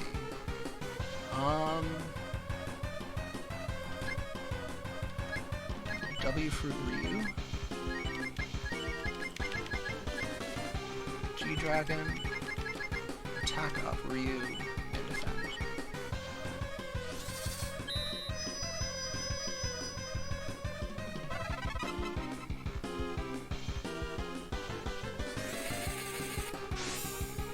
Yeah, Rand is supposed to be further back in the party. It should be Ryu in front. Rand might be too squishy, so this is going to come down to fight RNG.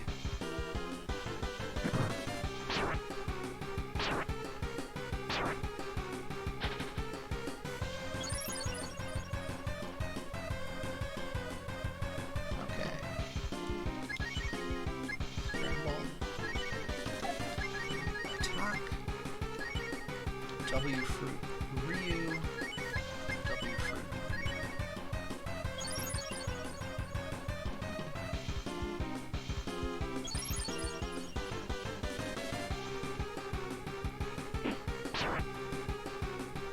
Okay, round 1 down.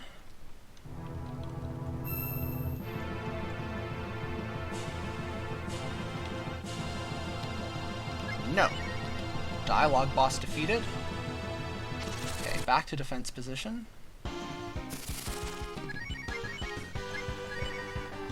W Fruit Ryu. G-Dragon. Defense up Rand. And Biscuit. That's correct.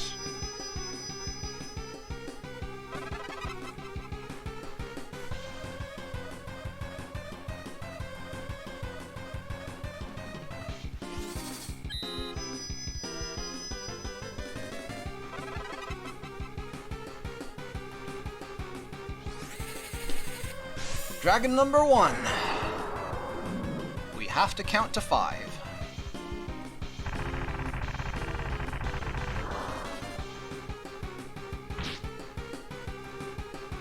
Okay, this shouldn't be scary. Good. Goodbye, Cat's Shaman. That always happens. Okay, now Wise Ball Ryu. Dragon, Biscuit, and W Fruit Ryu. Yes? Yes. That should go off in the correct order.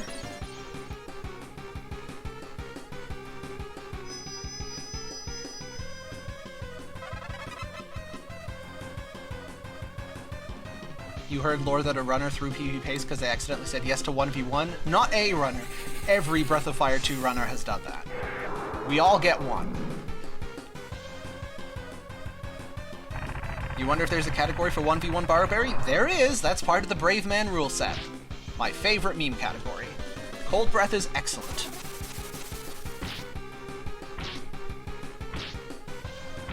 The best part of the Brave Man rule set is not only can you not use dragons, but you have to actually solo fight Barberry. Okay. Wise Ball Ryu.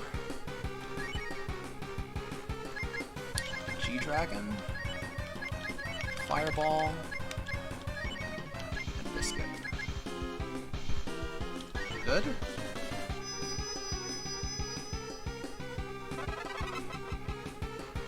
Shogun has still not done that Brave Man run that was promised. We all need to cancel Shogun. Is there a route doc? So I have a 67-page document that's all of my Breath of Fire 2 notes for all speedrun categories. It is the grand summary of everything I have ever produced in the written word for Breath of Fire 2. Okay, this is spooky. Not dead. Cat's dead. That's okay. We can manage without Cat now. So if you hop over to my channel, hang on, I need to get this turn right. Wise Ball Ryu. Ryu has to put on the Brave Armor this turn, and G-Dragon, and Bleu uses a Biscuit. Now we cross our fingers and pray. We do not want a normal attack. If it's a normal attack, we're sad. And possibly dead. It's Cold Breath, we're happy and probably fine.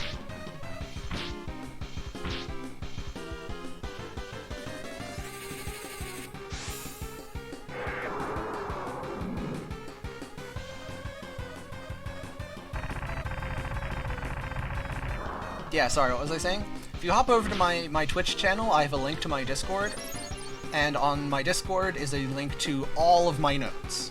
Every last note. Okay, and now we switch back to the Dragon Armor, and we hit him with a final G-Dragon, and just double checking, yeah, our inventory is what it should be, which means this Fireball is lethal. Add again? What a terrible ad timing. Apologies to anybody who got ads.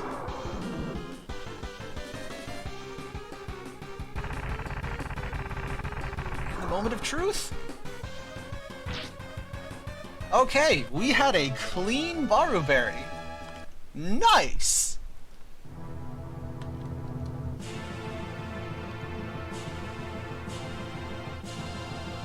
And no soft lock. We got him, boys! Alright, now, before I can mess anything else up, save the game! Oh goodness, save. Okay. Now, what do I need to do? I need to take Ryu's accessories.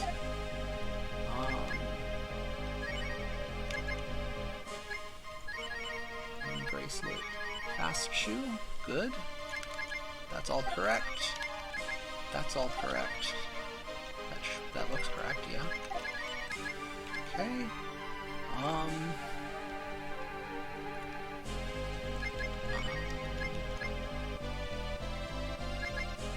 Holy Scarf on Bleu.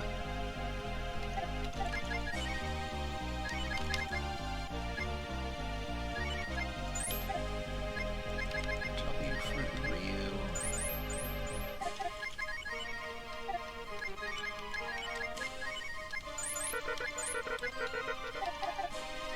And now we change the party. You'll never guess who I'm changing the party to. Okay. Bleu. Sten. Cat. We take the monkey. It is monkey time.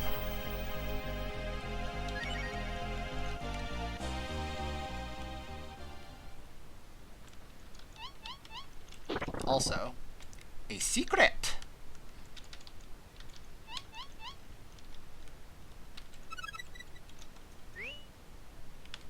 Yeah, so, Nitrodon, I have a note in here that says do not use exit from this room.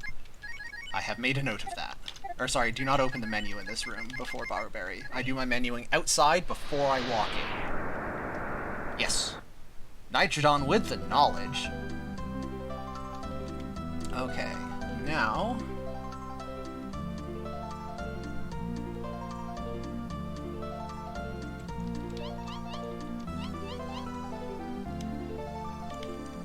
Now we have to do the plot sequence to get the final spell. Oh, that Barberry fight is always so stressful. It can go so wrong so fast. And the strat for it is so precise.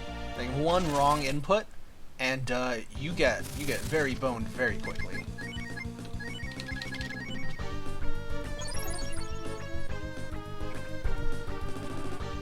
I was fortunate that Rand being in front ended up not affecting the fight. Although, it was only okay because I know the tech. And Nitrodon, you're responsible for this tech. One of the things that Nitrodon discovered is that in the game, there are two defense buffs. There's like the regular defense up, the single target defense up spell, and then there's the multi-target defense up X spell. And there's single target item version and multi-target item version. The Biscuit has the multi-target item version. They're different buffs. They stack. That's why on the first turn, I had Bleu use defense up on Rand at the same time as I used a Biscuit. So that Rand had both defense buffs. And Rand having both defense buffs is the only reason he survived that attack on the second last turn. If I had not known that tech, the run might have... Well, I mean, the run would have still finished, but like I would have had died and lost a bunch of time.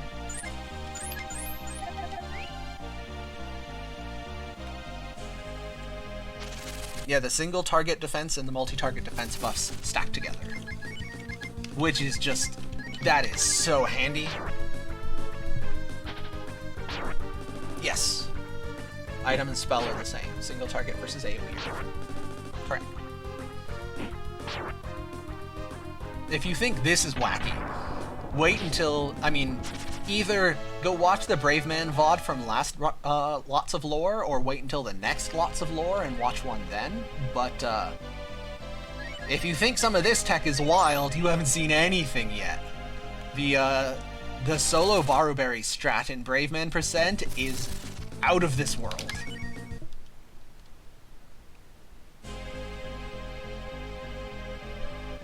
It is even more nonsense than the solo cat infinity walk.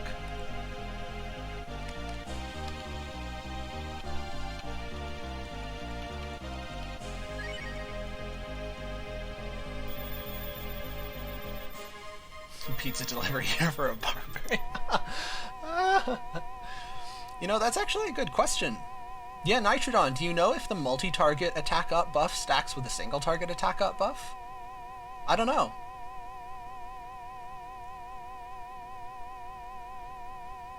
The only source of the multi-target attack up buff is a cookable item that I have never bothered with. So I actually don't know if they stack. It probably also wouldn't really matter because attack caps at 512, I think. So I think if you doubled up on the attack up buffs, you wouldn't notice because you're over the cap anyway. The attack up buff is absurdly strong. It's very easy to hit the attack up buff. The attack cap when you're using attack up. There's only the one attack buff? Okay. Cool.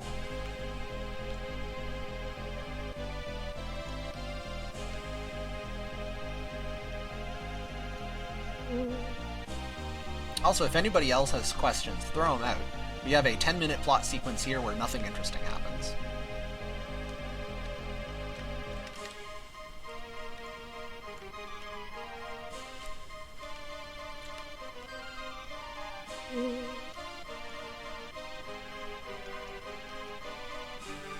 Incidentally, time is going to be in like 20 to 25 minutes unless I die on the final fight. We are getting really awful close, which means I'm getting really awful close to being able to use the washroom. And have dinner. And stand up. Yeah, if you don't choose yourself for Anthony, the plot just doesn't proceed, and you get to do the entire 10-minute plot sequence over again.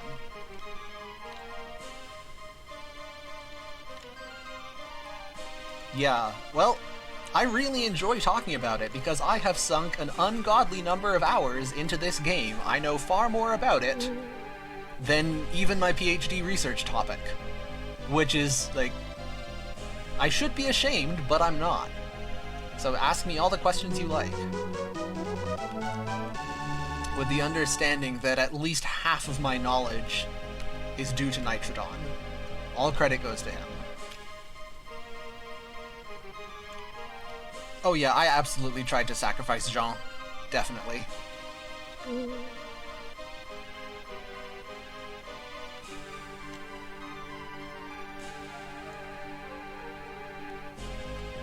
The idea in this plot sequence is very cool, and the execution is extremely uncool. Even if they would just get rid of the twisty hallways, that would be enough. Like, just you step in each door, they're standing on the platform there, they have their 2 lines of dialogue, and then you step out the door again. Why couldn't we do that? This is so much wasted time for the exact same result. Is the gold version possible, or the gold cheat version on the Switch version of BoF 2? You know, I actually don't know. I think so? I think the Switch version is just the Super Nintendo version emulated, but I'm not 100% sure. I think it is.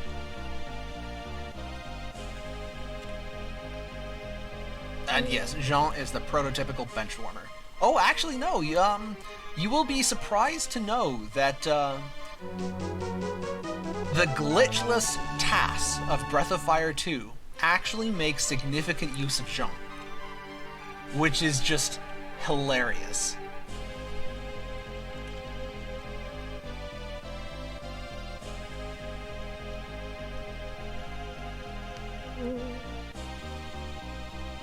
Yep.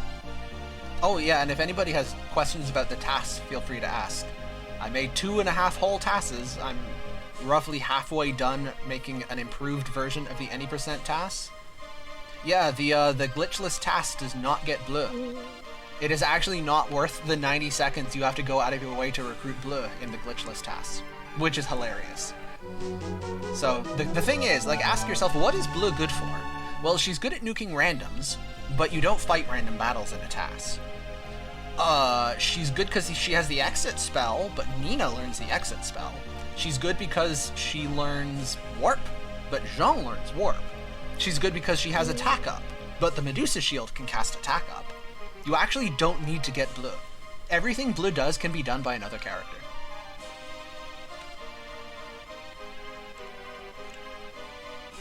Now what's even more interesting is that despite that, the any percent TAS does get bleu.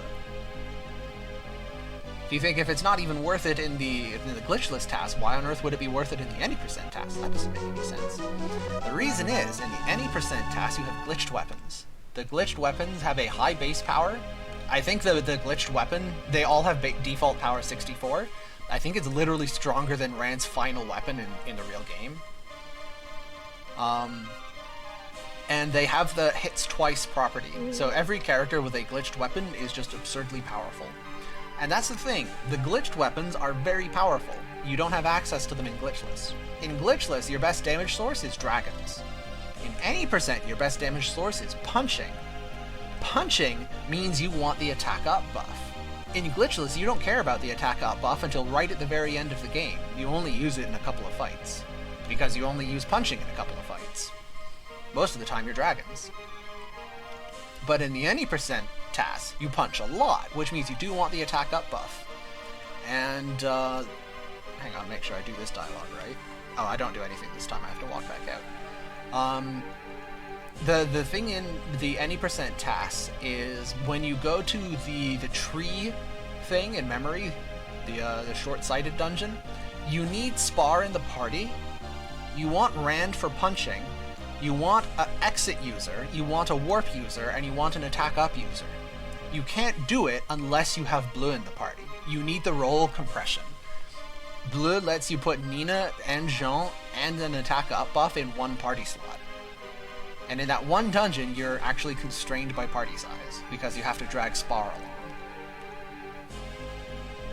Yeah, glitched weapons don't need no transformation sequence. That's exactly it. Yes, that's the idea. So any percent task uses bleu, but glitchless task does not. Instead, glitchless task just drags Jean around like a dead weight, and until he learns warp at level 14, and then you use Jean to warp everywhere.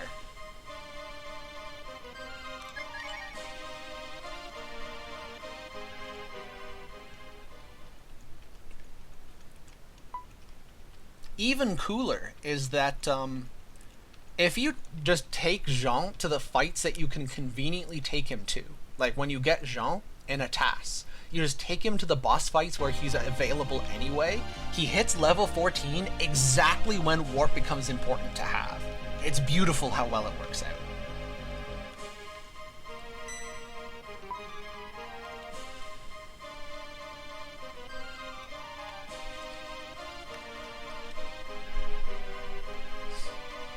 So now you might be wondering, well, okay, we have Anthony, but now we have to get all the way back down to the bottom again. And we can't do the cat strat anymore, she's lost her shaman. What do?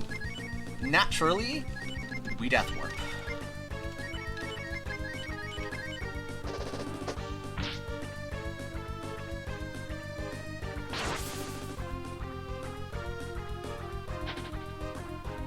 Don't dodge.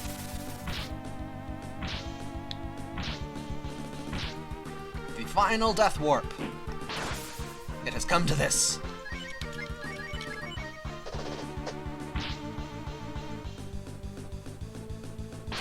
Nice. And in the face. Nice. One more. Excellent. Okay.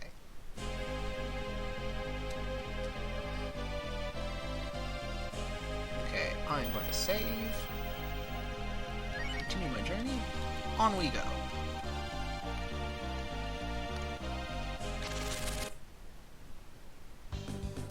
Oh yeah, getting gut saves in death warps is just the worst. It should be illegal.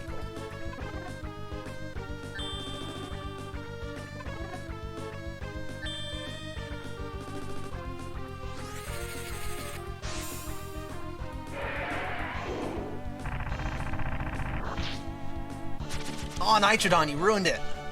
I was gonna get into Death Evan's room and be like, oh no, I forgot to take Sten out of the party! What a mistake! Yeah, this is our final party.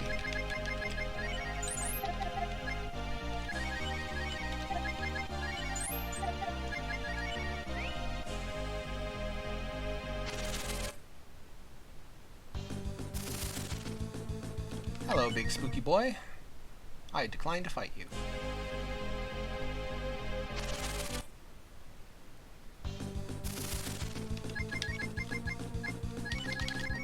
Yeah, so the thing is we need Ryu, Bleu, and Cat. The fourth party member is utterly irrelevant. Whoever we bring, they contribute nothing.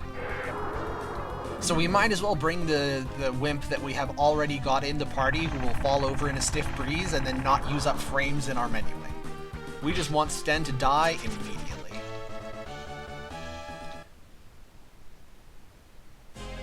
Alright, final boss time! ETA 15 minutes-ish? Ish? Unless I die, which is always possible. Unlikely, this fight is a lot easier than the Barberry fight, but you never know. Just checking in, by the way, is there somebody with a timer control around who can end the timer? Is the timer even going? I've sort of lost track of what state the stream is in. Yo, Nelson, you made it back! Who was sacrificed? We sacrifice ourselves like true heroes. Which is literally what you have to do to progress. You don't sacrifice an actual party member. Timer's going? Cool. As long as someone is around to make the timer stop going, we're all set.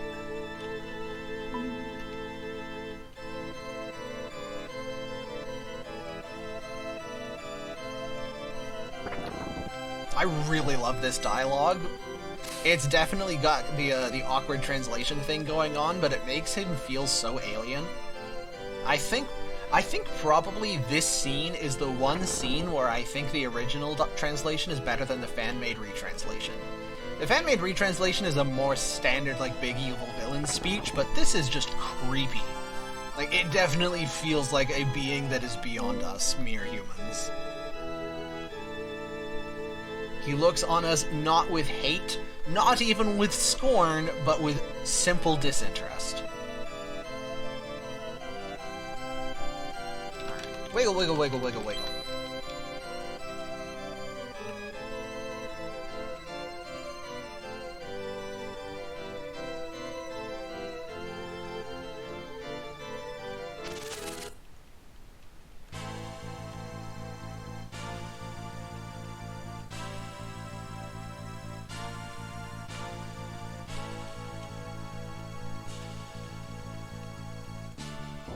Yeah, it's sort of easy to miss the implication, but, like, if you put yourself in Ryu's shoes in-universe, all his friends just got murdered.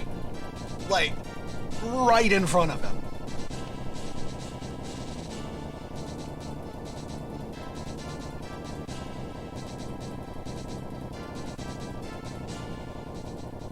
And therefore, in retribution, he shall cut God in the face.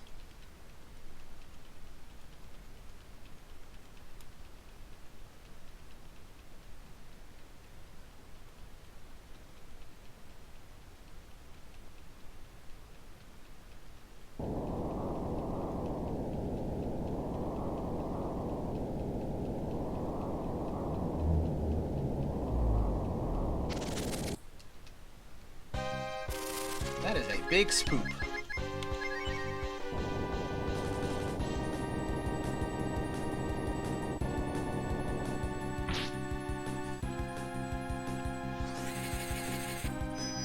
And now we can finally employ the ultimate power of the dragons, the magic of the Dragon Clan. The magic of friendship. I love it. It's so cheesy. It's the best.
Now here is my question.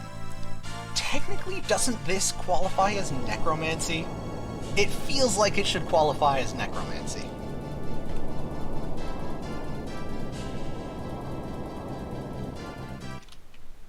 Alright, boss fight!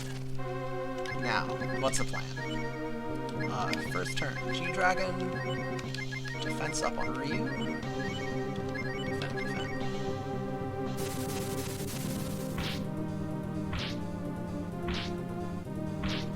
Yeah, it's just a Phoenix down.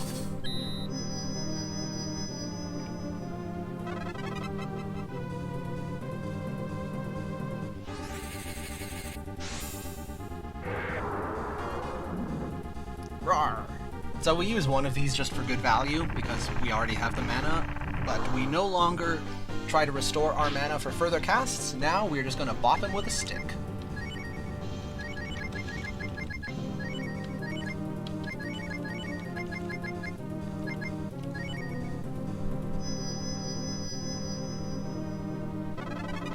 there will be ballads written about the pain I will inflict on you. Yes, he did say that, and yes, it's incredibly badass.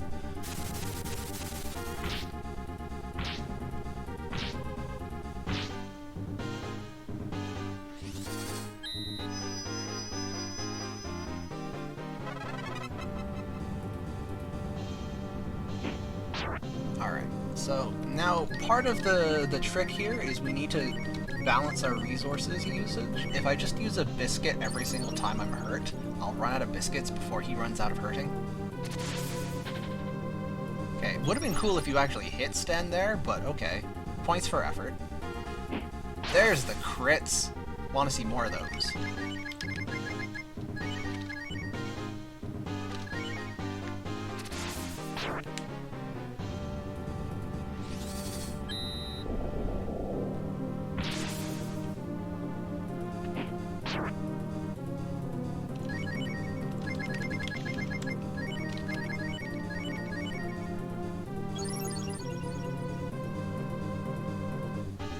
Yeah, Sten is really bad at dying.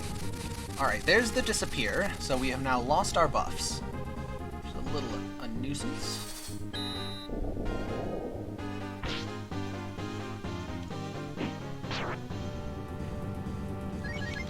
We have to reapply the attack up. Or Blue can just die. That works.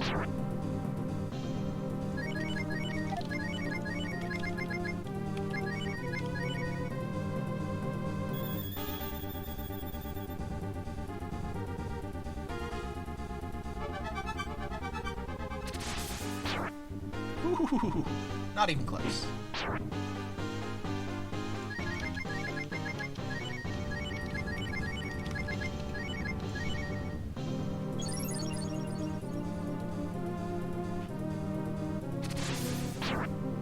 So I have come pretty well prepared. I have brought more consumables than I usually do, just by doing more shopping than I usually do. Because safety, right? We're not really in danger of getting a world record, so what's the rush?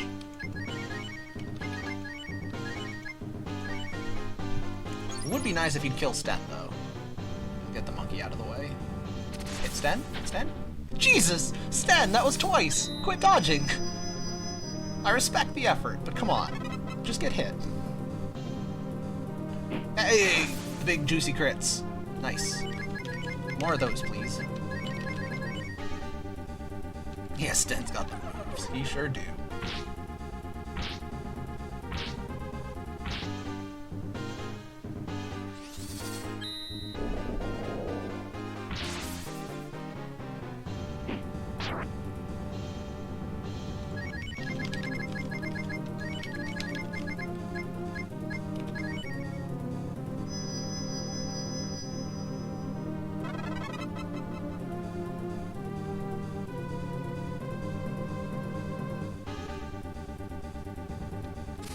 That's a nuisance.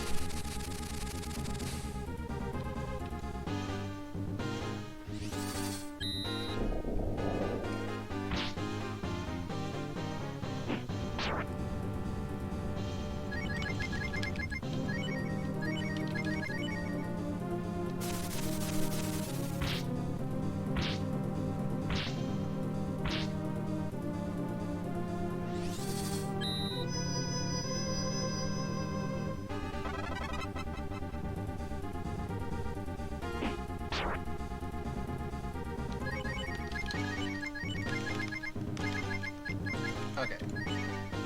5 more biscuits after this, plus 2 moondrops. Now, the moondrops they're not bad to have, but they're also a little awkward because they remove your own buffs while they heal you. Alright, that's fine. Nice crit.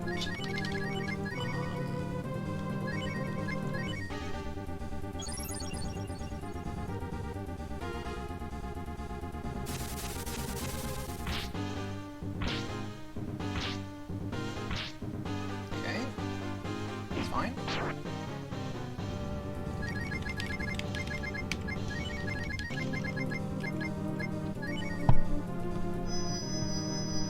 I think we're just about at Bone Laser HP. I didn't keep an exact count, but if we're not over, we're very close. Okay, we are. Good. I no longer have to worry about getting debuffed.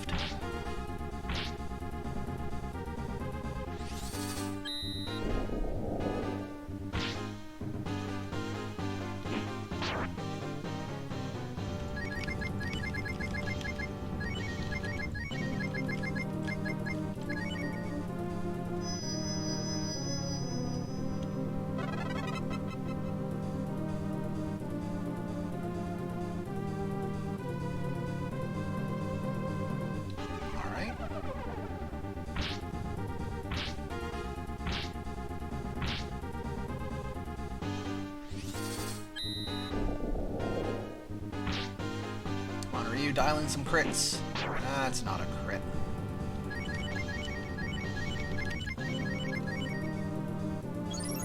So because he's now bone lasering, that means he's at least half dead, and it means he'll no longer be casting Disappear, which is nice. Hey, the monkeys finally hit the dirt.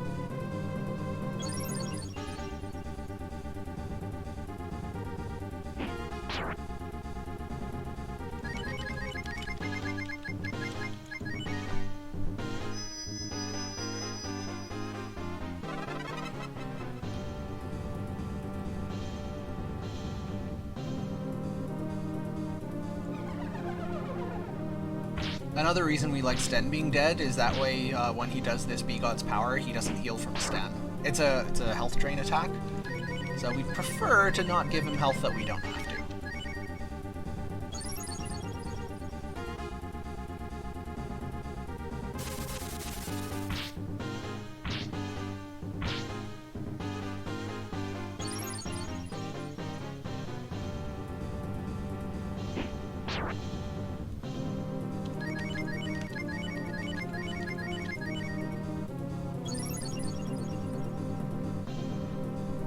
Coming up on time, eventually. Like, not literally right now, but in a couple of minutes, few minutes. I know this looks spooky, but don't worry. Don't worry. All under control.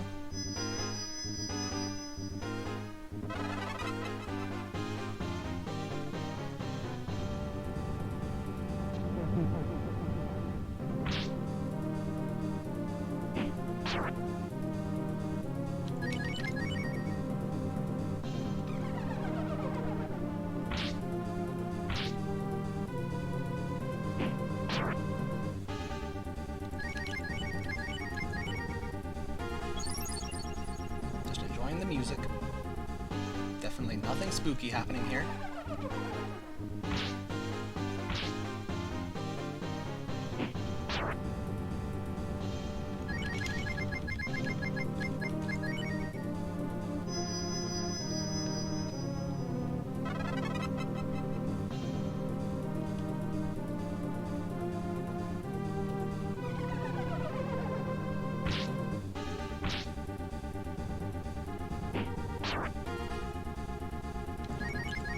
Absolute lack of crits from Ryu is concerning, but it's all right.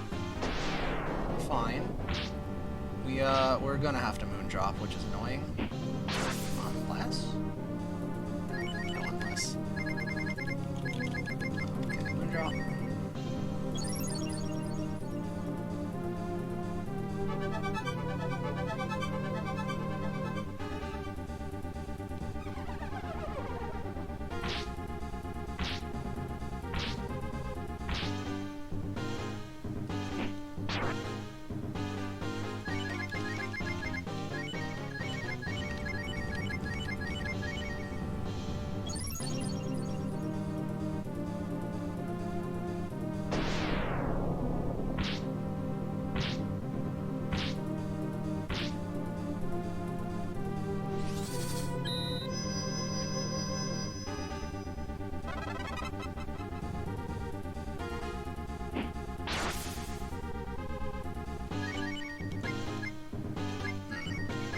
That's not good.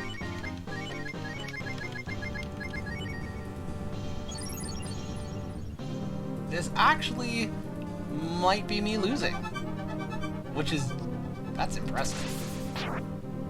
Alright, that's good.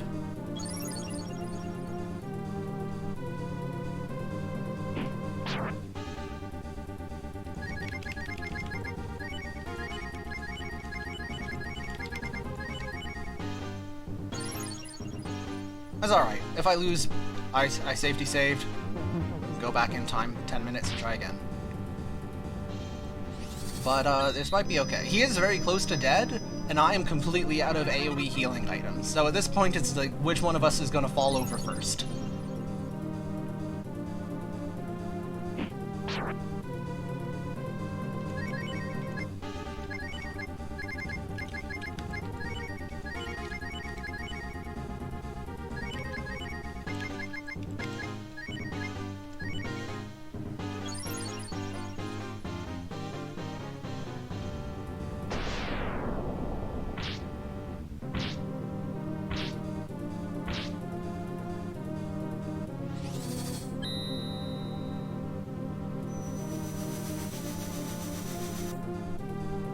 Really digging into my bag of tricks. Hey! Had it the whole time, not even close.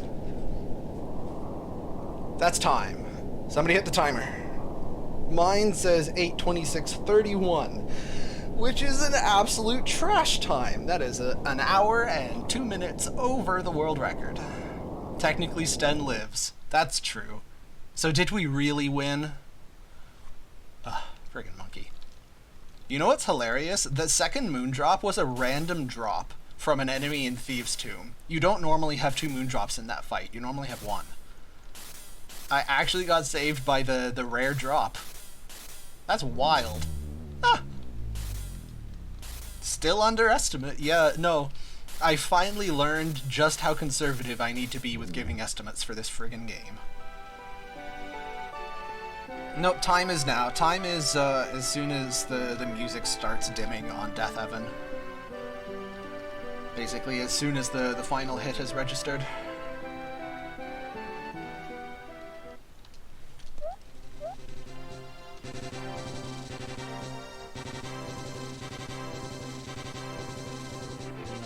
Next, well, I think the usual estimate I give for Brave Man is 11.5 hours. Well, Amanda, I mean, not to hashtag sellout or anything, but feel free to follow my channel. I haven't been streaming lately because PhD, but I've nearly done the PhD, and also this has kind of reminded me that I actually really enjoy streaming and this video game, so I will attempt to play more. Also, I'm submitting to 2 marathons, so I'm probably gonna have to do this again soon. I might as well practice. Oh, well then have a good lurk. Yeah, lurker's always welcome.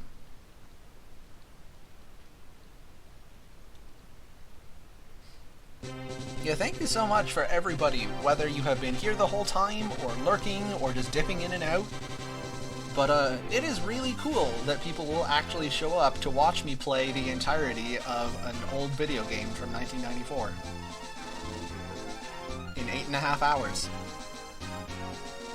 Y'all have weird taste, but I appreciate you.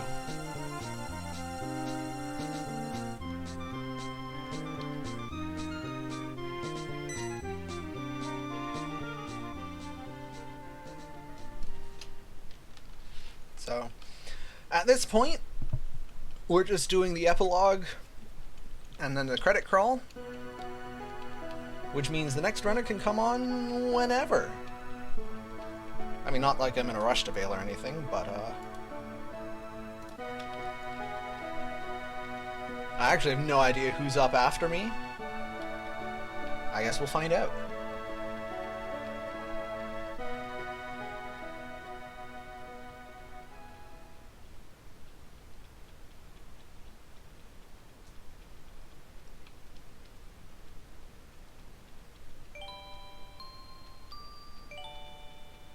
Although, technically, we should wait just long enough to confirm that I did get the good ending. Because I did do that wrong once before. As far as I know, I'm the only person in the Breath of Fire 2 community who has successfully lost a world record after the run ended.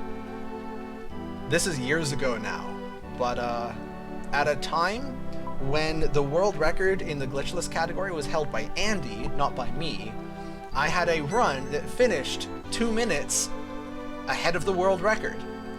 It was a new world record. Until now, when the dragon screeched and it started playing the neutral ending. Because I forgot to trigger the good ending. Like, I saved data and everything, but you actually have to go down into the well to trigger the floating town cutscene to get the good ending. And I forgot to do it. So I was like, yeah, new record, 2 minutes under, yeah, hype. Neutral ending run is invalid. Depression! No! No, my world record. And then I got it back a few months after that. Yeah, that was a big oops. Oh, yeah, if we're not in a rush to get to the next runner, I can quickly show off the Weed Dragon. 8+ hours wasted. I choose to think of it as 8+ hours had having a good time, but you know, world record in a different category. Exactly.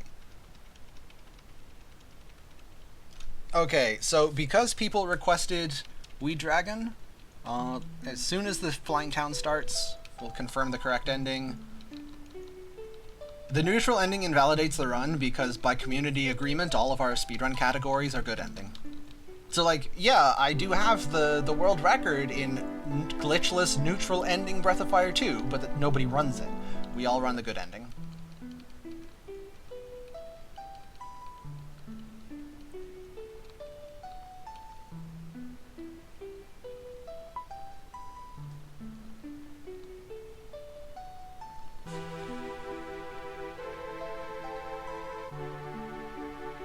When Cat's calling you a fool, you know you done goofed.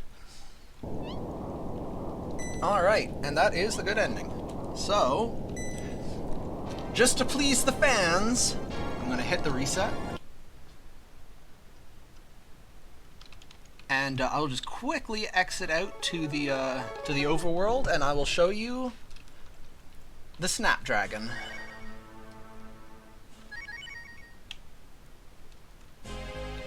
So we have to just do a quick bit of exiting. Shaman Showcase! Yeah! Heck yeah. I mean, I can only show off this one because I hardly collected any shamans, but yeah!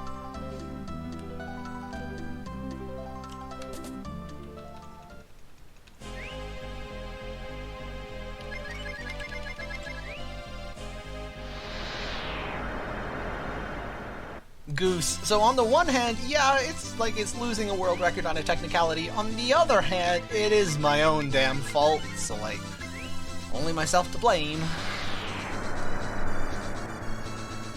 There is one shaman I cannot get. This is correct. I mean, I'm not going to show off all the shamans. I'm just showing off Spar's dragon form because it's like the least well-known one, and people were interested. Glitchless means, I mean, it means no glitches.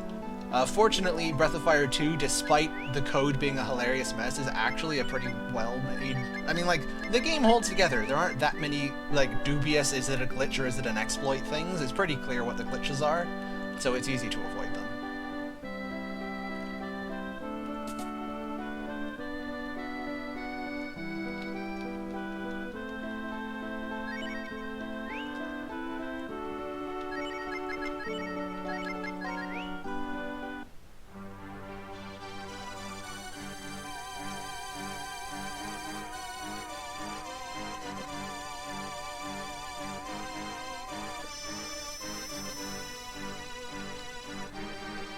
Alright, so first of all, this is him walking around. Look at him go. Look at that.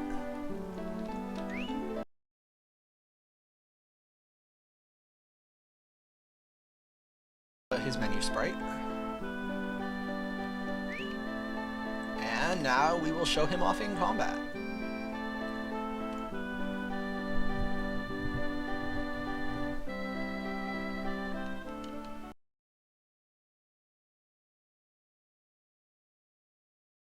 Work as intended, but it's how they coded it, and there's nothing you as a player can do to make it work as intended, so like it works the way it is. Alright, get him, Spar. Give him the spin. It froze? Oh no! Alright, well, looks I'll find another fight. We're good now? That is tragic timing. can't show Weed Dragon on Twitch. Are we back? Hang on, I can actually just unpause my stream. Yeah, okay, I can see it. Give him the spins. There we go.